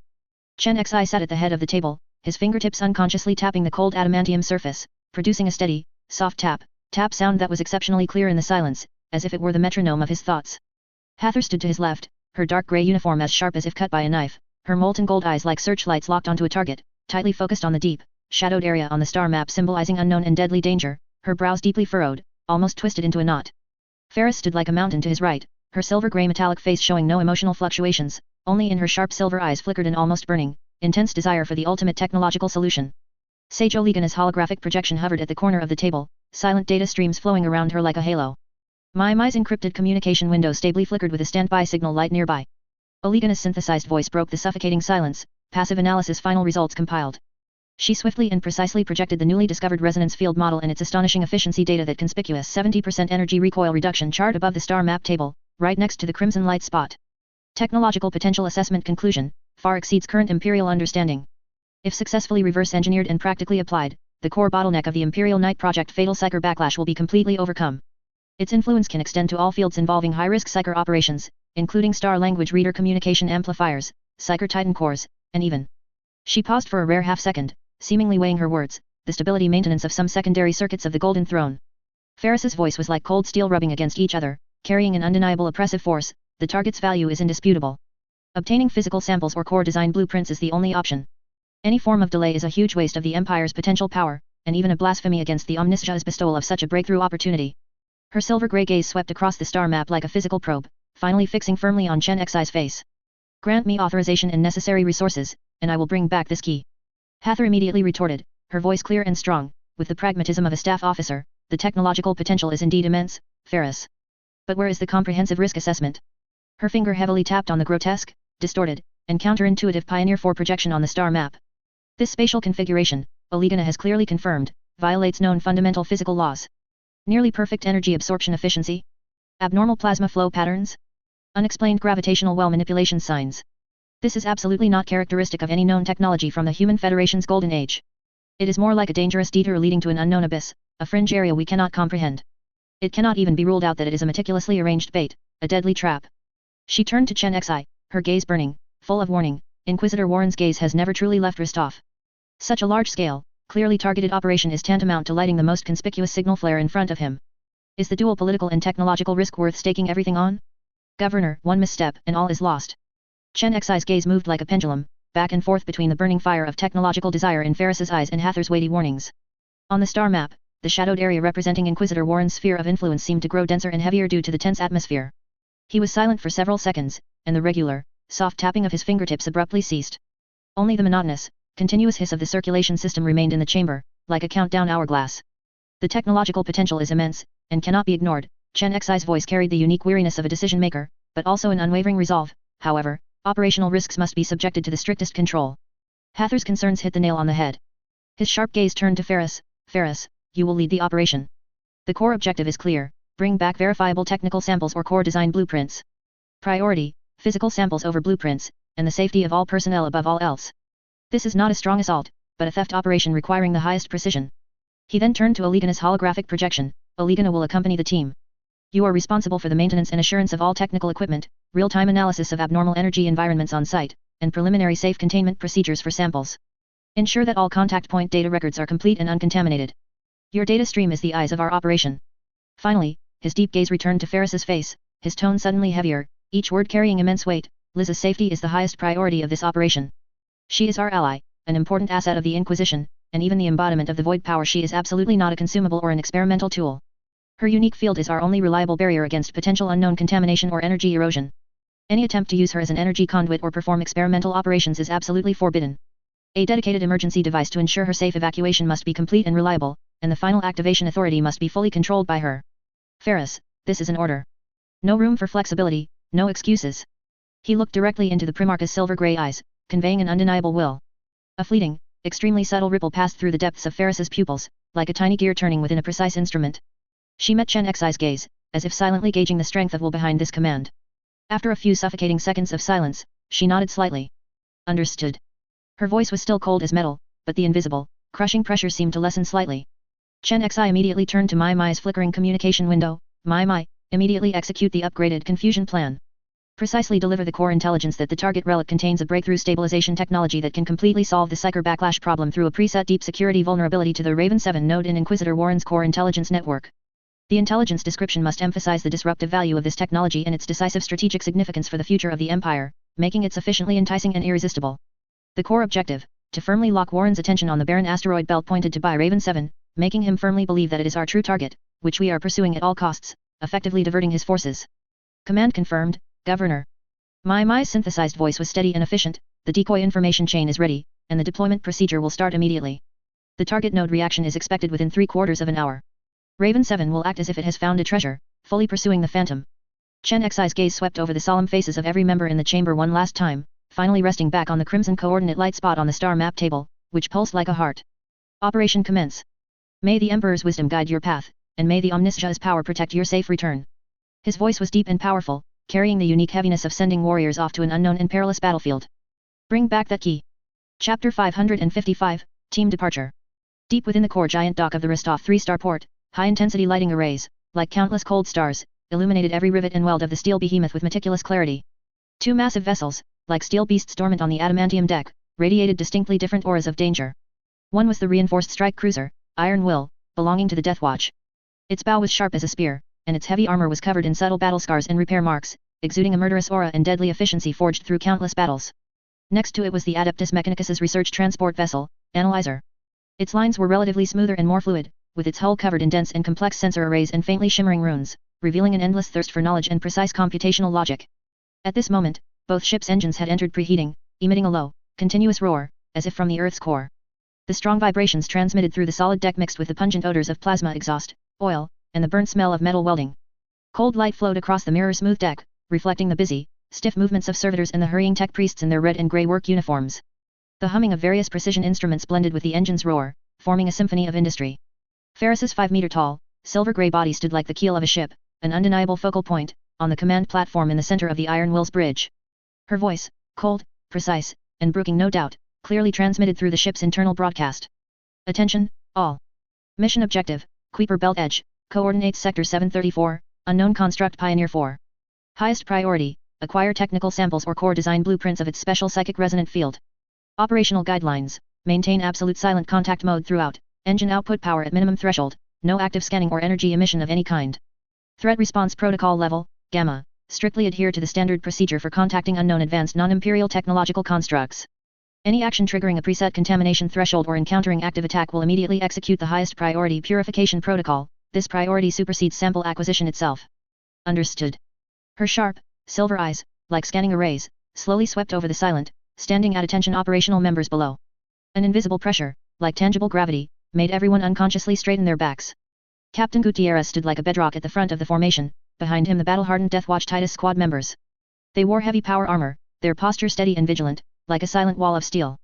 The ancient insignias of different Space Marine chapters subtly appeared beneath the unified Death Watch livery on their power armor, narrating their glorious pasts. Archmagos Call, massive as a small building, occupied a corner at the rear of the bridge, multiple nimble mechanical tentacles dancing like living snakes, precisely inserting into various data ports of the main console. His massive logic core pulsed with a steady blue light, and his internal multi-layered data firewalls and physical self-destruct modules were fully activated, on standby. His multifaceted visual focus was firmly fixed on the isolated target point at the center of the holographic star map. Sage Olegana stood slightly behind and below Ferris, meticulously calibrating the portable high-precision energy field analyzer in her hands, the omniscient's eye of truth. Complex data streams scrolled rapidly across the small screen before her, illuminating her emotionless face, composed of cold metal. Several faintly glowing servitor skulls orbited her like satellites, emitting a continuous, subtle computational hum. Maria stood near the bridge's heavy hatch, wearing a specially modified Glow Sentinel night armor pilot suit, its tight material outlining her robust physique. The sensor interfaces on her shoulders shimmered with faint standby lights, and her right arm's exoskeleton was connected to the heavy laser cannon's base interface. She meticulously checked the night armor's joint locking valves and the connection status of the energy lines, her fingers sliding over the cold metal surface. Her light golden eyes held a mix of excitement from participating in such a high-level operation for the first time and an undisguised nervousness. She instinctively looked up, her gaze seeking a touch of reassurance from Captain Gutierrez's rock-solid, focused and steady back. Taking a deep breath, Maria lowered her head, her fingers rapidly sliding across her personal data slate. A holographic projection immediately displayed the bizarre, unsettling structural diagram of Pioneer 4. She forced herself to concentrate, struggling to memorize the marked key energy nodes and potential contact points. Liz stood alone in an inconspicuous corner at the edge of the bridge.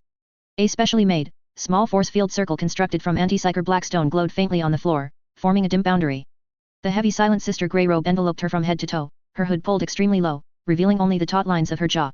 An invisible emptiness field, like a cold, heavy tide, permeated several meters around her, forming an area of absolute silence that instinctively felt oppressive, as if one's soul was being drawn away. Passing tech priests and lower-ranked servitors instinctively gave this area a wide berth. She stood there silently, like an isolated island cut off from the world. Beneath the tightly bound collar of her grey robe, inside the special neck collar forcibly equipped by Ferris, a miniature emergency teleport beacon's indicator light steadily blinked a faint green. Kalion, the librarian of the Ashen Knights chapter, stood a few steps outside Liz's force field circle. He wore black and white quartered power armor, the psychic runes engraved on his armor emitting a faint but steady ethereal glow. His eyes were tightly closed, his brow slightly furrowed, his powerful psychic perception like countless invisible tendrils, extremely cautiously probing the psychic environment within the ship and the background psychic fluctuations in the void ahead of their course. At the same time, he had to dedicate a part of his mind to constantly be vigilant and strive to adapt to the strong interference caused by Liz's powerful emptiness field, ensuring that his eyes and ears as a psyker would not be blinded by this absolute void. He was the team's crucial sentinel on the immaterial plane. To your stations. Ferris's voice ended the briefing, devoid of any morale-boosting rhetoric, only cold commands and absolute authority. Her gaze, like a searchlight, swept across every corner of the bridge again, confirming every detail. Analyzer is responsible for perimeter alert scanning, maintaining full-spectrum communication silence, and the safe reception and transfer of samples. Iron will execute the core mission, close-range target reconnaissance and sample acquisition operations. Depart. The engine's roar suddenly intensified, instantly transforming from a low, suppressed growl to a deafening roar. The entire bridge structure trembled slightly with it. Immense thrust came from beneath their feet, pressing the crew firmly against the deck. The two steel behemoths slowly detached from the starport's anchor points, the thick tractor beams connecting to their hulls silently extinguished. Above the dock's dome, several layers of massive, heavy alloy gates slowly slid open to either side with a low, grand hydraulic sound, revealing the deep, boundless, all-consuming void beyond. Iron Will and Analyzer simultaneously adjusted their postures, the large thruster nozzles at their sterns glowing with a steady, dazzling blue-white light, like two stars resolutely plunging into eternal darkness, accelerating towards the dead silent airspace at the edge of the Kuiper belt, where a strange geometric pulse signal had been detected.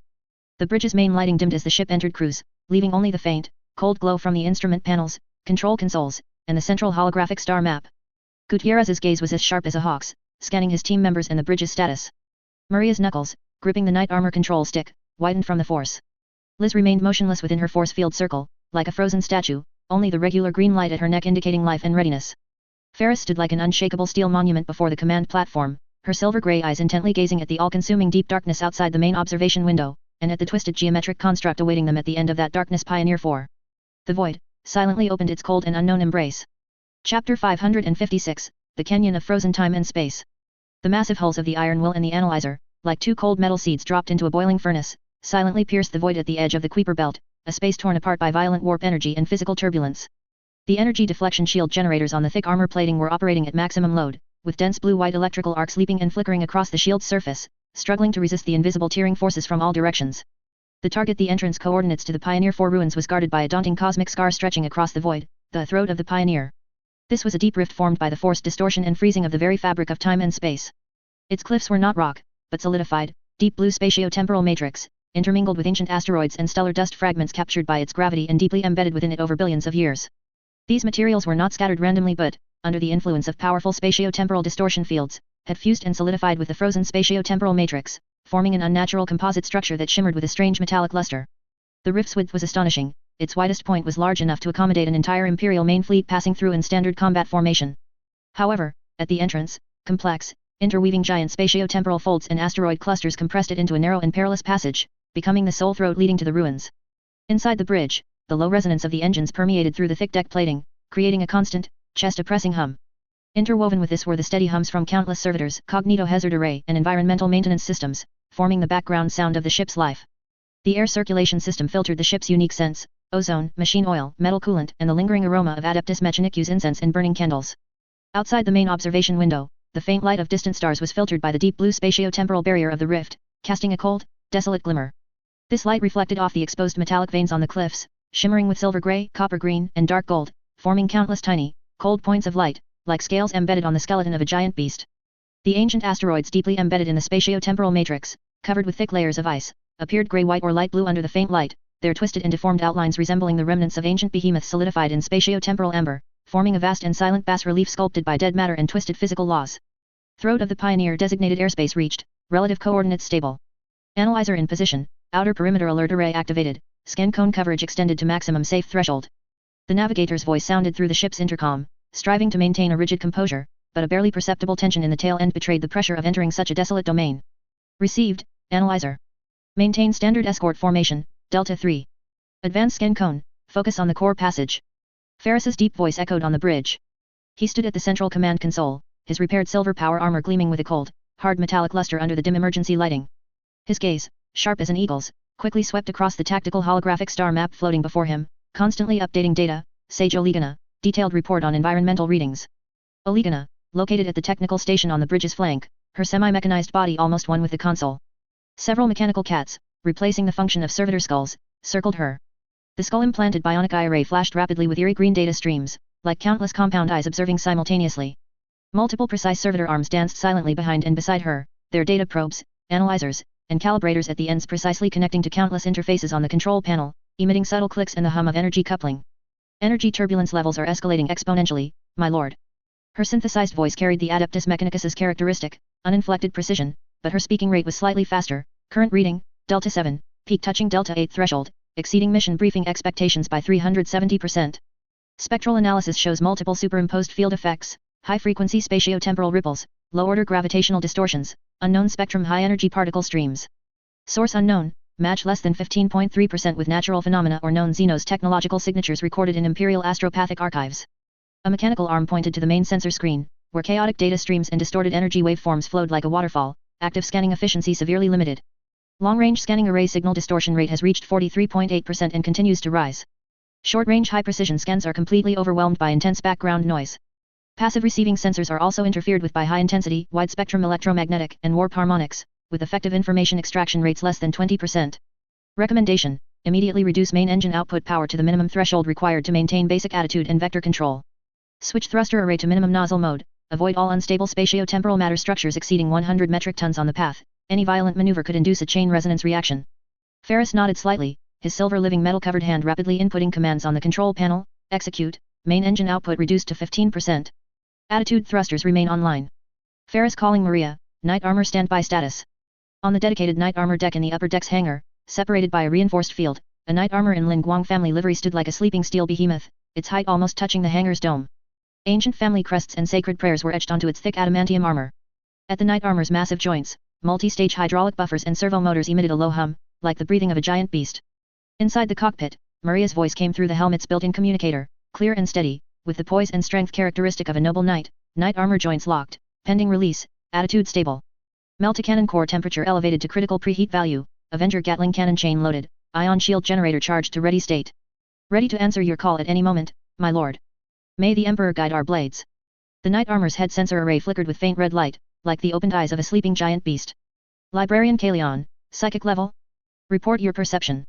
Ferris turned to the other side of the bridge. Kalion, clad in deep blue librarian armor, inlaid with psychic runes and suppressors. He closed his eyes in concentration, his brow furrowed beneath his helmet, invisible psychic tendrils struggling to extend and probe against the background of violent energy outside the ship's Geller field. Sweat beaded on his forehead, condensing into tiny droplets in the cold air.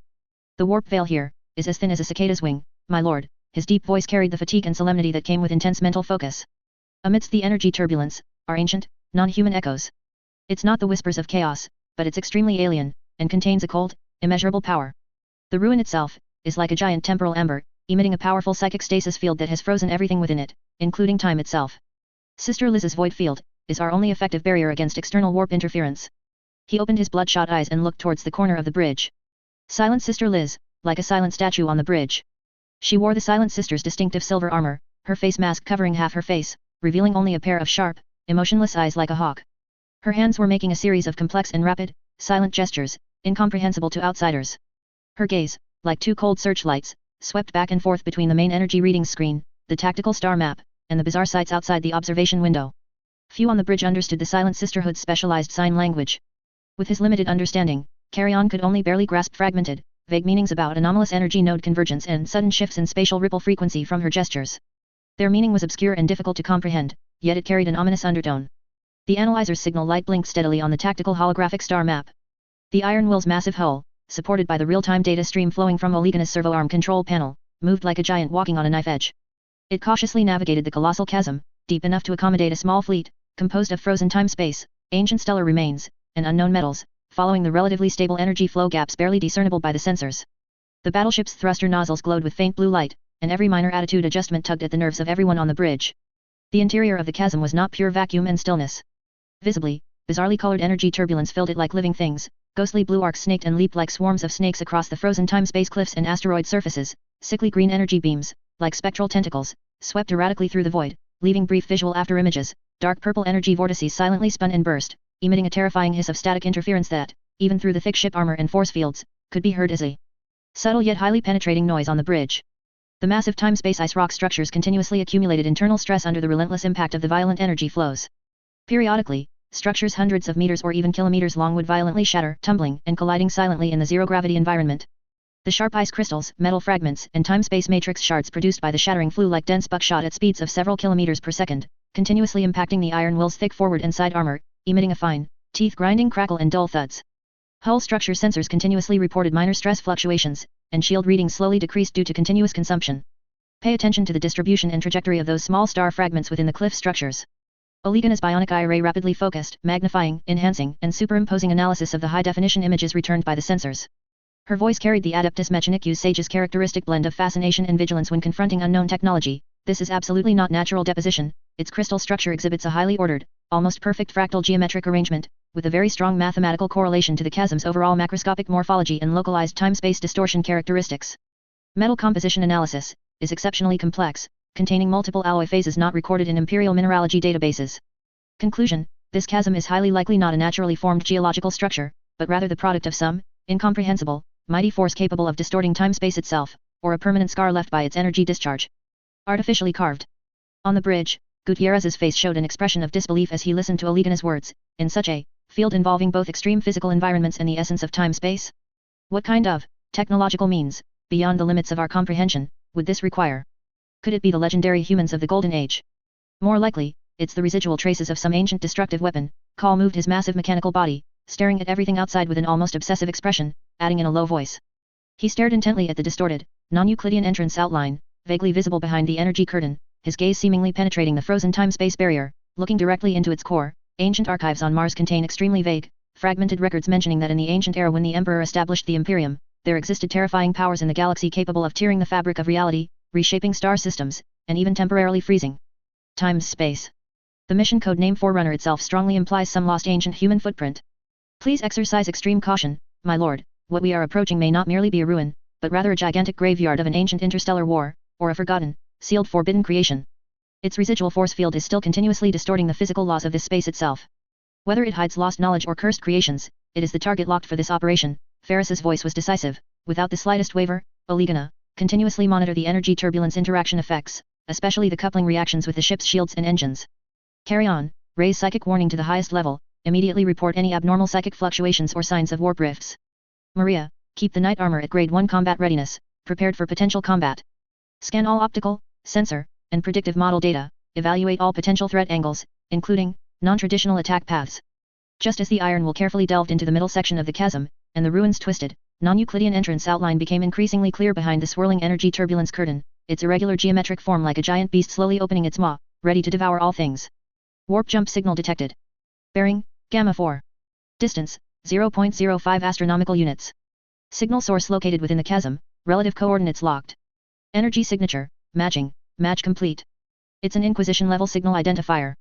The sensor operator's voice, with a metallic grinding astonishment and disbelief, suddenly exploded on the bridge, instantly tearing through the extremely tense atmosphere of focus. 0.05 astronomical units at cosmic scales, this is almost equivalent to hand-to-hand combat. Within a complex and colossal canyon space like the Forerunner's Maw, it was even closer.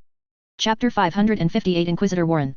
The piercing, highest-level combat alarm instantly blared throughout the entire ship. Scarlet warning lights flashed frantically, painting the entire bridge in ominous blood red. As the alarm's echoes still reverberated, the main sensor array had already captured a grotesque silhouette, like a predator erupting from deep-sea mud, suddenly tearing through a massive visual blind spot shadow near the relic entrance, formed by complex, frozen space-time wrinkles.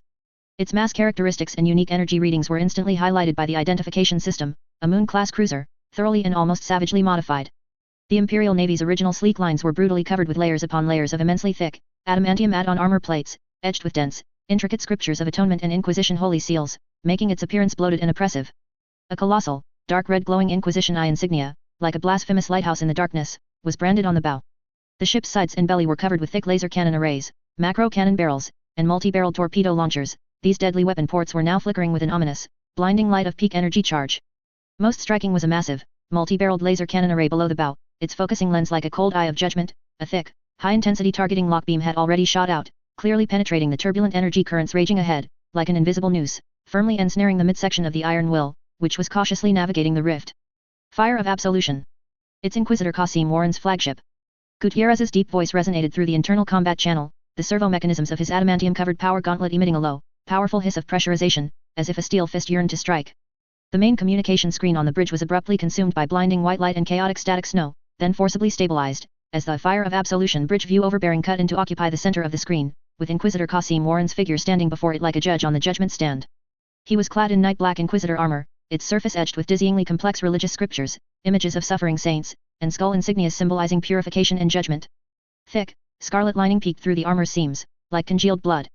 On his shoulder pads, massive, pure gold Inquisition insignias reflected a cold, merciless metallic sheen under the bridge's cool light source. His countenance was not merely arrogant, but a blend of absolute authority, cold scrutiny, and a deliberately displayed, profoundly sorrowful compassion. He spoke in high Gothic, his voice enhanced to penetrate any background noise, booming through every corner of the Iron Will's bridge like a great bell, carrying an undeniable, heavy pressure that sought to utterly crush the opponent's moral stance. Honored Deathwatch monks. Stop. Immediately cease your steps, which are blinded and driven by lies and blasphemy. Warren's voice deliberately slowed, carrying a condescending warning, as if admonishing lost lambs. The noble mission of hunting Xenos, which you bear, is now defiled by the shadow of Rostov. What you pursue is not the Emperor's sacred will, but a false command issued by him for his own selfish desires. You have trespassed into forbidden territories unilluminated by the Emperor's glory, privately exploring sealed, untouchable forbidden knowledge. Such actions are the most thorough blasphemy against humanity's sacred boundaries. This is not what Astartes monks should do. Nor is it the purpose for which the Death Watch was founded. His tone suddenly rose, becoming incredibly sharp, every syllable like a poisoned javelin, filled with raw accusatory power. His gaze swept sharply across the screen, as if to penetrate the electronic barrier, pinning every word onto the soul of every Death Watch member on the bridge, especially Ferris. I, Warren Qasim, by the eye of the Holy Inquisition, by the authority of judgment personally bestowed by the Emperor, have discerned the monstrous heresy committed by Rostov and the forces behind him. They have forsaken the Emperor's light, secretly colluding with corrupted traitorous savants within certain forge worlds of Mars. They dare to use absolutely forbidden heretical technology to privately construct forbidden mechanical creations. They presumptuously attempt to usurp the sacred domain of the Omnissiah with non-human power, challenging the unshakable core tenets of the Holy Mechanicum. Warren's arm shot up, his armored finger, covered in jet-black armor, pointed straight at the screen. That direction accurately pointed to where Ferris stood on the Iron Will's bridge. Behold. Open your eyes and see clearly. Right there on your bridge, that shell flickering with an ominous silver-grey glow. This is irrefutable proof of Rostov's blasphemous actions. This object is by no means a sacred mechanical creation bestowed by the Omnissiah. This is a blasphemous construct forcibly pieced together by them using the most blasphemous, darkest technology, twisting pure human flesh, and smelting forbidden Xenos alloys. Every inch of steel, every cable of its existence, is steeped in blasphemy against the Golden Throne's sacred decrees. A complete rebellion against the core tenets of the Holy Mechanicum. It is the personification of heresy. It is filth that must be purified. After a brief, suffocatingly oppressive pause, Warren's voice became the final, undeniable divine judgment, like a cold iron anvil dropping, by the supreme authority of the Holy Inquisition. By the ultimate power of purification I wield. I command you, immediately shut down all engines and power systems. Disarm all ship and personnel weaponry. Surrender unconditionally. Immediately hand over the heretical creation manufactured by Rostov, that silver-grey blasphemy, along with all forbidden knowledge you have stolen or attempted to steal from this place. Your ship, your personnel, your souls, and that creation, all must undergo the Inquisition's most thorough, most merciless scrutiny and purification. Resist this command. His voice suddenly rose to its peak, filled with destructive fanaticism, and you confirm that you have been utterly deluded by Rostov's heretical fallacies, willingly becoming accomplices in betraying the Imperium of Man, betraying the Golden Throne. You shall suffer purification to ashes. The fire of absolution shall burn away all impurity. The massive laser cannon array on the bow of the fire of absolution suddenly became even more dazzling, its charging light having turned from light blue to incandescent white, poised to fire. The violent energy turbulence in the rift also seemed to grow more restless under this declaration of judgment, as ghostly blue and dark purple arcs frantically leaped across the Iron Will's shield surface, emitting an even more dense hiss. Chapter 559 Compromise. Inquisitor Warren's declaration was like a fuse, instantly igniting the already tense standoff. The air solidified, filled with killing intent. The colossal laser cannon array on the bow of the Absolution fire glowed with searing white energy, poised to fire. The Death Watch members were all on edge. Gutierrez's adamantium-armored finger hovered over the weapon activation command, the slight tremor in his knuckles a silent countdown to the final ultimatum. On the lower deck, Maria's knight armor's joint-locking valves hummed as they disengaged, and its engine let out a low roar. However, just as the clash of wills reached its peak, an anomaly suddenly occurred. The target of both sides' contention, the twisted, enormous entrance of the Pioneer 4 ruin, was by no means inanimate. A soul-shattering torrent of purplish-black energy suddenly erupted from deep within the entrance. Buzz. An invisible, purely energetic colossal curtain instantly formed, like an inverted giant bowl, its patterns flowing with purplish-black light, completely sealing off the entire Pioneer's throat rift exit. The barrier's structure was so intricately complex that it was despair-inducing, radiating a cold sense of rejection. The moment it formed, the spatial distortion field violently vibrated, causing the Absolution fire and Iron Will vessels, which were in close proximity, to shudder violently, their engines emitting piercing metallic wails, as if strangled by an invisible giant hand. But this was merely the prelude. A powerful, chaotic, and purely malicious warp fluctuation, like a destructive tsunami, erupted from the ruin's core, sweeping across the canyon. This fluctuation ignored physical defenses, directly impacting all beings with souls. The bridge of the Absolution fire bore the brunt of it. The chief psyker accompanying the ship, who was wearing a psychic amplification robe behind Warren, let out a piercing scream as if his skull was cracking, and blood instantly seeped from all 7 orifices. He clutched his head, convulsing violently, his mind on the verge of collapse. Uncontrolled psychic ripples stirred up a small storm on the bridge, and instruments sparked. Two battle sisters quickly stepped forward, attempting to suppress him with prayers and restraints. Inquisitor Warren's face was ashen, his authority ripped open by shock and fury.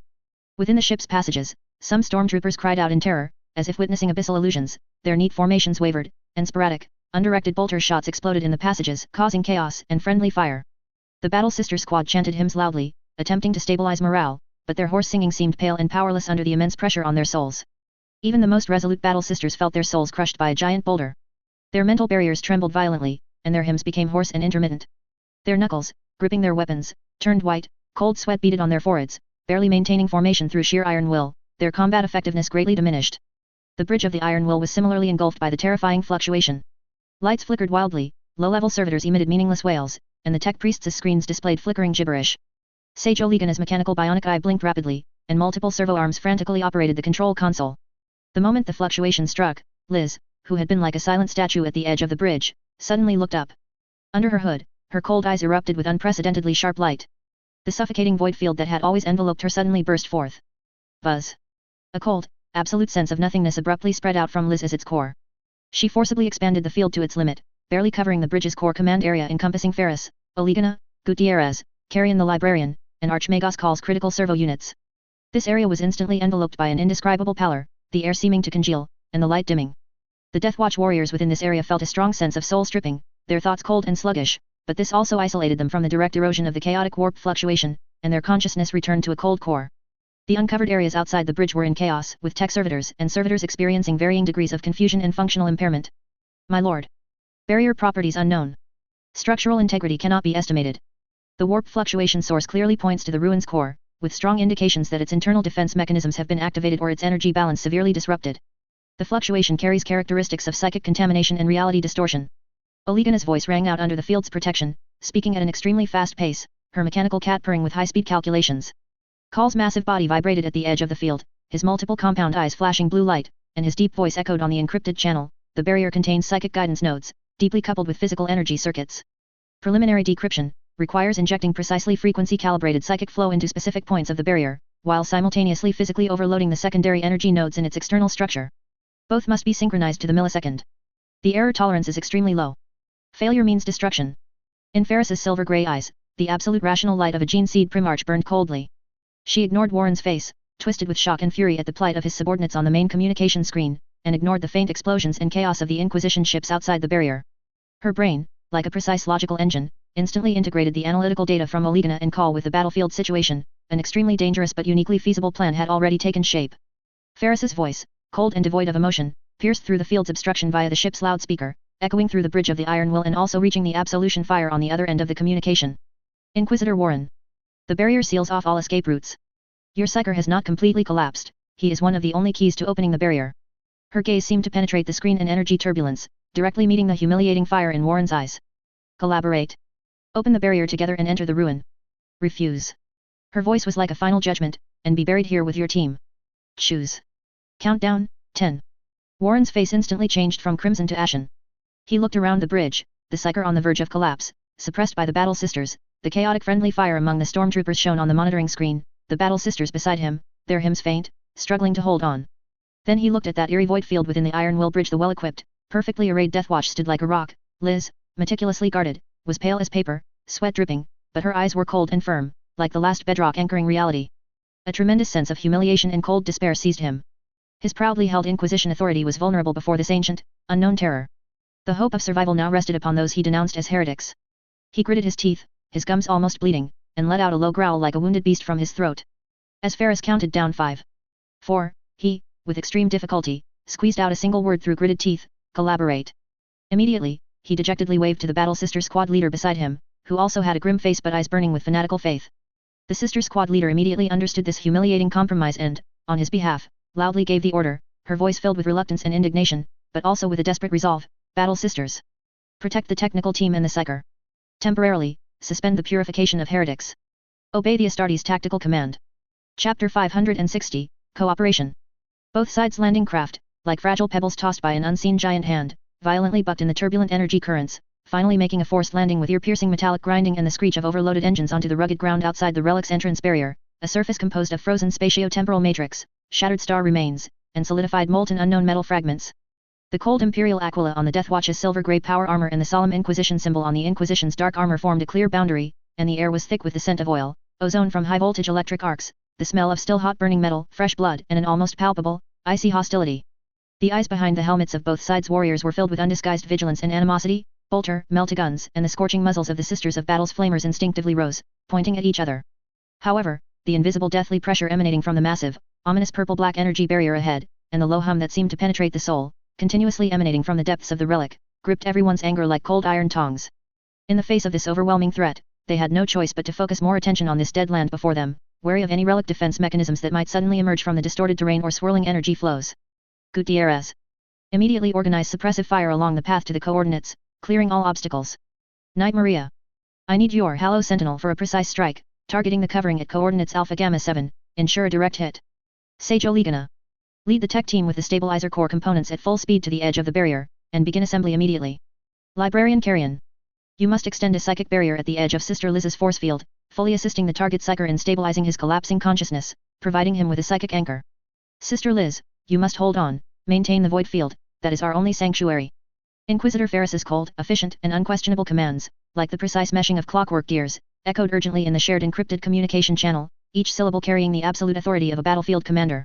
Maria's Halo Sentinel knight armor let out a deafening engine roar, its massive frame stabilizing on the rugged ground, and the huge melta-gun muzzle on its shoulder instantly glowed with blinding incandescent light, the hum of internal energy convergence rapidly rising, finally turning into a shriek that tore through the air. A scorching, destructive energy beam, capable of melting adamantium, like a spear of divine wrath, precisely tore through the swirling, distorted, and lethally radiating energy turbulence ahead, fiercely striking the metal cliff covered with thick spatio-temporal ice rock at coordinates Alpha Gamma 7 outside the barrier. Boom! Amidst the deafening explosion, hard spatio-temporal ice crystals, shattered star rocks, and unknown metal fragments instantly melted and then solidified as they splattered, shooting outwards like deadly shrapnel.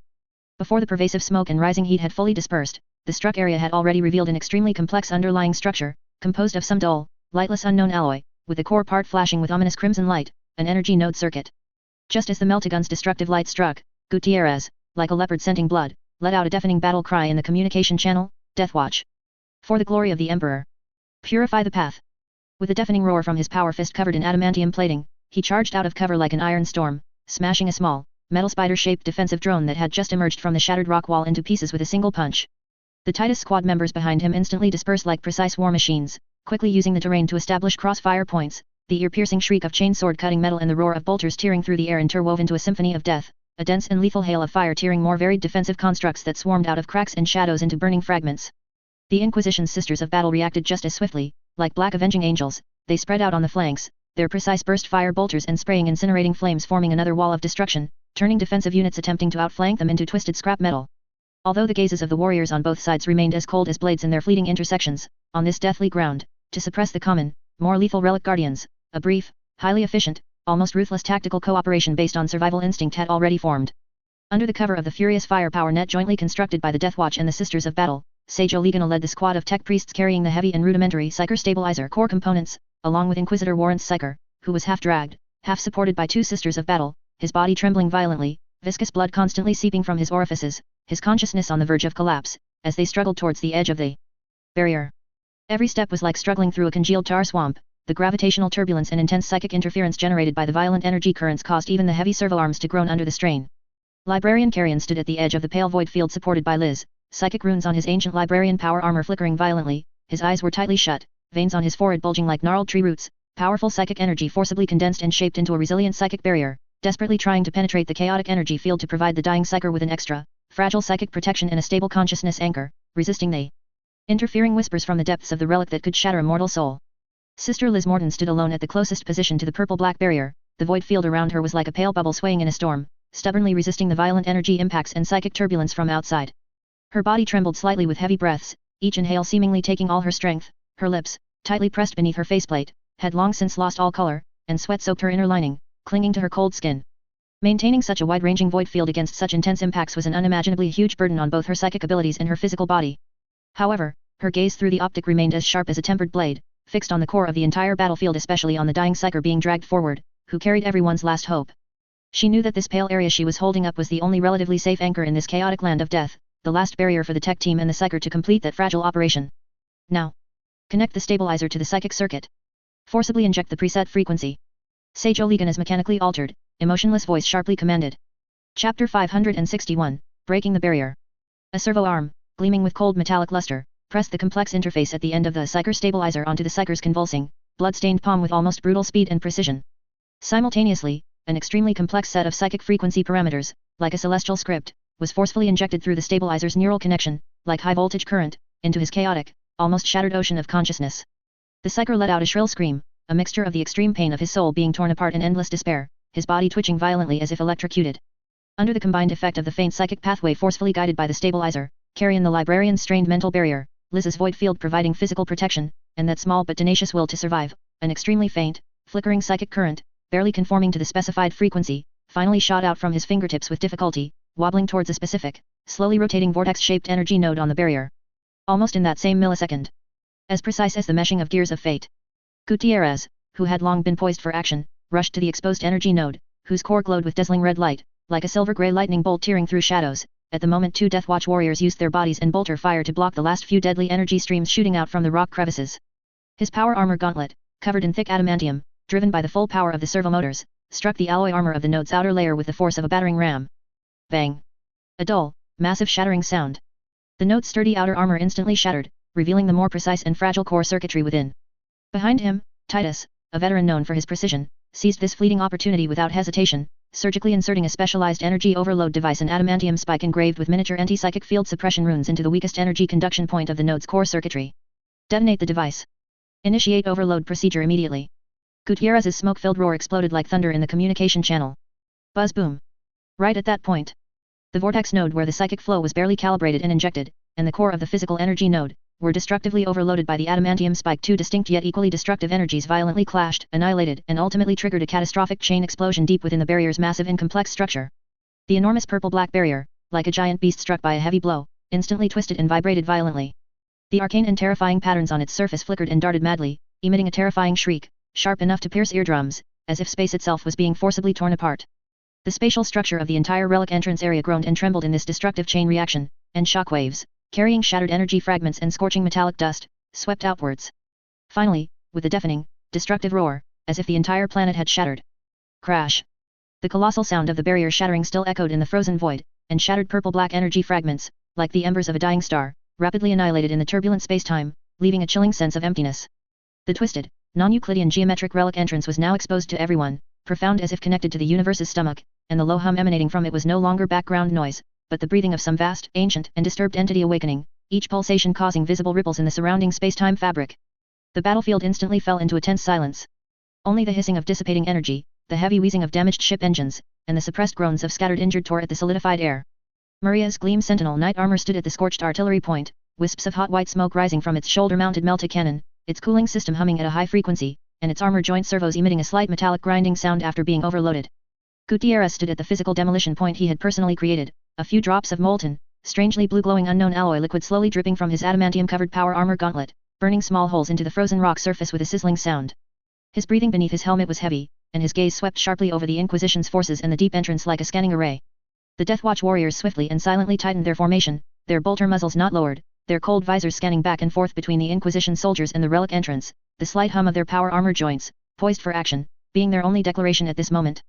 Liz's void field began to cautiously contract, like a tired giant beast folding its wings, but the paleness and nothingness in its core area still stubbornly resisted the continuous waves of malice emanating from deep within the relic. Her slender figure hunched slightly, her lips beneath her faceplate were pale and bloodless, each breath seemed exceptionally heavy, sweat soaked her inner lining and dripped along the cold edges of her armor, yet her eyes beneath her hood burned with a near-ruthless focus, fixed on the unknown darkness deep within the entrance, as if she wanted to penetrate that unnatural geometric structure and directly gaze upon the core hidden within. Inquisitor Warren's face had turned from ashen to a sickly waxy yellow. His helmet's internal communicator was filled with chaotic reports and casualty statistics from various areas of their ship, the Psyker completely losing consciousness and being dragged into the medical bay, stormtroopers' casualties due to friendly fire caused by mental corruption, and the Battle Sister Squad suffering subsequent shockwave damage at the moment the barrier shattered. His bloodshot eyes stared fixedly at Ferris's cold, emotionless silver-gray eyes on the communication screen, then suddenly shifted to the relic entrance, like a gaping abyss. A mixture of overwhelming humiliation, profound fear of unknown power, and a desperate madness born from being pushed to the brink surged violently in his chest, almost bursting through his ornate armor, which symbolized the Inquisition's supreme authority. The Sisters of Battle beside him were swiftly and orderly gathering the wounded, their whispered prayers fainter than before, but carrying a sense of near-martyric resolve. Their gazes, as they swept over the entrance, were filled with instinctive vigilance and burning fury towards the Emperor's enemies, as if the darkness itself was a heretical entity that needed to be purified. The brief silence was broken by Ferris's emotionless, penetrating command, her voice like an ice pick striking everyone's eardrums. Objective, Relic Core. Gutierrez, point man. Maria, right flank fire support. Olegana, technical team in the center to analyze environmental structure. Inquisitor, your battle sisters are responsible for left flank vigilance and rear defense array. Relic defense mechanisms have been activated. Maintain highest alert level. Any non-standard energy fluctuations or spatial distortions are considered hostile attacks. Advance. Warren's Adam's apple bobbed violently beneath his gilded gorget, the humiliation almost suffocating him, but he forcibly suppressed the roar that was about to escape his throat, and with all his strength, squeezed out a hoarse word, execute. The battle sister captain beside him immediately understood, and despite the unwillingness and suspicion of heresy burning in her eyes, she gave the order in an equally high-pitched but suppressed tone, battle sisters. In the name of the Emperor, deploy defensive formation on the left flank. Purification fire ready at all times. Cover, friendly forces flank. She said the word friendly forces with extreme difficulty. Two hostile teams, like two cold torrents forcibly twisted together, began to advance towards the distorted entrance. The Deathwatch's silver-grey power armor cleared the path in a precise tactical formation, their heavy footsteps beating a dull rhythm on the frozen ground. On the Inquisition's side, dark armor gleamed ominously in the dim light. The Sisters of Battle gripped their weapons tightly, bolter muzzles vigilantly pointed towards potential shadows on the flanks and rear, while the surviving stormtroopers appeared more scattered, following closely with the panic of having narrowly escaped death.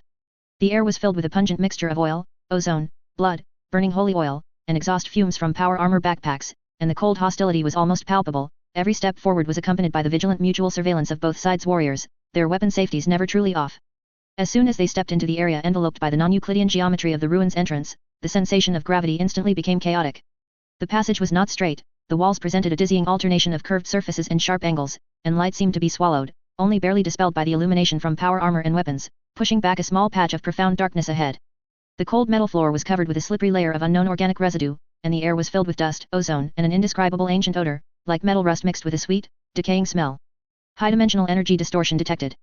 30 meters to the front left, 4 meters high. Olegana's warning shrieked over the encrypted channel, her servitor arms and sensor spinning rapidly, emitting an urgent hum. Before her words even finished, the twisted wall on the left side of the passage writhed like a living thing. An area instantly melted, and from it extended several tentacles made of pure purple-black energy, their edges constantly flickering, tearing through the void. These tentacles defied physical laws, instantly crossing space, and with an ear-splitting shriek and energy fluctuations capable of tearing through adamantium, they violently lashed out at the left flank of the advancing team, precisely the area the Sisters of Battle were responsible for. For the Emperor. Fire. The battle sister captain's fanatical roar exploded. The roar of bolters instantly tore through the passage's silence, a dense barrage weaving into a net of fire. However, a portion of the energy tentacles eerily dematerialized an instant before the physical bolter rounds struck, allowing the deadly metal storm to pass through as if through an illusion. Only a few holy rounds, imbued with special blessings, struck when the tentacles materialized, bursting into small golden sparks, but failing to halt their assault. Tear. The edge of a tentacle brushed a battle sister's shoulder guard, adamantium cut through like butter under a hot knife, leaving a deep gash, and the flesh beneath instantly charred and carbonized. The sister let out a suppressed groan of pain, staggering back, quickly pulled back into the center of the formation by her comrades. Phase-shifting entities. Physical attacks are inefficient. Energy weapons or psychic interference needed.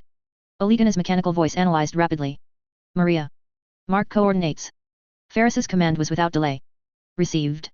Locked. Maria's knight armor's meltagun muzzle once again glowed with blinding incandescence, the hum of converging energy deafening in the narrow passage.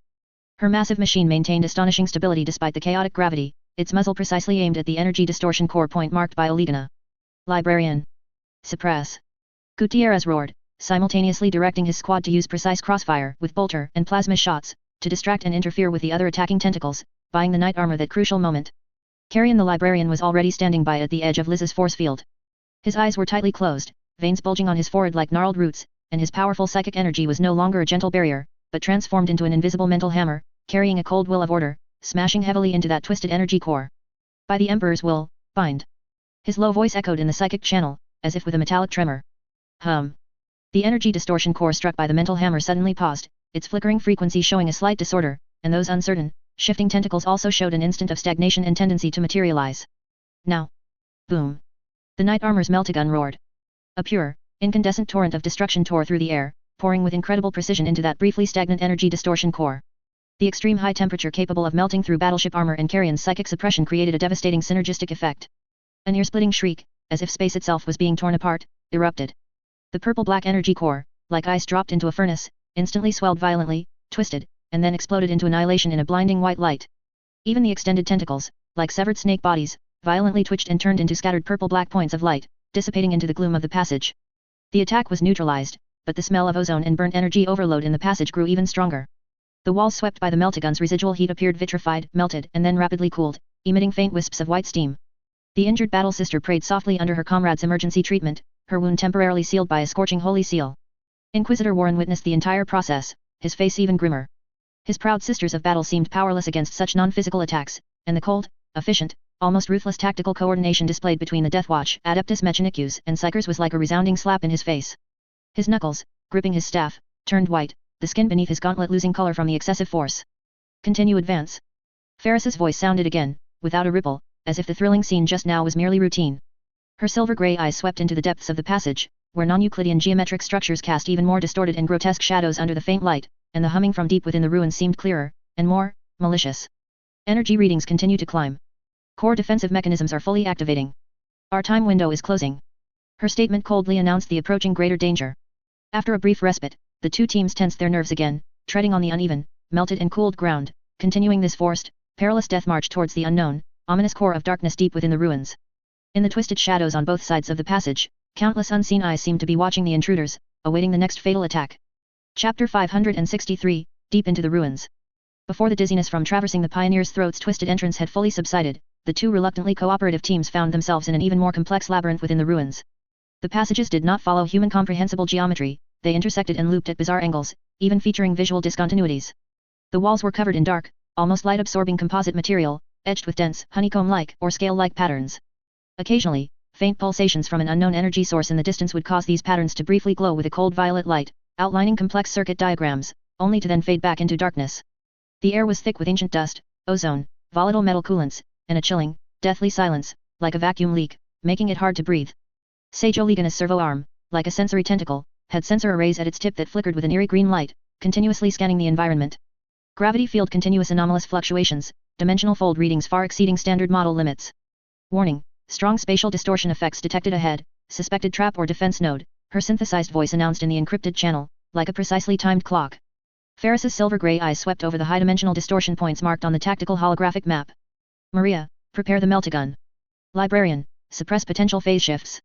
Inquisition left flank, guard against energy turbulence backflow. Her commands were concise, cold, and brooked no argument. Warren's face twitched under the shadow of his helmet, but he merely gestured to the battle sister captain beside him, who immediately directed her sisters to adjust their formation, their flamer muzzles vigilantly pointing towards the deep, dark passage behind them. The passage ahead was not blocked by a physical obstacle, but rather space itself presented a peculiar phase misalignment. Visually, the passage seemed to continue forward, but sensors showed that the spatial coordinates of the area ahead were completely misaligned with the team's current position. Forcibly stepping in would likely result in being randomly thrown into a fatal corner of the ruins, or torn apart by spatial turbulence. Try to go around. Gutierrez's voice was low. Calculations show all physical paths are blocked by this distortion node. It is a necessary logical gate to the core area, Oligana responded swiftly, her mechanical cats humming with high-frequency computations. Node energy characteristics unstable, core contains a logical flaw? It doesn't seem to be fully activated. She paused, her bionic eyes flickering rapidly. Hypothesis, severe system power shortage, preventing high-level defense mechanisms from fully activating or maintaining stability. Just then, at the edge of Liz's null field, a faint, non-chaotic psychic ripple, like a stone dropped into a calm lake, gently touched the spatial distortion node. This was not an attack, but more like a tentative guidance. Carrion the think tank suddenly opened his eyes and looked at Liz, who slightly shook her head, indicating it was not her doing. The source of the ripple seemed to come from deep within the ruins. Something astonishing happened. On the surface of the distorted spatial barrier, the violent energy ripples representing dimensional folds actually showed a subtle delay. Like an overloaded engine instantly dropping in power. Opportunity. Oligana instantly seized this split-second window. Maria Knight. Coordinates Theta 9, high-energy focused bombardment. Physical impact superimposed with energy overload. Captain Gutierrez, synchronize. Librarian, psychic assault on its logical core. No hesitation. Maria's glow sentinel knight armor displayed unyielding stability under the chaotic gravity, its meltagun muzzle instantly glowing as bright as day, a destructive incandescent beam precisely striking the physically weak point marked by Oligana. Almost in the same millisecond, Gutierrez's bolter fired a specially designed Gauss pulse round, while Carrion focused his mind, transforming into an invisible, cold, orderly sledgehammer, smashing hard into the chaotic energy flow at the spatial node's core. Boom. Sizzle hum. Physical explosion, energy overload, and psychic impact triggered a catastrophic chain reaction inside the spatial node. The distorted barrier vibrated violently, emitting a grating, metallic tearing sound, as purple-black energy streams surged wildly like uncontrolled lightning. Finally, with a bone-jarring metallic groan, the spatial structure forcibly reset, and the passage regained its physical continuity, though strong spatial disturbances and a pungent metallic smell still lingered in the air. The scene behind the distortion point was revealed a wider passage leading into the dark depths. It is letting us in. Warren's voice was filled with incredulous surprise, his knuckles white as he gripped his hellgun. He too had detected that momentary guiding ripple. Logical conclusion, the core of the ruins possesses an autonomous control system, and due to energy depletion, it cannot maintain complete defenses. Ferris's tone was devoid of emotion, as if stating a known fact, objective unchanged, accelerate progress. Beware of residual traps. The subsequent journey confirmed Ferris's judgment, every step trod on the dying pulse of the ruins, every step was like dancing on a knife's edge. Without warning, the passage plunged into a suffocating stasis. The gravity field anomalously surged, making every step feel like tearing boots from solidified metal ground, producing an ear-splitting scraping sound. But this was only the beginning. The true horror was the distortion of time. Limb movements were dragged out incredibly slowly, a simple act of raising a gun required several times the usual willpower. In stark and eerie contrast was the abnormal clarity of thought. Every floating dust particle's trajectory, every faintly flickering violet pattern on the walls, seemed magnified in slow motion. The acuity of the senses combined with the sluggishness of action created a soul-rending torture. Liz's null field struggled to maintain a relatively stable, pale area, like a solitary lamp in a blizzard. The field's edge fluctuated violently, battling against the viscous space-time, emitting a strained groan. Carrion the think tank stood beside her, veins bulging on his forehead.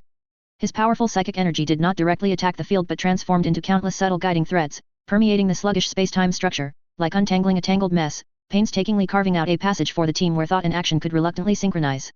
Even so, traversing this area took a long time, every second felt like torment in a mental crucible, sweat soaked their inner linings, and heavy breaths were clearly audible in the encrypted channel. The passage gradually widened, but the scene became even more terrifying. The walls and ceiling on both sides were covered with massive wounds and embedded mechanical structures. These were the wrecks of autonomous defense units. They varied in form, some resembled multi-legged metal spiders torn apart by immense force, their broken limbs twistedly hanging from structural fractures, others were like floating turrets frozen in rock formations, their once deadly gun barrels rusted and broken, covered in thick, shimmering ice crystal dust. Silence was the dominant theme here, with only the heavy footsteps of the team echoing in the vast emptiness. Chapter 564, Intentional Guidance. However, the silence was not eternal. Just as the team delved deeper into this mechanical graveyard, an anomaly suddenly occurred. Upper left. Faint energy signal detected. A low growl from a Deathwatch warrior broke the silence. Almost simultaneously, the head of a scorpion-like defensive unit's remains, embedded in a crack in the metal structure overhead, suddenly lit up with a dim sensor. It was not the stable red glow of activation, but a flickering, intermittent, and extremely faint crimson flash, like a final surge of life. Accompanying this flickering were teeth-grinding friction sounds of hiss, hiss, click, emanating from its joints. Its rusty, ice-encrusted keely and the short, thick energy cannon at its tail began to rise and turn with extreme stiffness and slowness, like a rusty clockwork toy. A faint, almost negligible orange glow condensed deep within the muzzle. This was not an isolated incident. Front right wall. 3 o'clock direction. Behind us. Something's moving. Like malfunctioning machines being awakened, more crimson, dying eyes sporadically lit up throughout this silent graveyard. Hoarse friction sounds and disjointed energy hums rose and fell. More remains began to revive, a multi-legged crawler missing half its body futilely clawed at the ground with its remaining legs, a fixed gun turret embedded in the wall, its barrel like a rusty lever, very slowly aimed at the team at a rate of a few centimeters per minute. Their stiff movements, slow speeds, and faint weapon charging all clearly indicated a dying struggle due to complete energy depletion. Fire. Eliminate the threat. Ferris's voice remained cold, but the order was given faster than before. The roar of bolters and the snarl of flamers instantly tore through the silence. The Deathwatch and the Sisters of Battle reacted swiftly, their precise bursts like surgical strikes. The dying defensive units were fragile, bolters easily tore through their rusted shells, and the flamers' high heat instantly melted them into twisted scrap metal. Their counterattacks were weak and laughable, the sporadic energy beams they fired were either wildly off-target or dissipated due to energy depletion before hitting the power armor, leaving only a few fleeting whiffs of acrid smoke in the air. Although the threat level was extremely low, this scene of resurrection and the widespread dying struggles caused a huge psychological impact in the oppressive environment. Watching those rusted machines stubbornly executing killing commands set billions of years ago despite overwhelming odds, a bone-chilling cold gripped everyone. Olegana's servo arm scanned the recently destroyed scorpion-like unit. Her synthetic voice carried an unprecedented solemnity, analyzing remnant activity patterns, signs of non-random coordination detected. Energy signal transmission path, points to an unknown node deep within the ruins. Logical deduction, there exists a unified, albeit extremely weak, control system attempting to activate these remaining units. We are being monitored and obstructed by a dying will. Leaving the mechanical graveyard, they entered a chilling corridor. The walls on both sides were covered with dense, honeycomb-like energy nodes, resembling a giant heat-sink array. These nodes were originally the foundation of a deadly energy barrier, but now they were a silent, dark forest. Most nodes were completely extinguished, covered in thick dust. However, not all nodes had rested. Some node casings were cracked, revealing energy conduits wrapped in electrical arcs within. It was these damaged points that became the source of disaster. Unstable electrical arcs, like short-circuit sparks from a dying engine, wildly shot out from the cracks, not continuously and stably, but randomly moving and striking like a furious swarm of snakes in the passage. Purple, white and blue-green high-energy particle streams, like invisible whips of death, left scorching ionized trails and ear-splitting crackling sounds in the air with every strike. The ground and walls were covered with charred whip marks, and some places were even melted into shallow pits. The air was filled with the strong smell of ozone and burning metal. Traversing here was a precise dance of death. The team tightened their formation, on high alert. Oligona's sensor array operated at high speed, constantly predicting the trajectory and intensity of the next possible energy turbulence. Front left, Theta 7 node leakage point. High energy arc expected to sweep horizontally across the middle of the passage in 3 seconds. Her warning was like a precise timer. The team immediately stopped advancing, pressing against the relatively safe wall. A purple-white electrical arc, as thick as an arm and twisting erratically, tore through the air with a snap, sweeping horizontally with destructive energy from where they had just stood, instantly melting a protruding metal structure on the opposite wall into molten red iron. Center of the passage ahead. Particle turbulent beam, continuous spray. Maria Knight. Received. Maria's glow sentinel knight armor steadily raised an arm, its equipped small laser cannon precisely aimed. A slender but highly focused red beam shot out, accurately hitting a critical, about to erupt energy vortex inside that leaking node. Sizzle boom. A small but violent energy detonation occurred inside the node, temporarily welding shut the leakage point, and the chaotic particle stream abruptly ceased. More often, they could only rely on experience and agility to evade. The trajectory of the energy whips was unpredictable. In one close call, an electrical arc suddenly shot out from a ceiling node, almost grazing a battle sister's helmet. She dodged it with an extreme reaction by leaning back, and the hot airflow instantly fogged up her breathing mask. Just as the team arduously pushed into the latter half of the corridor, about to be cornered by several energy turbulences simultaneously attacking from different directions, another anomaly occurred. Oligona's urgent voice rang out, warning. Kappa node cluster energy readings ahead are spiking abnormally. Large-scale cross-turbulence predicted to erupt. Evasion possible. Her warning abruptly stopped, replaced by a rare hint of confusion. Energy readings are decaying on their own. Inside the target node, human-induced energy diversion signal detected. Source, unknown, points towards the core of the ruins. As if an invisible hand had pressed a switch, the chaotic energy vortices within the nodes that were about to unleash deadly turbulence seemed to be forcibly suppressed. The churning electrical arcs instantly weakened, eventually retracting back into the cracks. A previously blocked, relatively safe path was revealed. The energy turbulence has been actively suppressed. Oligona's conclusion carried a chilling shock, combining the previous abnormal coordination of the autonomous defensive units with the current phenomenon. Highly certain, there is an autonomous control system within the ruins core. It is in an extremely weakened state and cannot fully control the ruins' defenses, but it is consciously reducing our resistance. It is guiding us towards the core. Chapter 565, Abhorrent Intelligence. Why? Inquisitor Warren's voice echoed through the channel, filled with alarm and deep disgust. Each time they broke through an obstacle, it was accompanied by Oligona's report, like a death knell. Energy levels continue to drop. Core defense system efficiency has decayed to 12.7% of its historical peak. Spatial stability is further deteriorating. The relic itself was like a dying giant, its once impenetrable bulwarks were now riddled with cracks, and its deadly traps were greatly weakened due to insufficient power. And the faint consciousness guiding them seemed to be consciously shutting down or weakening some residual defenses, opening a path to its dying heart for this uninvited team. Finally, passing through an archway made of massive, distorted, seemingly living alloy, whose form visually presented an unstable geometric superposition, they reached the core chamber. The sight before them made even the battle-hardened Deathwatch and the fanatical Inquisition members hold their breath. It was a magnificent but unusually structured space. The walls, floor, and dome all boundaries presented a flowing, non-standard combination of curved surfaces and sharp angles, as if the space had been warped by a powerful force field. Cold, dark composite materials formed the main body, with scale/honeycomb structural units covering them, flickering with a faint, violet light like breathing, outlining complex edged circuit patterns. The space itself exuded a strong sense of dimensional distortion, making it difficult to grasp one's sense of direction and distance. In the center of the chamber, a huge spherical pod made of the same dark composite material floated. It was not static, but rotated and pulsed very slowly and irregularly, like a dying heart. The surface of the sphere was covered with complex, similarly glowing energy conduction patterns. And at the core of the sphere, a massive crystal was embedded. It should have been dazzling, but at this moment, only an extremely faint, ghost-like blue light, like a flickering candle in the wind, flowed within it. Most areas were dim, even covered with web-like black cracks. It was the faint energy fluctuations emanating from this crystal that maintained the sphere's last bit of activity and prevented the entire relic's core from immediately collapsing. Just as all eyes focused on the dim crystal, another anomaly occurred. The energy patterns on the sphere's surface suddenly brightened, no longer a faint pulsation, but erupting with dazzling blue-white light like a final burst of energy. The light flowed and converged at high speed along specific energy paths. A holographic projection, composed of pure light, slowly condensed into form in front of the sphere. Its form was neither biological nor mechanical, but a light and shadow construct made of countless intricate, constantly flowing, splitting, and reassembling geometric lines, complex polyhedra, spirals, and fragments of topological structures interwoven in a cold, subtly changing manner, forming a projection that continuously deconstructed and reconstructed itself. Its existence itself exuded a strong sense of the non-human and a subversion of imperial technological aesthetics. Detecting, compliance, minimum authorization, access protocol, life form. A voice sounded directly in everyone's minds. This voice was not transmitted through the air, nor was it a psychic whisper, but a pure stream of information, cold, logically clear, devoid of emotional fluctuations, yet imbued with a deep-seated weakness and undisguised exhaustion.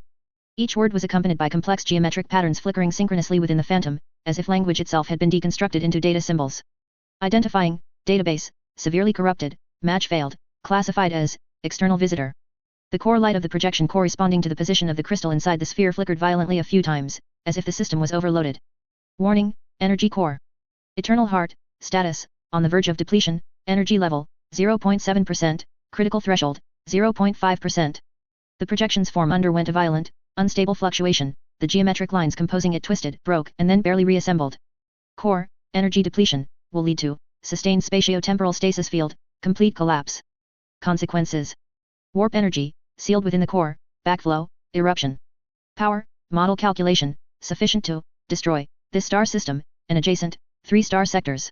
A cold death sentence, accompanied by a countdown precise to the hour, was directly imprinted deep within everyone's consciousness. The vision of galactic destruction instantly formed in their fearful imaginations. The projection, or rather, the consciousness controlling it, seemed to stabilize for a moment, and its core light refocused. This, unit. Watcher, logical core, still intact, can respond, limited technical, inquiries. Exchange, conditions. Provide, stable, high-purity energy, input, access point, identified. A wisp of light separated from the projection, pointing to a relatively intact, structurally complex energy interface at the bottom of the sphere. Objective, maintain, minimum, dormant state, avoid, catastrophic, energy, backflow. Warning, energy input, interruption, or, below maintenance threshold, will, immediately, trigger, final, annihilation protocol. Silence. A deathly silence enveloped the core chamber. Only the low hum from deep within the relic in the distance, like a death knell tolling for the countdown.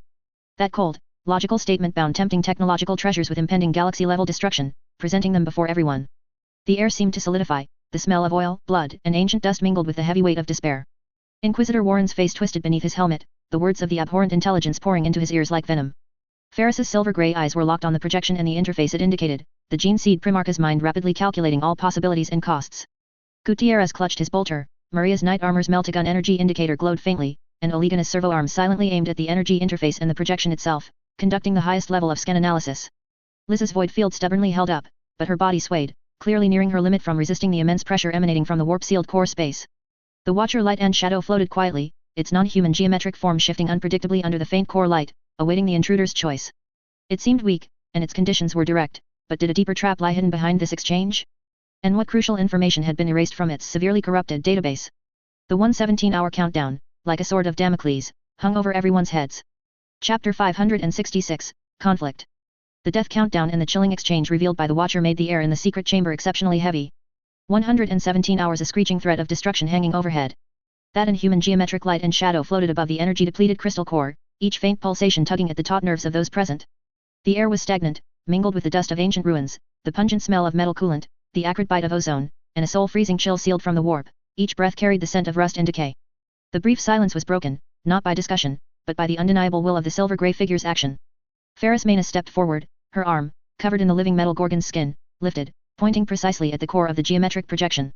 Her voice echoed in the confined space, cold, clear, and with the decisiveness of a world forged at its core. Core demand, acquire Imperial Night counter-reflux stabilization field technology.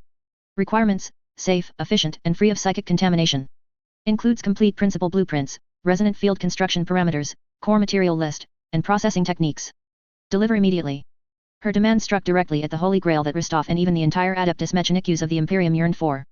This was also a silent confirmation of the Stardust probe's passive scan results. The resonant field, complementary to the Siri Crux Anima counter-ripple mirror image, was the ultimate goal of this expedition. The core of the Watcher's light and shadow seemed to brighten slightly at this efficient, precise demand. The geometric lines forming it instantly flowed and reorganized like a torrential river of data, and the dying logic engine deep within the core emitted a hum nearing its limit. Request, conforms, to technical assistance, sub-protocol, priority, highest. Accept, transaction. Preparing, to transmit, data stream, to, designated, receiving port. A pure ray of light separated from the phantom, like a physical cable woven from logic and covenant, piercing precisely through the spatial constraints towards Sage Olegana's eye of the omniscious truth analyzer, which was shimmering with faint blue data streams. Stop! Blasphemy! Inquisitor Warren's roar tore through the fragile equilibrium in the secret chamber. He stomped forward, the adamantium inferno gun in his hand, wrapped with penitential scripture and inlaid with the relics of martyred saints, instantly raised, its dark muzzle trembled violently, and a destructive threat locked onto the hovering watcher projection and the spherical core connected to the depleted crystal below it. Trading with an abominable intelligence. You metal-defiled creation. Warren's voice was hoarse with the searing pain of his faith being profaned. He could not accept Ferris's inhuman existence, seeing her as a twisted product of forbidden Adeptus Mechanicus technology. You have defiled the sacred form the Emperor bestowed upon humanity. And even more, you have defiled the eternal vows of the Astartes monks. This is an undeniable, ultimate heresy. The most thorough betrayal of the omniscious divine will. His eyes, bloodshot behind his helmet's optical lenses, stared fixedly at Ferris's silver-grey figure. The canticles of the machine god begins with, thought is the mirror of the soul, and the soul is the prison of thought. Only a pure machine spirit, undisturbed by contaminated thought, can serve the god of machines. This thing before us is the purest contaminated thought. It is the product of humanity's arrogance that plunged them into the abyss during the Golden Age. Its words are the venom of twisted logic. A carefully woven trap of chaos. Threatening us with destruction. This is precisely how the chaos gods delude souls. It is weak. This is precisely the sacred moment the Emperor has granted us to thoroughly purify it. Burn it with holy fire. Let this twisted creation, along with its blasphemous gift, return to nothingness. This is the only path to purification. This is the greatest loyalty to the Imperium and the eternal glory of the Golden Throne. The Battle Sister squad behind him seemed infused with holy wrath. The safeties of their bolter instantly clicked off, emitting crisp, uniform metallic sounds. The energy coils of their flamer guns hummed as they began to charge, hot energy beams tracing dangerous paths in the dim chamber, all muzzles pointed at the watcher. The faces beneath each Battle Sister's helmet were taut, their eyes burning with the fire of a martyr, their fingers clamped tightly around the trigger guards, knuckles white from the strain.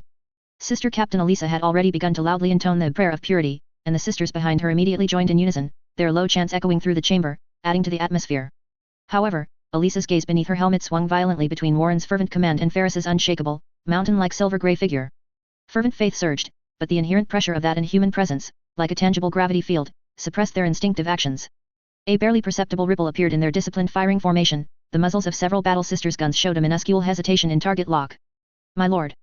Sister Captain Elisa suddenly stepped forward, her voice clear and filled with a martyr's zeal, overriding the chanting behind her. Inquisitor Warren. Please reconsider.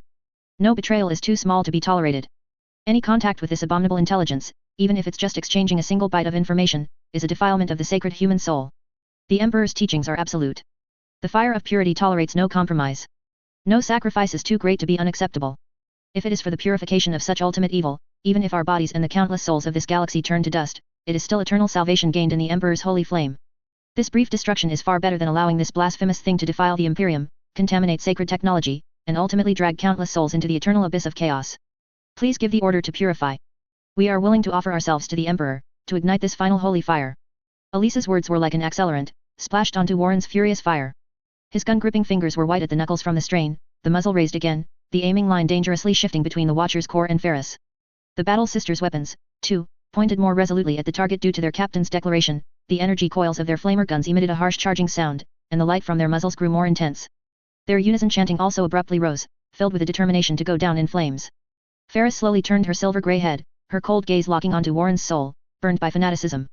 Her rebuttal did not raise in volume, yet it carried a pressure capable of crushing mortal steel wills. Destroying the core, Inquisitor, is equivalent to personally activating its internal destruction protocol. This ruin, and the warship outside, and all life on the warship, will be the first casualties of the protocol. Following closely will be the annihilation of the galaxy, billions of Imperial citizens turning to stardust in ignorance. Is this what you call purification? Is this your loyalty to the Emperor's domain and his subjects? This is a blatant betrayal of the duty to life. Chapter 567, Conflict of Faith. Technology itself is a tool, a weapon. Its value lies in the user and the purpose. Chaos, Xenos, traitors, the enemies of the Imperium will not abandon any power that can destroy us just because we adhere to dogma. If this technology can be analyzed, replicated, and proven pure, it can become the Imperium's new shield and sword. Arming knights, strengthening titans, stabilizing astropaths, and even, Ferris's gaze seemed to penetrate the thick deck, looking towards distant Terra, reinforcing the foundations of the Golden Throne. This is the proper way for power to serve survival. This is the practical way to confront true threats. The Imperium needs claws to tear apart its enemies, not lambs self-bound by dogma, waiting to be slaughtered. Just then, Great Sage Belisarius Call, who had been silently observing, spoke. His massive mechanical body emitted a low servitor hum, countless mechanical tendrils and optical sensors focused on the Watcher, and data streams scrolled wildly across his complex visual arrays. Several lower-ranking tech priests standing behind him also nervously stared at the Watcher's projection, their mechanical bionic eyes flickering with analytical light, and runes on their data slates rapidly jumping, clearly fully assessing the projection's status and the nature of the data stream. A servitor skull hovered at Call's shoulder, emitting a faint scanning hum. Inquisitor Warren, your fanaticism has obscured your logical circuits. Call's voice was synthesized, yet carried an ancient and rational tone. Destroy it. This is the ultimate betrayal of the Imperium, of the Omnissiah, and of all human knowledge. A legacy of the Golden Age, containing the crystallization of wisdom from our lost era. This knowledge itself is pure. It is the blueprint of power. Just as, this representative said, tools are neither good nor evil, good and evil lie with the user. The Mechanicum Codex also states, knowledge is power, and power is survival. The will of the God of Machines is to understand, preserve, and apply knowledge to combat darkness. Stored within this core is the key that could change the fate of the Imperium and resist the erosion of chaos. To consign it to flames is no different from personally breaking the sword the Emperor bestowed upon us to fight darkness. This is a desecration of the will of the God of Machines and a strangulation of humanity's future possibilities. The Adeptus Mechanicus will never agree with such blind destruction. Knowledge must be preserved. It must be studied. Under the glorious light of the Emperor, and guided by the wisdom of the God of Machines. Call's statement ignited an even more intense conflict. Warren spun sharply towards him, the muzzle of his hellgun instinctively pointing at the massive mechanical body. Great sage. Have you also been bewitched by this abominable intelligence? Knowledge is power. But knowledge from heretics and chaos is poison. It is a source of corruption. The God of Machines? The Emperor is the only true God. Your machine god is merely an aspect of the Emperor's divine essence. Blindly pursuing knowledge while ignoring the sanctity of its origin is precisely the root of your Adeptus Mechanicus's downfall. You worship cold machines, yet you ignore that the purity of the human soul is the cornerstone of the Emperor's grace. The deep-seated faith conflict between the Ecclesiarchy and the Adeptus Mechanicus erupted in this life-or-death chamber. Sister Captain Elisa immediately echoed Warren loudly, praise the Emperor. Only a pure soul and unwavering faith are the path to salvation. Any external thing, even knowledge, if its origin is impure, is but poisoned bait. The sisters behind her roared in unison, for the Emperor. Their bolter-shouldering stances became even more stable, and the muzzle glow of their flamers almost ignited the air. Ferris ignored this sudden theological debate. She stepped forward, her heavy metal war boots striking the ground with a profound echo, as if treading on everyone's heart. The invisible pressure instantly made Warren, Elisa, and the most fanatical battle sisters around her involuntarily tense up, almost retreating a step. Under the immense pressure, Warren's hellgun muzzle dipped slightly by a few centimeters. Disposal plan. Ferris's voice was like a cold, final command. This core will be personally escorted by the Death Watch, sealed in the deepest level of the silent furnace on the Ristov Forge world, designated Blackstone Cage 7. Specific implementation includes a triple physical containment layer 1 meter thick adamantium lining, an outer composite ceramite and blackstone interlayer, and an outermost high-density lead shielding, an anti-psyker field matrix 7 layers superimposed, driven jointly by silent sister field generators and blackstone runes, continuously suppressing any non-physical fluctuations, and a multi-lock system including mechanical combination locks, genetic identification locks, and psychic resonance locks, where unauthorized activation or destruction of any lock will immediately activate the core meltdown protocol and regional void shield overload. This facility will undergo permanent oversight, with a full Deathwatch squad conducting 24-hour continuous rotational guard duty. This squad possesses final arbitration authority to eliminate any unauthorized approachers. As for technical analysis work, it is strictly limited to the isolated laboratories of the Silent Furnace. All participating tech priests teams must sign the highest level secrecy oath and undergo memory scrutiny and physical surveillance. All analysis data will be real-time dual backed up to independent cognitohazard arrays, physically isolated from any external networks. The entire analysis process will be supervised on-site by Deathwatch overseers. Her cold gaze swept over Call and Warren. This plan balances safety with cautious exploration of knowledge, conforming to the highest interests of Imperial survival. Just as Warren tensed up in anger over this disposal plan, his hellgun muzzle again rose due to fury, his knuckles cracking from excessive force, almost pulling the trigger regardless of the consequences. Gutierrez moved. His tall body was like a moving fortress, stepping out, the sound of his adamantium-clad war boots striking the ground was steady and powerful, exceptionally clear in the dead silent chamber. He precisely positioned himself on the most lethal line of fire between Warren's gun muzzle and the Watcher core, while also subtly placing himself between Warren and Ferris's flank. His adamantium-covered power gauntlet hung steadily at his side, but the condensed sense of oppression honed by countless battles instantly formed an invisible barrier. His gaze from beneath his helmet, through the crimson optical lenses, met Inquisitor Warren's furious eyes directly, his voice deep, slow, yet full of power, by the honor of the Deathwatch. He raised his hand, his gauntlet knuckles striking the silver double-headed eagle emblem in the center of his chest plate with a clang like an anvil. This sound was like a signal. Behind him, members of Titus Squad Deathwatch veterans from different chapters without a word, immediately adjusted their positions around Gutierrez as the core. Their power armor servo systems emitted almost imperceptible micro-adjustment hums, and though their bolters were not raised, their grip had entered a ready-to-fire state. The different chapter symbols on each shoulder plate shimmered in the dim light, silently proclaiming their shared oath and strength. Their gazes from behind their faceplates coldly scanned the Inquisitor and the sisters behind him, ensuring the safety of Gutierrez's back and flanks. Chapter 568, transaction and compromise. By the eternal loyalty to the Golden Throne. By the continued existence of billions of lives within the Imperium of Man, which we guard. His gaze swept over the Titus squad members standing silently behind him like bedrock. Their unspoken understanding and support were more powerful than any words. I, Gutierrez, a member of the Death Watch, and all members of the Titus squad, his voice suddenly rose, carrying a metal-piercing resolve, hereby make a blood oath. We shall become the eternal jailers of this object. Our supervisory duty is above our lives. Until our lives end and our souls return to the throne. Or until this threat is illuminated by the Emperor's light and completely purified into the void. The core is the prisoner. The cage is our battleground. The risk shall be borne solely by the Death Watch. He suddenly raised his power gauntlet, pointing at the hovering core. The gauntlet's servos emitted a low, rumbling hum as it charged, like a beast's growl. If this object loses control, our bolters will be the first line of defense to stop it. Our chain swords will be the ultimate means to end its threat. Our bodies will be the last bulwark to prevent its harm from spreading. Even if we are shattered to dust and vanish into thin air, we will fulfill this oath. Inquisitor Warren. Gutierrez's voice finally turned into a solemn question, each syllable like a heavy hammer. What is your choice? Is it to let us fulfill the duty bestowed upon the Death Watch by the Emperor, to contain this threat with steel and oaths? Or do you insist on destroying it, dragging the entire star system to be martyred for your purification? Gutierrez's words were heavy, cold, and carried the unwavering resolve of a veteran who had survived countless battles. The Death Watch's oath was a monument in the Imperium, steeped in the blood of countless Xenos and built upon the survival of innumerable worlds. His use of bear the risk instead of guarantee safety further highlighted the weight of his promise and his clear understanding of the severe reality. The members of Titus Squad responded to Gutierrez's oath with an even straighter posture, silently indicating their solidarity with Gutierrez. The secret chamber was once again enveloped in a suffocating silence. Only the faint, flickering light of the Watcher projection core crystal, as if it could extinguish at any moment, shimmered, and the groans from the depths of the ruins due to energy imbalance seemed clearer. Olegana's servo arm hovered before the data reception port, not daring to move in the slightest. Maria's knight armor's melta-cannon energy indicator glowed steadily, and the pilot held her breath in the cockpit. Carrion the librarian's mind was highly focused, his psychic perception, like an invisible spider web, covered the entire area, capturing the most subtle non-material fluctuations. Liz's body swayed imperceptibly. She tightly clutched the data slate in her hand, her knuckles white, her gaze rapidly shifting between the core and the data stream, calculating the risks. Warren's face under his helmet changed drastically, finally solidifying into a deeply etched, complex expression mixed with vigilance, hatred, and hostility. He stared intently at Gutierrez's adamantine back, then looked at Ferris's unwavering silver-gray eyes.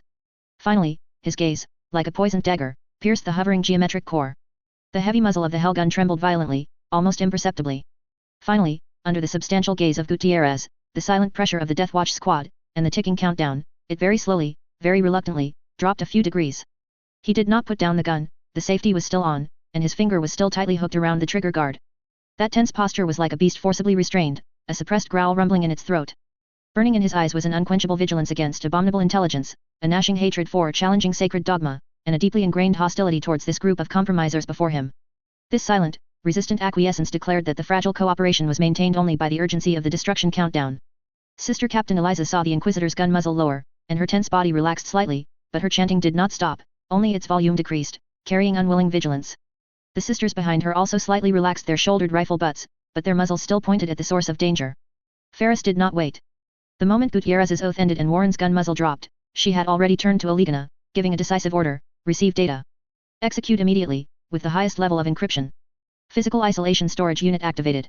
Archmagos call, supervise data integrity and potential contamination scans throughout. Sage Olegana's metal fingertips glided across the data slate. An invisible, encrypted data stream connection was instantly established. The light of the Watcher projection core suddenly intensified. Innumerable extremely complex geometric symbols, energy flow topological maps, mathematical formulas, material molecular structures, resonant waveforms, like a breaking dam, a torrent composed of pure logic and the pinnacle knowledge of the Golden Age, surged furiously and irresistibly into the omniscient's eye of truth. The analyzer screen was instantly flooded by a waterfall of binary code, wildly rotating 3D models, and high-dimensional topological diagrams. Its built-in top-tier cogitator unit emitted a high-frequency overloaded computational shriek, and the cooling vents spewed hot white mist. Call's mechanical eyes flashed with high-speed light, and countless tiny probes extended from beneath his robes, monitoring the data flow. The tech priests behind him watched this torrent of knowledge with reverence, softly chanting binary prayers. The cold transaction began. Inside the secret chamber, time seemed to stretch. On one side was a pure outpouring of knowledge, on the other, hostility suppressed to the extreme and a destruction countdown like a death knell. Warren's silence was threatening, his gaze like a venomous snake darting between the core and Ferris. Sister Captain Eliza clutched her weapon, softly repeating purification prayers, her eyes vigilantly scanning the entire room. Gutierrez and his squad members stood like silent statues, guarding against any possible anomaly. And as the Watcher transmitted vast amounts of data, deep within its core, an extremely faint, anomalous fluctuation quietly disappeared into the surging data torrent, not fully captured by regular scans, only causing Carrion the librarian to slightly furrow his brow as he subtly intensified the focus of his psychic perception. Data stream stable and transmitting. Estimated completion time, 26 minutes, 47 seconds Imperial Standard Time, Olegana's emotionless synthetic voice reported. However, the true ordeal of purgatory had only just begun after the data was secured how to safely connect energy to this energy-depleted core, which was itself a ticking time bomb. How to safely bring this extremely dangerous object out of this perilous ancient ruin. Every step would be a new, potentially fatal challenge. The echo of Gutierrez's oath still lingered in the secret chamber, intertwined with the shriek of the countdown. Inquisitor Warren's face twisted under his helmet, the cold, logical statements of the abhorrent intelligence pouring into his ears like venom. Ferris's silver-gray eyes were fixed on the shifting geometric light and shadow of the Watcher and the energy interface it indicated. The gene seed Primarcha's absolutely rational light burned deep within her pupils, rapidly calculating every possible cost and trap. Gutierrez gripped his bolter, his knuckles making a faint scraping sound under his adamantium power armor, and the cold blade of his power axe reflected a faint glow at his side. Maria's knight armor's melted cannon's energy indicator glowed faintly. Olegana's servo arm silently aimed at the energy interface and the projection itself, performing the highest level of scanning analysis.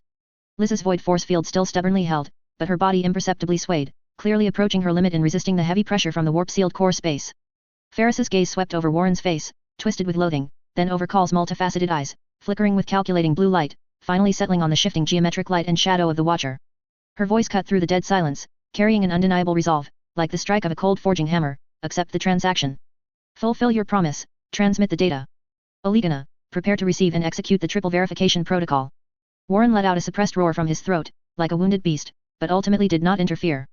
The urgency of survival, like cold iron tongs, overwhelmed the pure impulse for destruction. He made a sharp gesture to Battle Sister Captain Eliza beside him, whose face was ashen, and she nodded extremely reluctantly, signaling one of the most skilled and equally tense ecclesiarchy tech priests in the squad to step forward. The priest gripped the holy seal detector in his hand, his eyes a mix of obedience to the task and extreme aversion to the heretical construct. Within the range of Liz's enhanced void force field, a temporary technical operation area was quickly designated. Call's massive body, like a mobile mechanical fortress, occupied the central position, countless tiny data probes extending like living snakes from beneath his robes, precisely piercing Olegana's omniscient's eye of truth and the Inquisitor priest's detector. Olegana's servo arms were stably connected to the analyzer, data streams flowing across the screen like a rapid waterfall. The Inquisition tech priests assigned by Warren stiffly joined in, under the hawk-like watchful eyes of two battle sisters. Gutierrez stood personally at the edge of the force field, Death Watch squad members tacitly spread out, their bolters not raised, but the faint hum of their power armor joints, poised for action, was clearly audible, and their cold visors scanned the Inquisition personnel in the hovering core like a cognito hazard array, forming an invisible, oppressive cordon. The air was so thick it seemed to drip. Watcher, fulfill the protocol. Begin transmission. Ferris's cold voice was like a final command. Command confirmed, transmission, commencing. The light of the geometric light and shadow core brightened and stabilized again. A data stream as vast as a galaxy, composed of pure logical symbols, energy topological maps, and material structure equations, surged into Olegana's analyzer. The instrument's cognito hazard array immediately emitted a high-pitched, almost painful computational shriek, and its heat dissipation grills spewed hot white mist. Triple verification, in a suffocating atmosphere of tension, was simultaneously initiated. Adeptus Mechanicu's basic corruption scanning was led by Call, his massive logical core operating at full capacity, a ghostly blue light flickering wildly in his multiple compound eyes. Countless tiny probes monitored every bit of the data stream, like billions of cold eyes. Multiple, mutually independent ancient algorithms were instantly activated. These verification procedures, originating from ancient Martian archives, acted like the finest sieves, frantically scanning the underlying code structure of the data.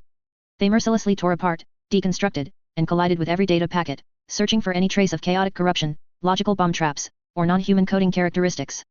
The data stream was repeatedly flushed, collided, deconstructed, and analyzed within a virtual firewall matrix.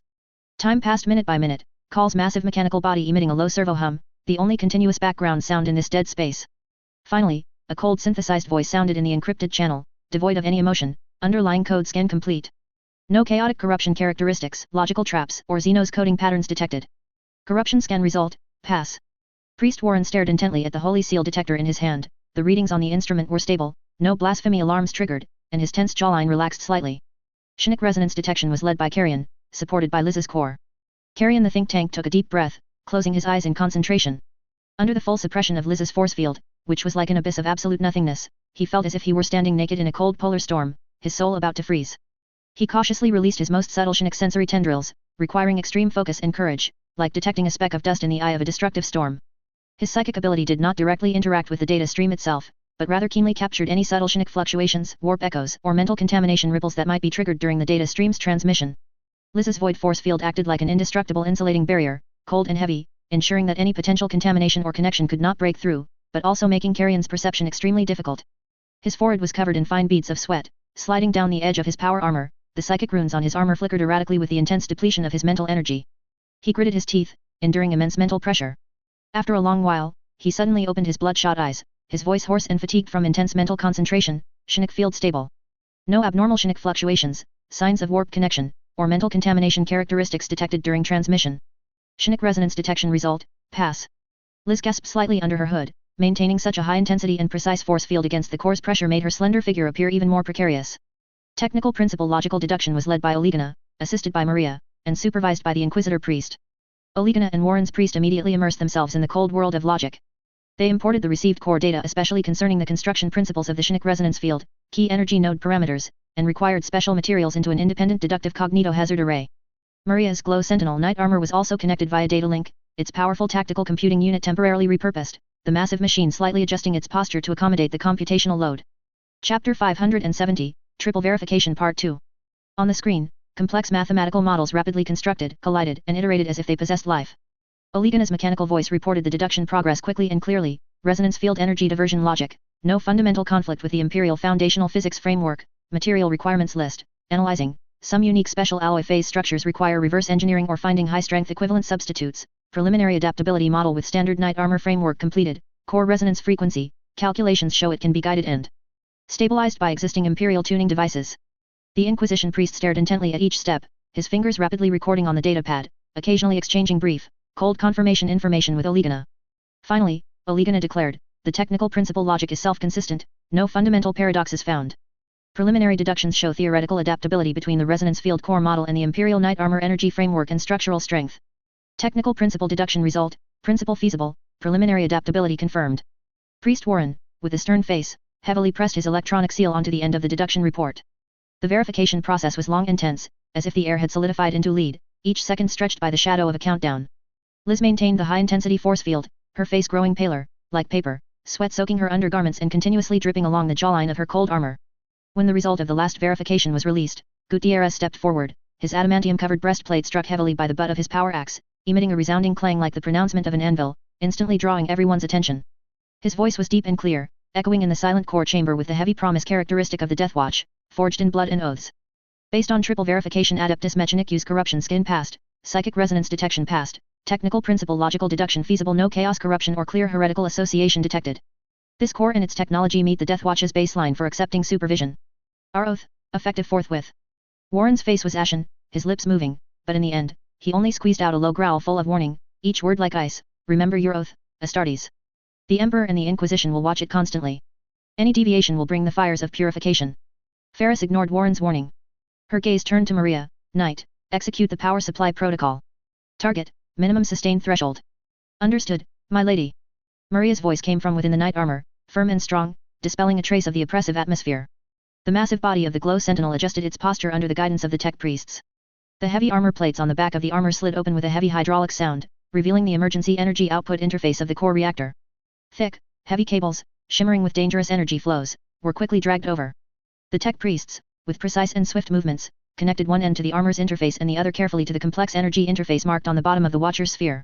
Sister Liz, Carrion the think tank, maintain force field strength. Olegana, monitor energy flow, Ferris ordered consecutively, her voice steady and constant.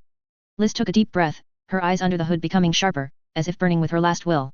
The invisible void force field was forcibly contracted and solidified by her, like a cold, absolutely isolating cocoon, tightly enveloping the entire Watcher core compartment and its connecting cable area.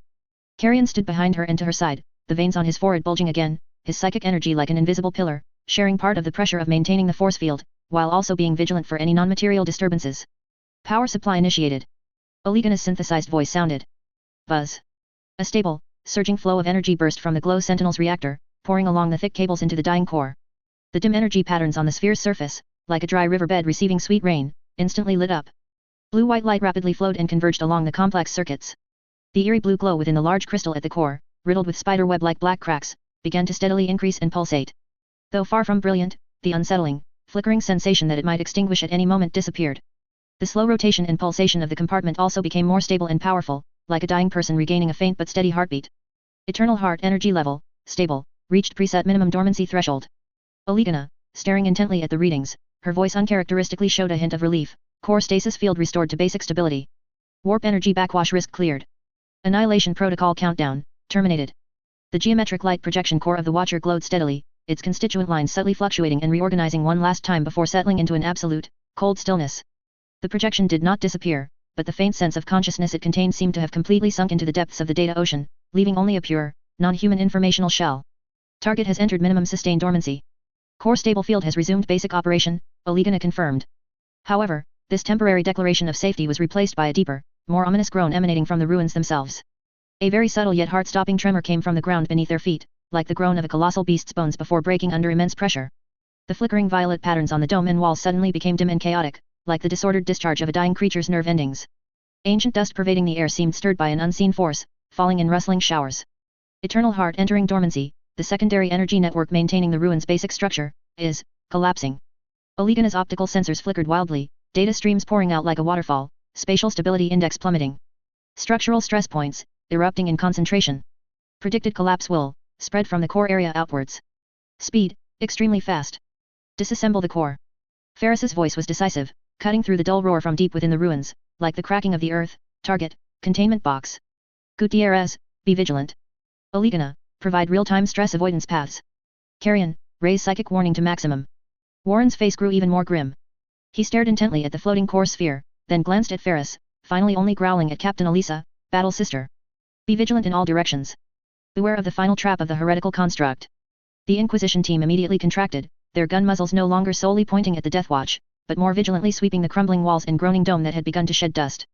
Chapter 571, The Ruin Collapses. The process that followed was like disarming a bomb with a destructive fuse already counting down, a suffocatingly tense ordeal. Under the precise control of the tech priests, the engineering manipulator carefully disconnected the sphere's final links to the ruin's base. Every tiny cut, every severed energy circuit, was accompanied by Olegana's urgent warnings and Call's low hum. Structural stress on the upper left wing is exceeding limits. Evade. Local gravity distortion caused by the instantaneous severance of the energy circuit. Stabilize posture. Residual stress released from physical connection points. Vibration transmission. Gutierrez stood like a rock beside the containment box, his power axis blade lowered, his crimson lenses scanning for any massive structural elements or flying debris that might fall due to the collapse. The Death Watch squad members spread out in unspoken understanding, using their power armor or shields to provide physical cover for the technical team. Maria's Glow Sentinel Knight armor, meanwhile, served as a temporary support pillar, its massive mechanical arm propping up a passage ceiling beam that was emitting a grating metallic groan and on the verge of collapsing, its joint servos wailing under the overwhelming weight.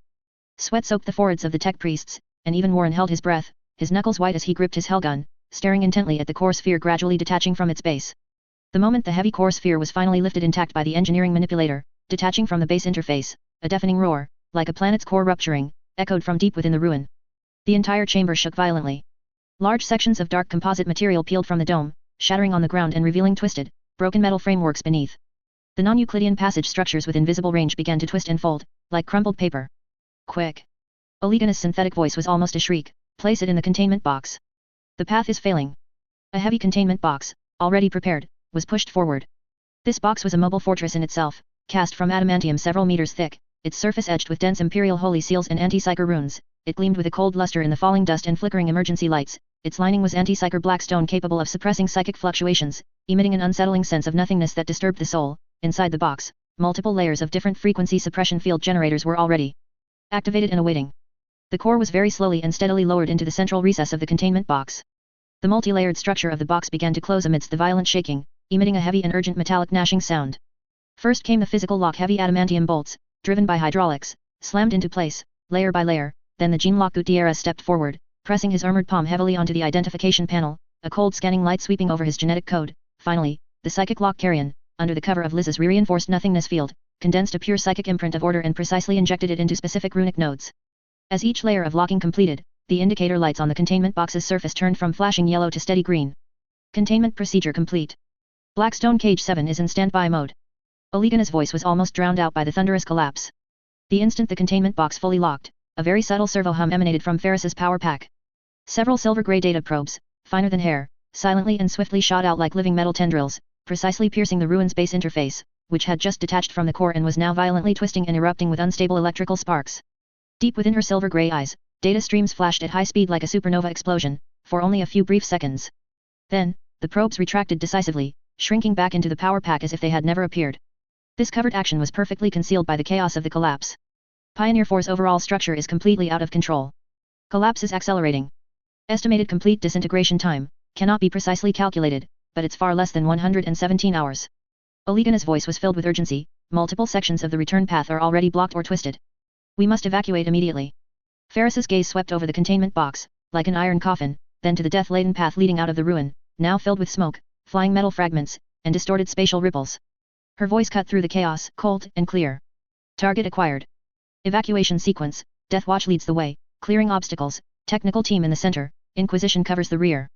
Sister Liz maintains the field, covering the core area. Maria, Knight, provide mobile support. Clear large obstacles. Execute. The heavy containment box began to move, pulled by engineering machinery, emitting a grating metallic screech. The team tensed their nerves again, changing direction. Gutierrez led the charge, his power axe roaring as he cleaved a massive, energy-sparking metal plate, falling from the passage ceiling, into two halves. Titus' squad followed closely, their bolters spitting fire, blasting away more fragments of defensive constructs, now completely out of control and frenzied due to system collapse, that burst from the crumbling walls. The Deathwatch acted like a silver-grey battering ram, forcibly carving a path through the collapsing labyrinth. Olegana and Call's technical team clustered around the containment box, the tech priests manipulating servo-mechanical arms, strenuously pushing aside smaller obstacles or erecting temporary support structures. Warren's battle sisters and the surviving stormtroopers followed closely, handling dangers emerging from the flanks and rear. Captain Elisa loudly directed the sisters to use their flamers to incinerate energy streams attempting to entangle them or to melt molten metal blocking passages, but their gazes occasionally swept towards the containment box ahead and Ferris's back, filled with reluctance and vigilance. Liz walked beside the containment box, her nothingness field compressed into a pale sphere clinging tightly to the box, stubbornly resisting the warp energy turbulence that had grown more violent and chaotic due to the structural collapse. Each massive collapse impact sent shudders through her body, and more cold sweat seeped beneath her faceplate, but she gritted her teeth, her eyes like ice. Carrion followed closely, his psychic perception sweeping ahead like a searchlight, preemptively warning of potential spatial distortion traps or sources of mental corruption. Passage intersection ahead. Unstable spatial folding. Turn left to avoid. Right wing wall. Residual defensive node overloads and explodes. Get down. Maria's knight armor became a savior in critical moments. When an entire hill of broken giant pipes and twisted metal frameworks completely blocked the main passage, the Glow Sentinel's shoulder-mounted meltagun roared deafeningly once more. Chapter 572, Escaping the Ruins. Maria's knight armor became the savior in the critical moment. When an entire hill of broken giant pipes and twisted metal frameworks completely blocked the main passage, the Glow Sentinel's shoulder-mounted meltagun roared deafeningly once more. The incandescent energy torrent instantly melted through the core of the obstruction, and Gutierrez seized the opportunity to lead his squad into the molten gap, forcibly widening the passage with power weapons and bolters. The heavy footsteps of the knight armor pounded on the shaking ground, each step triggering small-scale collapses, but also carving out a path to survival for the team. The collapse intensified. The once dizzying non-Euclidean passages had completely transformed into death traps. Gravity fields changed wildly, one moment they were heavy-footed, the next they might be flung into mid-air. Spatial folds tore and dislocated originally adjacent passages, revealing bottomless abysses of void below. Remnant energy nodes on the walls, like the ganglia of a dying beast, furiously spewed out uncontrolled particle streams and electrical arcs, attacking everything indiscriminately. The air was filled with ozone, melting metal, dust, and a low-frequency hum like the death wail of a planet, emitted as a structure completely disintegrated. Quick! The exit is right ahead. Gutierrez's voice exploded in the comms channel, thick with the smell of gunpowder. Through the swirling smoke and distorted light, they could vaguely discern the chaotic but life-affirming frozen time-space vista at the entrance to Pioneer's throat, and further away, the flickering navigation lights on the hulls of the Iron Will and Absolution Fire. However, just less than 100 meters from the exit, another anomaly occurred. Inquisitor Warren's eyes flashed with a hint of madness, and he suddenly roared into the communicator, for the Emperor. The purge must not fail. Battle Sister. Seize that blasphemous container. Do not let the heretical creation leave this place. He actually intended to forcibly seize the stasis container at the last moment, even if it meant destroying it within the collapsing ruins. Captain Eliza and her battle sisters did not hesitate for a second, their fervent faith instantly overwhelmed their fragile cooperation. They abruptly turned their weapons, and the scorching energy beams of their flamers and bolters instantly shot towards the Deathwatch warriors and tech priests guarding the stasis container. At the same time, several battle sisters, like black lightning, pounced on the engineering machinery towing the stasis container. Traitors! Gutierrez's roar was like thunder. His massive body instantly blocked the deadly fire aimed at the stasis container, and dazzling sparks erupted from his adamantium power armor. The Titus squad members reacted with lightning speed, their bolters roaring as they unleashed suppressive counterfire. Maria's knight armor spun around, its meltagun barrel instantly charging, its incandescent light locking onto the battle sister at the very front. Chaotic close-quarters combat instantly erupted in the collapsing passage. The silver grey of the Deathwatch and the jet black of the Inquisition intertwined in a deadly struggle, the roar of bolters, the shriek of chainsword, the hiss of incinerating flames, and the colossal rumble of the collapsing ruins wove together into a symphony of death. The stasis container shook violently in the melee, and the pulling mechanical arm emitted a piercing alarm. Ferris's silver-grey eyes blazed with cold light. She ignored the sporadic bolter fire aimed at her, her massive form, like a war engine, smashing through obstructing rubble, and stepped beside the stasis container. Her enormous hand, covered in Gorgon's skin, slammed onto the container, and a powerful force field instantly spread, temporarily stabilizing the shaking box. Her voice, amplified, cut through all the noise like a cold, final judgment. Warren. Your folly will doom us all. Cease your attack immediately. Otherwise, in the Emperor's name, I authorize Captain Gutierrez to purge you and your insubordinate followers on the spot. Her gaze, like a tangible ice pick, pierced Warren, and the absolute pressure of a gene seed primarch and the chilling killing intent contained within it instantly made the fanatical Inquisitor feel his soul freeze. At the same time, Liz abruptly expanded her void force field. The cold sense of nothingness struck the melee area like a heavy hammer, instantly suppressing the perceptions of all psychers, and also causing the movements of the mortal soldiers to stiffen for a moment, experiencing a pain like soul stripping. Warren's face twisted as he looked at the battle sisters stumbling in agony under Liz's force field, then at Ferris's unshakable figure, and Gutierrez's bolter aimed at his head, as well as the constantly falling, burning colossal debris above. Finally, humiliation and the instinct for survival once again overcame the urge for destruction. He let out a roar like a wounded beast. Cease fire. Retreat. Get out of this damned place first. The melee abruptly stopped, but a cold hostility flowed through the air like venom. Both sides quickly disengaged, taking their wounded, and in the face of even more violent collapse, scrambled towards the nearby, yet perilous, rift exit. As the last warrior stumbled out of the twisted ruins entrance and stepped onto the frozen time-space matrix ground, a dull, ultimate roar, as if the entire universe was sighing, came from behind them.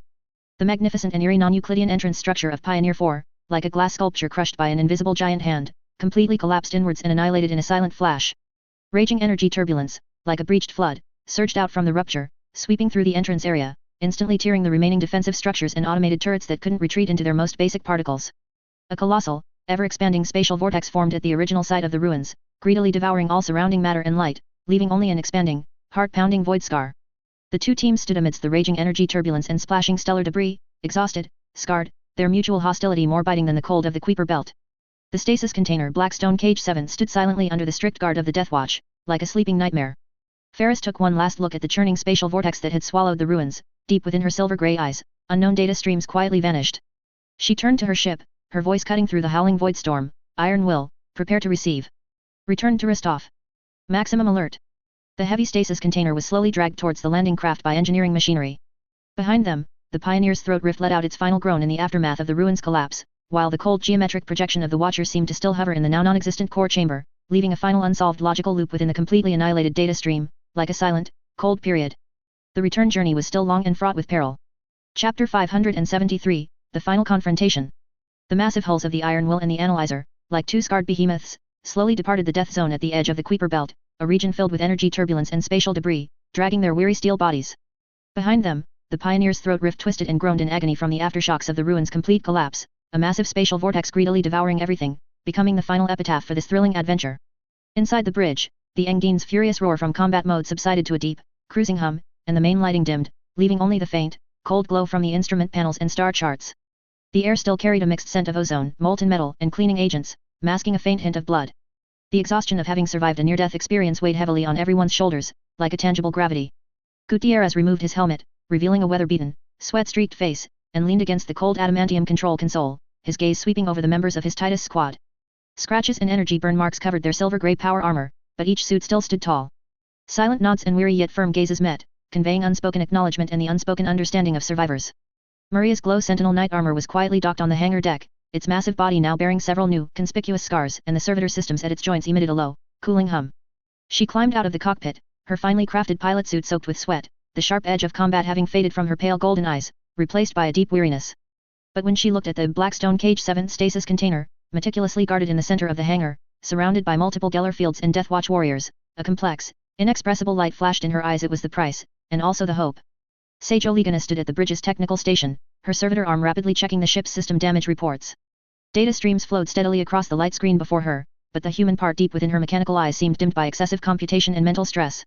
Several mechanical cats quietly hovered beside her, emitting faint computational sounds.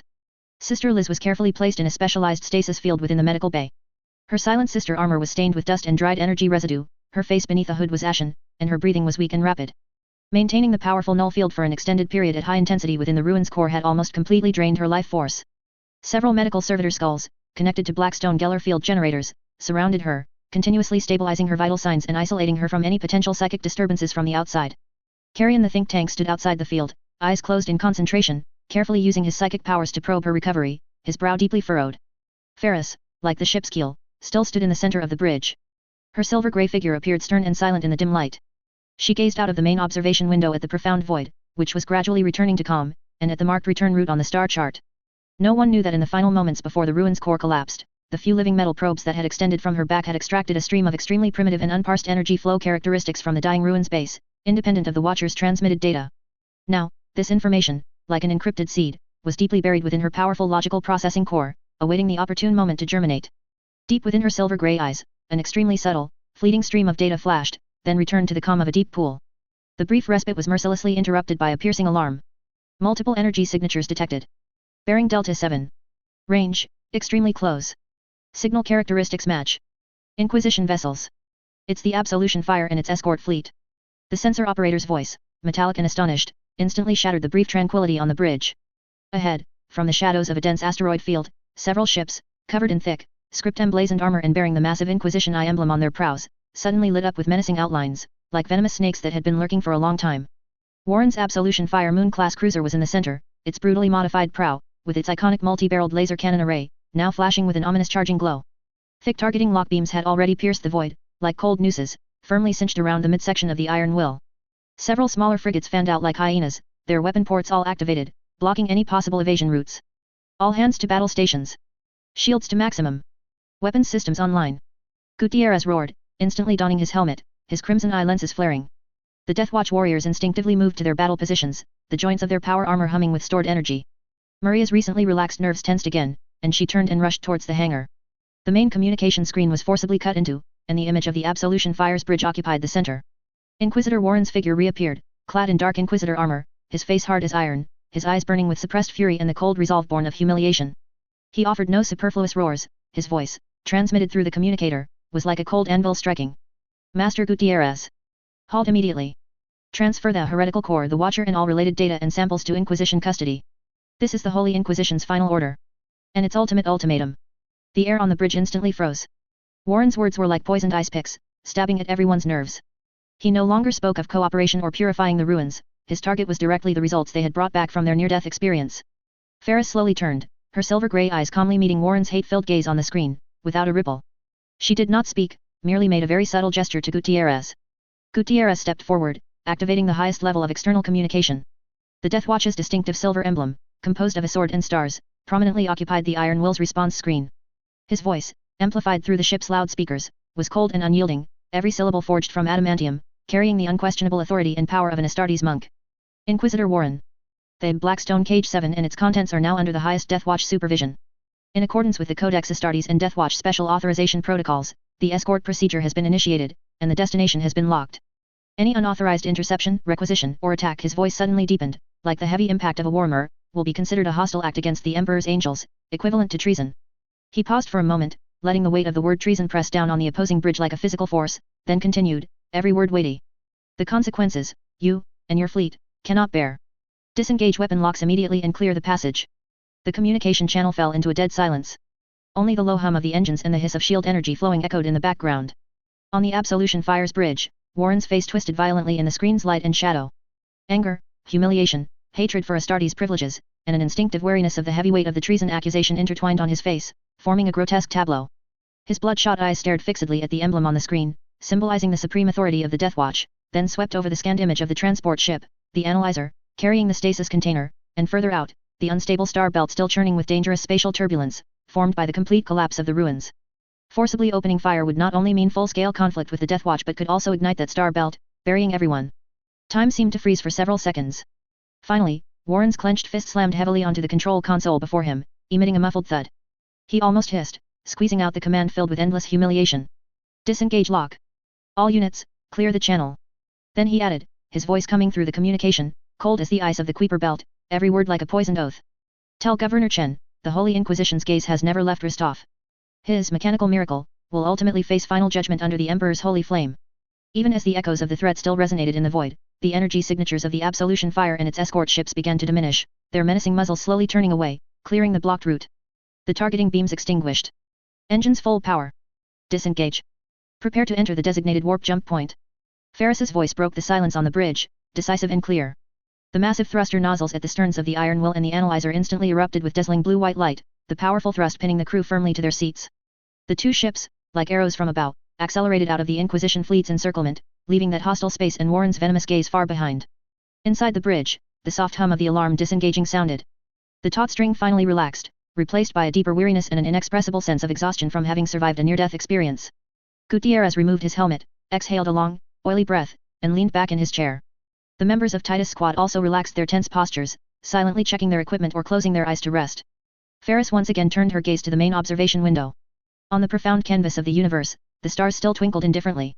The warp jump point navigation beacon glowed steadily on the star chart. The brief crisis was temporarily averted, but Warren's final warning was like cold chains, wrapped around Rostov's future. Deep within her silver-grey eyes, that unparsed data stream from the ruins base subtly stirred, like a giant beast lurking in the deep sea. Ahead lay not only the forge light of the forge world but also the blazing holy flame of the Inquisition, and the sleeping, unknown key within the stasis container. Set course, destination, Rostov 3 Forge World. Warp jump countdown.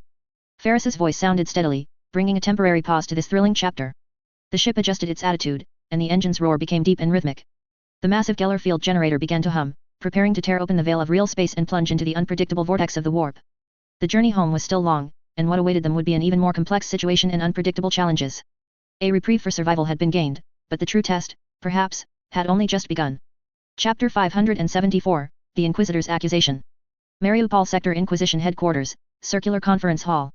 Inside the cold, circular conference hall, a massive adamantium table glowed with a dim light, its surface smooth as a frozen Styx. The air was thick and heavy, almost suffocating, with only the Inquisitor's suppressed breathing and the low, continuous hum of the cognito-hazard array forming a monotonous background. Inquisitor Qasim Warren stood at the accusation stand, his body taut as a bowstring about to snap, his eyes burning with a nearly insane, fanatical flame. He forcefully waved the data slate in his hand, his hoarse voice tearing through the oppressive air with excitement, each accusatory word like a heavy metal block crashing onto the adamantium tabletop, creating a dull and unsettling echo. Betrayal. Naked betrayal. Warren's voice pierced the deathly silence, with a metallic, scraping quality. Governor Chen Xi of Rostov, and that Adeptus Mechanicus Heretical Legana. Their so-called psychic stabilization field technology was obtained by sacrificing innocent souls to an abominable intelligence. The evidence is irrefutable. He abruptly projected carefully edited footage into the air, the blurry figures of Deathwatch and tech priests at an ancient ruins entrance, an extremely unsettling non-Euclidean structural scan of the Watcher core sphere, an analysis of peculiar energy signature peaks captured at the moment of the transaction, and summaries of witness testimonies, deliberately filtered to emphasize only the heretical contact portion. He attempted to use this seemingly cold and solid chain of evidence to nail Chen Xi firmly to the pillar of shame as a heretic. Look at the source of this defilement. Warren's finger jabbed fiercely at the distorted geometric lines in the core structure diagram, spittle almost flying across the long table. Non-human creations. Ironclad proof of abominable intelligence.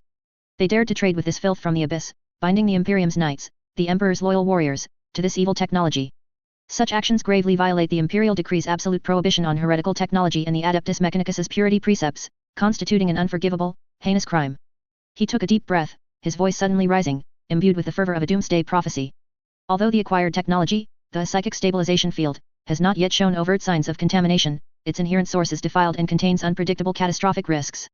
The entire Rostov subsector, because of this technology and the containment object Blackstone Prison 7, has become a massive source of instability. I strongly recommend immediately elevating the surveillance level to purge status, and requesting authorization from headquarters to formulate and prepare a exterminatus level final purification plan. This is a blasphemy against the Omniscia's will. To consort with abominable intelligence, their crime must be punished. It must be eradicated. Within the conference hall, the Inquisitor's reactions were as subtly varied as the Imperium's intricate power structure. The Grand Inquisitor responsible for Xeno's technology assessment, an old man with white hair and beard, his eyes clouded like dusty glass, unconsciously twirled the Inquisition's eagle emblem on his chest with his withered fingers.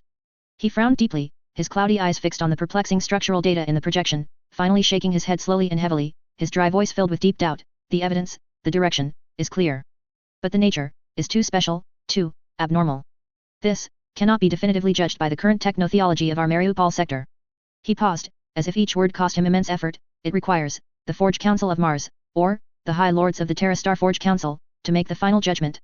He cleverly and unequivocally kicked this hot potato to a higher, more distant and more authoritative level, clearly reserving judgment on the actual efficacy of Warren's chain of evidence.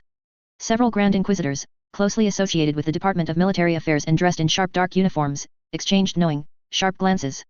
One of them, whose face was as resolute as bedrock, rapped his knuckles heavily on an open frontline battle report, producing a dull, drum-like sound.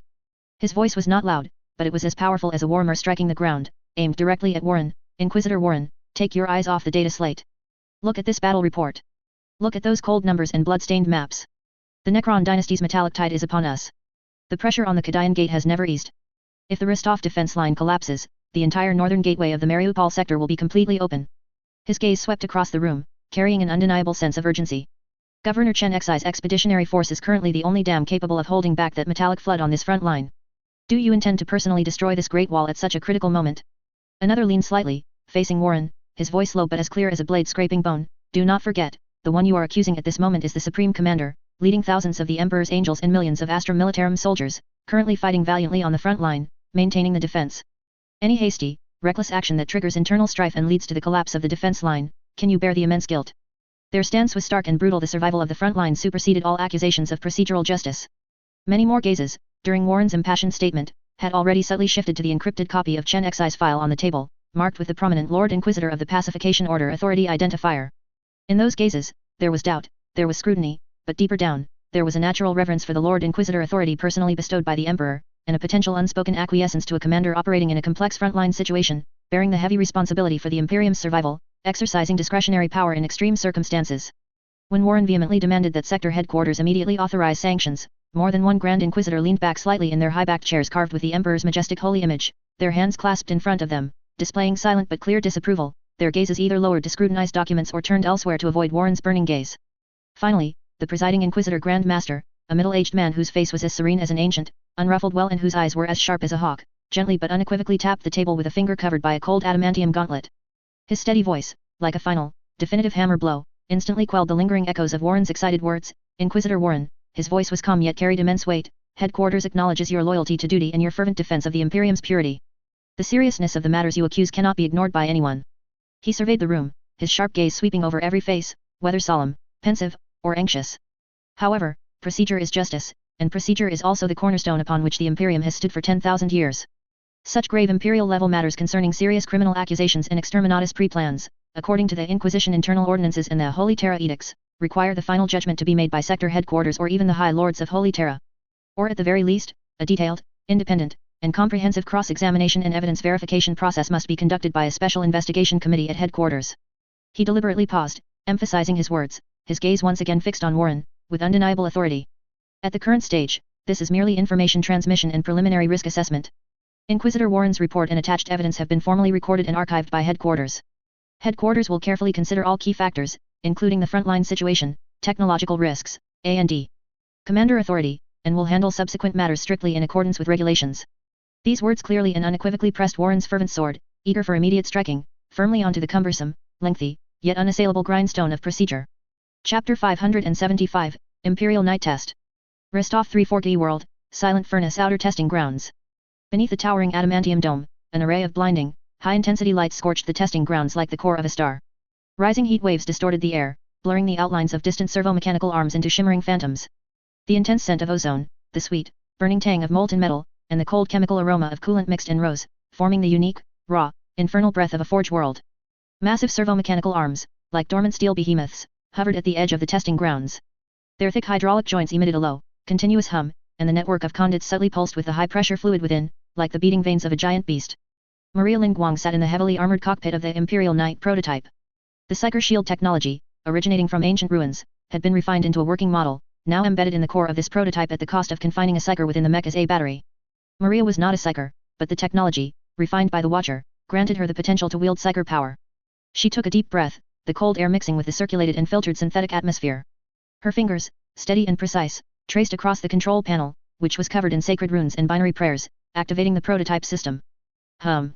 The massive body of the Imperial Knight emitted a low, yet unprecedentedly stable resonance, starkly different from the unsettling, unstable tremors of past activations. The hum of the servo motors at the joints was regular and deep, as if a precise, colossal clock had begun its steady operation. The most striking change came from the mech's head. The pair of huge optical sensor arrays suddenly lit up with a brilliant, constantly pure golden glow, like the core of a star. The light was not an explosive glare, but rather an internalized, powerful radiance, like an adamantium furnace, casting clear, sharp light and shadow on the heavy, angular armor. It illuminated the flying metal dust into suspended golden stars, draping this silent giant in a sacred, inviolable aura.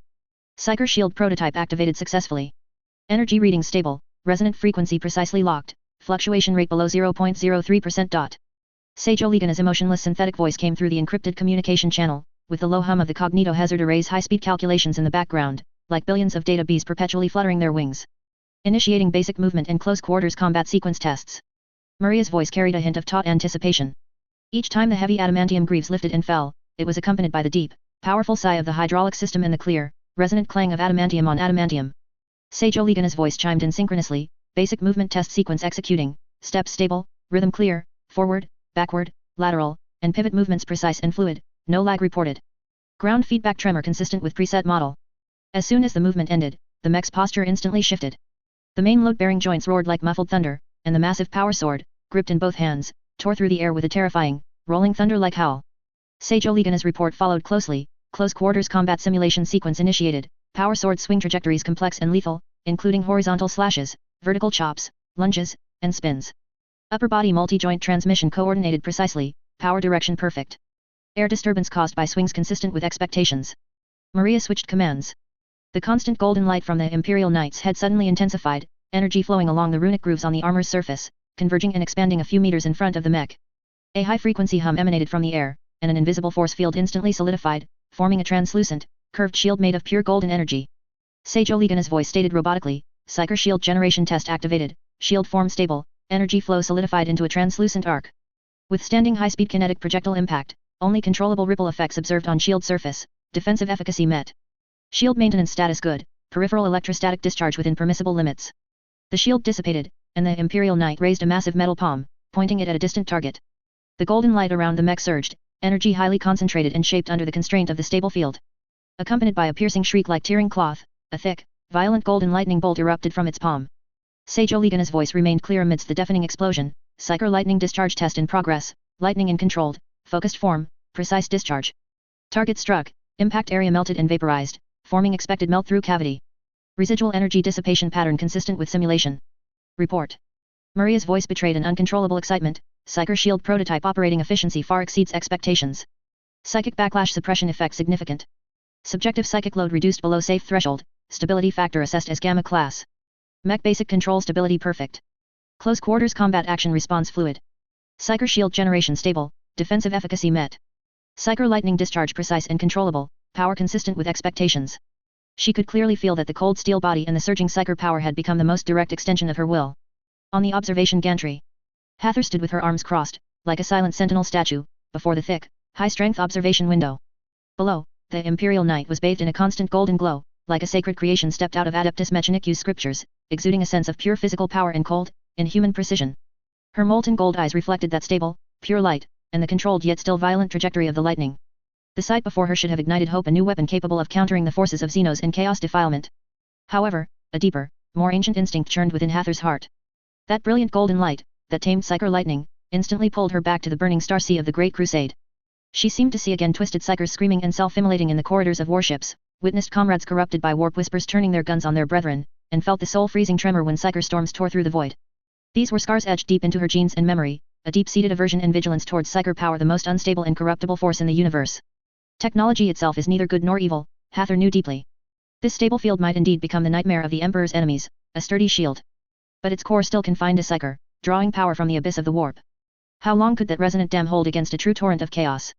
Would the will that forged it, that wielded it, be firm enough to resist the temptation and corruption that power itself brought? Hope was like the leaping plasma flame in a furnace, scorching and bright. Worry was like the millennia-old frost congealed on the edges of an adamantium mold, cold and heavy. They meshed precisely in her heart, like interlocking, deadly gears. Ultimately, she offered no comment. That deep worry and all-encompassing caution were buried even deeper in her molten gold eyes. Her gaze once again fell upon the steadily operating steel giant in the testing grounds, as if to engrave every turn of its joints, every flicker of golden light, every tremor caused by its footfall, and the seemingly tamed yet abyss-hidden light of Psyker power, into the deepest recesses of her memory. The cold mechanical construct and the human light contained within her eyes formed a silent, heart-stopping contrast in this forge filled with power and unknown dangers. Chapter 576, The Inquisition's Response. The deepest strategic chamber of the governor's office. Heavy soundproofing and adamantium walls etched with anti-Psyker runes compressed the space into a near-absolute cage of silence. The only sounds were the low, eternal hum of the Cognito Hazard Array and the monotonous, cold hiss of the air circulation system, creating a tomb-like stillness. On the massive adamantium tabletop, 2 documents lay like evidence awaiting judgment, casting an ominous aura under the faint, blue glow of the tactical star map.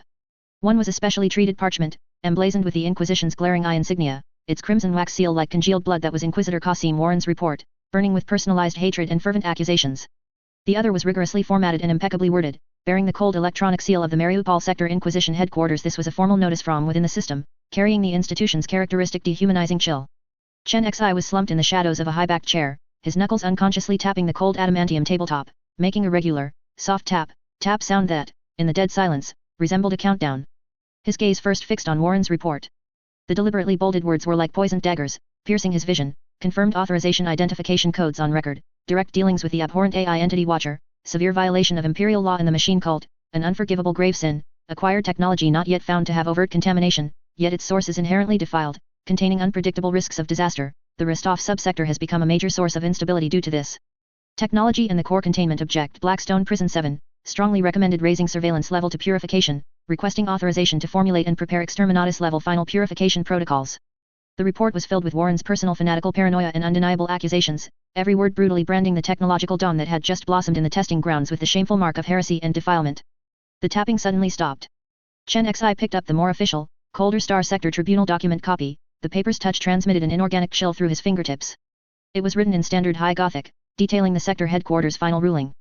To His Excellency Chen Xi, Sector Governor of the Rostov Subsector, Lord Inquisitor of the Pacification Order.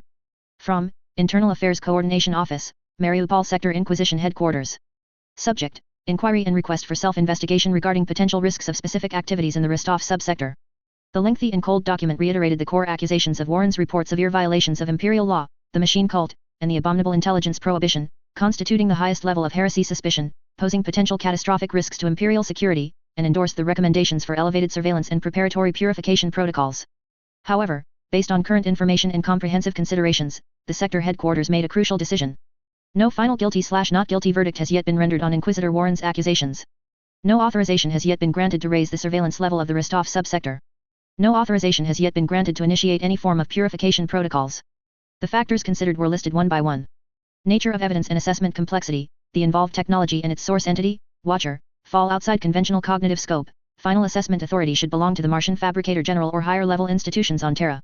Criticality of subsector strategic position, Rostov is the core frontline hub in the current fight against the Sotek dynasty threat. Any hasty action could lead to unacceptably high risks. His Excellency Chen Xi's status and authority, as a Lord Inquisitor of the Pacification Order, personally appointed by the Emperor, Chen Xi possesses extremely high independent discretionary power. The headquarters respects his professional judgment in complex frontline situations. Unilateral nature of accusations and state of evidence chain, Warren's report currently remains a unilateral accusation and has not yet constituted an irrefutable final evidence chain. Requirements of due process, such major matters require a detailed independent investigation and inquiry by a higher level Inquisition Council or a specialized committee. The current stage is solely for information transfer and preliminary risk assessment. The sector headquarters decision and requirements followed immediately. Formal notification. His Excellency Chen Xi has been formally notified of the core accusations in Warren's report and the headquarters' preliminary assessment conclusions, with an attached encrypted summary copy of the report. Strong recommendation, effectively a demand, for self-investigation and response. His Excellency Chen Xi must conduct a strict self-investigation into the activities implicated in the report's accusations. If any information exists that can clarify accusations, provide supplementary explanations, or offer counter-evidence, especially key evidence that can clearly prove the following 3 points. I. The technology source is not an abominable intelligence. 2. The technology itself carries no contamination risk. 3. The containment measures for Blackstone Prison 7 are absolutely secure. Or if specific, strong challenges can be raised against Warren's evidence chain. A formal written response report of the highest encryption level must be submitted to the sector headquarters within 30 standard Terra days. Highest standard control requirements. The research, application, and dissemination of Chinook stable field technology must be continuously controlled to the highest standards. The containment object Blackstone Prison 7 must be ensured absolutely safe with extraordinary rigor. Any leakage of technology, containment failure, or resulting chaos contamination, heresy proliferation, or major safety incident due to inadequate control will be considered indirect confirmation of Warren's accusations and may force the headquarters to take more severe subsequent measures. Continuous attention and observation. The headquarters will maintain a high level of attention on the Rostov subsector. Inquisitor Warren has been instructed to deploy his investigation fleet in the outer reaches of the subsector's legal warning line for compliance observation. The headquarters reserves the right to reassess the situation and adjust measures, including but not limited to raising surveillance levels, authorizing purification protocols, based on subsequent developments. This cold official document from his own people made Chen Xi feel a heavier, institutional pressure from the vast bureaucratic machine than Warren's personally malicious accusations. It did not stamp approval on Warren's demand for exterminatus, but it certainly did not dismiss it as baseless nonsense. It merely wrapped the bomb, whose fuse Warren had already lit, in a splendid yet cold package named Due Process and Risk Warning, then precisely handed it back to Chen Xi. The subtext was naked and clear: Warren, this mad dog, is clinging to you, seemingly with righteous reasons. We have temporarily restrained his leash, but how long and how tightly we can restrain him depends entirely on your future performance and explanations. Manage your affairs well, do not make any mistakes. If something goes wrong, you will be in the wrong, and we can only enforce the law impartially. At the same time, Warren's gun is pressed against your temple, and we have tacitly, even explicitly, authorized its presence. Chapter 577. The Dawn of Technology, the Brand of Heresy. Chen Xi's voice echoed in the silent chamber, low like a cold wind whistling through adamantium pipes, his gaze shifting between Warren's curse and the sector headquarters' cold bureaucracy. Warren, is this the blood tax you've levied for Rostov, for this key? And the lords of the sector, they just want to ensure not a drop of blood stains their official robes. He slowly set down the two documents, heavy as lead, and looked at the holographic star map suspended in the center of the room. The coordinates of Rostov 340 world shimmered steadily on it, a faint glow representing home and industrial might. However, surrounding this glimmer were large, unsettling crimson shadows, indicating Inquisition activity. One of these shadows, shaped like a hanging fangs, had coordinates that precisely matched the outer perimeter of the cordon mentioned in the sector documents. It was Qasim Warren's fleet, protected under the guise of compliance observation. The sword of Damocles had not yet fallen, but the hand holding it was allowed to stand beneath the guillotine, while the robed judges in the stands merely watched with cold indifference, waiting for a good show, and ready at any necessary moment to personally push the fatal blade down, proclaiming that all was merely procedure. Every step on the path to power was trodden upon deadly thorns and the cold scrutiny of one's own people. Now, time was the most expensive currency. They had to forge this marked power into a truly indestructible shield that would deter all covetous eyes, or a cold blade sharp enough to cut through all conspiracies, before the Inquisition's meager patience ran out, and before Warren found or created new fatal leverage. Silent Furnace Core Monitoring Center. This was one of the most heavily fortified strongholds on the Forge world, with thick adamantium walls embedded with multiple layers of anti-psyker black stone, suppressing all immaterial fluctuations. The air was bitterly cold, permeated by the low temperature of circulating coolant and the faint acrid scent of sacred oil burning steadily within the force field generators. On the massive main screen, split into dozens of monitoring feeds, cold readings cascaded, with a single core focus: Containment Unit 0, Blackstone Prison 7. Inside the unit, absolute darkness was the only background. The heavily restrained Watcher core sphere floated within, as if sealed in an eternal ice coffin. Meters-thick adamantium outer walls gleamed with an unforgiving metallic chill under the cold lights, edged with Imperial Holy Seals and anti-psyker force field runes that flowed with a faint blue glow. The indicator lights for the physical interlock, gene identification lock, and psychic resonance lock all showed a steady, reassuring green. Multiple layers of superimposed suppression fields enveloped it like an invisible, absolutely isolating cocoon. All monitoring readings were stable to the point of near stillness, energy levels maintained at the preset minimum dormant threshold, core field stable, no abnormal fluctuations, no information overflow. It slept, tightly locked within a cage of steel, runes, and force fields. Ferris Manus stood alone before the monitoring console, her silver-grey body like a monument of war carved from a single block of ancient adamantium, perfectly integrated with the cold environment. Her living metal right hand unconsciously caressed a sample of dark composite material. This was peeled from the wreckage of an iron golem autonomous defense unit on the outskirts of the ruins. The sample's surface was covered with extremely fine honeycomb or scale-like structures, gleaming with a deep, almost light-devouring luster under the cold light, cold to the touch and abnormally tough, far exceeding known imperial alloys. Her silver-grey bionic eye rapidly scanned the sample's microstructure, analyzing its near-perfect energy absorption properties, unique molecular bonding, and potential heat dissipation efficiency, coldly evaluating its applicability to the next generation of Imperial Knight armor to solve heat dissipation bottlenecks. At the same time, her left hand operated another control panel quickly and precisely, silently calling up the latest progress report on the application of psychic stabilization field technology to the Imperial Knight production line. The screen cascaded with real-time production data, rare material consumption lists, precise calibration parameters for energy resonance cores, and images of the assembly progress of the first batch of prototypes on the final assembly line. Blueprints were being transformed into tangible power on the cold production lines, amidst the meshing of gears and the hiss of plasma torches. The combat effectiveness of the Rostov Imperial Knights would undergo a qualitative leap due to this gift from ancient ruins. The core was locked in a cage of black stone and adamantium, like a sleeping ancient evil, its threat temporarily sealed. Warren's fleet was held at bay by the Star Sector Tribunal, like a rabid dog on a chain. The Forge World's furnaces still roared deep beneath their feet, power steadily increasing on the production lines, and the Imperial shield was being forged ever stronger. However, there was no hint of relaxation or satisfaction in Ferris's silver-grey eyes. Only an unchanging, ultimate thirst for power and an absolutely rational assessment of potential risks. She gazed at the image of the dormant core on the main screen, like the most rigorous, most ruthless master forger examining a piece of rare star iron containing endless mysteries and deadly dangers. Its counterintuitive non-Euclidean structure, its near-perfect energy absorption efficiency, its gravity well and plasma flow technology far beyond Imperial understanding, every unsolved mystery was like a keyhole, potentially hiding a threat capable of subverting cognition, or an untapped, even more powerful source of strength. In a corner of the monitoring console, the 2 copies of the Inquisition documents that Chen Xi had urgently sent lay quietly. Ferris's gaze did not even linger on them for more than a second, the scanning cursor sweeping across the document surfaces as if over a meaningless piece of ore. Bureaucratic evasion, accusations, procedural games, in her mind palace constructed of steel and logic, were far less important than the nanoscale structural properties of the sample before her or a minute anomalous fluctuation in the Blackstone Prison 7 force field resonance data. Power itself is the answer, and when power is strong enough, all accusations are but the buzzing of gnats trying to shake a mountain. A low, metallic voice echoed in the monitoring center, empty save for the hum of equipment, carrying the gene seed Primarch's characteristic, absolutely rational detachment from mundane emotions, as if it were the final annotation on the unheeded documents, and a declaration about the secret in the cage. Knowledge is power. Analysis is control. Watcher, your secrets will ultimately be mercilessly hammered, stripped away, by the steel hammer of logic, ultimately serving a greater forging. Her voice was precise and cold, like the meshing of adamantium gears, and the imperial bureaucrats, their words, before the forged steel, before undeniable power, are weightless. The cold light of the screen cast deep shadows on her sharply defined, silver-gray face, as if carved by knife and axe. The cascade of monitoring data silently refreshed, showing the absolute calm of the core and the steady progress of the production line. Everything seemed to settle into a cold, efficient, controlled order. But beneath the facade of that order, after Warren's report was filed by the Star Sector Tribunal in a noncommittal manner and bounced back to Chen Xi, and in the void outside the Rostov system shrouded by the Inquisition's shadow, a new storm was quietly brewing. The will of steel and the profound darkness were far from their end.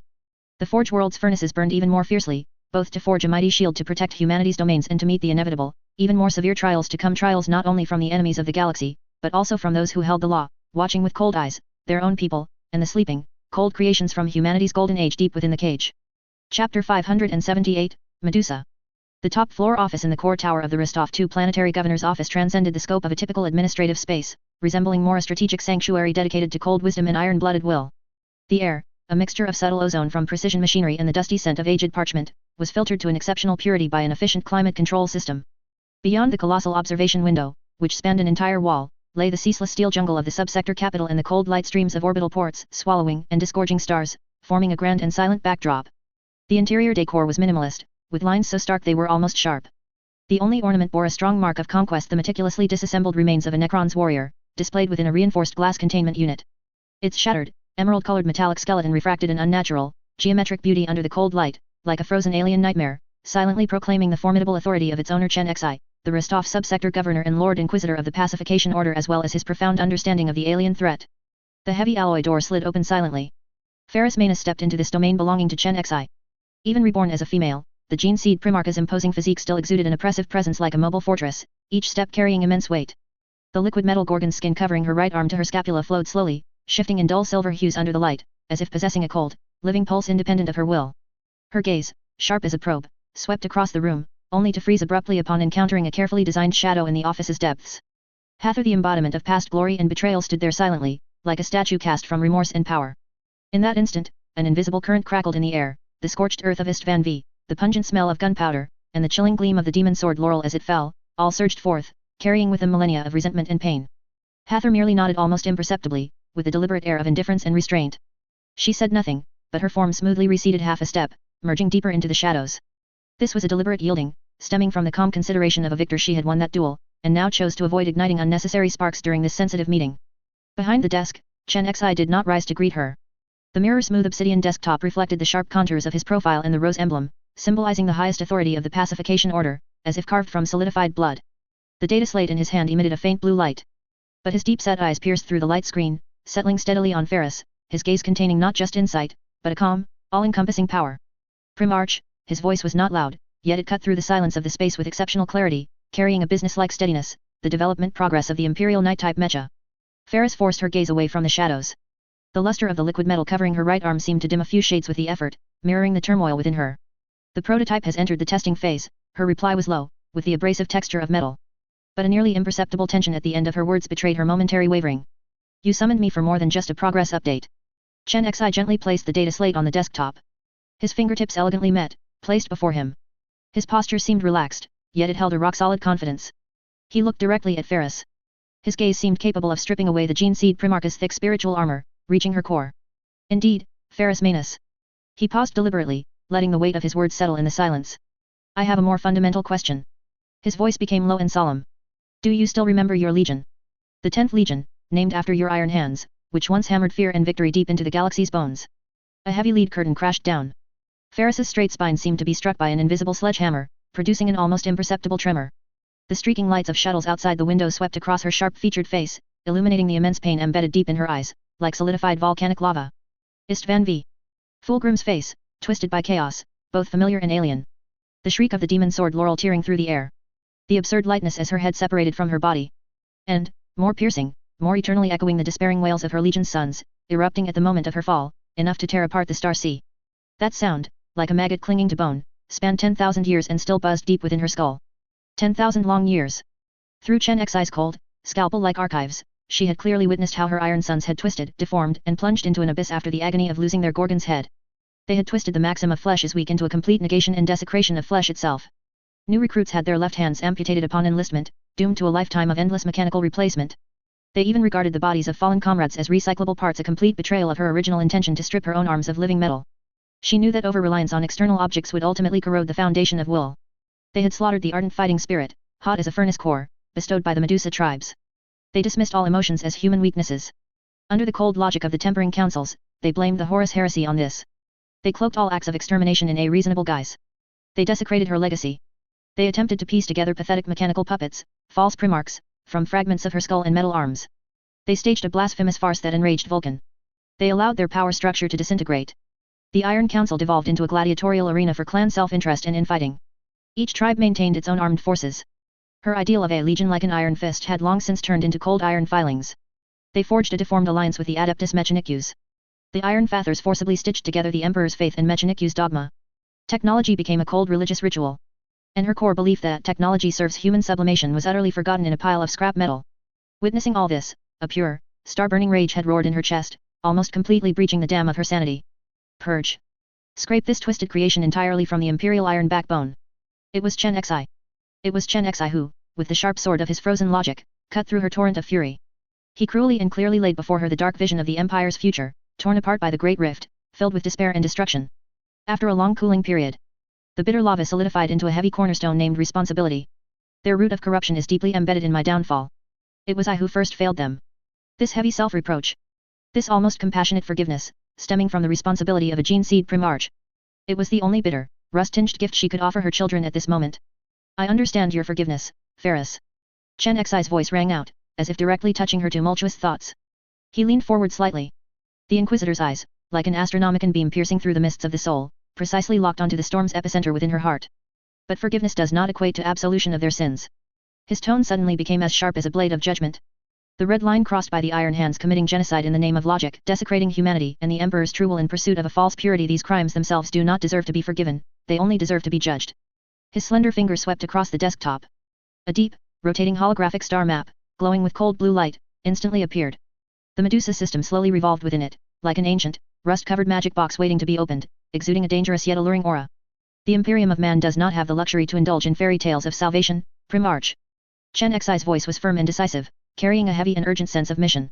In just over a decade, the Great Rift will tear through the galaxy like a greedy maw, and humanity will plunge into an unprecedented abyss of darkness. For survival, for the Emperor's dream not to fall into eternal darkness, I need every sword that can still be gripped tightly, especially the hammer of the 10th Legion, once known as the Anvil of the Imperium. His fingertip pressed heavily on the holographic Medusa. The blue light illuminated his resolute and sharply defined face. In his deep eyes, an unquestionable determination burned. Your children still have value, but they are deeply mired in error, imprisoned by the iron cage they themselves forged. What they need now is not your tears of repentance, but your iron fist and your foresight. Pulling them back from their self-destructive path and giving them a new mission. This is your true responsibility as a gene seed primarch. Chen Xi's plan then unfolded. It was clear, ruthless, yet contained a will to save, like a precise surgical plan for a dying giant. Ferris must return to Medusa, directly appearing before the Iron Council, using her primarch presence itself as the most powerful shock. Immediately following that would be a swift and decisive purge of the most extreme and obstinate Iron Fathers within the Council. Those who signed extermination orders, viewed human lives as expendable, spearheaded clan divisions that shattered the Legion's cohesion, and hoarded forbidden technology for their own use. These cancerous elements who had warped her tenets into cold, heretical doctrines. As for those children who still retained a shred of rationality, whose souls had not been completely corrupted by mechanization, and whose loyalty instincts could still be reawakened, they would need to be identified, reorganized, and given a chance at redemption. He would utilize the Primaris Space Marines technology he possessed to undertake a thorough, transformative upgrade and expansion of the Legion. This was not merely an exponential increase in power, but a deep purification of ideology. The Primaris Space Marines' stronger logical thinking abilities and more perfect affinity for machinery were the best vehicles for eradicating old extremist ideological toxins and reshaping the Legion's soul. The ultimate goal of all this was to reforge this broken, deranged, and directionless Iron Hands into a divine Warhammer that could adapt to the coming Dark Era, truly loyal to the Imperium of Man, and efficiently ruthless, all before the Great Rift tore through the veil of reality. A sharp blade capable of cleaving light in the eternal night. Ferris's gaze was fixed on the rotating holographic image of Medusa. The liquid metal covering her right arm unconsciously flowed, hardened, then softened slightly, like the tempest of thoughts churning within her. The sense of alienation brought by the unfamiliar female body she was reborn into. A deep fear of her children's distorted, cold, inhuman appearance, like living machines. Intense doubt about whether she could steer this colossal iron vessel, long out of control, internally corroded and crumbling, riddled with cracks. All kinds of emotions, like boiling slag in a furnace, seared her soul. She subconsciously glanced at the shadow again. Hather's existence was like a living monument of warning, reminding her of the cost of betrayal and downfall. Finally, her gaze, as if drawn by a magnet, returned to the figure behind the desk. Chen Xi sat there, like a steadfast rock that had endured eons of wind and frost. His calm contained the power to move mountains and fill seas. There was no mockery in his eyes, only a heavy responsibility for the Imperium of Man's future and unwavering trust in her abilities. In this gaze, the iron will that once belonged to the Gorgon's head, forged from Medusa's ice plains and endless warfare, awakened with a roar in her eyes like a sleeping volcano, erupting with resolute and determined light. Flesh may be weak, her voice rumbled, echoing in the silent office, carrying a newly coalesced, adamantium-like, unshakable strength. But will must be steel. The moment her words fell, the liquid metal on her right arm suddenly hardened, solidifying into a cold, deadly form that reflected inorganic, chilling light, as if it were the materialization of her resolve. I accept. Take me to Medusa. Her words fell like a blacksmith's hammer, firm and powerful, shattering the last vestiges of hesitation. It's time, to make the Iron Hands learn to feel the taste of the hammer again. Her acceptance was not only for the Imperium of Man, hanging by a thread and weathering the storm. It was also to personally sever the tendrils of evil she had sown with her death 10 millennia ago. It was to drag those children who had lost their way in the darkness, who had been warped by machinery, who had strayed from the path she had initially set for them, even if it meant the cruelest fire and forging, even if it meant a price in blood, back onto the right track. Chen Xi's lips twitched upward ever so slightly. It was not a smile, but a confirmation signal that a strategic objective had finally been locked in. It was the deep acknowledgement of a chess player seeing a crucial piece overcome all difficulties and finally fall into place. There was no frivolous joy in his eyes. Only a nice plane-like calmness and self-confidence in controlling everything, as well as an almost imperceptible solemnity about the coming storm and reshaping. He knew the difficulty and bloodiness of this path. But he believed even more in the strength and determination of the Primarch before him. A wise choice, Primarch. He reached out and decisively pressed the communication rune hidden beneath the desktop. His voice, clear and authoritative, resounded throughout the ship. Prepare the Iron Will. Destination Medusa. His gaze swept over Ferris again, as if scrutinizing an peerless weapon about to be thrown into the forge for reforging, his eyes filled with anticipation and silent entrustment. A tempering delayed by 10,000 years is about to begin. Death was not an end, but the beginning of reshaping. And he, Chen Xi, would be the guide and witness of this reshaping fire. For the Imperium of Man, and for this lost legion, he would ignite the flames of rebirth. Chapter 580, Landing on Medusa. The iron will tore through the turbulent void curtain of the Medusa system, its adamantium ram's ice crystals shattering like stardust as it crossed the star's gravitational field. The ship brutally penetrated the planet's surface, through the eternal rust dust and acid-laden ochre storm clouds. Violent tremors ran along the keel to the bridge, and the observation window was instantly covered with a murky film of rust particles and acidic condensate. Below, the menacing silhouette of Kalata Fortress, constructed from steel, rock, and colossal gears, loomed in and out of view amidst the swirling storm, like the dormant spine of a giant beast. Ferris Manus stood like a silent iron statue before the violently shaking observation window of the bridge. The liquid metal Gorgon skin covering her right arm to her shoulder blade flowed and shifted unconsciously as she passed through the storm, as if possessing a life of its own. Below the ship, the colossal scrap mechanical junkyard swept past in the view, the sight of servitors being punished and the pungent odor of scorched flesh and molten metal seemingly penetrating the filtration of the circulatory system, seeping into the air of the bridge. Her metallized knuckles tightened within her power armor, emitting a subtle metallic friction sound, but ultimately she made no further movement. Inquisitor Chen Xi stood quietly a few steps behind her, a ghost integrated into the background, the Inquisitor's rose emblem glinting with a cold metallic luster in the shadows. The ship lowered its altitude amidst the roar of engine backwash, finally choosing a relatively conventional landing method, not directly crashing into the core area, but landing on Kalata Fortress's designated external landing platform for important personages. The impact tremor was smaller than a direct crash, but still stirred up a cloud of rust-colored dust, like a brief, diffusing mist of blood. The heavy drop pod hatch slowly opened with the screeching hiss of the hydraulic system. 2 squads of Ash Knights Chapter Astartes, clad in grey power armor and armed with master-crafted bolters, swiftly filed out, flanking the hatch to form a tight guard array. Immediately following, Inquisitor Chen Xi, clad in a black robe embroidered with the scarlet rose emblem of the Pacification Order, stepped out slowly. His appearance immediately drew the attention of all Iron Hands warriors on the platform, their sensor arrays silently aiming at him. An Iron Hands officer, clad in black power armor, with the complex clan emblem inlaid on his left shoulder, and highly mechanized limbs, led a small squad of warriors to meet them with heavy, precise steps. The officer's electronic eyes flickered with evaluative red light, focusing like a probe on the rose emblem on Inquisitor Chen Xi's chest, his vocoder emitting a steady but emotionless electronic synthesized voice. In the name of steel and logic, welcome, Inquisitor Chen Xi. Your request for visit has been reviewed by the Iron Council. Please follow me. The Iron Fathers await in the Great Forge Hall. His posture was impeccable, yet it conveyed a cold sense of distance. Just then, all the Iron Hands warriors on the platform involuntarily had their gazes drawn to the figure who had just stepped out of the hatch behind Inquisitor Chen Xi. It was an extremely tall figure, nearly half again as massive as even the largest space marine, encased in deep grey power armor of an archaic style, with lines as stark and hard as forged steel. There were no legion emblems or clan markings on the armor, only the deep scratches left by time and countless battles, silently narrating the past. Most striking was the substance covering her right arm to her shoulder. It was not ordinary ceramite or adamantium, but some kind of slowly flowing liquid metal, shifting with a dull silver-grey luster, reflecting an unnatural cold light in the dim illumination of the fortress. This figure stood silently to the side and behind the Inquisitor, like a loyal, gigantic guard, yet exuding a heart-pounding sense of oppression far beyond that of a mere guard, as if a volcano poised to erupt at any moment. The Iron Hands warriors' nerves instantly tensed. Their sensors silently whirred at high speed, scanning this unfamiliar, massive presence. The welcoming officer's electronic eyes flickered at a noticeably faster rate, and he slightly tilted his head, his vocoder's tone taking on a hint of barely perceptible wariness. Inquisitor, please state the identity of your accompanying guard. Her equipment does not conform to Imperial standards and was not declared on the visitor manifest. The other warriors' fingers quietly moved to their weapon safeties, and their power armor joints emitted a faint servo hum. Inquisitor Chen Xi's expression was calm, as if the surrounding tension had nothing to do with him.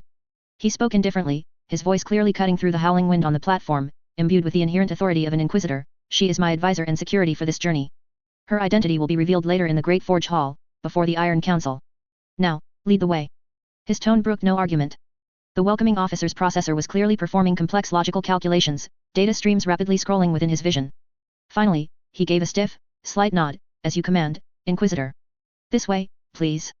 He turned to indicate the squad to proceed, but the Iron Hands warriors' vigilance towards the tall figure did not slacken in the slightest. Their weapons remained in an inconspicuous state of readiness, their gazes constantly sweeping like probes. The procession moved in silence through the deep, shadowy passage composed of colossal gears, pipes, and rough-hewn rock. The air was thick with the smell of machine oil, ozone, rust, and the cold scent of deep underground rock. The Iron Hands warriors' gazes remained fixed on Ferris.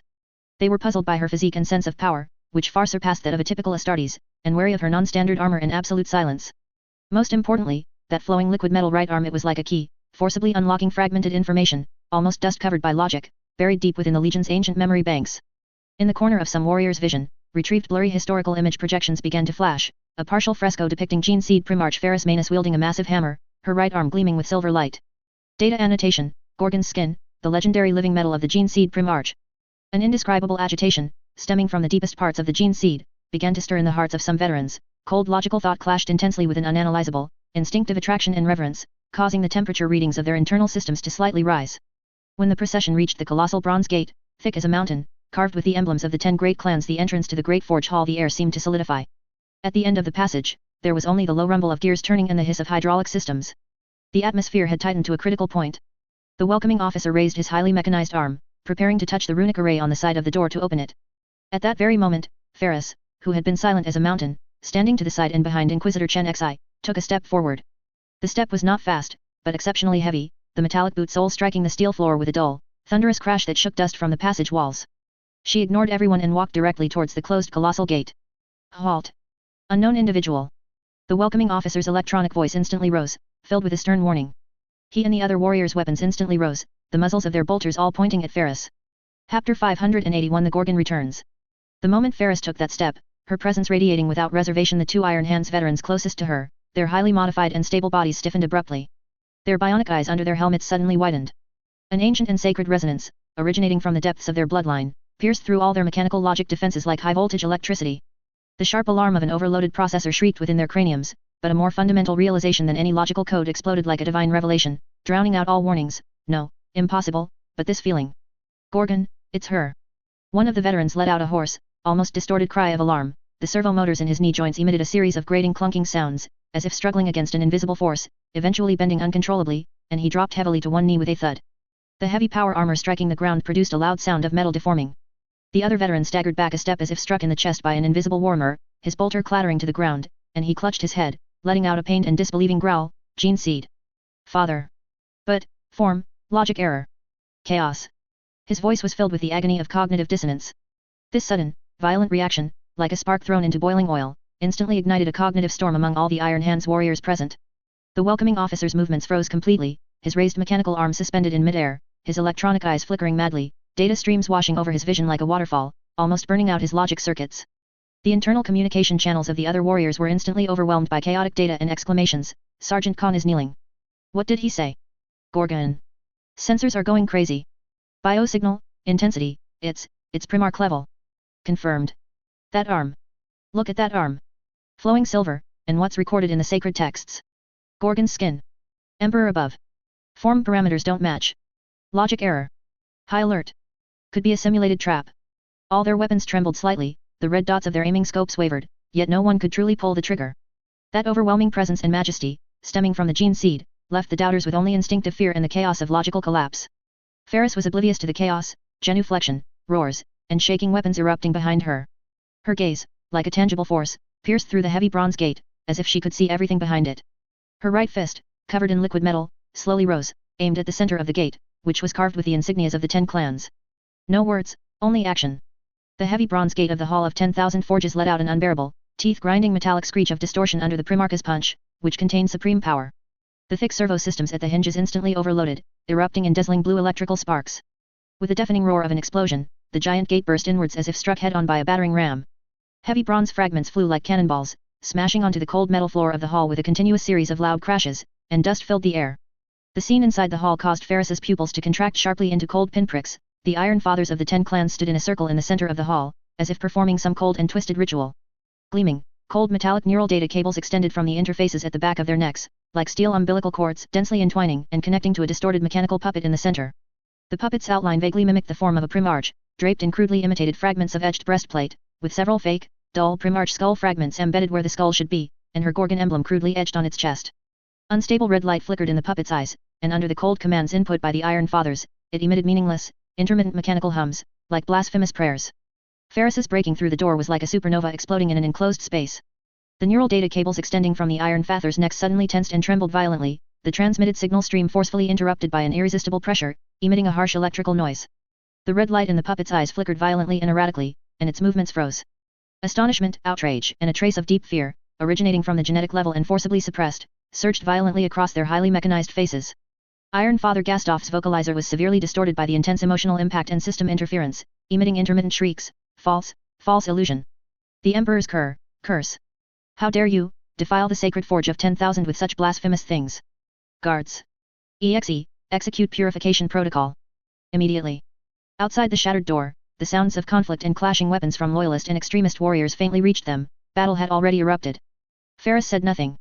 Gastoff's only response was her footsteps, heavy like a warmer striking the ground, each step making the hall tremble. She strode towards the blasphemous sacrificial array, and the ancient runic flagstones beneath her feet, inscribed with the Legion's motto Iron is faith, logic is truth, shattered into dust with each heavy step. Her liquid right arm, the Gorgon's skin, suddenly swelled like an awakened python. The silver-grey liquid metal instantly shaped and hardened, its tip transforming into a giant piercing blade shimmering with deadly cold light, tearing through the air with a shrill, piercing shriek. Splat! The piercing blade effortlessly penetrated the puppet's chest, cobbled together from inferior alloys and stained with rust, emitting a teeth-grinding sound of tearing metal. The penetrating liquid metal did not stop, instead, it differentiated into countless smaller, silver-glowing metallic tendrils, like greedy and angry roots, frantically drilling into, spreading through, and crushing the puppet's internal core processor, data conduits, and bionic nerve bundles, which glowed with dangerous red light. The puppet's broken body twitched violently under the ravages of the metallic tendrils, its fake skull fragments clattered down, and the red light in its eyes flickered madly like a dying candle, finally dimming completely. Ferris lifted the puppet's thoroughly internally crushed, smoking, and crackling remains high with her liquid metal arm, metal fragments and charred cables falling like dirty rain from her fingers, clattering crisply on the floor. Her voice, like 10,000 years of cold ice, yet also like the roaring flames of a forge, echoed through the silent hall, every word a heavy hammer striking the soul core of every Iron Hands member present. I bestowed upon you the Iron Hands back then. Her gaze, like a cold searchlight, swept over the frozen Iron Fathers, over the warriors at the door who had temporarily ceased fighting due to shock, and finally rested on the smoking pile of scrap metal, her eyes boiling with immense disappointment and utterly desecrated fury. It was for you to master steel, to conquer the stars. For the Emperor. For humanity. Her voice suddenly rose, like thunder exploding in an enclosed space, making the air hum, and not for you to kneel before this soulless scrap metal. To sacrifice your reason and loyalty to this pile of blasphemous gears and lies. The last faint red light in the puppet's eye sockets completely extinguished and vanished amidst her thunderous words, symbolizing the absolute end of this false god's creation. The hall fell into a deathly silence, broken only by the faint dripping of coolant from the puppet's remains and the subtle hissing of Ferris's liquid metal arm as it moved. In this deadly silence, the dust of a false god's demise permeated, along with the undeniable, suffocating majesty of the Gorgon's return. Chapter 582, Voices of Doubt. The reverberations of the deafening door-breaking sound echoed between the cold metal walls of the Hall of 10,000 Forges, like an ominous alarm bell vibrating through its adamantium skeleton. Ferris stood amidst the swirling dust and the shredded remains of the pseudo-Primarch puppet. The Gorgon's skin covering her right arm gradually calmed its silver-gray fluctuations, like a dormant liquid metal python, its surface radiating an inhuman, cold light. The air was mixed with the pungent smell of ozone, the acrid scent of burnt cables, and a deeper, genetic level thrum the entire Kalata fortress seemed to whisper, responding to the return of its bloodline source. The Iron Fathers of the 10 clans stood rigid like silent statues, their neural data cables hanging from the back of their necks swaying slightly in the cold air. Shock, logical confusion, and an instinctively suppressed but uneradicated awe-carved twisted lines on their highly mechanized metal faces, as their servomotors emitted faint, discordant hums. Gustav, Iron Father of the Scray clan, was the first to break the suffocating silence. His electronic eyes flickered wildly like overloaded searchlights, fixated on Ferris's unnatural right arm, and his vocoder erupted with a sharp, piercing, hate-filled electronic voice, "A lie. Blasphemy." The gene seed Primarch fell on Istvan V.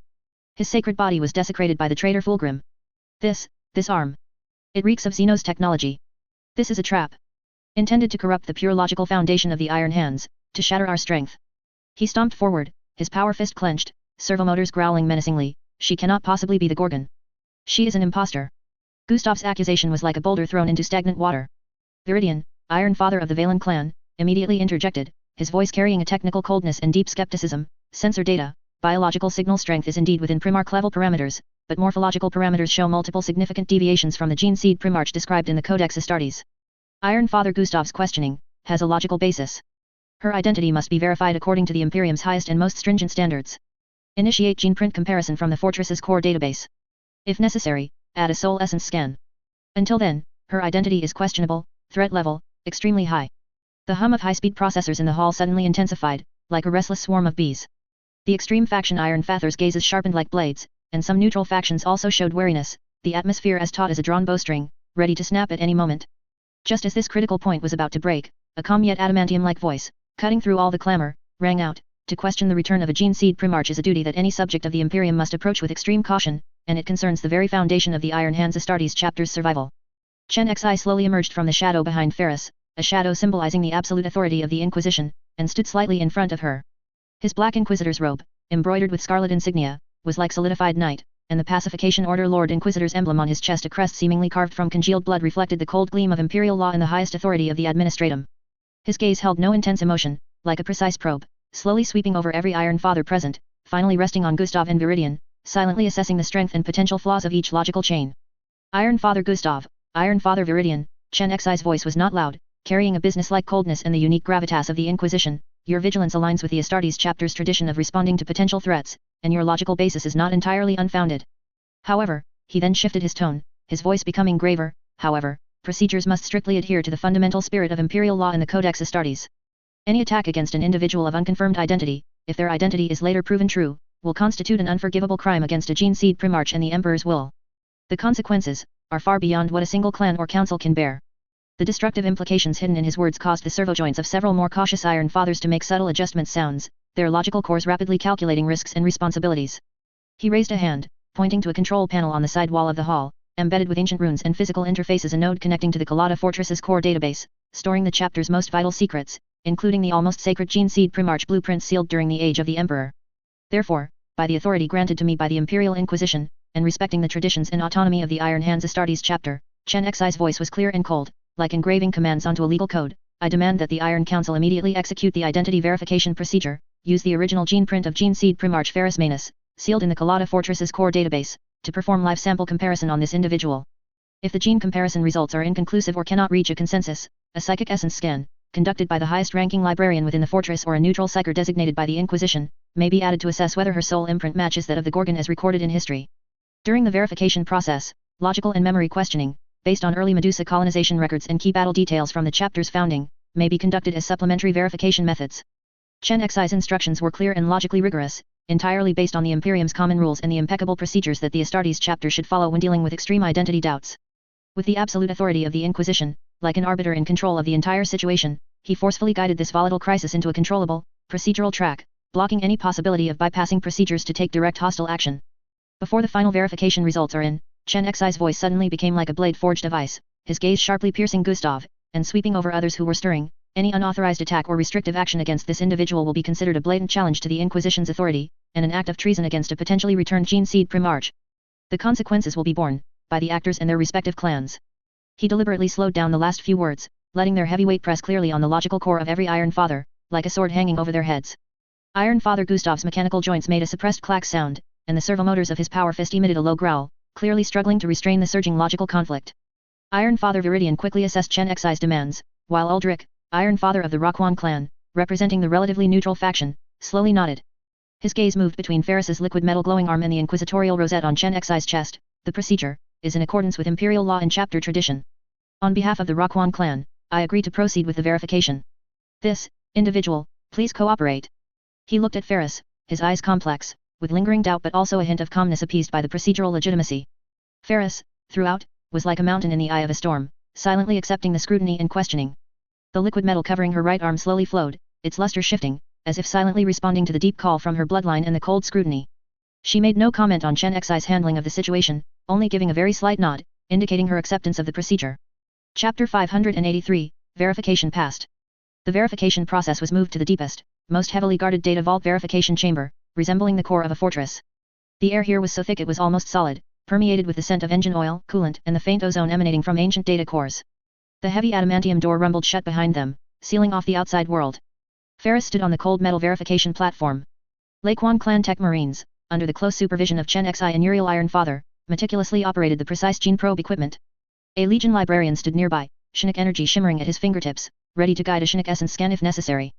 Viridian Iron Father stared intently at the main console's gigantic holographic screen, monitoring every byte of the data vault comparison process, his bionic eyes flickering with the microglow of high-speed calculations, data streams cascading across his retina. Gustav Iron Father, accompanied by several trusted warriors from the Scree clan, guarded the narrow doorway like a hostile wall of metal. Their bionic eyes were locked onto Ferris and Chen Xi, and the servo systems of their power armor emitted a low, expectant hum, like mechanical hounds ready to pounce at any moment. The probe, with a faint whoosh, pierced Ferris's neck skin. Complex gene sequence data instantly transformed into a surging torrent of green light on the main console's gigantic holographic screen, wildly comparing, overlapping, and verifying against an ancient and solemn golden data template deep within the data vault, the gene seed primarch blueprint sealed during the Emperor's era, protected by multiple Chinook ciphers and physical locks. The progress bar, as if bearing an immense burden, advanced slowly yet with unusual determination. Every tiny flicker tightened the nerves of everyone present, and a silent tension permeated the cold air. Time passed in suffocating silence, with only the low hum of equipment and the whirring of power armor servos echoing in the confined space. As the progress bar painstakingly crossed the 90% mark, the module named Patience in Gustav Iron Father's processor finally burned out completely, consumed by anxiety and an almost instinctive sense of crisis. He suddenly stepped forward, his power armor hitting the reinforced steel floor with a heavy thud, his bionic eyes locking onto Chen Xi, his voxcaster emitting a forcibly suppressed, yet still grating, frenzy, Inquisitor. The verification time has far exceeded logical expectations. This in itself is the biggest anomaly. I warn you again, her existence is an erosion of the Legion's pure logical foundation. Look at that arm. It emits a stench not belonging to human creations. It is a cancerous growth of heresy. We must take preemptive measures. Logic demands. Gustav Iron Father. Chen Xi sharply interrupted, his voice like an ice pick instantly piercing the oppressive air, the Inquisitor's oppressive aura materializing and enveloping him, causing the Scree warriors at the door to involuntarily tense their bodies. The verification procedure is being strictly executed within the framework of imperial law and chapter tradition. Your duty is to maintain order and security here, not to interfere with the sacred process of imperial law with baseless conjectures. Step back and await the final result. That is an order. His right hand rested seemingly casually on the grip of his bolt pistol at his waist. This subtle movement, in the current atmosphere, was full of undeniable, deadly deterrence. Almost the instant Chen Xi's reprimand ended, a standalone control console in front of Viridian Iron Father, representing the highest priority communication line within the Valen clan, flashed with frantic red indicator lights, at a frequency almost bordering on madness. Viridian instinctively connected to the encrypted frequency. Viridian Iron Father. Emergency. Main fortress energy monitoring system severely abnormal. Furnace core radiation levels are inexplicably skyrocketing. Detecting Legion level ultimate purge protocol remotely activated. Energy directed, towards the data vault verification chamber area. Energy readings are exceeding safety thresholds. Enough to instantly vaporize the entire area, along with the deep bedrock. Request immediate confirmation of the situation. Repeat, request immediate confirmation and execution of highest level evacuation. Time is running out. The channel transmitted the distorted screams of a tech marine, frantic with extreme terror, against a background of deafening, hair-raising radiation alarm shrieks. Ultimate purge protocol. Who activated it? Viridian Iron Father exclaimed in shock, lunging towards the main energy monitoring screen. The curve of destructive energy readings surged like the frantic heartbeat of a dying behemoth, crimson alarms engulfing the entire interface. The Laquan clan has not activated any purge protocols. Uriel Iron Father immediately responded, his voice filled with shock and anger. Neither has the Valen clan. Viridian Iron Father's gaze, like a quenched blade, instantly pierced towards the doorway. All eyes, including Chen Xi's gaze like a frozen lake, shot towards Gustav Iron Father like deadly javelins. His bionic eyes, which had been full of skepticism just moments before, now flickered with a trace of panic as his conspiracy was exposed in public, but this panic was instantly replaced by a desperate, almost martyred madness.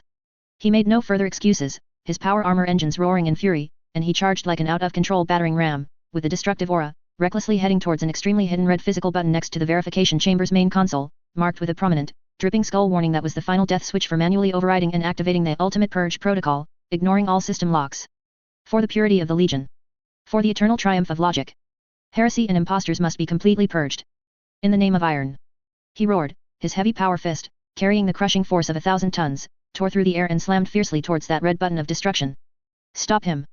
Chen Xi's command was as cold as iron, exploding simultaneously with Uriel Iron Father's furious roar. However, a silver-grey flash of lightning was faster than any sound, any movement. Ferris's Gorgon skin suddenly surged, instantly hardening, shaping, and extending, transforming into a massive, sharp, fatally gleaming liquid metal spearhead, striking later but arriving first, piercing with unparalleled precision towards the wrist joint of Gustav's punching arm. The target was not to block the button, but to directly strike his action itself. Poof. The impossibly sharp liquid metal spearhead, like a hot knife through butter, instantly pierced through the fragile wrist joint gap of Gustav's power fist. Precise hydraulic lines and neural conduction cables were mercilessly severed, blue hydraulic fluid and sparking cables sprayed out violently, arcing briefly in the cold air. Aga! Gustav let out a strange shriek, a mixture of mechanical malfunction and biological pain, his punching motion abruptly stopping, his entire arm falling limply like a puppet with cut strings. He looked at Ferris, a mixture of shock and anger, his bionic eyes filled with disbelief and frantic hatred. Your logic, Gustav. Ferris's voice was like a cold wind blowing from the deepest reaches of Medusa's ice plains, carrying the unrivaled authority of a gene seed primarch and a thorough, cold disappointment, has degenerated into a cover for betrayal and murder. This is the most fatal contamination to the honor and meaning of existence of the Iron Hands Legion. More abominable than any Xenos technology. The moment Ferris disabled Gustav's attack capability, the main console's holographic screen erupted with an unprecedented, incredibly pure, dazzling light. The progress bar instantly rushed to 100%. Ferris's unique, irreplicable gene sequence perfectly overlapped with the original blueprint sealed in the data vault. All data points finally converged and solidified into a solemn, sacred, undeniable symbol representing the imperium of man's supreme authority, the Emperor's Aquila. Golden light, like a material torrent, gushed forth, instantly engulfing the entire verification chamber, and completely illuminating Gustav Iron Father's mechanical face, utterly twisted by extreme shock, the despair of his exposed conspiracy, and the embarrassment of his sparking wrist. Gene sequence comparison complete. Match, 100%. Identity confirmed, Ferris Manus, Gene Seed Primarch of the Iron Hands. Highest authority, restored. The cold, mechanical voice, like the final pronouncement of an oracle, echoed in every corner, striking deep into the logical core and soul of every Iron Hands warrior. The golden light of identity confirmation seemed to still flow across the cold metal floor of the Forge Great Hall's temporarily converted Inquisition chamber, leaving an invisible, scorching mark of authority. Ferris sat on the main seat, like a mountain revealed after a storm, silent and unshakable, with the cold metallic sheen flowing over her. Chen Xi sat to her right, in a slightly lower position. His Inquisitor's robe, embroidered with crimson roses, and the Pacification Order Lord's emblem on his chest, materialized imperial law in the somber atmosphere, exuding cold authority. Below, Uriel Iron Father, Viridian Iron Father, and other clan representatives stood like statues. Ash Knights and loyalty warriors around the hall were like silent boundary markers, their servitor skull systems in minimum standby, only the electronic eyes beneath their helmets flickering faintly. Gustav Moore was firmly secured before the judgment seat by several heavy adamantium restraints. His power armor was extensively damaged, his right wrist, pierced by Ferris, hung limply, and exposed cables at the break occasionally sparked weakly. The light in his electronic eyes had completely extinguished, leaving only a dead, stubborn gray, like the remains of a machine with its core processor removed. Several trusted warriors of the Scree clan had been disarmed and were being guarded by warriors from other clans. Their metallic faces were hidden beneath helmets, their postures stiff, and their internal communication channels were undoubtedly filled with confusion and alarm. After a brief, suffocating silence, Chen Xi slowly stood up. His movements were steady, without an ounce of superfluous action. He did not immediately look at Gustav, but instead calmly swept his gaze over the standing clan representatives, finally resting on Ferris, as if performing a silent confirmation and transfer of power. Ferris nodded slightly, her right hand, covered in liquid metal, moved almost imperceptibly, signaling him to continue. Only then did Chen Xi turn his gaze to Gustav Moore before the judgment seat. His voice was not loud, but it was clear, cold, and like reading an archived, irrefutable imperial legal document, by the highest authority granted by the Imperial Inquisition to oversee and enforce Imperial law, and based on the irrefutable evidence presented in the final ruling of Gene Seed Primarch Ferrus Manus, the judgment is now pronounced upon the criminal Gustav Moore, former member of the Iron Council, representative of the Scree clan. His voice echoed in the dead silent hall, devoid of emotional fluctuation, only the cold, heavy tone of official business. Crime 1, attempted assassination of a Gene Seed Primarch and an Inquisition representative. In the core area of Galata Fortress, attempting to assassinate Imperial Gene Seed Primarch Ferrus Manus and an Imperial Inquisition representative. This act constitutes a direct assault on the Emperor's bloodline and the highest enforcement authority of the Imperium, an act of high treason. Evidence, on-site attack behavior records, command logs for attempted activation of the Ultimate Purge Protocol, and behavioral verification. Crime 2, illegal activation of the Ultimate Purge Protocol. Illegally activating a Legion-level Ultimate Purge Protocol, targeting the data verification chamber area. This act intended to destroy vital Imperial military assets and all loyalty Imperial personnel lives within, endangering Imperial defense capabilities and Inquisition enforcement procedures, constituting severe treason and a crime against Imperial security. Evidence, energy monitoring records, Purge Protocol activation source tracking logs, and on-site interception behavior verification. Crime 3, malfeasance and betrayal of humanity. During the Orpheus Sector campaign, abusing the authority of an Astartes chapter commander, under the guise of efficiency first, illegally ordering the abandonment and causing the complete annihilation of the Imperial Guard's 114th Cadian Regiment, totaling 31,422 loyalty soldiers. This act severely violates the core spirit of the Codex Astartes regarding coordinated operations and the protection of humanity, betraying the sacred oath bestowed upon the Adeptus Astartes by the Emperor, constituting the crime of malfeasance and betrayal of humanity. Evidence, tactical records, original withdrawal orders, battlefield servitor skull images, surviving regimental banner of the 114th Cadian Regiment, exhibit number, INQF 114-01. Chen Xi's gaze, like a cold probe, penetrated Gustav's power armor, landing on his remaining consciousness. The aforementioned crimes are substantiated by conclusive evidence in a complete logical chain. The inherent nature of these actions has completely deviated from the duty and honor of an Astartes, descending into the abyss of betrayal and murder. His so-called logic is merely a fig leaf for betrayal, his efficiency is the most thorough blasphemy against the oath of guardianship. He paused for a moment, letting the weight of the crime settle in the silence, then clearly declared, therefore, the Imperial Inquisition, in accordance with the relevant articles of the Imperial Code for treason, malfeasance, and crimes against Imperial security, and the supplementary regulations of the Codex Astartes disciplinary provisions, and with reference to the final recommendation of Gene Seed Primarch Ferrus Manus, delivers the following judgment: the criminal Gustav Moore is sentenced to permanent service in a combat-type penitent engine. Interpretation of judgment: the criminal's consciousness will be forcibly stripped and permanently confined within the core processor of a specially designed combat-type penitent engine. His sensory system will be forcibly connected to the engine's external sensors. Every combat activation command, every reception of external information, will be accompanied by the visual imprint of the 114th Cadian Regiment banner, exhibit number, INQF 114-01, and the forced injection of relevant data streams from that event. His sole purpose of existence is to personally experience, reflect upon, and ultimately engrave the true meaning of Astartes guardianship through this body of steel, in endless, compulsory penitent combat. This sentence will continue until his core consciousness is completely worn away and annihilated in the eternal forced combat and data torment. Judgment number, INQ 114 Malleus. With the pronouncement complete, Chen Xi turned slightly towards Ferrus Manus, who was seated at the head, his posture respectful and clear. The judgment has been read. Primarch, please give your final confirmation. All eyes in the hall instantly focused on Ferrus. Her right hand, covered in liquid metal, slowly rose, not pointing at Gustav, but pressing down in the air, as if placing the final weight on an invisible scale. Her voice was not loud, but it contained the undeniable ultimate authority of a Gene Seed Primarch, like the declaration of a quenching process completed in a forge, execution granted. These two words, like an adamantium seal stamped on the judgment document, gave it unshakable final validity. Judgment effective. Execute immediately. Chen Xi's voice followed, calmly issuing the final command. Chapter 585 Refurbishing the Legion. Amidst a low hum, a solemn black combat penitent engine was brought into the hall by a traction platform. It was cruder than a regular dreadnought, its armor covered in restraint spikes and the brand of the Inquisition, its core restraint chamber open, with the cold blue light flickering within. Gustav's remaining body trembled violently within his power armor, emitting intermittent electrical hisses. Two Inquisition tech priests stepped forward, flanked by combat servitor skulls. One of them precisely inserted a neural inhibitor probe into the interface at the back of Gustav's neck, the high-voltage current completely rigidifying his body and forcibly locking his consciousness in a state of agonizing lucidity. The adamantium restraints were unlocked, and Gustav was roughly dragged out of his damaged power armor and secured to a cold adamantium restraint frame. Immediately after, a servitor's surgical arm's neural probe precisely pierced his bio-interface. A powerful data stream, like an invisible steel brush, forcibly stripped away his core consciousness. Concurrently, images of the tattered battle standard of the 114th Cadian Regiment, along with the casualty list of 31,422 soldiers and combat footage, were converted into searing neural signals, permanently branded into the deepest parts of his consciousness. The consciousness data, stripped and marked with an eternal brand of shame, was then transmitted at high speed via hardline and permanently imprisoned within the penitent engine's specialized core processor unit, a cage that provided only one-way sensor input and combat command output channels. After his gene seed was removed, Gustav's now worthless biological remains were discarded into a bioprocessing container like scrap parts. The penitent engine's heavy adamantium hatch then slammed shut, driven by servitor motors, cutting off the last sliver of light. A low engine hum began, and its cyclopean sensor glowed with a steady, merciless red light. Penitent Unit INQ-114 Malleus, activated. Combat protocols standing by. The cold mechanical declaration echoed through the hall, marking the end of Gustav Moore as an individual and the beginning of his existence as an eternal instrument of combat. Ferris watched the closed hatch, her right fist, covered in liquid metal, silently clenching. The air still carried the scent of ozone, burnt circuits, and the faint psychic residue of a consciousness forcibly torn apart. The brutal backfire of refurging the iron hands, accompanied by the low hum of this living instrument of punishment, had already begun. Chen Xi's gaze, like the most precise scanner, slowly swept over the clan representatives standing solemnly below.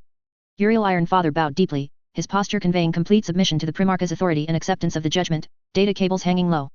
Viridian Iron Father's helmet turned slightly, his electronic eyes fixed on the recently closed penitent engine, which exuded an ominous aura. Its flickering frequency indicated his processor was rapidly analyzing everything before him, evaluating the technical details and the logic of the punishment, while his body language revealed a complex, relieved yet lingering tension after the initial shock. The metallic faces of the other representatives were hidden beneath helmets or masks, but subtle adjustments of servitor joints and nuanced changes in body posture all revealed shock, contemplation, profound awareness of the Primarch's thunderous methods, and a recognition of the heavy cost implied by such eternal punishment. The representative of the Scree clan's face was ashen, if it could still be called a face, and he remained silent, an intense debate and severance undoubtedly occurring within his internal communication channels. Chen Xi quickly completed his assessment in his mind. The deterrent effect of this trial far exceeded expectations.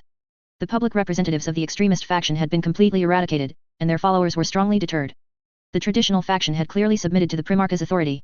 After being strongly deterred, the rational side of the neutral faction's technocrats began to dominate, making them more inclined to accept the established facts and procedural outcomes.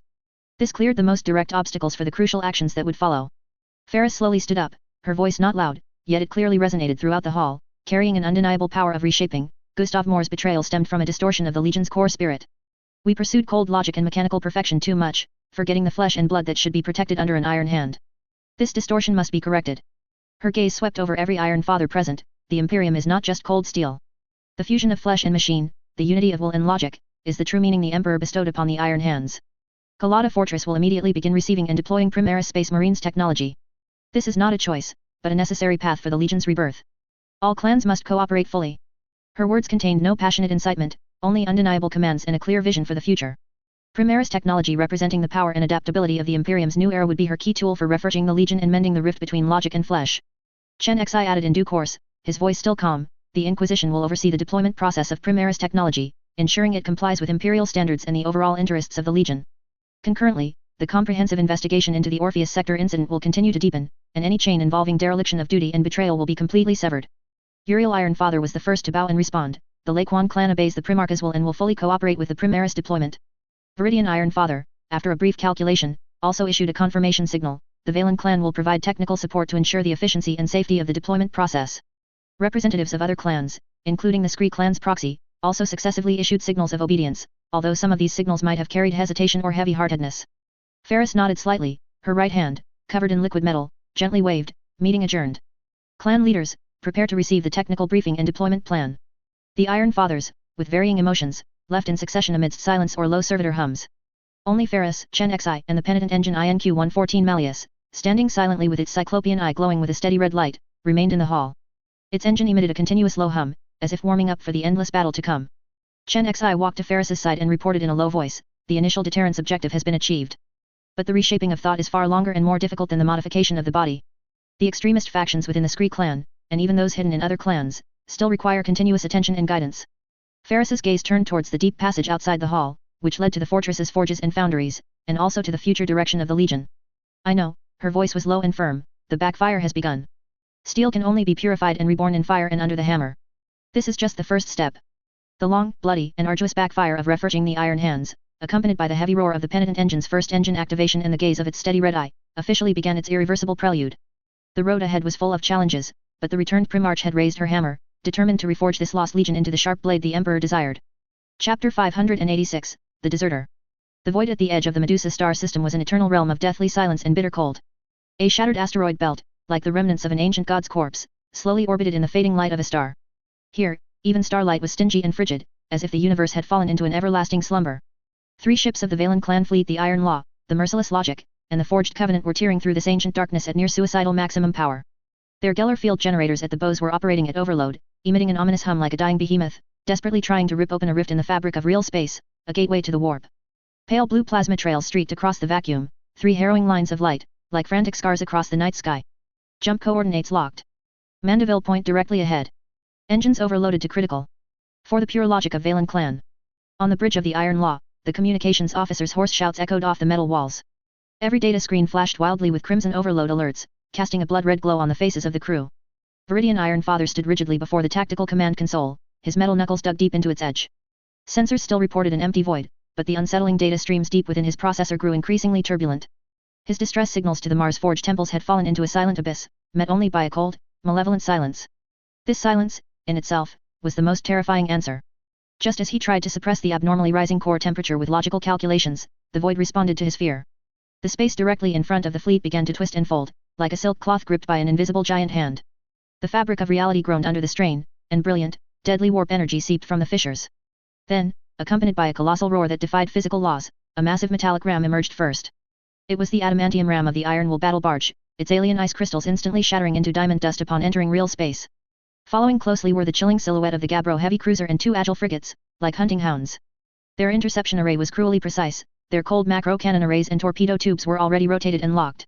The crosshairs of death were firmly fixed on the 3 fleeing ships. This is Lord Inquisitor Chen Xi of the Inquisition's pacification order, a cold, steady, yet undeniable voice brutally cut into and overrode all Valen clan fleet communication channels. Targets: Iron Law, Merciless Logic, Forged Covenant. Immediately cease all jump procedures, shut down weapon and engine systems, and prepare for boarding inspection. This order is effective immediately and is not open to dispute. Any resistance will be considered open rebellion against the Imperium and the Gene Seed Primarch, and will result in immediate, devastating retaliation. The voice was like an invisible shackle, choking the bridge. Tech thralls whimpered in terror, cowering beneath the control consoles. Officers froze in place, their gazes frantically darting between the Iron Father and the mountain-like ship looming outside the viewport. Viridian Iron Father's bionic eyes flashed wildly. Resist? Logical calculations showed a survival probability below 0.001%. Surrender?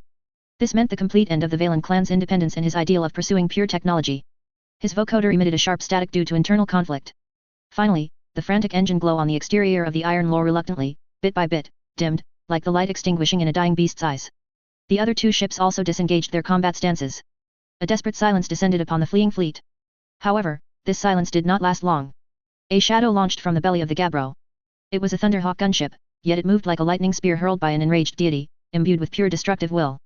It ignored all conventional docking requests and safety protocols, charging directly at the Iron Law with near-suicidal resolve. The Iron Law's point defense turrets belatedly blared locking alerts, and a hail of hot projectiles attempted to intercept. But they only sparked faintly against the Thunderhawk's thick armor.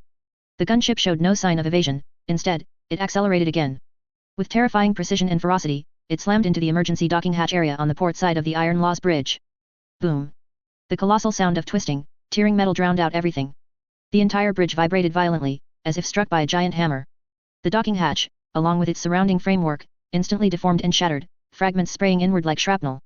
Smoke, electrical sparks, and leaking hydraulic vapor filled the air, and alarm sirens shrieked, piercing eardrums. Through the breach, the Thunderhawk gunship's menacing ram could be seen deeply embedded in the Iron Law's hull, like a jaw clamped tightly onto its prey. The heavy emergency hatch, amidst the desperate wails of the internal hydraulic system, was forcibly ripped and torn open from the outside by an irresistible force. A towering figure, covered in power armor with stark, cold lines, exuding the oppressive aura of a moving fortress, stepped into the chaotic bridge over twisted metal debris and still flickering electrical arcs. The scent of ozone in the air was instantly replaced by a more intense scent of slaughter. For Valen clan. Purge the heretics. After a brief, deathly silence, the loyalist guards of Viridian burst into hysterical shouts. The hiss of bolters and the hum of activated power weapons instantly erupted. But not everyone was attacking. More warriors, clad in Iron Hand's power armor, stood frozen. Their helmet optics were fixed on the towering figure emerging from the smoke and dust, their deep-seated genetic instincts fully awakened. The Primarch's majesty descended upon them like tangible pressure. Bolts drooped from trembling muzzles, and the hum of power swords died out. Primarch. One warrior murmured, then dropped heavily to one knee, his metal knee striking the deck with a dull thud. Like the first domino falling, warrior after warrior made the same choice. They lowered their heads, unable to, and incapable of, forming any thought of resistance. Their loyalty, in the face of the genetic source's overwhelming presence, suffered a fundamental schism. Ferris Manus didn't even use her deadly Gorgon's skin. She ignored those who knelt, to those who attacked, she delivered thunder. With just a power axe casually seized and precise, lethal close quarters combat skills, she instantly turned several Valen clan warriors into twitching wrecks on the floor. Bolts ricocheted off her thick shoulder armor, leaving only shallow, pale scratches. Her movements were efficient, cold, every step carried 1,000 tons of weight, every strike contained the power to shatter stars. Chapter 587, Communication Blockage. Ferris Manus didn't even use her deadly Gorgon's skin. She ignored those who knelt, she unleashed thunder upon those who attacked. With just a power axe snatched at random and precise, lethal close quarters combat skills, she instantly turned several Valen warriors into twitching wrecks on the ground. Bolter rounds ricocheted off her heavy shoulder pauldrons, leaving only pale scratches. Her movements were efficient and ruthless, each step carrying immense weight, each swing containing the power to shatter stars. She ignored the flashing red alarm lights, the servitor skulls attempting to ram her, and the toppled, burning control consoles. Her gaze, like two cold searchlights, pierced through the chaotic smoke and flying data ribbons. It precisely locked onto the Valen Iron Father behind the main tactical command console, whose figure was almost submerged by wildly flickering screens and dangling data cables as he tried to connect himself to a hidden data port. Sensing the approaching shadow of death, Viridian abruptly turned. His highly mechanized arm rose, the built-in bolter in his wrist attempting to aim, emitting a rapid charging sound. Calling for aid is not betrayal. Viridian's electronic synthetic voice was severely distorted by the urgent data flow and the terror growing deep within his core, making it hoarse and grating. Medusa is undergoing drastic changes. The logic core has determined that internal stability has fallen below the threshold. I am merely requesting technical arbitration and necessary support from the Martian Forge Temple in accordance with the Mars Medusa Technical Mutual Assistance Protocol. What is wrong with this action? Your return itself is the greatest variable and anomaly. Ferris's movements were faster than the limits of visual capture. Her Gorgon skin suddenly activated, darting out like a silver-gray lightning bolt. It instantly hardened and shaped, precisely gripping Viridian's power gauntlet. The liquid metal, like a living, dense fluid, mercilessly permeated the adamantium-forged joint seams. Accompanied by the grating, teeth-aching wail of twisting and breaking metal, the entire heavy power gauntlet was forcibly disassembled and stripped from Viridian's arm, exposing the underlying network of neural interfaces, mechanical connectors, and faintly trembling pale artificial muscle tissue. When your call for aid signal, Ferris's voice was deep as thunder, imbued with a fury capable of freezing the soul. Each word was like a heavy hammer striking Viridian's logic core. Forcibly overrode and blocked all Legion tactical command channels in the star sector around Kalata Fortress with an overriding priority, causing the 7th and 9th battle companies, currently fighting a bloody battle against the remnants of the Octorius Orcs in the Lacrylus Abyss, to be unable to receive crucial retreat and regrouping orders, delaying them by a full 17 minutes and 42 seconds. She tossed the twisted, deformed power gauntlet onto the ground as if it were a pile of genuine scrap metal. It landed with a heavy, shameful thud. This is no longer a call for aid, but the most despicable betrayal, placing your bloodkin in mortal danger. 37 Iron Hands warriors were isolated and unsupported due to your logic, due to this damned communication blockage, and were ultimately lost. Is their sacrifice the price you pay to pledge loyalty to Mars? Is this the cold, ruthless efficiency that your twisted faith believes in? Viridian's optical sensors flickered wildly, the overloaded data stream almost burning out his visual processor. Calculations show the priority of introducing external, highest-level arbitration power to resolve irreconcilable internal conflicts is far higher than the temporary combat losses of local tactical units. Losses are a necessary, acceptable price to ensure the Legion's long-term logical purity. Logic chain, complete. Price. Ferris interrupted him, the Primarch's authority a palpable pressure that made Viridian's servo joints groan under the strain. The sacred duty of the Adeptus Astartes is to protect the Imperium and humanity, not to use them as expendable pawns on your cold abacus. You have defiled the name of logic, you have betrayed the oath of guardianship. Her liquid metal arm writhed again, instantly transforming into a colossal blade radiating an extreme cold light, pressing close to Viridian's head. The light stung all his optical sensors. I, Ferris Manus, Gene Seed Primarch of the Iron Hands, hereby declare, Viridian, your sins shall be cleansed with blood and fire. I sentence you to a 100-year penance crusade. Your sentence shall be spent on the most dangerous, most desperate front lines across the galaxy. Use these hands of yours, which only calculate acceptable costs, to personally save the lives of the mortal soldiers you once disdained as ants. Until your logic core is completely crushed and reshaped by brutal reality, and you truly understand the meaning of support and guardianship. Or, until this empty shell of yours, along with the rotten thoughts within, is utterly annihilated by the enemy of the Emperor's artillery. The Iron Will, like an ancient leviathan clutching its prey, slowly docked into Kalata Fortress's scarred but still magnificent orbital shipyard. Heavy tractor beams locked onto the hull, emitting a low hum. Below the ship, the colossal Scar's Crab mechanical scrapyard, as always, devoured metal wreckage. The figures of the slave laborers were as tiny as ants. The flames of the melting furnaces dyed the never-ending ochre-red storm clouds with an even deeper, murky color. But this time, the gazes fixed upon her, in addition to the usual coldness, held an indescribable awe, fear, and a deep-seated agitation. Ferris Manus did not linger for a moment. Escorting the now imprisoned Viridian and his core conspirators, she handed them over, along with detailed records of their crimes, to Inquisitor Chen Xi and the Inquisitors of his pacification order. Their path of atonement will be overseen by the Inquisition, Ferris told Chen Xi, her voice leaving no room for doubt. until their sins are repaid, or their bodies return to dust. Chen Xi nodded slightly, his cold optical sensors sweeping over the dejected captives. The stormtroopers behind him immediately stepped forward, securing them tightly with specialized restraint devices and escorting them to the waiting black prison ship. Their destination would be the bloodiest battlefields in the galaxy, to wash away the stain of betrayal with endless slaughter. After completing the handover, Ferris boarded an internal fortress transport vehicle and descended into the depths of Medusa's core, following the massive elevator shaft buried deep within the rock layers. Outside the elevator car was an almost eternal darkness. Only the occasional giant plasma conduit, powering ancient gear sets, would flash a momentary, heart-stopping blue-white light, illuminating her resolute and cold profile. Chapter 588, Iron Will. The air was filled with an increasingly strong scent, a mixture of hot rock, machine oil, and powerful energy fields. At the end of the lift shaft was the immensely thick adamantium door of the Forge Council Hall, inscribed with ancient runes and defensive engravings. On either side of the door stood more guards than ever before. Everyone's sensors focused on the prim arch emerging from the lift. Data streams silently collided fiercely in the air. The door slowly opened before her, like a mountain moving. A scorching heat wave, capable of instantly vaporizing flesh, accompanied by a deafening roar, rushed towards them. The sight of the geothermal forge hall was enough to instantly shatter any unmodified mind. This was an immensely vast subterranean cavity, its dome soaring into the rolling heat haze. At the center of the hall was an enormous, boiling core of blue-white plasma flame. Its light, like a trapped sun, rendered everything in extreme black and white contrast. Giant energy conduits crisscrossed like the blood vessels of a colossus, channeling terrifying energy in all directions.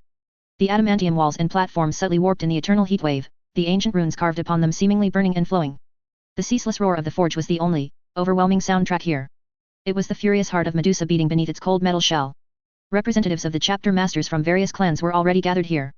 They stood solemnly around the central forge platform, their figures blurred and towering in the distorted hot air. All conversation had ceased. All data streams seemed to be awaiting a certain moment.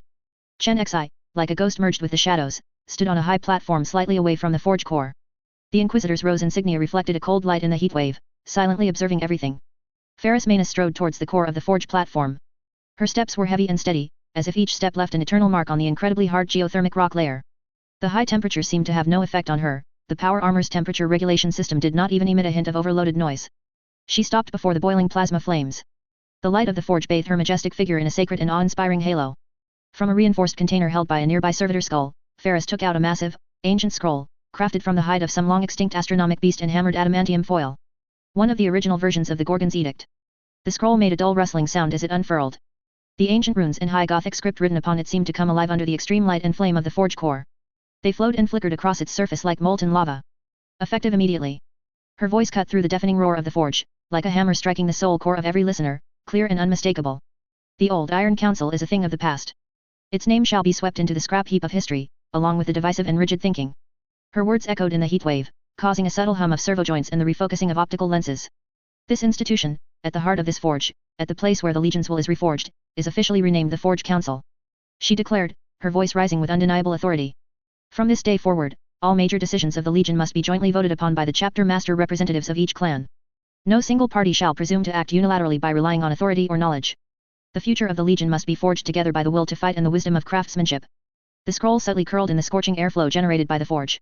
Her right hand, covered in liquid metal, pressed heavily upon the scroll. Her cold gaze swept over every highly modified face present, hidden behind various masks and helmets. As if to look directly into their deepest logical core. The outdated ritual of forcibly conscripting new recruits by immediately excising their flesh and blood, depriving them of the ability to feel pain and understand life, is a pathetic distortion of the true meaning of the perfect form bestowed upon us by the Emperor. From now on, it is completely abolished. She announced, each word like a final, decisive judgment. New recruits shall retain their original limbs, focusing on the tempering of will, discipline, and combat skills. Only those who have served for a century, and whose outstanding merits prove their will is like eternal steel, whose loyalty has been tempered by the fires of war and is unshakable, shall be worthy of receiving the honorable title of Iron Hands and voluntarily undergo the ritual of left-hand metal prosthetic modification. She raised her own right arm, which gleamed with a silvery grey luster and flowed slowly. This is neither punishment nor deprivation. This is the highest recognition and supreme reward for a century of loyalty and fearless guardianship. It is the active fusion of powerful will and perfect steel, the ultimate sublimation of the shield of protection. A deep silence fell over the hall, broken only by the eternal roar of the forge flames. The heat wave distorted the air, making the standing figures appear to waver. Uriel Ironfather was the first to step forward, bowing deeply. His vocoder, precisely modulated, emitted a steady and clear confirmation signal. Lei Quan clan upholds the Primarch's will, and respectfully obeys the new system. Will and Iron shall ultimately become one. Subsequently, after a brief but intense internal data exchange, other clan representatives successively issued their signals of assent. The seeds of change, in the deepest, hottest heart of this legion, had been cast into the forge. Ferris handed the Gorgon's edict scroll to the servitor skull and stepped forward again. She was so close to the boiling plasma flames that it seemed she might be consumed at any moment. Her voice was deep and powerful, as if coming from the depths of the geothermic core. Every syllable carried immense weight, deeply embedding itself into everyone's memory core and logical processor. Remember. And engrave this concept deep into the mind of every Iron Hands warrior, integrate it into every power armor activation sequence, and brand it into every piece of steel about to be forged. She waved her arm, pointing to the endless forge fire. We are the shield, flesh is steel, bodies of iron, guardians of all beings. This is not empty chanting, nor mechanical dogma. Her voice boomed like thunder in the hall. This is the very foundation of our existence. It is the sole meaning of our combat. It is the true original intention behind the Emperor bestowing upon us the name Iron Hands. Steel is a tool to extend our will and fulfill our mission of guardianship, not a cold shackle to imprison the soul, alienate humanity and pursue illusory purity. As if to add a final footnote to her oath, the flames of the forge core surged violently again. The blue-white flames almost licked the towering dome. The extremely hot airflow, carrying her oath, wildly echoed and collided in this sanctuary, buried deep in the geothermic core, which had witnessed the countless rises and falls of the Legion. As if even the cold, steel heart of the ancient planet Medusa itself was shaken and burned before the beginning of this unprecedented reforging. Chapter 589, Primaris Conversion. The Primaris surgical pod hissed with condensing steam, carrying a biting chill and the sharp scent of industrial sanitizer, which rolled down like a pale, heavy tide, engulfing the deeply etched Iron Hands runes of faith on the deck. This surge of air was part of a precise and merciless metabolic process, the beginning of an irreversible tempering process, a gene seed Primarchus will imposed upon the entire Legion. Inside the chamber, the warrior Kale, a veteran sergeant of the Iron Hands chapter, a seasoned soldier who had replaced pain and attrition with logic and steel on countless battlefields, snapped his eyes open. But before that, his consciousness had operated on a trajectory of absolute rationality for several microseconds, cold, efficient, and undisturbed, just like every tactical assessment over the past century. Weeks earlier, when Gene Seed Primarch Ferris Manus, before the fiery heart of the Forge Council, issued the amended Gorgon Directive with undeniable authority and mandated the Primaris upgrade, the chapter's data network experienced a silent yet violent earthquake. Kale's logic core mercilessly dissected this, a process no different from evaluating a high-risk boarding operation. He accessed all available fragmented data streams concerning Primaris technology.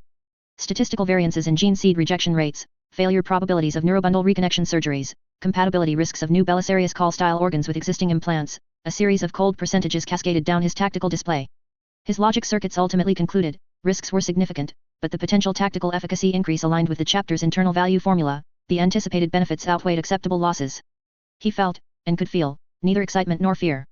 A century ago, the sacred surgery he underwent when he officially earned the title of Iron Hands, designed to excise emotional fluctuations for absolute efficiency, had long ensured his mind was as stable as adamantium. To him, this was merely a necessary hardware upgrade, equivalent to replacing a bolter's magazine with more efficient thermal rounds, or installing a newer reactor regulator in his power armor. He even assessed his remaining organic tissue, the left arm, replaced by an inefficient mechanical arm after the Battle of Samson, whose neural interface frequently transmitted trivial but persistent signal interference and marked it as a weak node requiring optimization, based on purely functional considerations. His application was ultimately approved, not out of an individual desire to become stronger, but because of a cold logical determination. Being among the first to undergo the conversion would provide the chapter with an invaluable first-hand data sample, whose strategic intelligence value far surpassed his individual tactical worth. He entered the operating room, permeated with the smell of disinfectant and ozone, and adorned with Adeptus Mechanicus runes, with the same mindset as entering an armory for routine maintenance. However, the surgery itself was far from a simple hardware iteration. Great sage Belisarius Call's life-altering technology forcibly pried open the foundation that the Iron Hands had buried under centuries of surgery, dogma, and logic. They were still, at their core, flesh and blood created by the Emperor and Gene Seed Primarch Ferris Manus, a union of spirit and body. As those enhanced new organs were implanted and ancient gene sequences were forcibly rewritten with optimized code, Kale's tightly confined consciousness encountered a storm that could not be measured by any data. This was not merely an insane influx of power, it was more like a filter, composed of cold data and absolute logic, that had separated him from the real universe, suddenly being torn apart. He felt it. Not through the power armor's external sensor array, but directly through those reawakened, intensely enhanced native nerve endings. He could feel the subatomic tremors caused by the molecular scalpel's cuts. He could hear the roar, like an underground river, as highly concentrated nutrient solution injected into his new metabolic system. What almost brought his logic core to a halt was that he could feel a vast, primal life force raging and flowing through every muscle fiber, every nerve cord. This sensation could not be quantified, could not be simulated, and could only be experienced brutally as existence itself. His heart, long since converted into an efficient hydraulic pump, beat each time like a Genesis-like rebirth, pumping hot, vibrant life force, rather than cold synthetic hydraulic fluid, throughout his body. The scars of old battles and the dull aches from metal fatigue, which he had long categorized as system background noise and ignored, were completely erased, as if his body had been thrown into a geothermic forge for a complete recasting. This new perception was a violent enlightenment, a direct, shattering impact on his century-old creed of flesh is weak. Weak?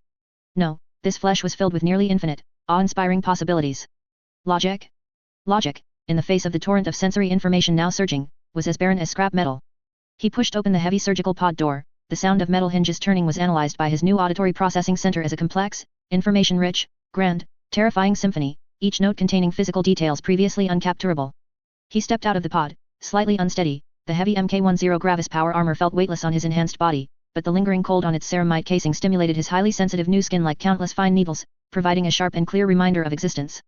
Tech Thrall Moray, an old man who had loyally served the Iron Hands chapter for over 3 centuries, his arms long replaced with crude servo-mechanical appendages, shuffled forward, carefully holding a heavy polymolecular wrench. This was Kale's request before the surgery, based on an almost abnormal logic of seeking a calibration baseline, a physical tool representing his past era's efficiency standard, used to test and calibrate the perception and strength feedback of his new limbs.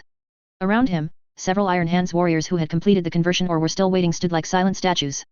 Their helmet optical sensor arrays were, without exception, focused on Kale, and massive amounts of physiological parameter data flowed silently and exchanged in encrypted internal channels, undergoing real-time analysis. An illogical, forcibly suppressed fluctuation permeated the air, scrutiny, deep apprehension, and an instinctive unease about deviating from established cold dogma. Kale did not activate the magnetic adhesion device built into his power gauntlet. He made a terrifying move that caused the logic cores of all observers to halt. Even to error, he extended his left hand, which had just completed basic biointegration and had not yet had its final adamantium prosthetic casing installed. Chapter 590, Relearning to Feel. That hand, enhanced countless times yet miraculously retaining and amplifying its original tactile nerve perception, grasped the cold, rough, and well-used metal wrench. Boom. The feeling was not a data stream, it was a pure, overwhelming experience. The cold metallic touch was no longer a temperature reading but a tangible sensation with physical weight and historical depth.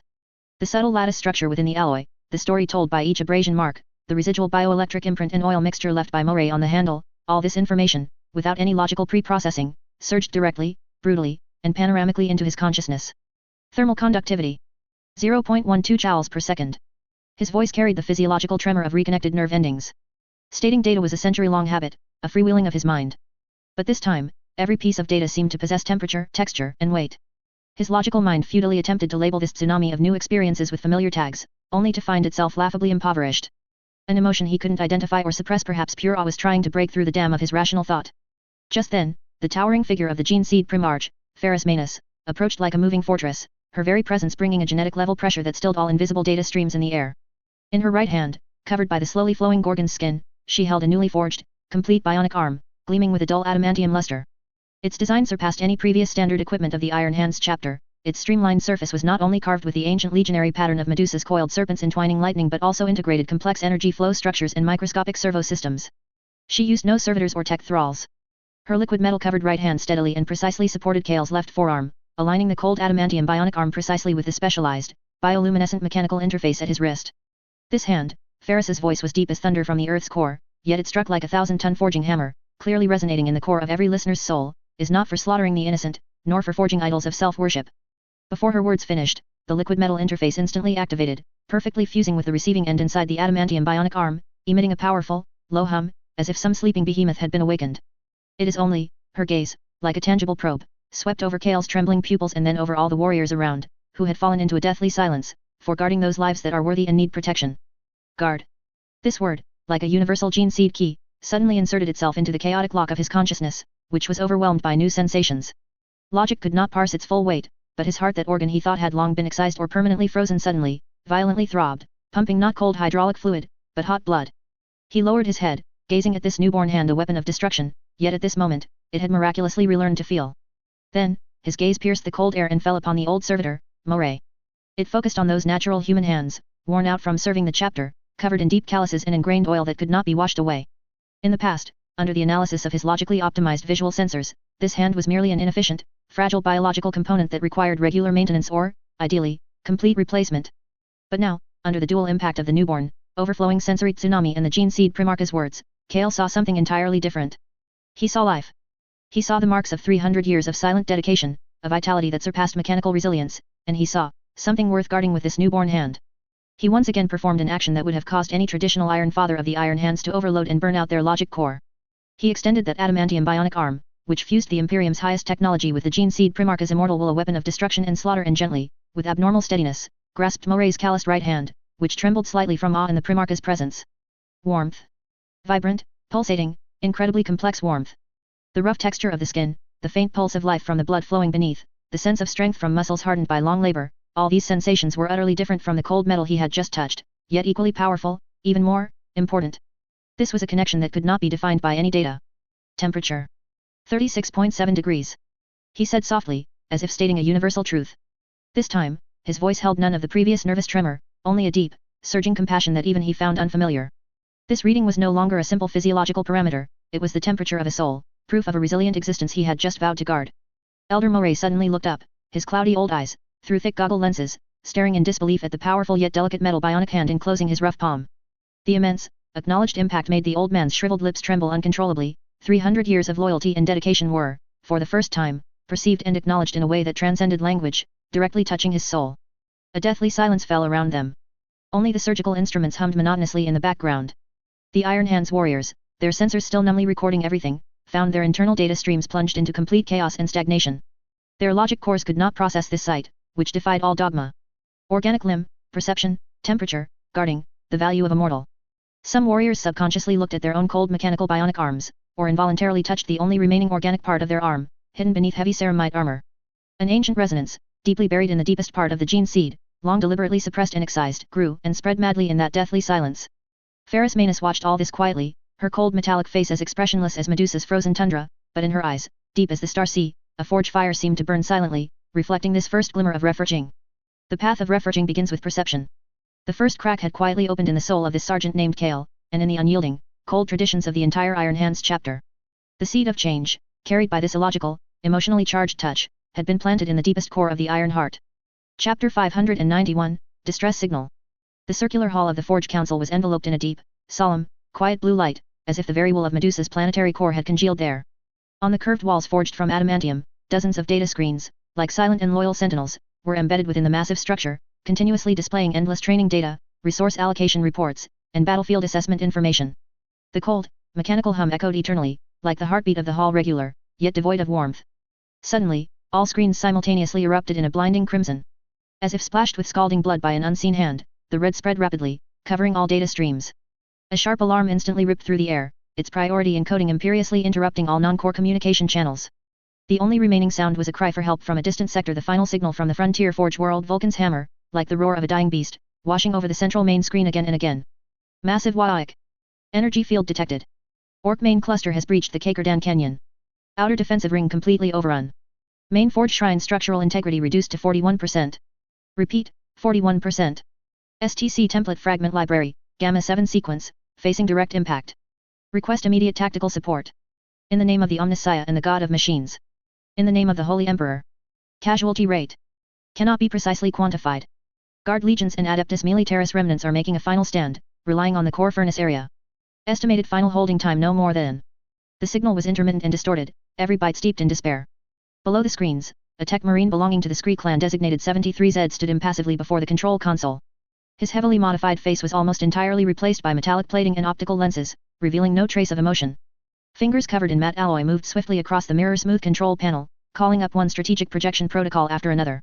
Cold formulas calculated themselves, and cruel probabilities, like inscriptions on a tombstone, appeared one by one on the auxiliary screens. Execute multivariable logical calculus based on current enemy-to-ally combat strength ratio, WAIC.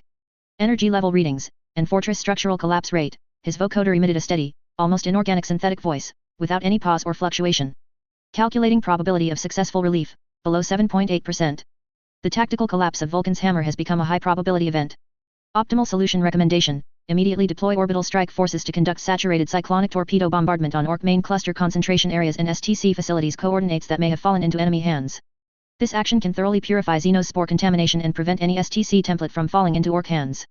This plan aligns with efficiency and logical principles, maximizing the avoidance of unnecessary combat losses for our forces due to futile rescue. Denied. A roar, like a forge hammer smashing into a furnace, hot and heavy. The newly appointed Primaris Captain Kale suddenly stood up. His left hand, covered in dark adamantium bionics, slammed heavily onto the control console, emitting a teeth-rattling thud. The power contained within it actually caused the reinforced adamantium surface to slightly dent and deform. On his power armor shoulder guard, beneath the legion emblem of a Medusan coiled serpent entwined with lightning, was a new mark symbolizing his Primaris status, which now glowed faintly with his surging emotions. The tragedy of the Orpheus sector began with this twisted logic that places cold efficiency above oaths of guardianship. Kale's voice carried an unprecedented power, a new found will obtained after renewing his vows before the planetary core furnace, a belief transmitted by that bionic hand, reforged by technology and faith, that had once again learned to perceive warmth and tremor. We must never again, in the name of acceptable losses, abandon those loyal servants who are still holding out, still awaiting the support of Imperial forces. The STC template is indeed a supreme relic, but to destroy it along with the lives of its guardians in order to eradicate Xenos, that is a double betrayal of the Emperor's and the Omniscia's faith. This is not the path we shall tread after our RIfxFe. His words were like a warhammer striking an anvil, reverberating through the alarm-screaming hall, openly challenging centuries-old cold traditions. The electronic eyes of several clan representatives flickered suddenly, internal data streams clashing and colliding at an unprecedented rate. At this very moment, the mountain-like figure of the Gene Seed Primarch Ferris Manus, silently descended like a moving fortress before the main screen. She did not look at the Tech Marine, nor did she glance at Kale, but merely raised her silver-grey right arm, covered in the slowly flowing, liquid metal-like Gorgon skin, a creation not of flesh, nor of ordinary iron, but from ancient myth. Her fingertips traced the surface of the giant main screen. An invisible ripple of power spread, and the constantly flickering, on the verge of collapse desperate distress signal was forcibly anchored by an irresistible will, permanently and irreversibly branded onto the topmost layer of the display core. Its crimson light no longer flickered, but glowed with an abnormal stability, continuously, like an unextinguishable scarlet star. That light illuminated her resolute face, cold as Medusan frozen stone, and clearly shone upon the Gorgon emblem on her power armor chest, symbolizing the supreme authority and immortal legacy of the 10th Legion. What Captain Kale has said is the new voice of the Forge Council from today forward. Her voice, like 10,000 times forged adamantium clashing, was clear and cold, yet contained a majestic power like a furnace core, easily piercing through all the shrieking alarms, and it is also the core will of the Iron Hands after their RIfxFe. Cold calculations cannot measure the faith of guardianship. The optimal solution of logical deduction is by no means the only answer on the battlefield. She abruptly turned to the clan representatives and chapter masters standing solemnly by the strategic table, her gaze sweeping like bolter rounds across every highly modified, cold face, every optical lens gleaming with inorganic light. Lei Quan clan. Valen clan. Her command, sharp and precise like a power sword being drawn, directly targeted the two most powerful clans, who had also been the first to embrace the new ideals, assigning them the crucial task of the main assault. All deployable combat companies, immediately complete highest level combat readiness assembly. Ammunition and supplies to be issued at maximum standards. 3 standard hours from now, follow my flagship, the Iron Will, to execute an emergency tactical jump. Target Vulcan's hammer. The other clans, garrison Medusa, planetary defense level raised to maximum, and immediately prepare for all eventualities of a second wave deployment or intergalactic support. Her directives still adhered to the ancient tradition of the Iron Hands clan-centric combat organization, yet they were infused with an unprecedented urgency and uncompromising resolve. Tell the orc scum entrenched there, Ferris's voice suddenly rose, no longer a mere command, but the embodiment of the Gene Seed Primarch's immense fury, as if the roar of the furnace core now echoed through the entire hall. Through her, the reforged Iron Hands not only wield an unbreakable will but also burn with a fervent determination to protect the people of the Imperium. Their so-called Warhammer tide will be utterly shattered and extinguished before true steel, fire, and the spirit of guardianship. For the Emperor. For Medusa. Captain Kale's roar erupted in response, resonating thunderously with the Primarch's will. His newly formed left fist clenched tightly, adamantium knuckles emitting a heavy, powerful rasp. For the Emperor. For Medusa. Inside the Forge Council Hall, more chapter masters and clan representatives let out deep battle cries. Their servo systems collectively whirred at high speed due to the surging battle intent, the hum coalescing into a heart-pounding wave of steel, as if the entire hall itself had transformed into a massive weapon poised for action. The alarm still shrieked, the distress signal still glowed a piercing crimson, but the cold despair that had previously permeated the air was now thoroughly dispelled by fervent determination. The reforged Iron Hands, this Gorgon's Warhammer, newly tempered and hammered, was about to announce its return to the entire galaxy with the ink of Xenos corpses and the fire of destruction and the scorching warmth of its iron-blooded oath of guardianship. Chapter 592, Oath of Guardianship. The massive body of Kalata Fortress seemed to awaken from an ancient slumber, every rock and piece of steel humming with a deep resonance. Deep beneath the surface, the core plasma reactors like the hearts of mythical giants roared to life with unprecedented power, generating immense energy that caused countless gears, silent for millennia, to accelerate once more, making the towering orbital lights illuminate the eternally crimson storm clouds like a burning sea of blood. On Gorgon's grasp, the colossal landing platform in the heart of the fortress, the scene was breathtaking. Hundreds of tech priests in grey robes, like priests performing a sacred ritual, along with hundreds of thousands of servo-automatons, formed a vast logistical torrent, moving ceaselessly amidst the deafening roar of engines and the screeching of metal. Their work was meticulously precise, each movement adhering to the highest tenets of the Adeptus Mechanicus, like a grand religious ceremony. Magnetic levitation platforms moved silently, transporting ammunition racks as immense as mountains. Tens of thousands of heavy bolter rounds, plasma canisters glowing with dangerous blue light, and hissing melta fuel rods were precisely loaded into the waiting Thunderhawk gunships, Storm Ravens, and Hell Talon attack craft by multi-jointed mechanical arms at dazzling speed. The ground trembled slightly under the immense weight, and the air was thick with the pungent, unique scent of ozone, propellant exhaust, and ionized air from high-intensity energy fields, capable of stimulating even modified respiratory filters. In the center of the platform, 2 streams of Iron Hands were quietly forming. The warriors of the Lei Quan clan were renowned for their unyielding defensive formations, their dark grey power armor was covered with additional protective plating, and the ancient clan emblem, a fortress standing firm in a storm, shone with a cold, hard light under the illumination. They silently inspected their heavy bolters, assault cannons, and multi-melta guns, while their servo systems emitted low, synchronized calibration tones. Their stances were as stable as mountains, their steps landing with a weighty sense of gravitas, like giant shields about to close, each plate gleaming with the weariness of battle under the lights. The Valen clan's array appeared sharper and more agile, their armor was blue-grey, and their emblem was a lightning bolt cleaving a gear, symbolizing speed and precision. They excelled at assault and precision strikes, with many warriors carrying new plasma incinerators or grav guns, their highly modified sensor arrays constantly scanning their surroundings like vigilant compound eyes, data streams shimmering across their lenses. Their silence contained the power of an imminent burst, like a drawn sword, and their power packs had noticeably higher output, emitting an almost inaudible high-frequency hum. Regardless of the clan, a subtle yet profound change had occurred compared to the past. They were still efficient, still silent, but the sense of detachment that saw themselves purely as cold weapons was fading. Their movements in checking weapons and calibrating armor were still machine-precise, but occasionally, a warrior would instinctively raise a natural arm not yet fully replaced by machinery, or gently brush a new, small rune representing the Oath of Guardianship etched onto their power armor with an adamantium-covered finger. These runes were often hidden in armor seams or on the inside of gun grips, in locations only they knew. A rekindled flame, named Purpose, burned deep within their gene seed, silently transmitted through modified neural pathways. On a command walkway at the edge of the landing platform with an excellent view, two figures stood side by side, overlooking this grand scene of preparation. One was as mighty as a mobile fortress, her silver-grey liquid metal arm shimmering with an inhuman luster under the lights, every drop of metal seemingly alive. The other wore a black inquisitor's robe, his face hidden in shadow, only the Pacification Order rose emblem on his chest reflecting a cold gleam, the hem of his robe fluttering slightly in the static-charged wind. "Look at them, Chen Xi." Ferris Manus's voice was deep, with an almost metallic resonance, her gaze sweeping over every busy figure below, like a forge hammer examining a casting about to take shape. The iron remains, logic is not forsaken. But something is different. Inquisitor Chen Xi nodded slightly, his gaze like the most precise sensor, capturing every detail from the amplitude of a warrior's weapon-wiping motion to the slight tremor of a tech priest's fingers during prayer. Purpose has been injected into efficiency, and responsibility integrated into logic. You have freed them from their self-imposed cage, Ferris. They no longer pursue iron to deny flesh, but wield iron to protect life. This is a fundamental difference. Ferris's liquid metal arm unconsciously shifted, hardening into several sharp angles, as if reflecting her inner thoughts. This path is far more difficult than simple negation. Perception brings pain, connection means responsibility. The reforged iron must endure more under the flames and the hammer. But only a will forged in this manner can resist the endless darkness of the future. Chen Xi's voice was calm yet resolute, his hand gently resting on the walkway railing, his gloved fingers making an almost inaudible sound as they touched the metal. The Imperium needs not unfeeling weapons, but warriors who know what they fight for and what they guard. What you have given them is this most precious thing. Below, Captain Kale strode towards a Thunderhawk gunship. His new left hand steadily held a master-crafted bolter, performing a final inspection. He did not merely rely on self-diagnostic data streams as in the past, but ran his fingers over each cooling fin of the weapon, feeling the metal's temperature and potential vibrations.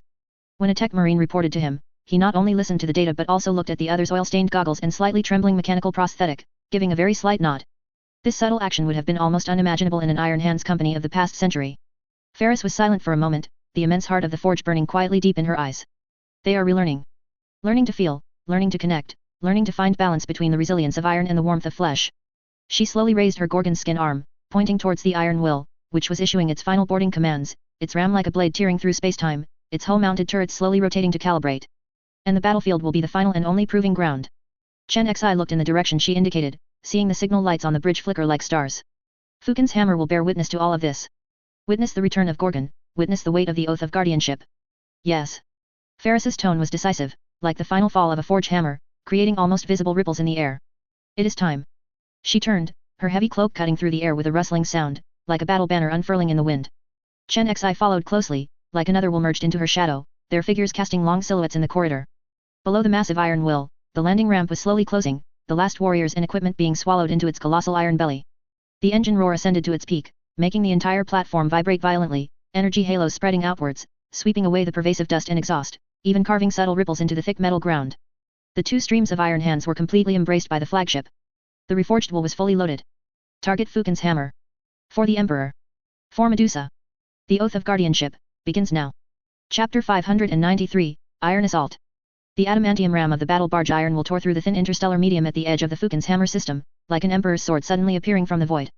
Behind it, the fleet formation of Laquan and the Valen clan spread out in a precise wedge formation, resembling moving mountains of steel, solemn, massive, and deadly. The armor covering the ship's hull gleamed with a cold, hard grey iron luster under the faint light of the nebula, and countless gun barrels and lance arrays protruded from its menacing silhouette. As soon as they exited warp travel, piercing alarms, like omens of death, echoed through the bridges of every ship, red lights illuminating the officers' chiseled faces. The orc space hulk, which was less a fleet and more a colossal junkyard forcibly cobbled together by Warhammer energy, clogged the approach to Fukin's hammer like a rotten beehive, chaotic and disorganized. These monstrous creations, haphazardly pieced together from asteroids, generations of derelict ships, twisted metal, and unidentifiable space debris, were covered with a thick layer of writhing green fungal growth. Countless crude turrets, rocket silos, and macro cannons protruded from their surfaces, flickering with unstable and ominous green light. Larger orc cruisers and kill cruisers lurked behind this moving wreckage, their rough, ugly hulls resembling iron lumps hammered out by clumsy artisans. Filthy engines spewed trails of unburnt refuse and radioactive dust, leaving sickly trajectories in the void. Large-scale Warhammer energy field detected, intensity continuously rising. Orc fleet size exceeds previous estimates by 37%. On the bridge of the Iron Will, a tech marine reported in an uninflected electronic voice, cold data streams rapidly scrolling across his optical eyepiece, reflecting the expressionless half of his face below. Ferris Manus stood before the tactical command console like a goddess of steel. Her right arm, covered in liquid metal, the Gorgon's skin unconsciously mimicked the flow and changes of the enemy fleet's formation. Subtle ripples spread across the metal surface, analyzing, predicting, and dissecting every possible enemy movement into cold mathematical probabilities. Ignore the hulks. They are merely floating iron coffins. Prioritize eliminating the mobile forces behind them. Her commands were as concise as a hammer blow, as cold as deep space ice. Concentrate all forward mid-range macro cannon arrays and lance batteries, saturation fire, take out those biggest green-skinned beasts. All frigates move forward, form an interception screen, use point defense guns and torpedoes to clear any orc assault craft attempting to approach. Allow no boarding opportunities. Yes, Primarch. The captain's response was as low as a death knell, immediately converted into encrypted commands and injected into the fleet data link. Without hesitation, the Imperial fleet instantly transformed into a perfectly coordinated, merciless killing machine. The heavy armor plates on the array's broadside slid open with a roar, revealing dense, honeycomb-like macro cannon muzzles and laser array arrays beneath. Energy conduits hummed, the charging buzz converging into a prelude of destruction. After a brief silence, the first volley roared forth, igniting the void. Countless searing beams of light and multi-ton solid shells tore through the void, like extensions of the Emperor's wrath. The scorching beams of the lances incinerated everything in their path, while macro cannon shells ripped targets apart with pure kinetic energy. An orc kill cruiser, which had just emerged from the shadow of the hulks, bore the brunt of the attack. Its weak and unstable void shield instantly overloaded and shattered like a soap bubble under the saturation bombardment, flickering and disappearing. Immediately after, several heavy macro cannon shells directly struck its midsection. Huge explosions erupted in a chain, tearing its twisted hull into two. Leaking plasma and secondary detonations from internal ammunition magazines transformed its wreckage into a brief but deadly star, illuminating the swirling metal debris and instantly vaporized green-skinned corpses around it. The orc response was chaotic and frenzied, yet not entirely without threat. Various crude guns on the hulks began to return fire. Green-skinned gunners howled and squabbled, firing vast amounts of ammunition indiscriminately at the Imperial fleet. Most shells futilely struck the Imperial ship's heavy void shields, exploding into chaotic and inefficient green fireworks. The few that penetrated the shields only left molten indentations and deep scratches on the adamantium armor plates. Some smaller orc assault craft more like iron lumps welded with engines and explosives attempted suicidal boarding maneuvers. But they were immediately intercepted by the Diligent squadron of Ash-class frigates. Point defense laser arrays wove a dense curtain of fire, and cyclone torpedoes precisely targeted and eliminated them. These threats were transformed into brief flashes and spreading metallic dust in the void kilometers away. The fleet battle quickly devolved into a harsh and unequal slaughter. Every volley from the Iron Hands fleet was precise and efficient, adhering to a rigorous logic of destruction, maximizing the destructive output of energy and ammunition. The coordination between ships was seamless, like gears in a precise clock. The Orc fleet, however, relied purely on numbers, brute courage, and the bizarre, physics-defying power of the Warhammer energy field, making weapons that should not have worked fire erratically. But they lacked coordination and effective tactics, their chaotic nature fully exposed before absolute firepower and tactical superiority. Iron Edict, starboard elevation 15 degrees, saturation fire, clear that cluster of assault craft. Priority Gamma. Ruthless logic, maintain position, continue suppressing fire points in Hulk C7 sector.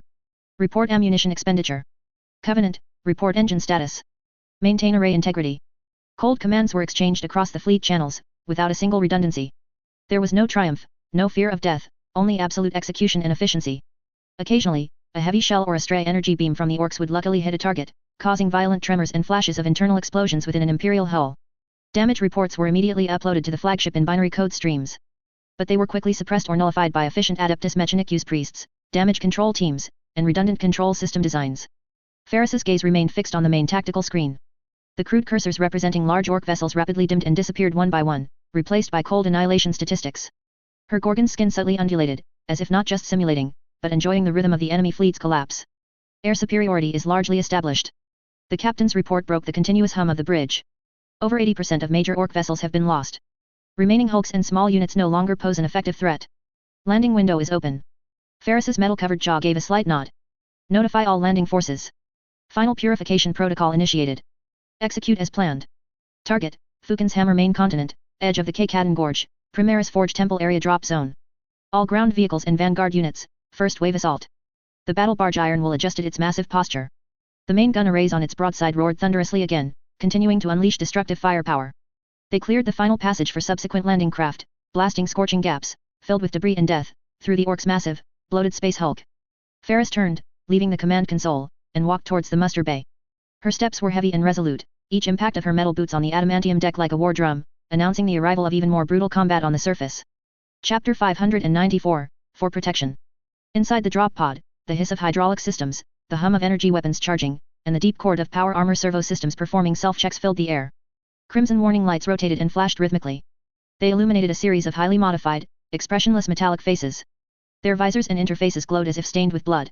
The air was a mix of pungent ozone, the fragrant scent of sacred unguents, and the almost metallic aroma of circulating coolant. Every breath felt like an intake of war's omens. Ferris Manus stood before the reinforced hatch of her personal drop pod, the Gorgon's Wrath. She gazed down through the multi-layered reinforced observation window. The surface of Fukin's Hammer was rapidly enlarging in her view. This once proud forge world was now a festering land, covered by vast, writhing, disgusting green fungal growths. Like skin afflicted with an incurable disease. Thick black smoke billowed from countless still-burning colossal manufactories, utterly shattered urban ruins, and blasted chasms in the Earth's crust. It mixed with the toxin-laden chemical pollutants in the atmosphere, forming a thick, suffocating, planet-wide haze.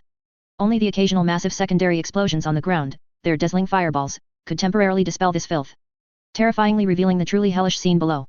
The liquid metal of her right arm, the Gorgon's skin, seemed to sense its owner's surging battle intent and the impending slaughter. It silently boiled and flowed. Its surface shifted with a dark and deadly silver-gray sheen. At times, it hardened into sharp angles and barbs. At other times, it flowed smoothly like deadly living mercury. Her voice resonated through the internal communication channel. Cold, clear, and powerful. Easily penetrating the furious roar of the engines and the violent vibrations of the hull. It went directly into the receivers of every waiting warrior. Remember the purpose of our battle. Her voice carried the undeniable authority of a gene seed primarch. But deeper within, there was a rekindled, fervent will, a will for protection. We come not to conquer these vile orcs, nor to seize empty glory. Outside the hull, the prelude to war had already begun. Dozens of Thunderhawk gunships, Storm Raven gunships, and larger formations of Hellclaw attack craft swarmed out of the massive hangars of the Iron Will and its escort ships, like deadly wasps pouring from a steel hive. They swiftly formed dense and lethal assault formations, beginning their death dive towards the planet's surface. The orcs' chaotic but fierce ground anti-aircraft fire was instantly activated, beginning to shriek madly. Crude, twisted shells and high-energy beams shot into the sky like a filthy waterfall flowing in reverse, exploding around the Imperium's fearless fleet in clouds of mixed shrapnel and highly unstable energy ripples. The furious roar of engines at full throttle clashed violently with the mindless bellowing of orc artillery in the heavens and on Earth, only to protect every human heartbeat still clinging to life in the ruins and shadows. Ferris's voice suddenly rose. Like a hammer striking an anvil, it rang out with a resounding clang. For every civilian still breathing on Fukin's Hammer. For the loyal defenders who still resist in desperation. To protect the territory and future of the Imperium of Man. We must win. We shall win. For the Emperor. For Medusa. The channel instantly erupted with countless deep and unified war cries. Though filtered by the voxcasters into a mechanical roar, they contained an unprecedented fervent determination and will to destroy. The drop pod's vibration reached its peak. The entire structure groaned. The red altitude indicator emitted a continuous, piercing shriek. Impact warning. 10, 9, 8. Ferris stood as steady as a mountain. Her right hand, covered in flowing liquid metal, casually rested on the trembling bulkhead. 3, 2, 1. The Gorgon's Wrath drop pod, like a spear of vengeance cast by a god, enveloped in exhaust plumes and shockwaves, violently impacted the ravaged surface of Fukin's Hammer. The immense impact force, even after being absorbed by layers of shock-absorbing systems, still caused the entire hull to emit a grating metallic screech of distortion. The hatch, with the final, ear-splitting hiss of the hydraulic system, blasted outwards like shrapnel. A biting, dust-laden, and toxic cold wind instantly poured into the cabin, bringing with it a pungent mixture of burning metal, decaying organic matter, ozone, and the heavy scent of blood rust. Ferris Manus was the first to step out of the drop pod. Her heavy adamantium boots crushed the solidified slag-like ground beneath her, emitting a grinding roar. Her figure was like an iron giant from ancient myths, towering and deadly. Her arrival instantly drew the attention of a group of orc boys who were howling and looting nearby. These green-skinned beasts instinctively felt an unprecedented threat. Howling, they raised various crude firearms and choppas. However, before their sluggish nerves could even trigger a shot, other drop pods and Thunderhawk gunships behind Ferris also landed like a meteor shower. Their hatches burst open. The heavily armed warriors of the Laquan clan, like mobile steel fortresses, formed a ruthless defensive line with astonishing efficiency. The first volley of bolters and heavy assault cannons created a devastating storm of metal, instantly tearing that squad of orc boys, along with their cover, into flying fragments of flesh and metallic debris. At the same time, the warriors of the Valen clan displayed even deadlier agility. They quickly fanned out in precise combat squads. Accurate and efficient bursts of fire cleared all threats in their sight. The scorching blue-green beams of plasma weapons and the space-distorting invisible force fields of graviton guns tore apart, crushed, and utterly annihilated the orcs along with their crude fortifications. More drop pods continuously slammed into the surrounding area, like a rain of steel sent by the Emperor. The warriors of the Iron Hands quickly assembled with almost mechanical efficiency, deploying, forming impeccable combat formations. The heavy, slow, majestic melody of the Medusa war song, filled with the cold metallic texture, played through the legion's internal communication channels. Its grand and relentless rhythm strangely blended with the continuous firing of bolters, the murderous hum of power weapons, and the orcs' frantic yet futile howls. Under this polluted sky, it played a death song belonging only to steel, fire, and absolute will. Ferris did not linger for a moment. Her sensor arrays rapidly scanned the chaotic environment. Advanced tactical logic instantly processed massive amounts of data, and immediately locked onto the direction where the fighting was most intense and the resistance most stubborn. The silhouette of that distant, still magnificent, even if damaged, colossal building complex. The location of the STC temple.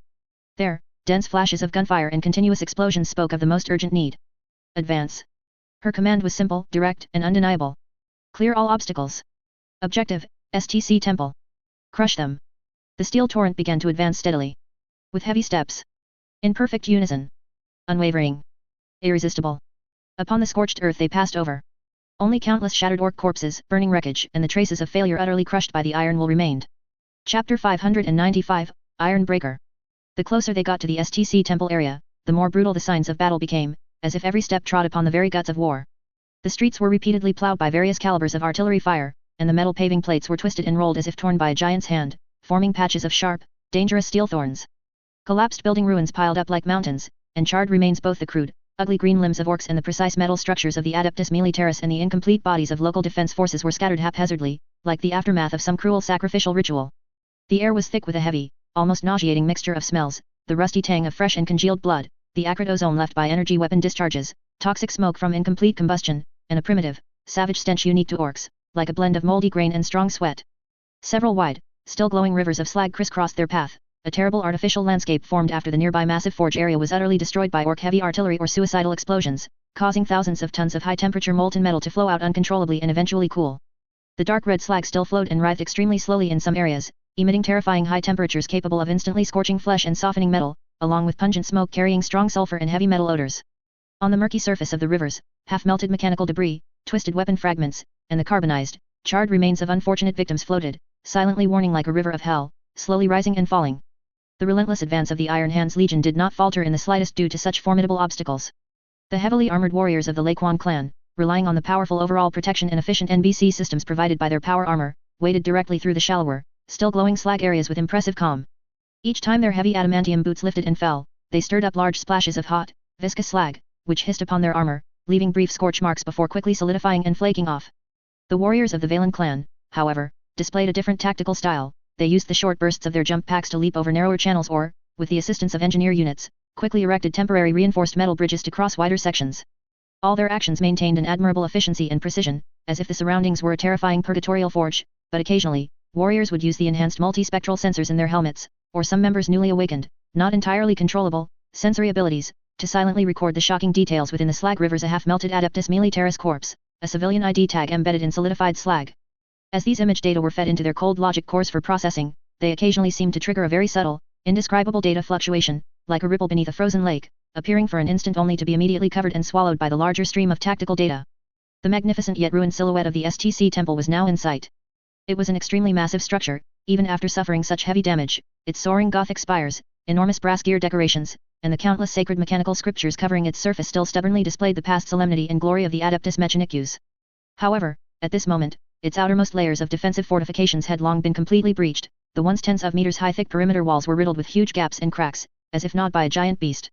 The vast plaza, once used for sacred rituals and parades, had now completely devolved into a bloody slaughterhouse, its ground covered with spent casings, dismembered limbs, and burning wreckage. Right before the colossal alloy gates of the temple, scarred and deeply dented by impacts, the last crumbling defense was collapsing. A small, battered squad of Adeptus Militaris and a few tech priests formed this pitifully fragile defensive line. Their red robes were tattered, and the metal limbs and mechanical attachments beneath them were severely damaged, with energy readings and ammunition levels dangerously low. The beams from their radium carbines, plasma carbines, and Fulkite staves had become thin and unstable, barely able to repel the closest, howling orc boys. On the ground lay more broken remains of Adeptus Militaris comrades and combat servitor skulls, silently recounting the brutality of the defense that preceded this moment. Several tech priests bearing the insignia of high-ranking priests huddled behind a relatively intact defensive emplacement near the gate, their Fulkite staves desperately wove a faint, flickering energy barrier that seemed on the verge of extinguishing, futilely attempting to block the sporadic but powerful solid-shot projectiles fired by the orcs. They chanted binary prayers and fragments of the canticles of the Omnissiah in low, rapid tones, their voices becoming intermittent, noisy, and trembling due to feedback from energy overload, mechanical damage, and deep despair. Leading this group of orcs in their final assault was an unusually tall and burly orc war boss, relatively well equipped. He called himself Iron Breaker. His crudely pieced together heavy armor was splattered with the dried blood of Imperial Guard soldiers and greasy, dirty handprints, and a grotesque war crown, savagely modified from a broken Sentinel Walker helmet, sat on his massive head. An absurdly thick power cable, sparking with electricity, ran directly from a makeshift backpack on his back to the enormous, wildly roaring chain axe he wielded. The chain axe's engine emitted a deafening roar, and its high-speed rotating teeth still bore fragments of broken armor and unrecognizable organic tissue. Iron Breaker advanced with heavy, ground-shaking steps, completely ignoring the weak, ineffective fire from the Adeptus Militaris. Solid shots merely clanged off his incredibly thick, patchwork armor, at most leaving a shallow white mark. He cackled, a spray of foul-smelling saliva escaping his gaping maw, as he steadily approached the alloy gates of the temple, which symbolized their last hope. "Smash open this iron box. All the shiny bits inside are mine," he roared triumphantly, raising the wildly roaring chain axe high. His astonishingly thick arm muscles bulged terrifyingly as he prepared to bring down all his brute force upon the battle-worn yet still sturdy temple gates, which guarded countless precious STC templates. However, just as the madly spinning, blood-stained teeth were about to touch the door, a silver-gray lightning bolt struck from the side with a speed beyond visual perception. A hand, completely covered in flowing liquid metal, precisely and unyieldingly gripped the widest, thickest part of the chain axe's blade, closest to its base, like the strongest hydraulic clamp. Iron Breaker's maniacal laughter abruptly ceased, and the immense impact force combined with his own forward momentum caused him to visibly stumble. The chain axe's engine emitted an extremely harsh, high-pitched shriek of overload from being forcibly stopped, and the high-speed rotating teeth fiercely grated against the liquid metal hand, erupting in a series of blindingly bright white sparks and an incredibly ear-splitting, high-frequency metallic grinding sound. However, the seemingly fluid metal hand remained utterly motionless, the teeth couldn't even leave a single scratch on its surface. Ferrus Manus's figure appeared abruptly at the war boss's side like a phantom. Her gaze was as cold as Medusa's ancient permafrost, piercing through her faceplate and the lingering gunpowder smoke, fixating on Iron Breaker's green face, contorted by instantaneous shock and confusion. Chapter 596, Iron Tide. Iron Hands? I've torn tougher metal. The Iron Breaker, a battle-hardened orc boss, quickly recovered from his shock. The humiliation of being provoked instantly transformed into a furious roar. He tried to exert all the brute force in his body to push down his axe. The chainsword engine roared madly, its output power forcibly pushed to its theoretical limit. The crude machine wailed as if on the verge of disintegration, yet it still couldn't budge the silver-gray hand in the slightest, as if he wasn't trying to push down an arm, but an iron mountain. A cold, almost disdainful light flashed in Ferris's eyes. Her right arm's Gorgon's skin, as if sensing its master's will and the insignificance of the opponent, suddenly became extremely active, spreading faster along the axe blade and handle. Like living, conscious metallic tendrils, it instantly enveloped the entire main structure of the chainsword. "Then today you will truly feel," her voice, carrying the Primarch's characteristic, metallic grinding, cold, hard quality and undeniable authority, came through the external loudspeakers, what true iron is, and what the power of guardianship is. As soon as she finished speaking, the liquid metal enveloping the massive chainsword suddenly contracted inwards, squeezing. A heart-chilling, terrifying cacophony of metal twisting, shattering, and exploding suddenly erupted. The massive chainsword, which had accompanied the Iron Breaker through countless battles for years, was as if gripped and crushed by the hand of an invisible giant. The crude but powerful engine core, transmission structure, and fuel lines within the axe handle were instantly shredded, crushed, and utterly destroyed in a hundredth of a second. The deafening roar of the chainsword abruptly ceased like a beast whose throat had been squeezed, replaced by the grating groan of twisting metal breaking, the crackling explosion of internal parts, and the hissing sound of leaking highly volatile fuel encountering hot surfaces. The once mighty weapon instantly transformed into a pile of ugly scrap metal, emitting black smoke and electric sparks. The Iron Breaker stared dumbfounded as his beloved, once proud and powerful weapon, which had torn through countless armors and flesh, was reduced to a pile of useless junk by a single bare-handed strike. His simple mind could barely process this overly shocking information. Immediately after, before he could recover from this immense shock and loss, Ferris's counterattack arrived. Her right fist, covered in liquid metal and imbued with the gene seed Primarch's terrifying strength, capable of destroying light armored vehicles, directly and heavily smashed into the center of the Iron Breaker's unprotected, violently heaving green chest. Boom! A terrifying thud, like a giant warhammer striking a solid steel pillar, exploded. The Iron Breaker's massive and heavy body, as if directly hit by a heavy cannon, was lifted off its feet and flew backward uncontrollably, tracing a brief parabolic arc. It finally crashed heavily onto a pile of broken metal beams and architectural debris in the distance, producing another series of loud impacts and collapsing sounds, stirring up swirling dust and debris. It struggled a few times, trying to get up, but its chest cavity was completely destroyed, and it could only collapse weakly, no longer moving. Only the clear, deeply sunken silver-gray fist print on its chest armor coldly declared the complete defeat of this arrogant war boss. All of this happened in a flash, too quickly for most of those present to react. The remaining orc boys were completely stunned. Their simple, primitive minds could not comprehend the incredible scene before them. Their powerful boss and most formidable weapon were instantly destroyed barehanded by a suddenly appearing iron can.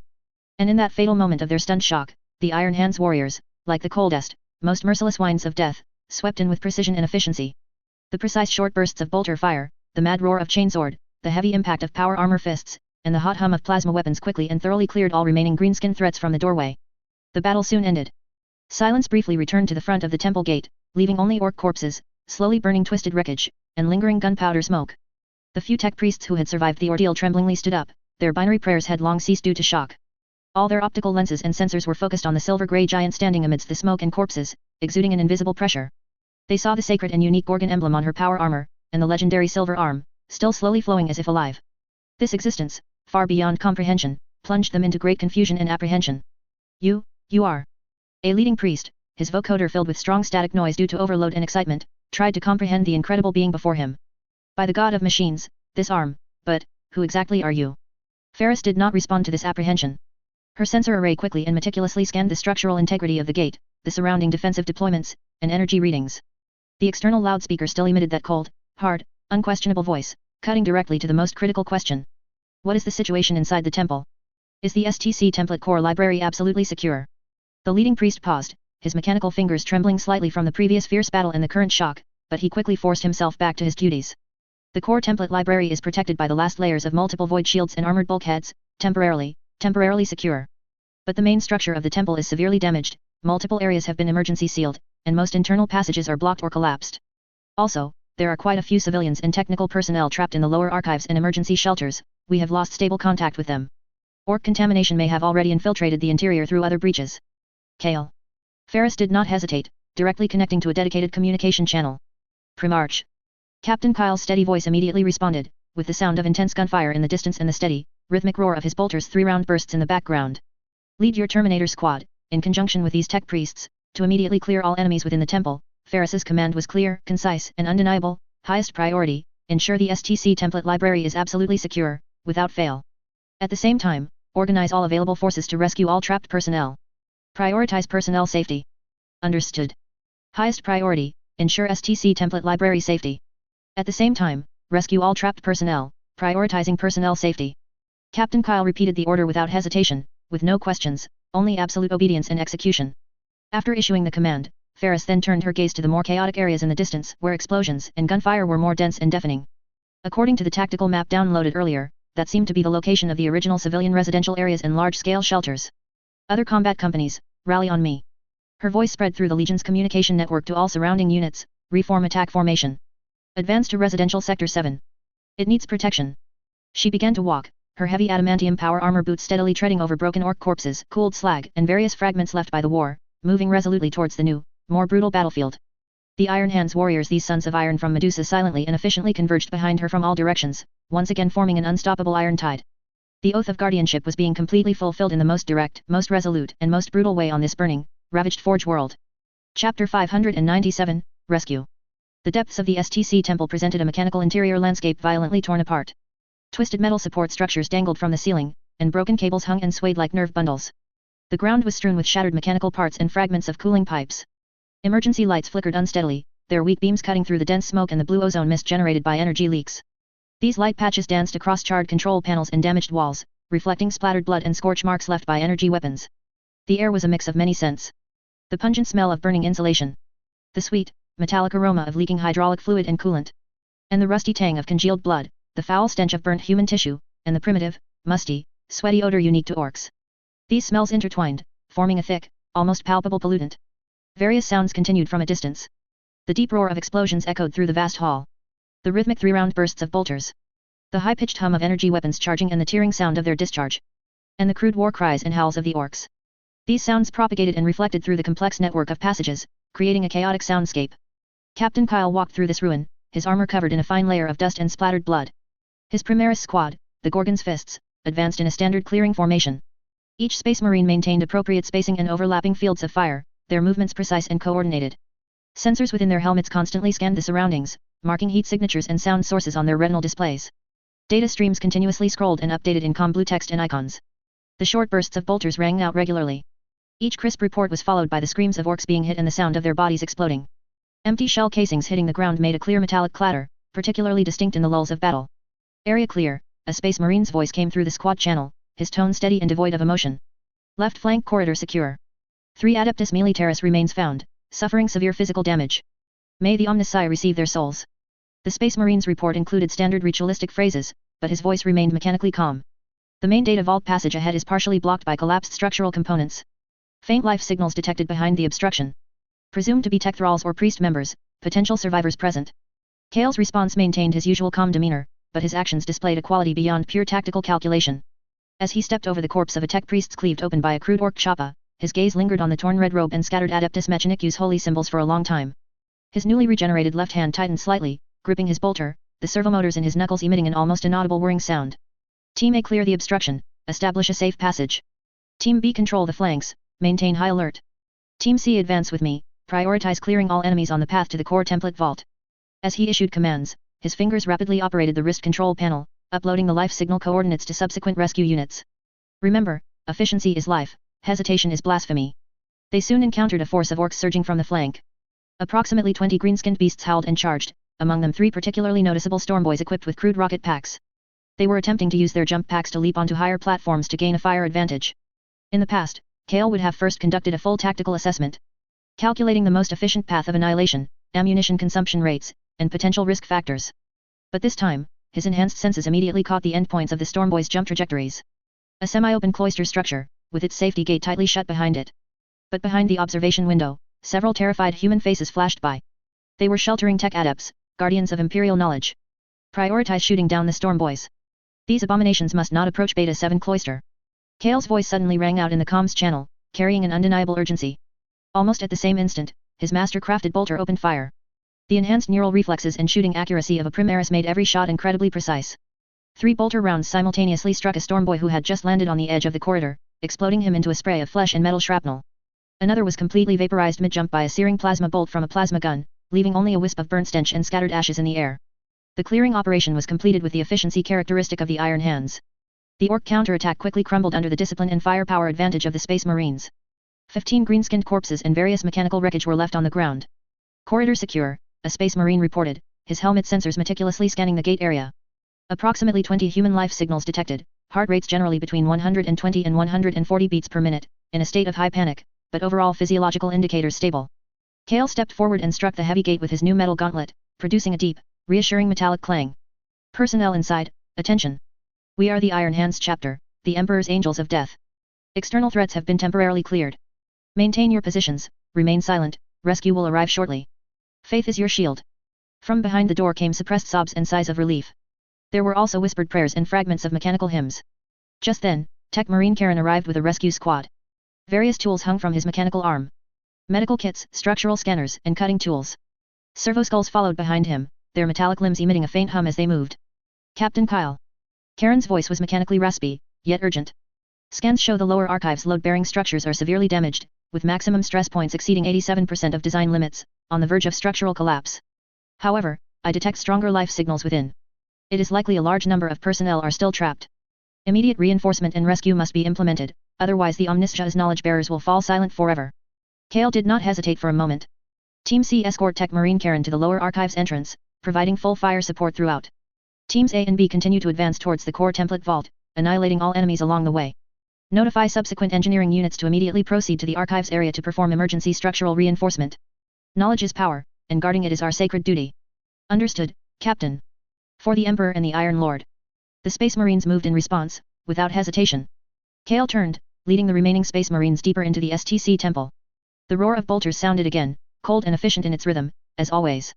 But beneath this almost mechanical rhythm of slaughter, a new quality seemed to surge. A resolve not born of pure logic and calculation, but the will to fight for the lives and knowledge that survived the ruins and deserved to be protected. Every step taken was both destruction and preservation. Both death and salvation. In this grim 41st millennium, perhaps this was the closest thing to hope.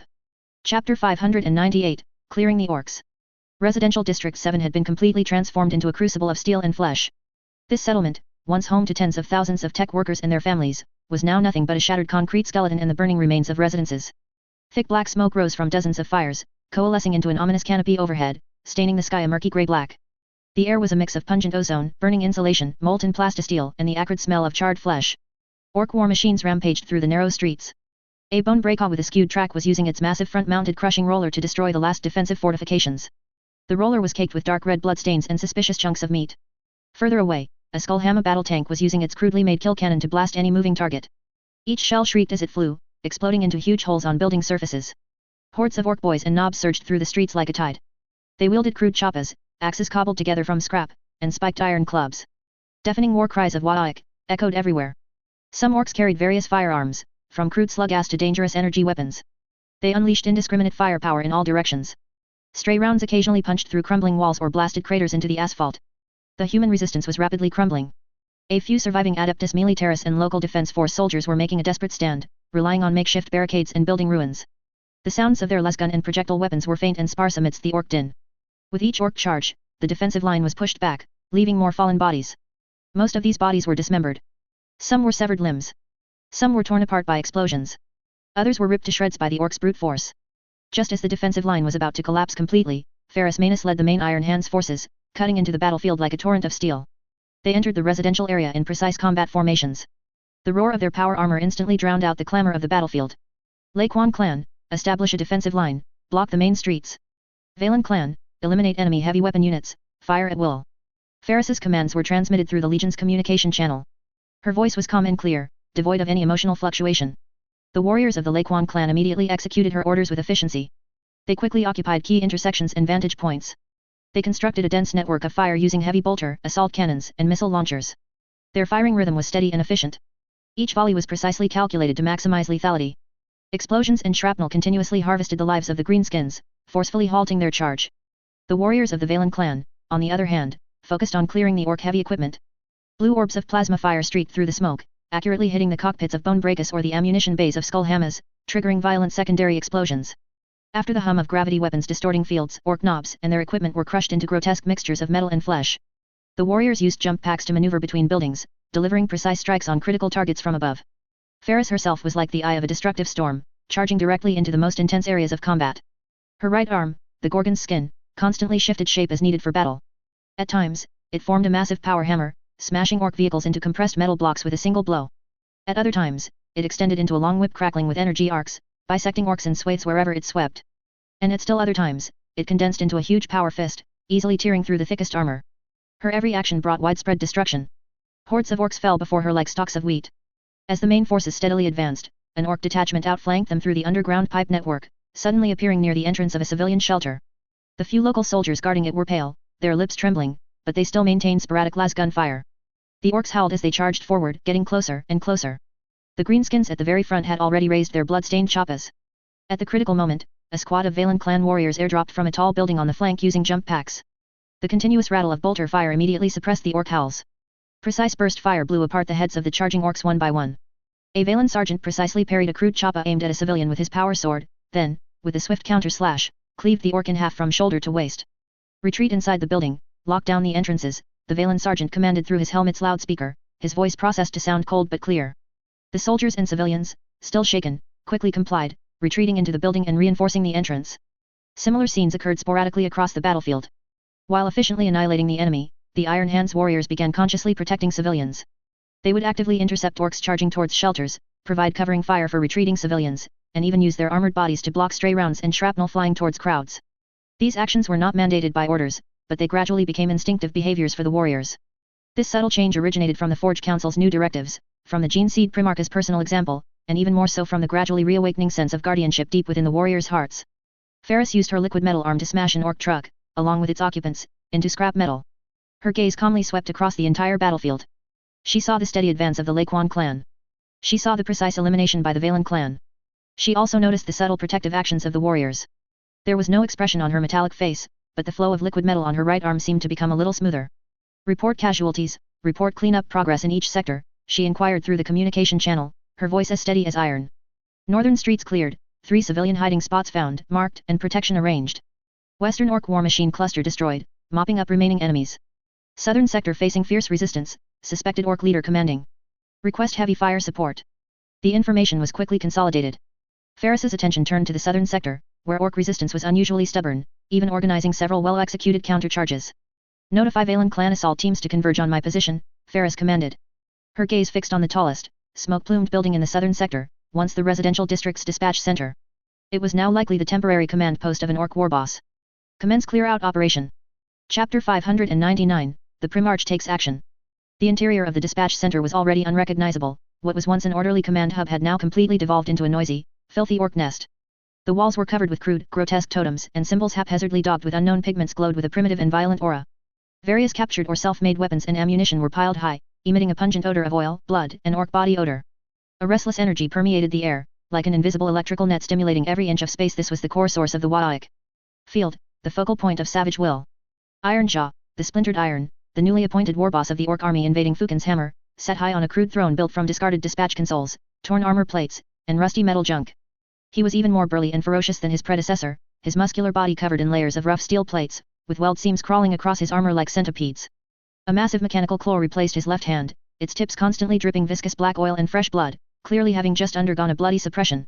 At this moment, he was irritably listening to a trembling Grot comms officer stuttering through a battle report. What? The Iron Gons broke in? And they beat my boys into a bloody mess. Ironjaw's roar was like rusty gears grinding together, shaking the air, a bunch of useless softies. Ironjaw, will have to go myself.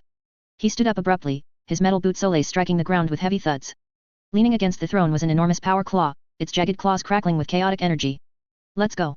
I'll go tear apart these Iron Gons, their scrap metal will be perfect for me to build something bigger. Before he could finish, an unexpected change occurred. The adamantium door of the dispatch center, capable of withstanding heavy artillery bombardment, along with large sections of the surrounding wall, suddenly exploded inwards. It wasn't the impact of an explosion, but rather it was forcibly smashed and torn apart by a pure, extreme force. Tons of metal fragments sprayed inwards like shrapnel, riddling several nearby Orc bodyguards who hadn't had time to react, sending severed limbs and green blood splattering everywhere. Smoke and dust surged like a tide, and a majestic, silver-gray figure stepped steadily through the wreckage. Ferris Manus held a massive power warmer, its hammerhead engraved with ancient runes, now radiating a cold glow. Her eyes, like two cold stars, pierced through the swirling smoke, instantly locking onto the Orc leader before the throne. Behind her, several elite Valen clan warriors silently poured in like specters, their bolter muzzles gleaming with deadly cold light, quickly securing strategic points.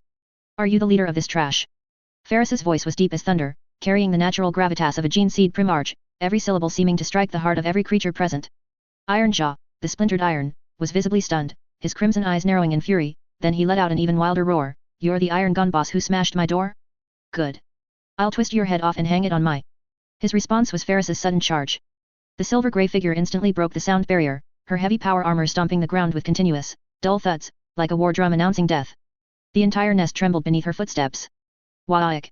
Ironjaw roared, swinging his power claw, the surging energy tearing through the air, bringing with it a terrifying force capable of ripping a lemon rust tank to shreds, slamming down. Ferris dodged sideways with astonishing speed, the power claw whistling with an ear-splitting energy as it grazed her chest, slamming into the ground and leaving a scorched, deep crater. In that instant, her warhammer had already swung not directly at the Orc, but precisely at the arm joint of the power claw. Clang! A deafening crash accompanied the shriek of tearing metal. The finely crafted power hammer collided violently with crude Orc technology, erupting in blinding sparks. Ironjaw's powerful mechanical claw arm was utterly pulverized from the elbow joint. Broken cables shot out dazzling electrical arcs, and black oil spurted out like arterial blood. Aga! Ironjaw let out a cry of pain, staggering backward. But Ferris's attack was like a raging storm, relentless. While disabling the opponent's weapon arm, her left fist had already slammed heavily into Ironjaw's abdomen like a cannonball. The power concentrated in her fist was enough to shake mountains. Thud. A dull impact sounded. Even the Orc warboss's thick natural carapace and crude composite steel plates could not fully absorb the terrifying force of the gene seed Primarch's blow. Ironjaw, the splintered iron, was knocked off his feet, his massive body flying backward like a broken kite, crashing heavily onto his throne of piled metal junk, instantly smashing it to pieces, fragments scattering. He struggled to get up, green blood mixed with fragments of internal organs gushing from his mouth, dripping onto the broken metal pieces with a hissing, corrosive sound. Ferris advanced step by step, both hands gripping her warmer, the runes on its head now glowing with a dangerous light. Her gaze was as cold as 10,000 years of ice, fixed on the struggling Orc leader. Your Waik, she pronounced from above, each word like an ice pick piercing the air, is over. She raised her warmer, the entire movement fluid and powerful, as if honed by 1,000 trials. The Warhammer sliced through the air, descending with an unstoppable momentum. Iron Jaw, the splintered iron, finally showed primitive fear in his eyes, as he futilely tried to block with his remaining arm. The Warhammer came down. No complex tricks, only the purest power and the ultimate speed. Boom. The entire dispatch center shook violently. The shockwave, carrying dust and debris, spread outwards in a ring, blowing away all nearby orc remnants. The adamantium-poured floor caved in at the point of impact, cracking with a spiderweb of fissures. When the smoke and dust slowly cleared, Iron Jaw, the splintered iron, had been reduced to an unrecognizable green pulp and shattered metal embedded in the remnants of his broken throne. Only his war crown, crudely fashioned from a space marine helmet, rolled to the side, cracked and completely twisted out of shape. The death of the leader had an immediate effect on the orcs. The remaining orc bodyguards in the nest let out terrified howls, and the powerful Warhammer energy field that had enveloped the entire battlefield began to rapidly diminish and collapse, like a punctured airbag. Orcs across the battlefield suddenly lost their backbone and the insane strength that supported them, becoming chaotic, hesitant, and even starting to fight among themselves or flee in all directions.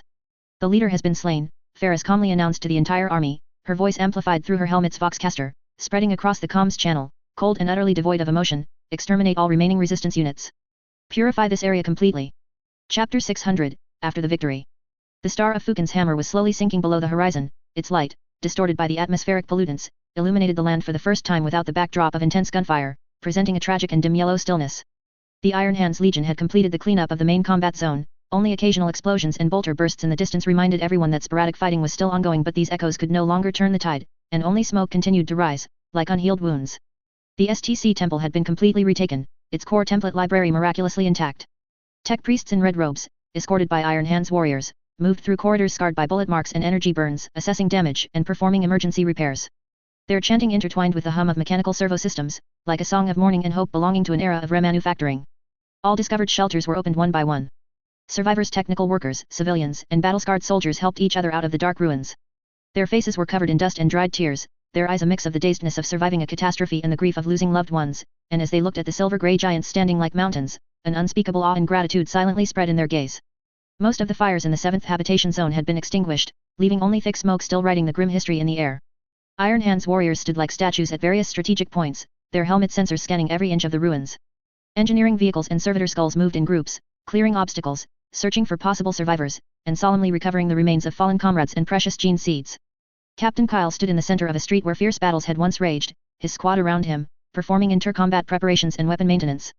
Just then, a young technical apprentice looking no more than a teenager, his face smudged with oil and tears timidly approached, holding a holy water basin he had dug out of the ruins, its edge twisted by impact, containing a bit of clean drinking water. For you. Sir, the boy's voice was faint, his arm trembling from nervousness and weakness. Kale lowered his head, his optical lenses contracting and adjusting, the cold halo reflecting the child's slender figure. In the past, he might have ignored him indifferently, or dismissed him with an absolutely rational command.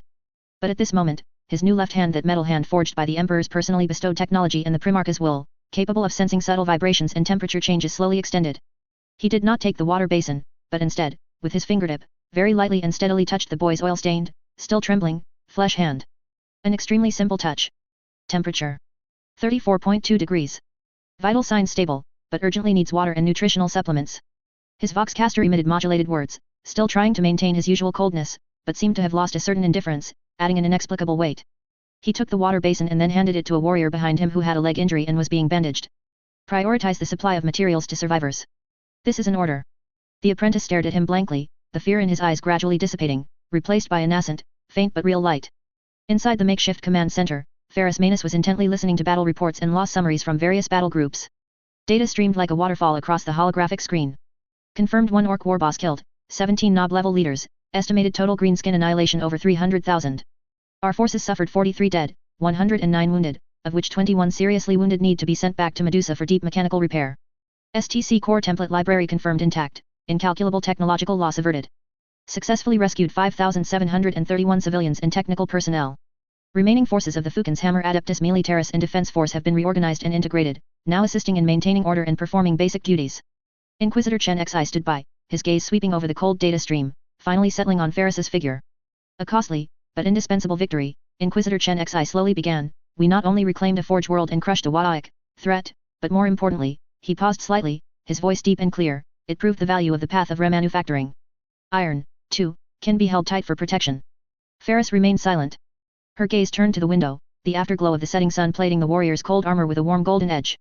She saw Lei Quan clan warriors helping an elderly priest lift a collapsed steel beam, Valen clan soldiers putting rations into the tender hands of children, and she also saw Kale's subtle yet declarative action. Her right arm, covered in liquid metal, flowed silently, reflecting the colorful hues of the sunset, subtly undulating as if alive. The reforging is not yet over, Chen Xi, her voice was still deep, yet it seemed to contain the temperature of a furnace, but this first hammer blow, its impact, is more ideal than expected. She turned to face her generals, her gaze, like the fire of steel making, swept over each resolute face. Notify the fleet to maintain high orbit vigilance. All ground units, assist local forces in establishing temporary defense and relief systems. Prioritize the wounded, do everything possible to ensure survival and functional recovery. The remains and gene seed of the fallen must be solemnly preserved, and arrangements for their return to Medusa must be made immediately. Her orders were still swift, clear, and full of iron-like logic and efficiency, but deep within that indestructible core, new elements seemed to have been forged in an acknowledgement of the value of sacrifice, an assumption of the responsibility of guardianship. Our mission here is not yet completely over. But the Iron Hands have declared to the galaxy. Her voice rose, like a forging hammer striking an anvil, Gorgon has returned. And this time, what we hold tight is not only iron, but also the oath of guardianship. Outside, night finally fell, enveloping the scarred land of Fukin's hammer. Most of the flames that had burned through the night had been extinguished, leaving only sporadic sparks flickering in the darkness, like memories unwilling to fade. And the helmet lights of the Iron Hands patrol teams cut through the darkness, steady and orderly beams of light, like newly forged steel veins, injecting the rhythm of rebirth into this ravaged world. The reforged Iron Hands, tempered by the first reforging in the fires of Fukin's hammer, had not only become more resilient, but truly, possessed a touch of warmth. Chapter 601, Declaring to the Galaxy. The sky above Fukin's hammer had never seemed so clean. In orbit, the remaining ships of the Iron Hands fleet, like silent hounds, were still carrying out their final cleanup mission. The occasional small flashes of light were the final curtain calls of escaping orc remnants being pulverized by lance beams or macro cannons. Those lights were brief yet dazzling, like festering wounds in the stellar sea being seared by high temperatures and instantly congealed. On the surface, cleanup work continued, but the main fighting had ended. The crisis at the STC temple was resolved, most civilians had been evacuated, and survivors began to emerge from shelters to face their devastated homes. The smoke of battle had not yet fully dispersed, and massive craters and collapsed fortifications, like scars on the planet, silently narrated the brutality of the war. On the command bridge of the Iron Will, Ferris Manus gazed at the gradually calming planet outside the main observation window. Her right arm, covered in Gorgon's skin, hung naturally, the liquid metal flowing slowly, reflecting the starlight, as if still retaining the killing aura from the battlefield. Data streams on the control console continuously updated, reporting post-battle assessments and resource statistics for various regions, but her gaze was fixed on something much further away, not just this star system, but the future of the entire Imperium. A clean and decisive victory, Ferris's voice was low and clear, breaking the silence on the bridge. Her gaze remained fixed on Fukin's hammer. A victory significant enough to spread to every corner of the Imperium. The Iron Hands have not fallen, instead, under the leadership of Gorgon, they have returned in a new form, crushing the Xenos tide that threatened Imperial worlds. This news itself is a sharp weapon. She turned, her metallic face appearing cold and resolute in the light of the control console, and looked at Chen Xi, who had been standing silently in the shadows. The Inquisitor's presence seemed to merge with the dimness of the bridge itself, only the crimson rose insignia on the hem of his robe occasionally caught a glint of light. It's time, Chen Xi. It's time for the galaxy to know that Ferris Manus has returned. The Imperium needs this news, it needs to know that there is not only betrayal and despair, but also a Primarch returning, still fighting for humanity. This can buy them a decade or two, allowing them to gather more courage before the darkness descends. What do you think? Chen Xi slowly stepped out of the shadows, the crimson rose insignia on his Inquisitor's robe gleaming with a dull luster in the bridge's cold light. His expression was as calm as ever, like a deep pool, undisturbed by ripples. His steps were steady and silent, as if he had long been accustomed to weighing and judging in such scenarios. Indeed. The Imperium needs a strong stimulant, especially now, when fear and heretical thoughts are festering and spreading like a plague within the Imperium. Chen Xi's voice was steady and clear, carrying his characteristic, archive-reviewing calmness. The news of your return is undoubtedly a lightning bolt piercing the decaying night, it's light enough to rekindle hope in countless worlds. However, Ferris. He deliberately paused, his gaze as precise as a surgeon's knife, meeting Ferris's eyes, which held the fire of a forge. Are you prepared, not just to face the Emperor's enemies, but also the overt and covert attacks from within the Imperial family? Are you ready to confront those who believe they control the Imperium's destiny, in that supreme palace on Holy Terra? The High Lords of Terra. Ferris's tone held contemplation, rather than mere disdain. A group of politicians whose bones have been softened by power and convoluted rituals. 10,000 years ago, most of them could only see the interests beneath their own noses. Chen Xi, in your opinion, would they truly dare to obstruct the return of a gene seed Primarch 10,000 years later? The Imperium is the Emperor's Imperium, and we are his sons. The Imperium is the Emperor's Imperium, yes. Chen Xi nodded slightly, but the meaning in his words was entirely different. But 10,000 years is enough time to change many things. The High Lords of Terra are no longer the body that executed the Emperor's will in his era. Their human members have held the highest power of the Imperium for too long, so long that they have forgotten why the Imperium exists, and even forgotten who granted them the foundational power to barely survive in the darkness. His voice gradually became cold, like icy steel needles, piercing through the barrier of past perception in Ferris's words. In their eyes, the power of the Imperium should, and must, belong to them, to the governance of humans, not to the command of superhumans. The Adeptus Astartes, in their view, is already a military threat that cannot be fully controlled, a beast that might seize their power, and thus they impose various restrictions, attempting to divide it with the Codex Astartes and shackle it with administrative orders. So, what about a gene seed Primarch? Chen Xi took a small step forward, his gaze sharp. A living legend, a direct continuation of the Emperor's bloodline, possessing undeniable prestige and absolute command over at least one Astartes legion. Do you think those High Lords, who already treat power as their exclusive preserve, will joyfully welcome your return and then willingly hand over the authority they hold? No, they will not. They will fear, they will suspect, they will see you as the greatest threat in history, capable of completely overturning the power structure they have painstakingly solidified over 10 millennia. There is no need to hypothesize, the facts are right before us. Chen Xi's voice was as hard as iron, devoid of any euphemism. Soon after, when the Great Rift tore open the galaxy and Robot Guilliman awoke from his slumber and returned to Holy Terra, the High Lord's reaction was the clearest answer. They had no loyalty or obedience whatsoever. They arrogantly regarded the returning Primarch as a symbol to be exploited, a living War Master statue, whose only purpose was to adorn their throne room and provide legitimacy for their decaying rule. In their eyes, Guilliman was merely a slightly larger Astartes, a high-ranking enforcer who should obey the true ruler's commands. When he was forced to accept the position of regent, attempting to pull the Imperium back from the brink of collapse with an iron fist, the High Lords of Terra chose betrayal. His words were like a cold verdict, beyond dispute. They openly plotted rebellion. They would rather plunge the Imperium into deeper civil strife, rather make deals with the shadows of chaos, than relinquish the power that rightfully belonged to them to a Primarch. These are your compatriots 10,000 years later, Ferris Manus. This is the welcome you will face. They will not see you as a commander, they will only see you as a beast to be tamed or an obstacle to be removed. Ferris fell silent. Outside the bridge, a satellite of orc debris was hit by a purification torpedo, turning into a fireball that briefly expanded before rapidly annihilating. Her facial muscles twitched slightly beneath the metal, the boiling rage in her eyes not directed at the orcs, but at this nauseating political reality. When she spoke again, her voice was like cracking ice, imbued with long-suppressed fury and undisguised contempt. The High Lords of Terra, she repeated the words, each syllable seeming to be ground out from between her teeth. I helped build this Imperium with the Emperor, Chen Xi. I witnessed humanity's most glorious rise, and I personally cleansed world after world from Xenos and chaos corruption. We bled and sacrificed, we conquered the stars, not to hand over authority to a group of bureaucrats hiding in the deep palaces of Terra, who only know how to play power games and covet vain titles. Her right arm, the Gorgon's skin covered in flowing metal, seemed to sense its master's emotions, ripples spreading across its surface, vaguely revealing the fearsome outline of a warmer. You are right, Chen Xi. 10,000 years is enough time for parasites to gnaw at the Imperium's foundations, for those who have never faced the horrors of the deep void to arrogantly believe that politics and paperwork constitute governance. Her sneer on her metallic face appeared especially cold and hard. They use ink and parchment to delineate territories and edicts and regulations to shackle the hands of warriors, yet they do not know that the true borders of the Imperium are maintained by blood and bolter shells. Ferris turned, her gaze once again sweeping over the gradually calming battlefield outside the window, but her thoughts had clearly flown to distant Holy Terra. They speak of human governance as if it were a supreme virtue. Look at the results of their governance. The Imperium is shrinking, decaying, gasping in the darkness. And the threats of Xenos and chaos are growing daily. They fear the Astartes? Fear a Primarch? What they truly fear is losing their pathetic chance to siphon power from the Imperium's decaying body. Her voice suddenly rose, carrying the chilling majesty unique to a Primarch. They are maggots raised in the warm hive city of Terra, arguing over who gets the biggest slice of cake, yet blind to the arsonists gathering outside the kitchen, ready to burn down the entire house. The Emperor gave them the duty to protect humanity, not to protect their own privileges. Ferris took a deep breath, the fury in her eyes gradually transforming into a deeper, colder resolve. She looked at Chen Xi, her tone becoming unusually calm, yet more dangerous. You say Guilliman's experience is a lesson to be learned? Good. I thank you for your warning, Chen Xi.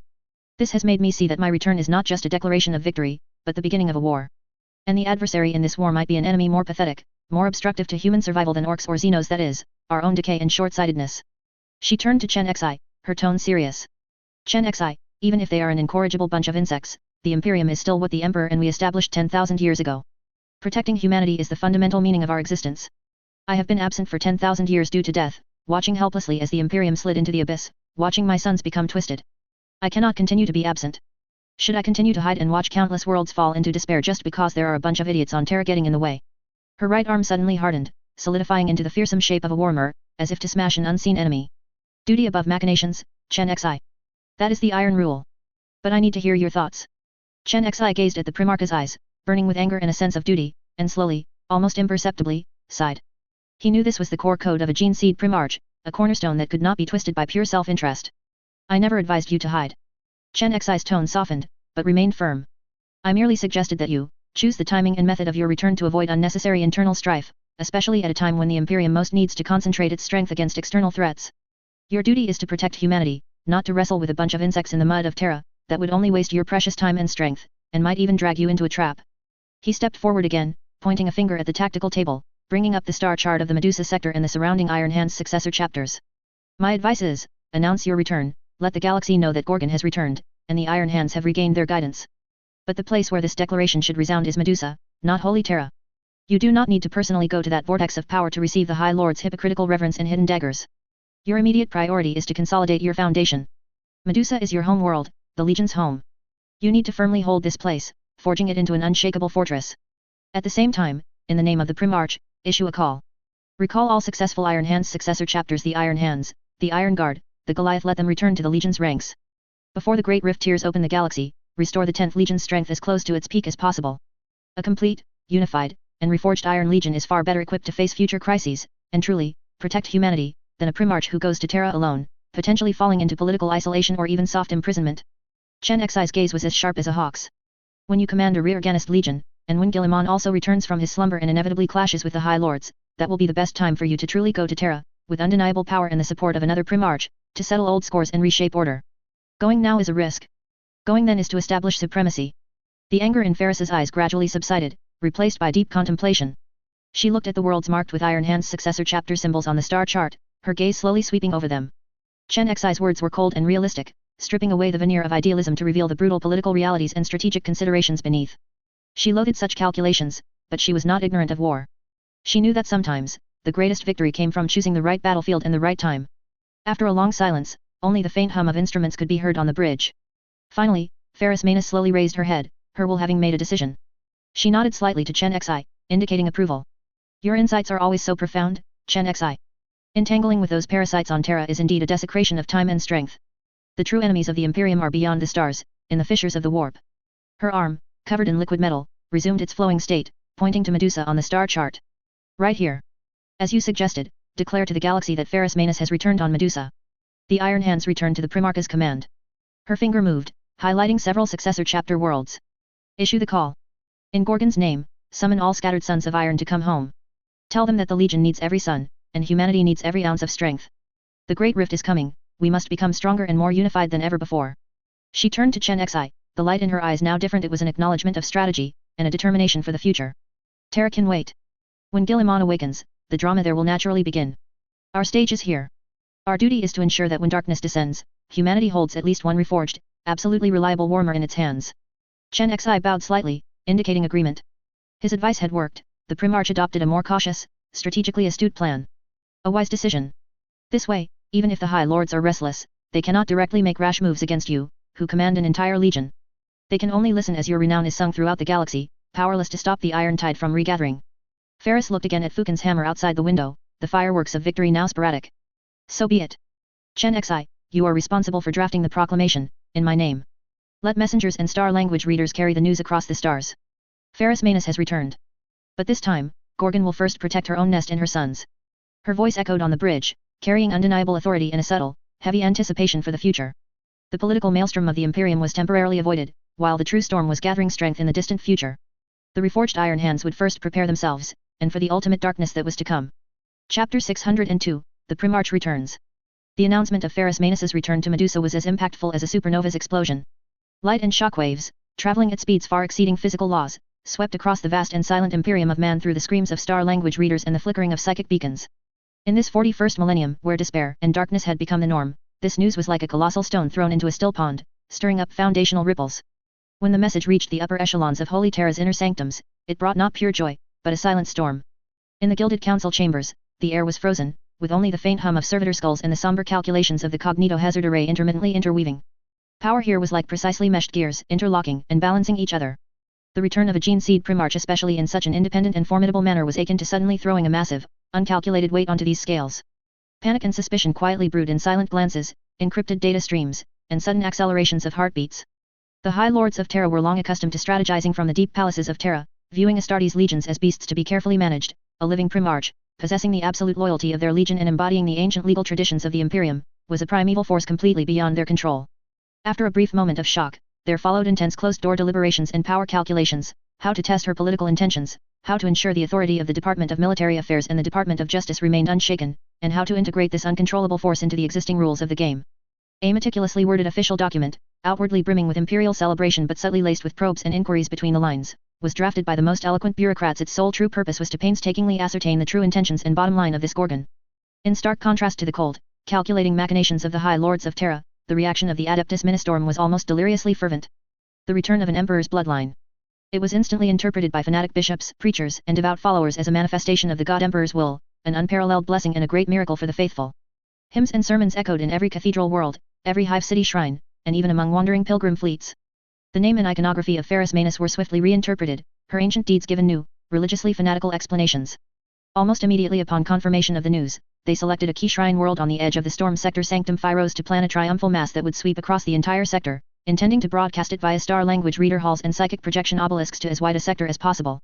A fleet of messengers, carrying this sacred invitation and an extremely elaborate, almost command-like ceremonial plan, sped at maximum warp directly towards Medusa. Among the various imperial institutions, the reaction of the Adeptus Mechanicus of Mars was the swiftest, most direct, and most pragmatic. The return of a gene seed primarch, especially Ferris Manus, who had deep ties with the Adeptus Mechanicus, offered the great sages of the Forge Worlds an unparalleled opportunity to renew the Iron Covenant of 10 millennia past, to acquire lost technology perhaps only existing in the Primarch's memory, and to further solidify the Adeptus Mechanicus's position within the Imperium's power structure. A high-level delegation, comprising multiple Forge Masters and high-ranking tech priests, was swiftly assembled with unprecedented efficiency, and massive Arc Mechanicus vessels set course directly for Medusa. Their objectives were clear and pure: to meet, assess, and reaffirm and regain the ancient covenant and technology-sharing agreements with the Iron Hands Legion led by the Primarch. Ferris received the delegation of sages from the Adeptus Mechanicus within a recently completed, austere and simple steel sanctuary deep within Collada Fortress. The air was filled with a mixed scent of incense, machine oil, and ozone. The sages' massive mechanical appendages and optical sensors gleamed with a cold light, and they expressed immense joy at the Primarch's return with precise binary chants and meticulously calculated honorifics. Praise the Omnissiah, the light of the God of Machines shines upon your return, Lord Ferris Manus, the leading Forge great sage uttered in a synthesized tremor. Your return is further proof of the fusion of technology and power. The ancient covenant between Mars and Medusa will be revitalized under your leadership. We look forward to deeper cooperation in STC template research, Primaris technology dissemination, and all areas that contribute to the enhancement of human strength. Ferris's right arm, covered in Gorgon's skin, hung naturally, its liquid metal surface shimmering faintly. Her response was steady and firm. The Adeptus Mechanicus is an indispensable pillar of the Imperium.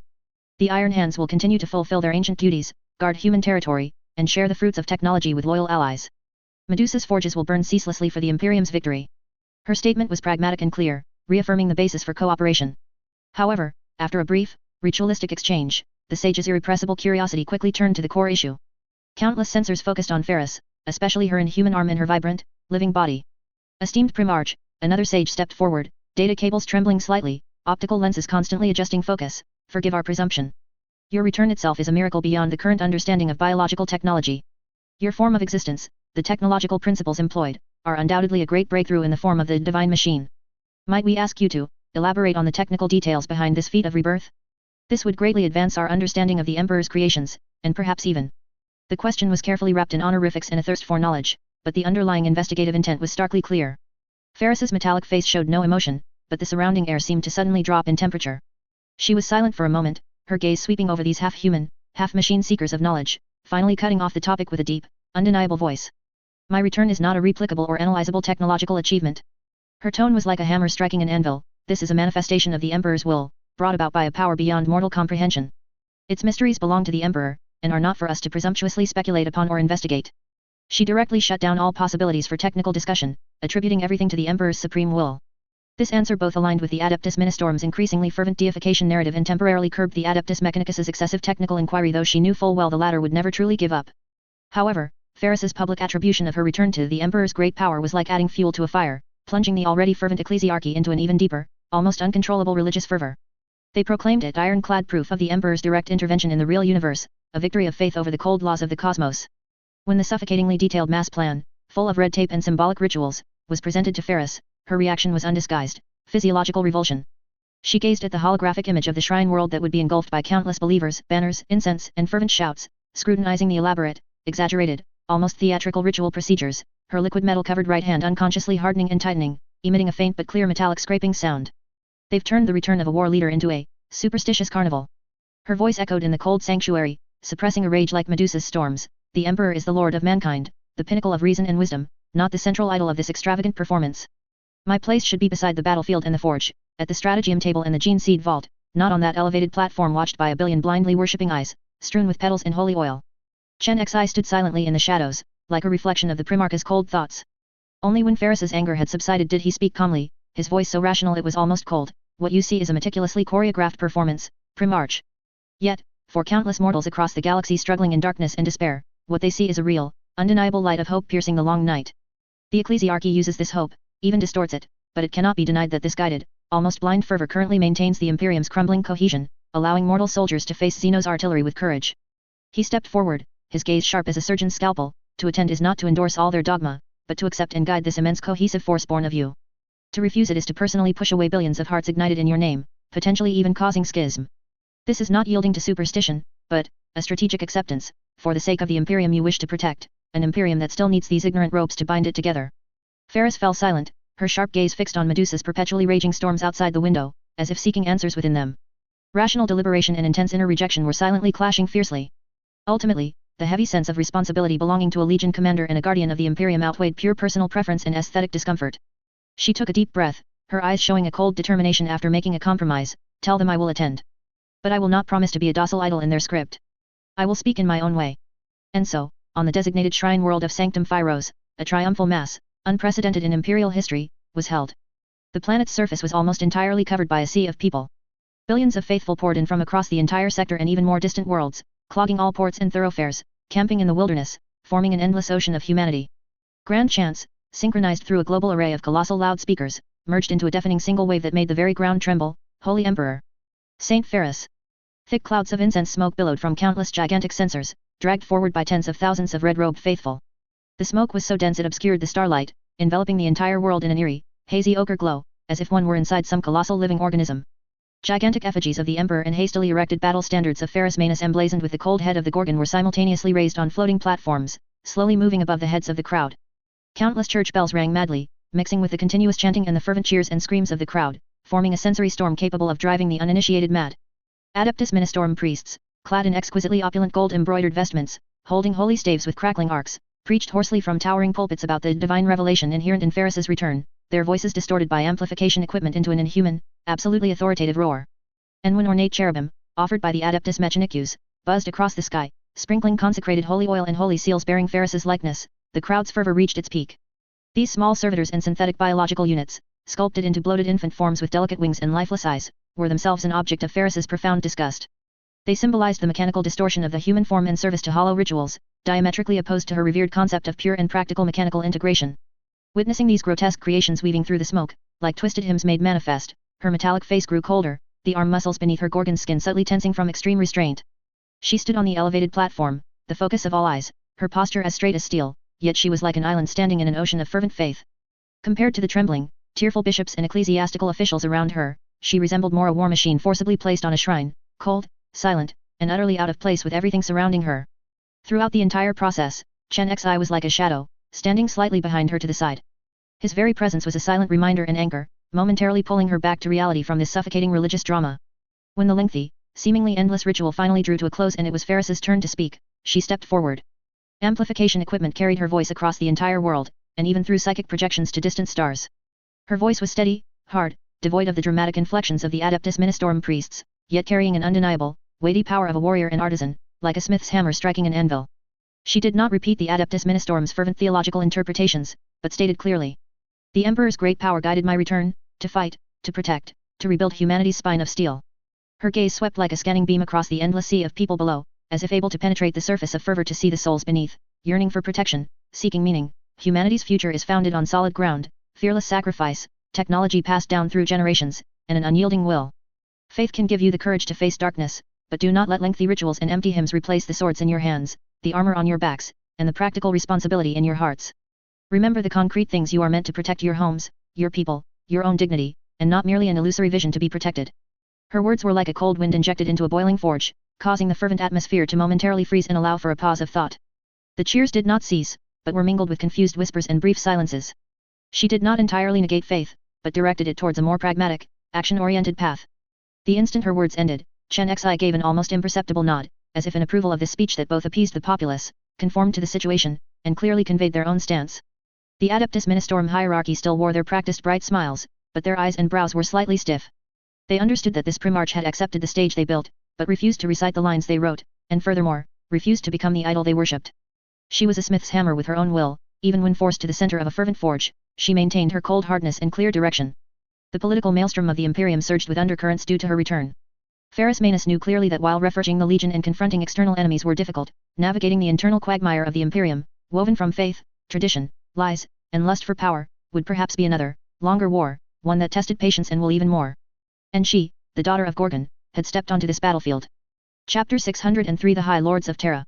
The official announcement of the Ecclesiarchy's Grand Triumphal Mass for the Gene Seed Primarch, Ferrus Manus, arrived at Holy Terra's core communication node like a heavy warmer blow, transmitted via highest priority astropathic relay and multi-encrypted psychic channels. A grey-robed administrative messenger, pale-faced and clutching a data slate bearing the earth-shattering news, hurried through the grand yet oppressive corridors within the Imperial Palace. The soaring vaulted ceilings were intricately carved with epic scenes of the Emperor's conquests, as if countless gazes from the depths of history were fixed on the present. On either side stood cold stone statues of heroes and saints from various eras, silently and majestically observing his hurried passage, seemingly questioning whether every passerby was worthy of traversing this path to the core of power. The air was a mixture of ancient dust, old parchment, and the eternal scent of incense, each aroma seemingly narrating the weight and silence of the Imperium's 10 millennia. His footsteps echoed heavily in the empty corridor, each step seeming to strike the reverberating wall of history, finally stopping before a massive obsidian gate. The Imperial Aquila emblem on the gate was solemn and majestic, symbolizing supreme authority and unquestionable rule. After extremely strict identity verification and psychic scans, confirming no anomalies whatsoever, the heavy gate silently slid open inwards. The messenger took a deep breath, as if to gather all his courage for this moment, then stepped into the true heart of Imperial power. Inside the circular hall of the High Lords of Terra, the light was dim, and the atmosphere was so heavy it was almost suffocating. The massive obsidian round table was polished like a mirror, reflecting the soaring arches and hanging Imperial banners, as if every image watched every movement around the table. The air seemed completely frozen, with only the nearly imperceptible hum of the precise environmental control system and the faint buzz of an occasional servitor skull drifting through the air, ghost-like, recording every word and action. 12 high-backed chairs encircled the table, most of which were now occupied. Each High Lord represented a critical branch of the Imperium's vast governing system, their decisions influencing the fate of the entire Imperium of man. The messenger dared not look directly at these powerful figures who controlled billions of lives, yet he could clearly feel their gazes upon him heavy and scrutinizing, as if capable of penetrating his exterior to the deepest fears and loyalty within his heart. He quickly walked to the center of the round table, placed the data slate into a slowly rising interface platform, then bowed deeply and swiftly retreated into the shadows, as if lingering for another second would crush him completely under the invisible pressure.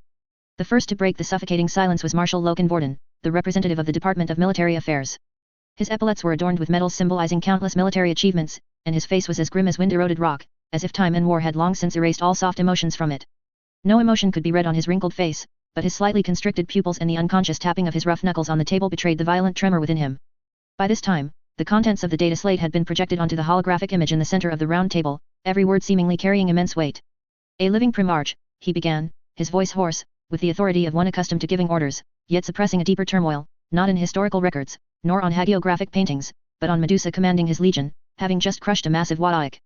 He paused, his gaze like a knife sweeping over every High Lord present, as if evaluating each person's reaction. From now on, any Department of Military Affairs directives concerning the 10th Legion's defense sector and related war zones may become null and void, or worse, a suggestion that requires the Primarch's approval. How are we to explain to millions of Imperial Defense Force officers that their supreme command may have taken a back seat? And how are we to ensure that Terra's overall strategy is not disrupted by a Primarch's localized decisions? This is not merely a question of power division, but concerns the fundamental logic of the Imperial military system's existence. The representative of the Department of Justice, Heinrich Cross, head of the Department of Internal Affairs and Justice, had a face as grim as iron. He was dressed in a sharp black uniform, his collar tightly buttoned, symbolizing the unyielding rigidity and absoluteness of the law. He cast a cold glance at Marshal Vorden, his eyes devoid of warmth, as if he had long seen through all the calculations behind the other's words. Suggestion? Marshal, you may be overly optimistic or rather, overly fixated on the Department of Military Affairs responsibilities. His voice was clear and cold, every word as sharp as a final statement in the Inquisition. The Primarch's authority stems directly from the Emperor, his very existence is almost a living law. If he exercises extra codex powers on the grounds of wartime status or higher rationality, the judicial system built by the Department of Justice over millennia, the legal cornerstone maintaining imperial order, will likely crumble before him. At that time, are we upholding order, or defying the will of an emperor's bloodline? The answer to this question may tear apart the entire imperial judicial structure, plunging us into a chaos far more terrifying than war. Albrecht Maurice, Chief Administrator of the Department of Internal Affairs and High Scribe, was almost overwhelmed by the wildly fluctuating numbers on the data slate before him. He was slightly corpulent, dressed in elaborate bureaucratic robes, adorned with scrolls and data chips containing endless imperial data, the man himself a living symbol of this vast bureaucratic system. He pushed up his thick glasses, his voice trembling with a weariness bordering on despair, as if he had just completed a brutal struggle with infinite numbers.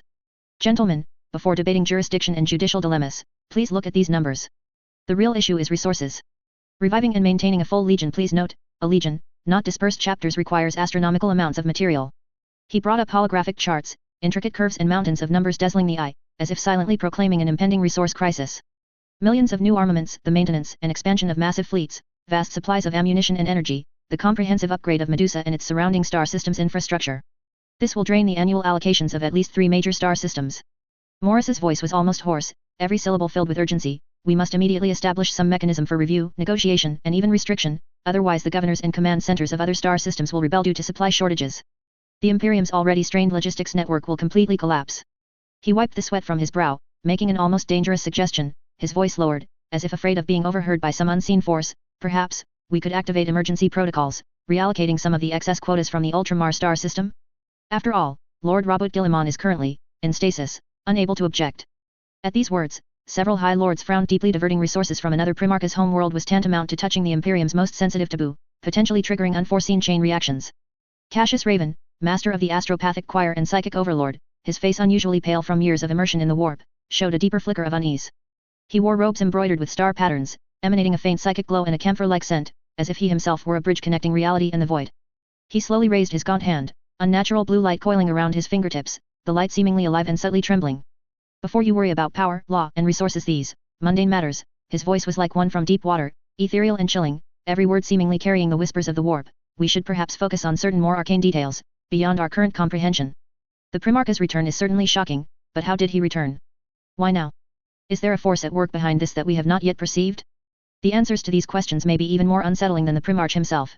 Chapter 604, Shifting Sands. The holographic image at the center of the round table silently switched, displaying a series of complex and constantly fluctuating psychic spectrum graphs. Ethereal blue and dark purple light patterns intertwined, like some tide beyond human comprehension breathing in the void. Within several standard hours before and after the official message from Medusa arrived, Cassius's voice was as deep as bedrock, almost solidifying the air. Our deep layer psychic observation array captured several abnormally powerful, non-standard psychic fluctuations.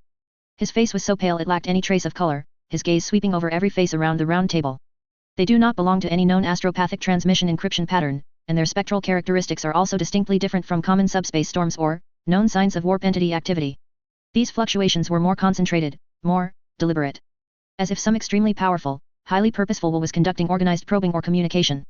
And its psychic signature, he paused, as if weighing a dangerous word on his tongue, ancient and unfamiliar. He looked around at everyone, a cold dread hidden deep in his pupils.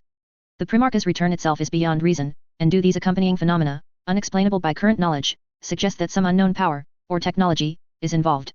Until we ascertain the truth, any overly hasty contact or commitment could bring unforeseen disaster upon us, upon the entire Imperium.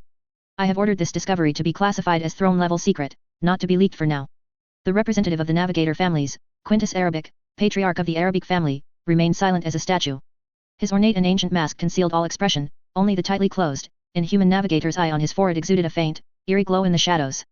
He spoke for the first time, his voice filtered and modulated by the mask, appearing unusually flat and detached, yet every syllable carried the coldness of careful calculation.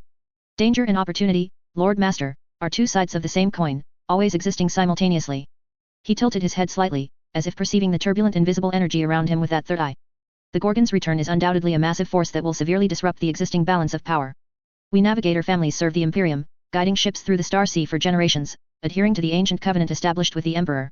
But the object of our service is the Emperor and his designated, stable governing structure. He deliberately paused, letting the weight of his words sink heavily into the silence. We need to ensure that any change does not harm our ancient rights, privileges, and status. This is the cornerstone of maintaining the Imperium's shipping lifeline. Then, a subtle hint of probing seeped into his tone, like a small stone dropped into a deep pool. Perhaps, a gene seed Primarch's, friendship and recognition, holds more long-term value than the fickle policies and petty allocations of those bureaucrats in the deep palaces of Terra. His fleet will undoubtedly require the finest navigators. But almost immediately, his tone sharply turned, becoming as cold as ice, full of vigilance. Of course, beneath the mask, his gaze seemed to sharpen suddenly. All of this is predicated on the fact that his return, its essence and intention, can withstand the most rigorous scrutiny. Our family will never entrust its future to an uncertain miracle. The debate in the secret chamber lasted for several hours. Expensive incense smoke swirled like ghosts in the air, attempting to mask the scent of sweat brought on by tension, but only making the atmosphere more stagnant and heavy, reflecting every face edged with anxiety, ambition, and cold calculation. The positions of various factions clashed like swords, interests intertwined like a spider web, and worries and greed roared silently in the dim light. Finally, the most senior High Lords, an elder always responsible for coordinating various opinions, Lord Director and Senior Counselor of the High Council, Titus von Delkes, rapped his withered knuckles heavily on the mirror-smooth obsidian table. The sound was not loud, yet it strangely stifled all whispers and arguments. His voice carried the weariness and hoarseness accumulated over years, but the authority within it was unshakable. Enough. The debate has gone on long enough, the facts are clear. Von Delkes's gaze swept slowly like a searchlight, passing over every face present, as if to burn through all disguises and reach their innermost thoughts. Ferrus Manus's return is by no means a simple increase in military strength. He is an extraordinary variable, an entity capable of overturning the balance of power we have painstakingly maintained for 10,000 years. He is not a local warlord from the Great Crusade era who needed the Imperium's goodwill, he is the Emperor's gene-seed son, a living legend. His inherent legitimacy of authority, on some levels, even surpasses that of us, an assembly composed of mortals. He leaned forward slightly, his gaunt hands pressing on the cold tabletop, his tone becoming heavier, every word like a nail hammered into a coffin. We absolutely cannot, and are powerless to, directly confront a gene-seed primarch on the surface, especially a primarch who is fanatically adored by his legion's offspring and has just achieved a glorious victory. That would be tantamount to political suicide, and could even trigger a catastrophic civil war, which the Emperor would never permit. But, he suddenly emphasized, a cold, tempered steel glint flashing in his eyes, we must understand him, restrain him, guide him. We must ensure that his power is directed in the correct direction, that is, in a direction that aligns with the overall will of the Council, serving the Imperium's stability and unity, and not becoming another wedge to tear the Imperium apart. How to restrain him? Marshal Warden frowned, his voice raspy like a grinding stone. Send troops to monitor him? Or use reams of official documents to control a primarch? Elder von Delkes's lips curved into a cold, almost imperceptible line, the chill in his eyes intensifying. We do not need to wield swords ourselves, Marshal. That is a crude method, and it is destined to fail. Within the Inquisition, there is no shortage of suspicious eyes and fanatical hands. Especially those inquisitors belonging to the extreme branches of the Ordo Hereticus, or those who proclaim themselves purists such as the extremists within the Montano or Amal-Asian factions. They view all supernatural phenomena as potential heresy, especially resurrection from the dead, a miracle that completely violates natural laws. They firmly believe that behind it must be sorcery, Xeno's technology, or something worse. He slowly articulated the dark resolution, his voice low but clear, like a snake slithering across stone, lingering in the enclosed space. Utilize the secret resources at the Council's disposal, budgets, intelligence, access permissions, secretly support these factions. Encourage them, give them the green light, send them to Medusa, let them investigate in the name of heresy scrutiny. To uncover any possible clues about the truth of his return, clues about the weaknesses of his existence, clues about potential ideological differences with Terra, any suspicious aspects or dark past of that mysterious Inquisitor Chen Xi by his side. Anything that could be used in the future to restrain, influence, or control this primarch, whether it's a technical flaw or a potentially misinterpreted word, is a weapon we must have. We must prepare for a rainy day. Chapter 605, A Game of Chess Among Factions. Mars, deep within the Metal Temple, data streams surged ceaselessly through the massive cognito-hazard array, converging into a silent sea of light and electricity. Unlike the clamor and agitation of other forge worlds, this place was enveloped in an almost oppressive, profoundly meaningful silence. Countless servitor skulls, mechanical appendages, and logic engines operated with their usual efficiency, focused on the iterative optimization of the Primaris Space Marines project and the continuous deciphering of ancient relics like the Watcher. The entire complex laboratory resembled a dormant behemoth, silently digesting information from across the galaxy. Meanwhile, on other worlds of the Adeptus Mechanicus, news of the Primarch's return had struck like a thunderbolt, stirring up a vastly different chorus of voices. In the scorching furnace temples of Ryza, great sage Voskalk of the Questor cult could barely contain his excitement. His many mechanical appendages flailed uncontrollably in the air, emitting shrill hydraulic hisses, as he loudly proclaimed to the tech priests and disciples surrounding him, Ferrus Manus, the artisan primarch, son of Gorgon. What he possesses is far more than just a legion. It is a living codex from 10,000 years ago, the secret of biofusion personally bestowed by the Emperor, the true fire of the ancient forges deep within Medusa. His optical lenses constantly refocused due to excessive excitement, and data streams cascaded like a downpour across his visual interface. We must obtain it the great gift of the Omnissiah. Where is the Mars delegation? I will go personally. At all costs, this knowledge must be acquired. At the same time, within a heavily fortified bunker buried deep beneath Lucius, conservative faction Great Sage Kark Moles was conducting urgent communications with his faction members via a multi-encrypted binary channel. His signal was layered with encoding and frequency hopping, strictly guarded against eavesdropping. Be rational, Voss. Your blind enthusiasm will destroy the fragile balance we have maintained with Medusa for 10 millennia. Deep worry permeated the code he transmitted. A gene seed primarch who has regained control of his legion is by no means a supplicant for technology. He will demand more technological autonomy, a standard system independent of Mars, and even his own new interpretation of the STC. At that point, where will Mars' authority lie? How will the sacred unity of the STC be maintained? We can reaffirm the Iron Pact, but we must never unconditionally open all our sacred technological vaults. Restrictions must be imposed, terms clearly defined. And in the most distorted, highest encryption secret channel, the representative of the skeptic faction Great Sage Cyril Vance from the ultra-orthodox Iron Logi faction was secretly communicating with certain extremists within the Inquisition in a voice modulated by multiple mechanical filters. Return? A miracle? Absurd. Where is the logic? Where is the data support? His words were as cold as failed calibration code. This is highly likely a meticulously crafted deception by an advanced abominable intelligence, or a twisted construct reanimated by forbidden soul programming or warp-binding rituals. The highest level of scrutiny must be applied. Collect the energy signature of his metal arm, scan his psychic frequency background, and thoroughly investigate whether his existence is legitimate. We, the Adeptus Mechanicus, are loyal servants of the Omnissiah, and we will never bow to a heretical construct, much less offer our core sacred knowledge. Mars' official delegation had already departed. The colossal Mechanicus ark, like a mobile temple of steel, was slowly sailing towards the cold Medusa. However, within this magnificent construct, it was a microcosm of the Adeptus Mechanicus itself. The mission members came from different factions, each with divergent goals and secret orders. Although the head of the delegation was a diplomatic master of the Forge envoy, observers and tech priests from the Questor cult, conservative faction, and even the skeptic faction were secretly embedded among the members. They carried the missions and reporting pathways of their respective factions, making this diplomatic journey fraught with uncertain undercurrents and risks. Meanwhile, on another part of Holy Terra, the vast propaganda machine of the Adeptus Ministorum was operating at unprecedented power.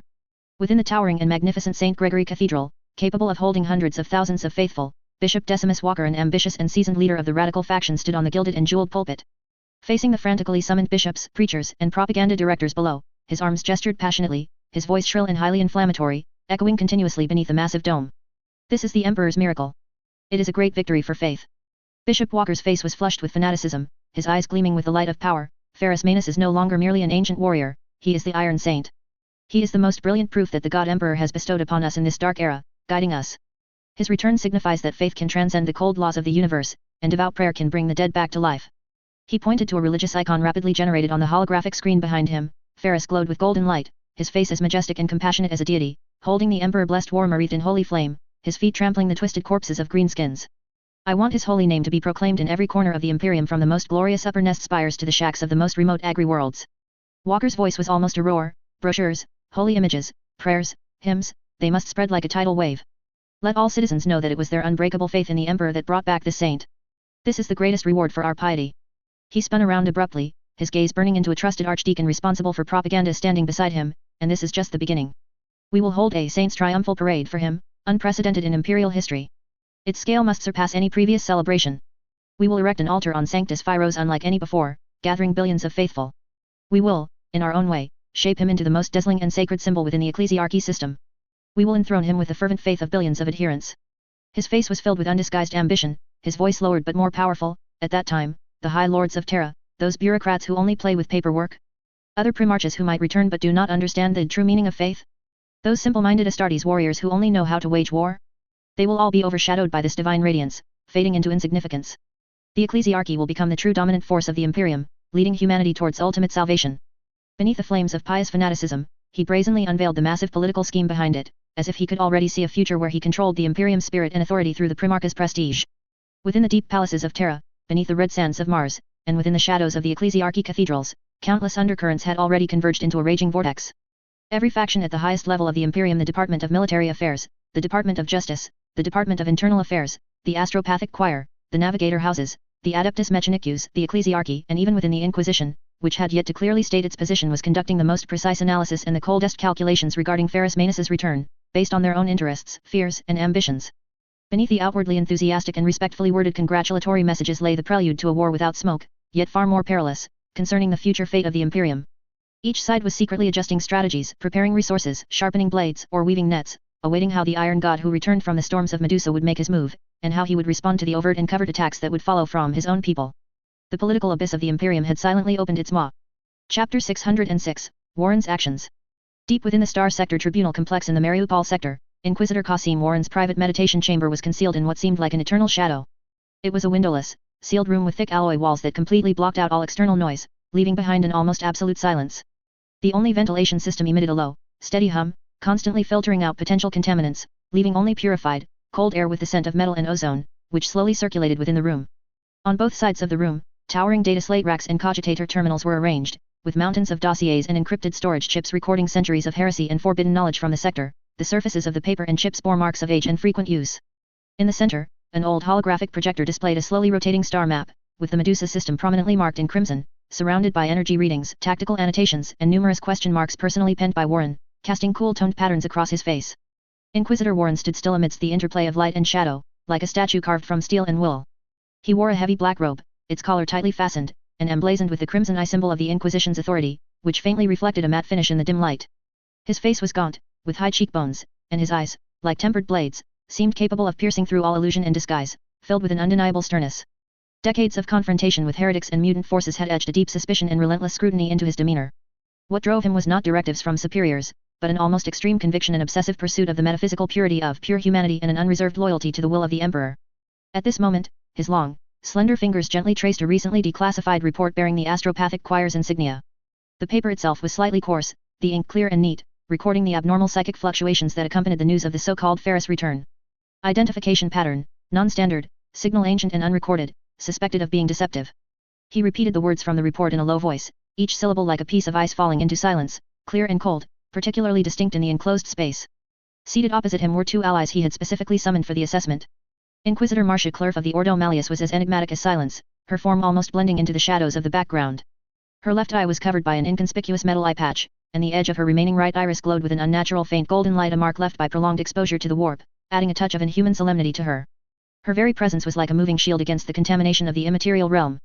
The other was Tech Priest's Erica 77, whose mechanical appendages were connected to various sensor probes and analysis modules, and whose internal logic engine continuously emitted a low, rhythmic hum, its cadence regular like a mechanical heartbeat.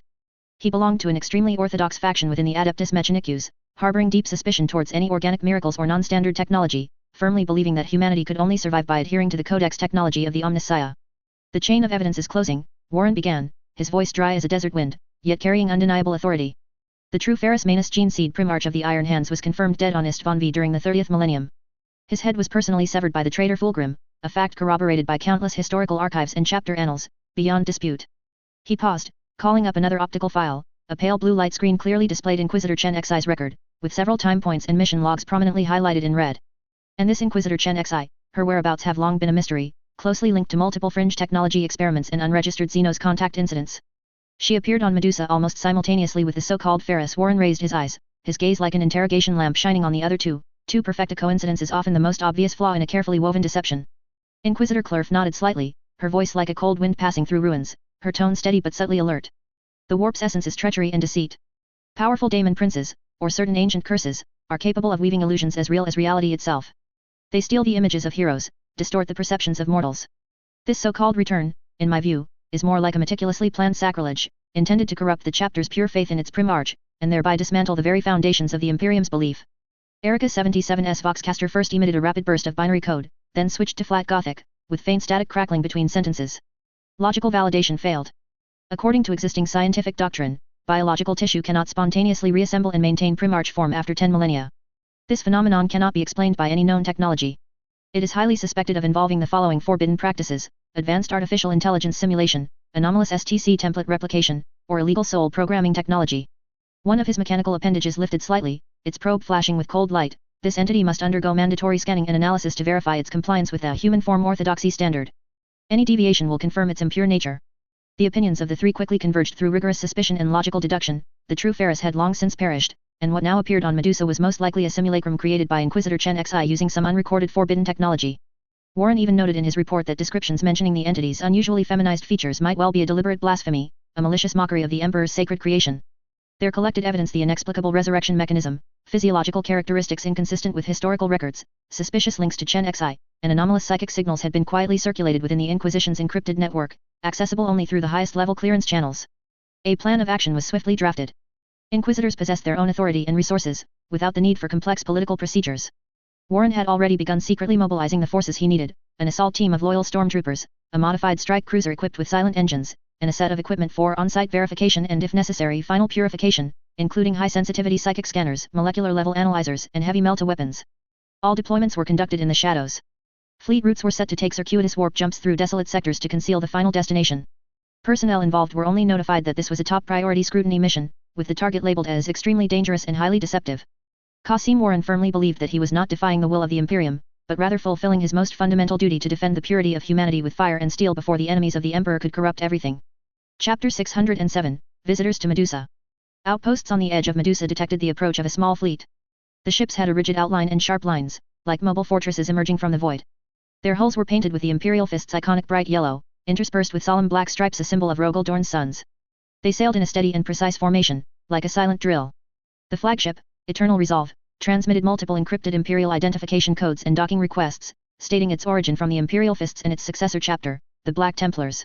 Representing the Imperial Fists was Captain Garo, a fortress master known for his defensive prowess and unwavering will. Accompanying him was Marshal Drakevale of the Black Templars, an experienced crusade commander. His black armor was inscribed with scriptures and victory runes, and his gaze behind the eye lenses was steady and focused. The entire delegation was composed of capable Astartes monks, whose restrained demeanor and rigid bearing reflected the discipline characteristic of Dorn's lineage. As the shuttle made its way to Kallada Fortress, Garo and Vale stood at the observation window, watching Medusa's iron-grey surface. A low-pitched conversation ensued over the encrypted channel. Brother Vale, Captain Garo's voice was as steady as ever. Information from the Astropathic Choir and the Inquisition indicates that most prophecies point to one thing: Primarch Robert Gilliman is the first Primarch to return. This is a sight we have long awaited. The Marshal did not turn his head, responding with the deep resonance characteristic of the Black Templars. Indeed, numerous omens suggest a turning point for the 500 worlds. Some documents also hint that Lionel Johnson may also return. He paused briefly, but not a single prophecy mentions Medusa. No prophet ever foresaw the resurgence of the Iron Hands bloodline here. Archival records are clear, Captain Garo continued, his tone like a report. All reliable accounts confirm that the Iron Hands Primarch, Ferris Manus, died in the Istvan V massacre 10 millennia ago. Her death is far more certain than that of other missing Primarches. He slightly turned his helmet, and this return, its manner and circumstances do not align with any imperial doctrine, history, or prophetic framework. This is an anomalous variable that must be addressed with priority. The Emperor's will is the ultimate source of all miracles, Vale responded, a mix of piety and pragmatism. His plans are beyond our comprehension. But precisely for this reason, we must examine everything with fervent skepticism and thorough scrutiny, especially when miracles manifest in entirely unexpected ways. Unspoken doubts permeated the channel, fear that this was a blasphemous ploy of the Warp, exploiting their genuine desire for the return of a Primarch.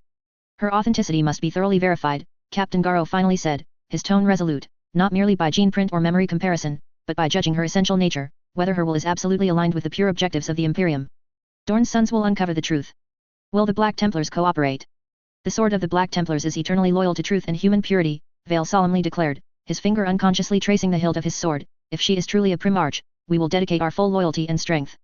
If not, his voice dropped to an icy tone, then only by fire and bolter will purification be enacted.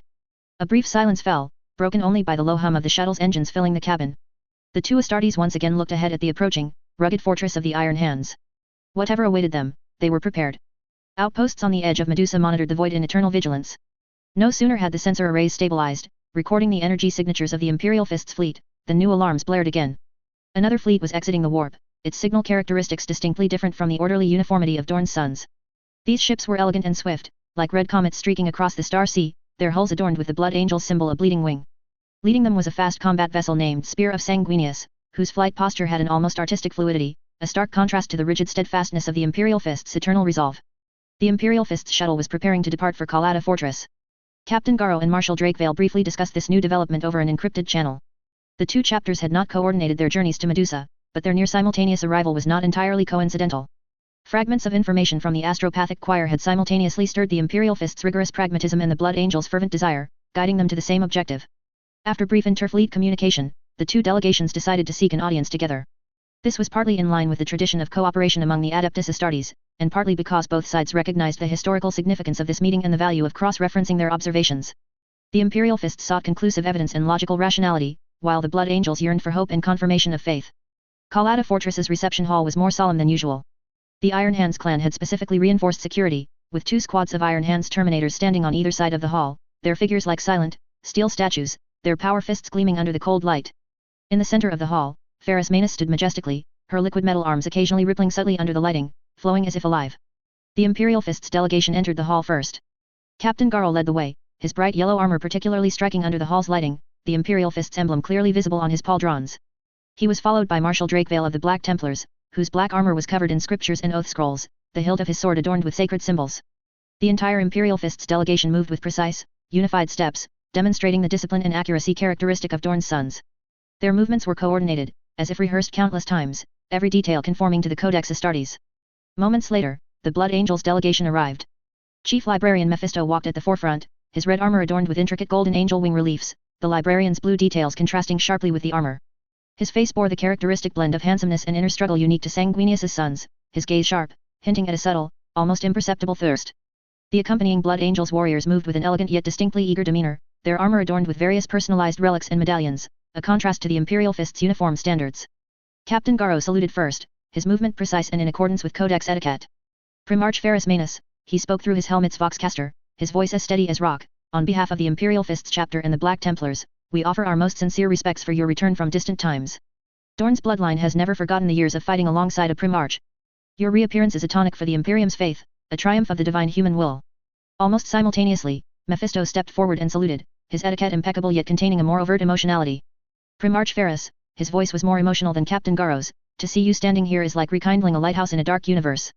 The Blood Angels rejoice in your return, for it proves that hope still exists, even in the deepest despair. His gaze could barely leave Ferrus, as if he were scrutinizing a living miracle.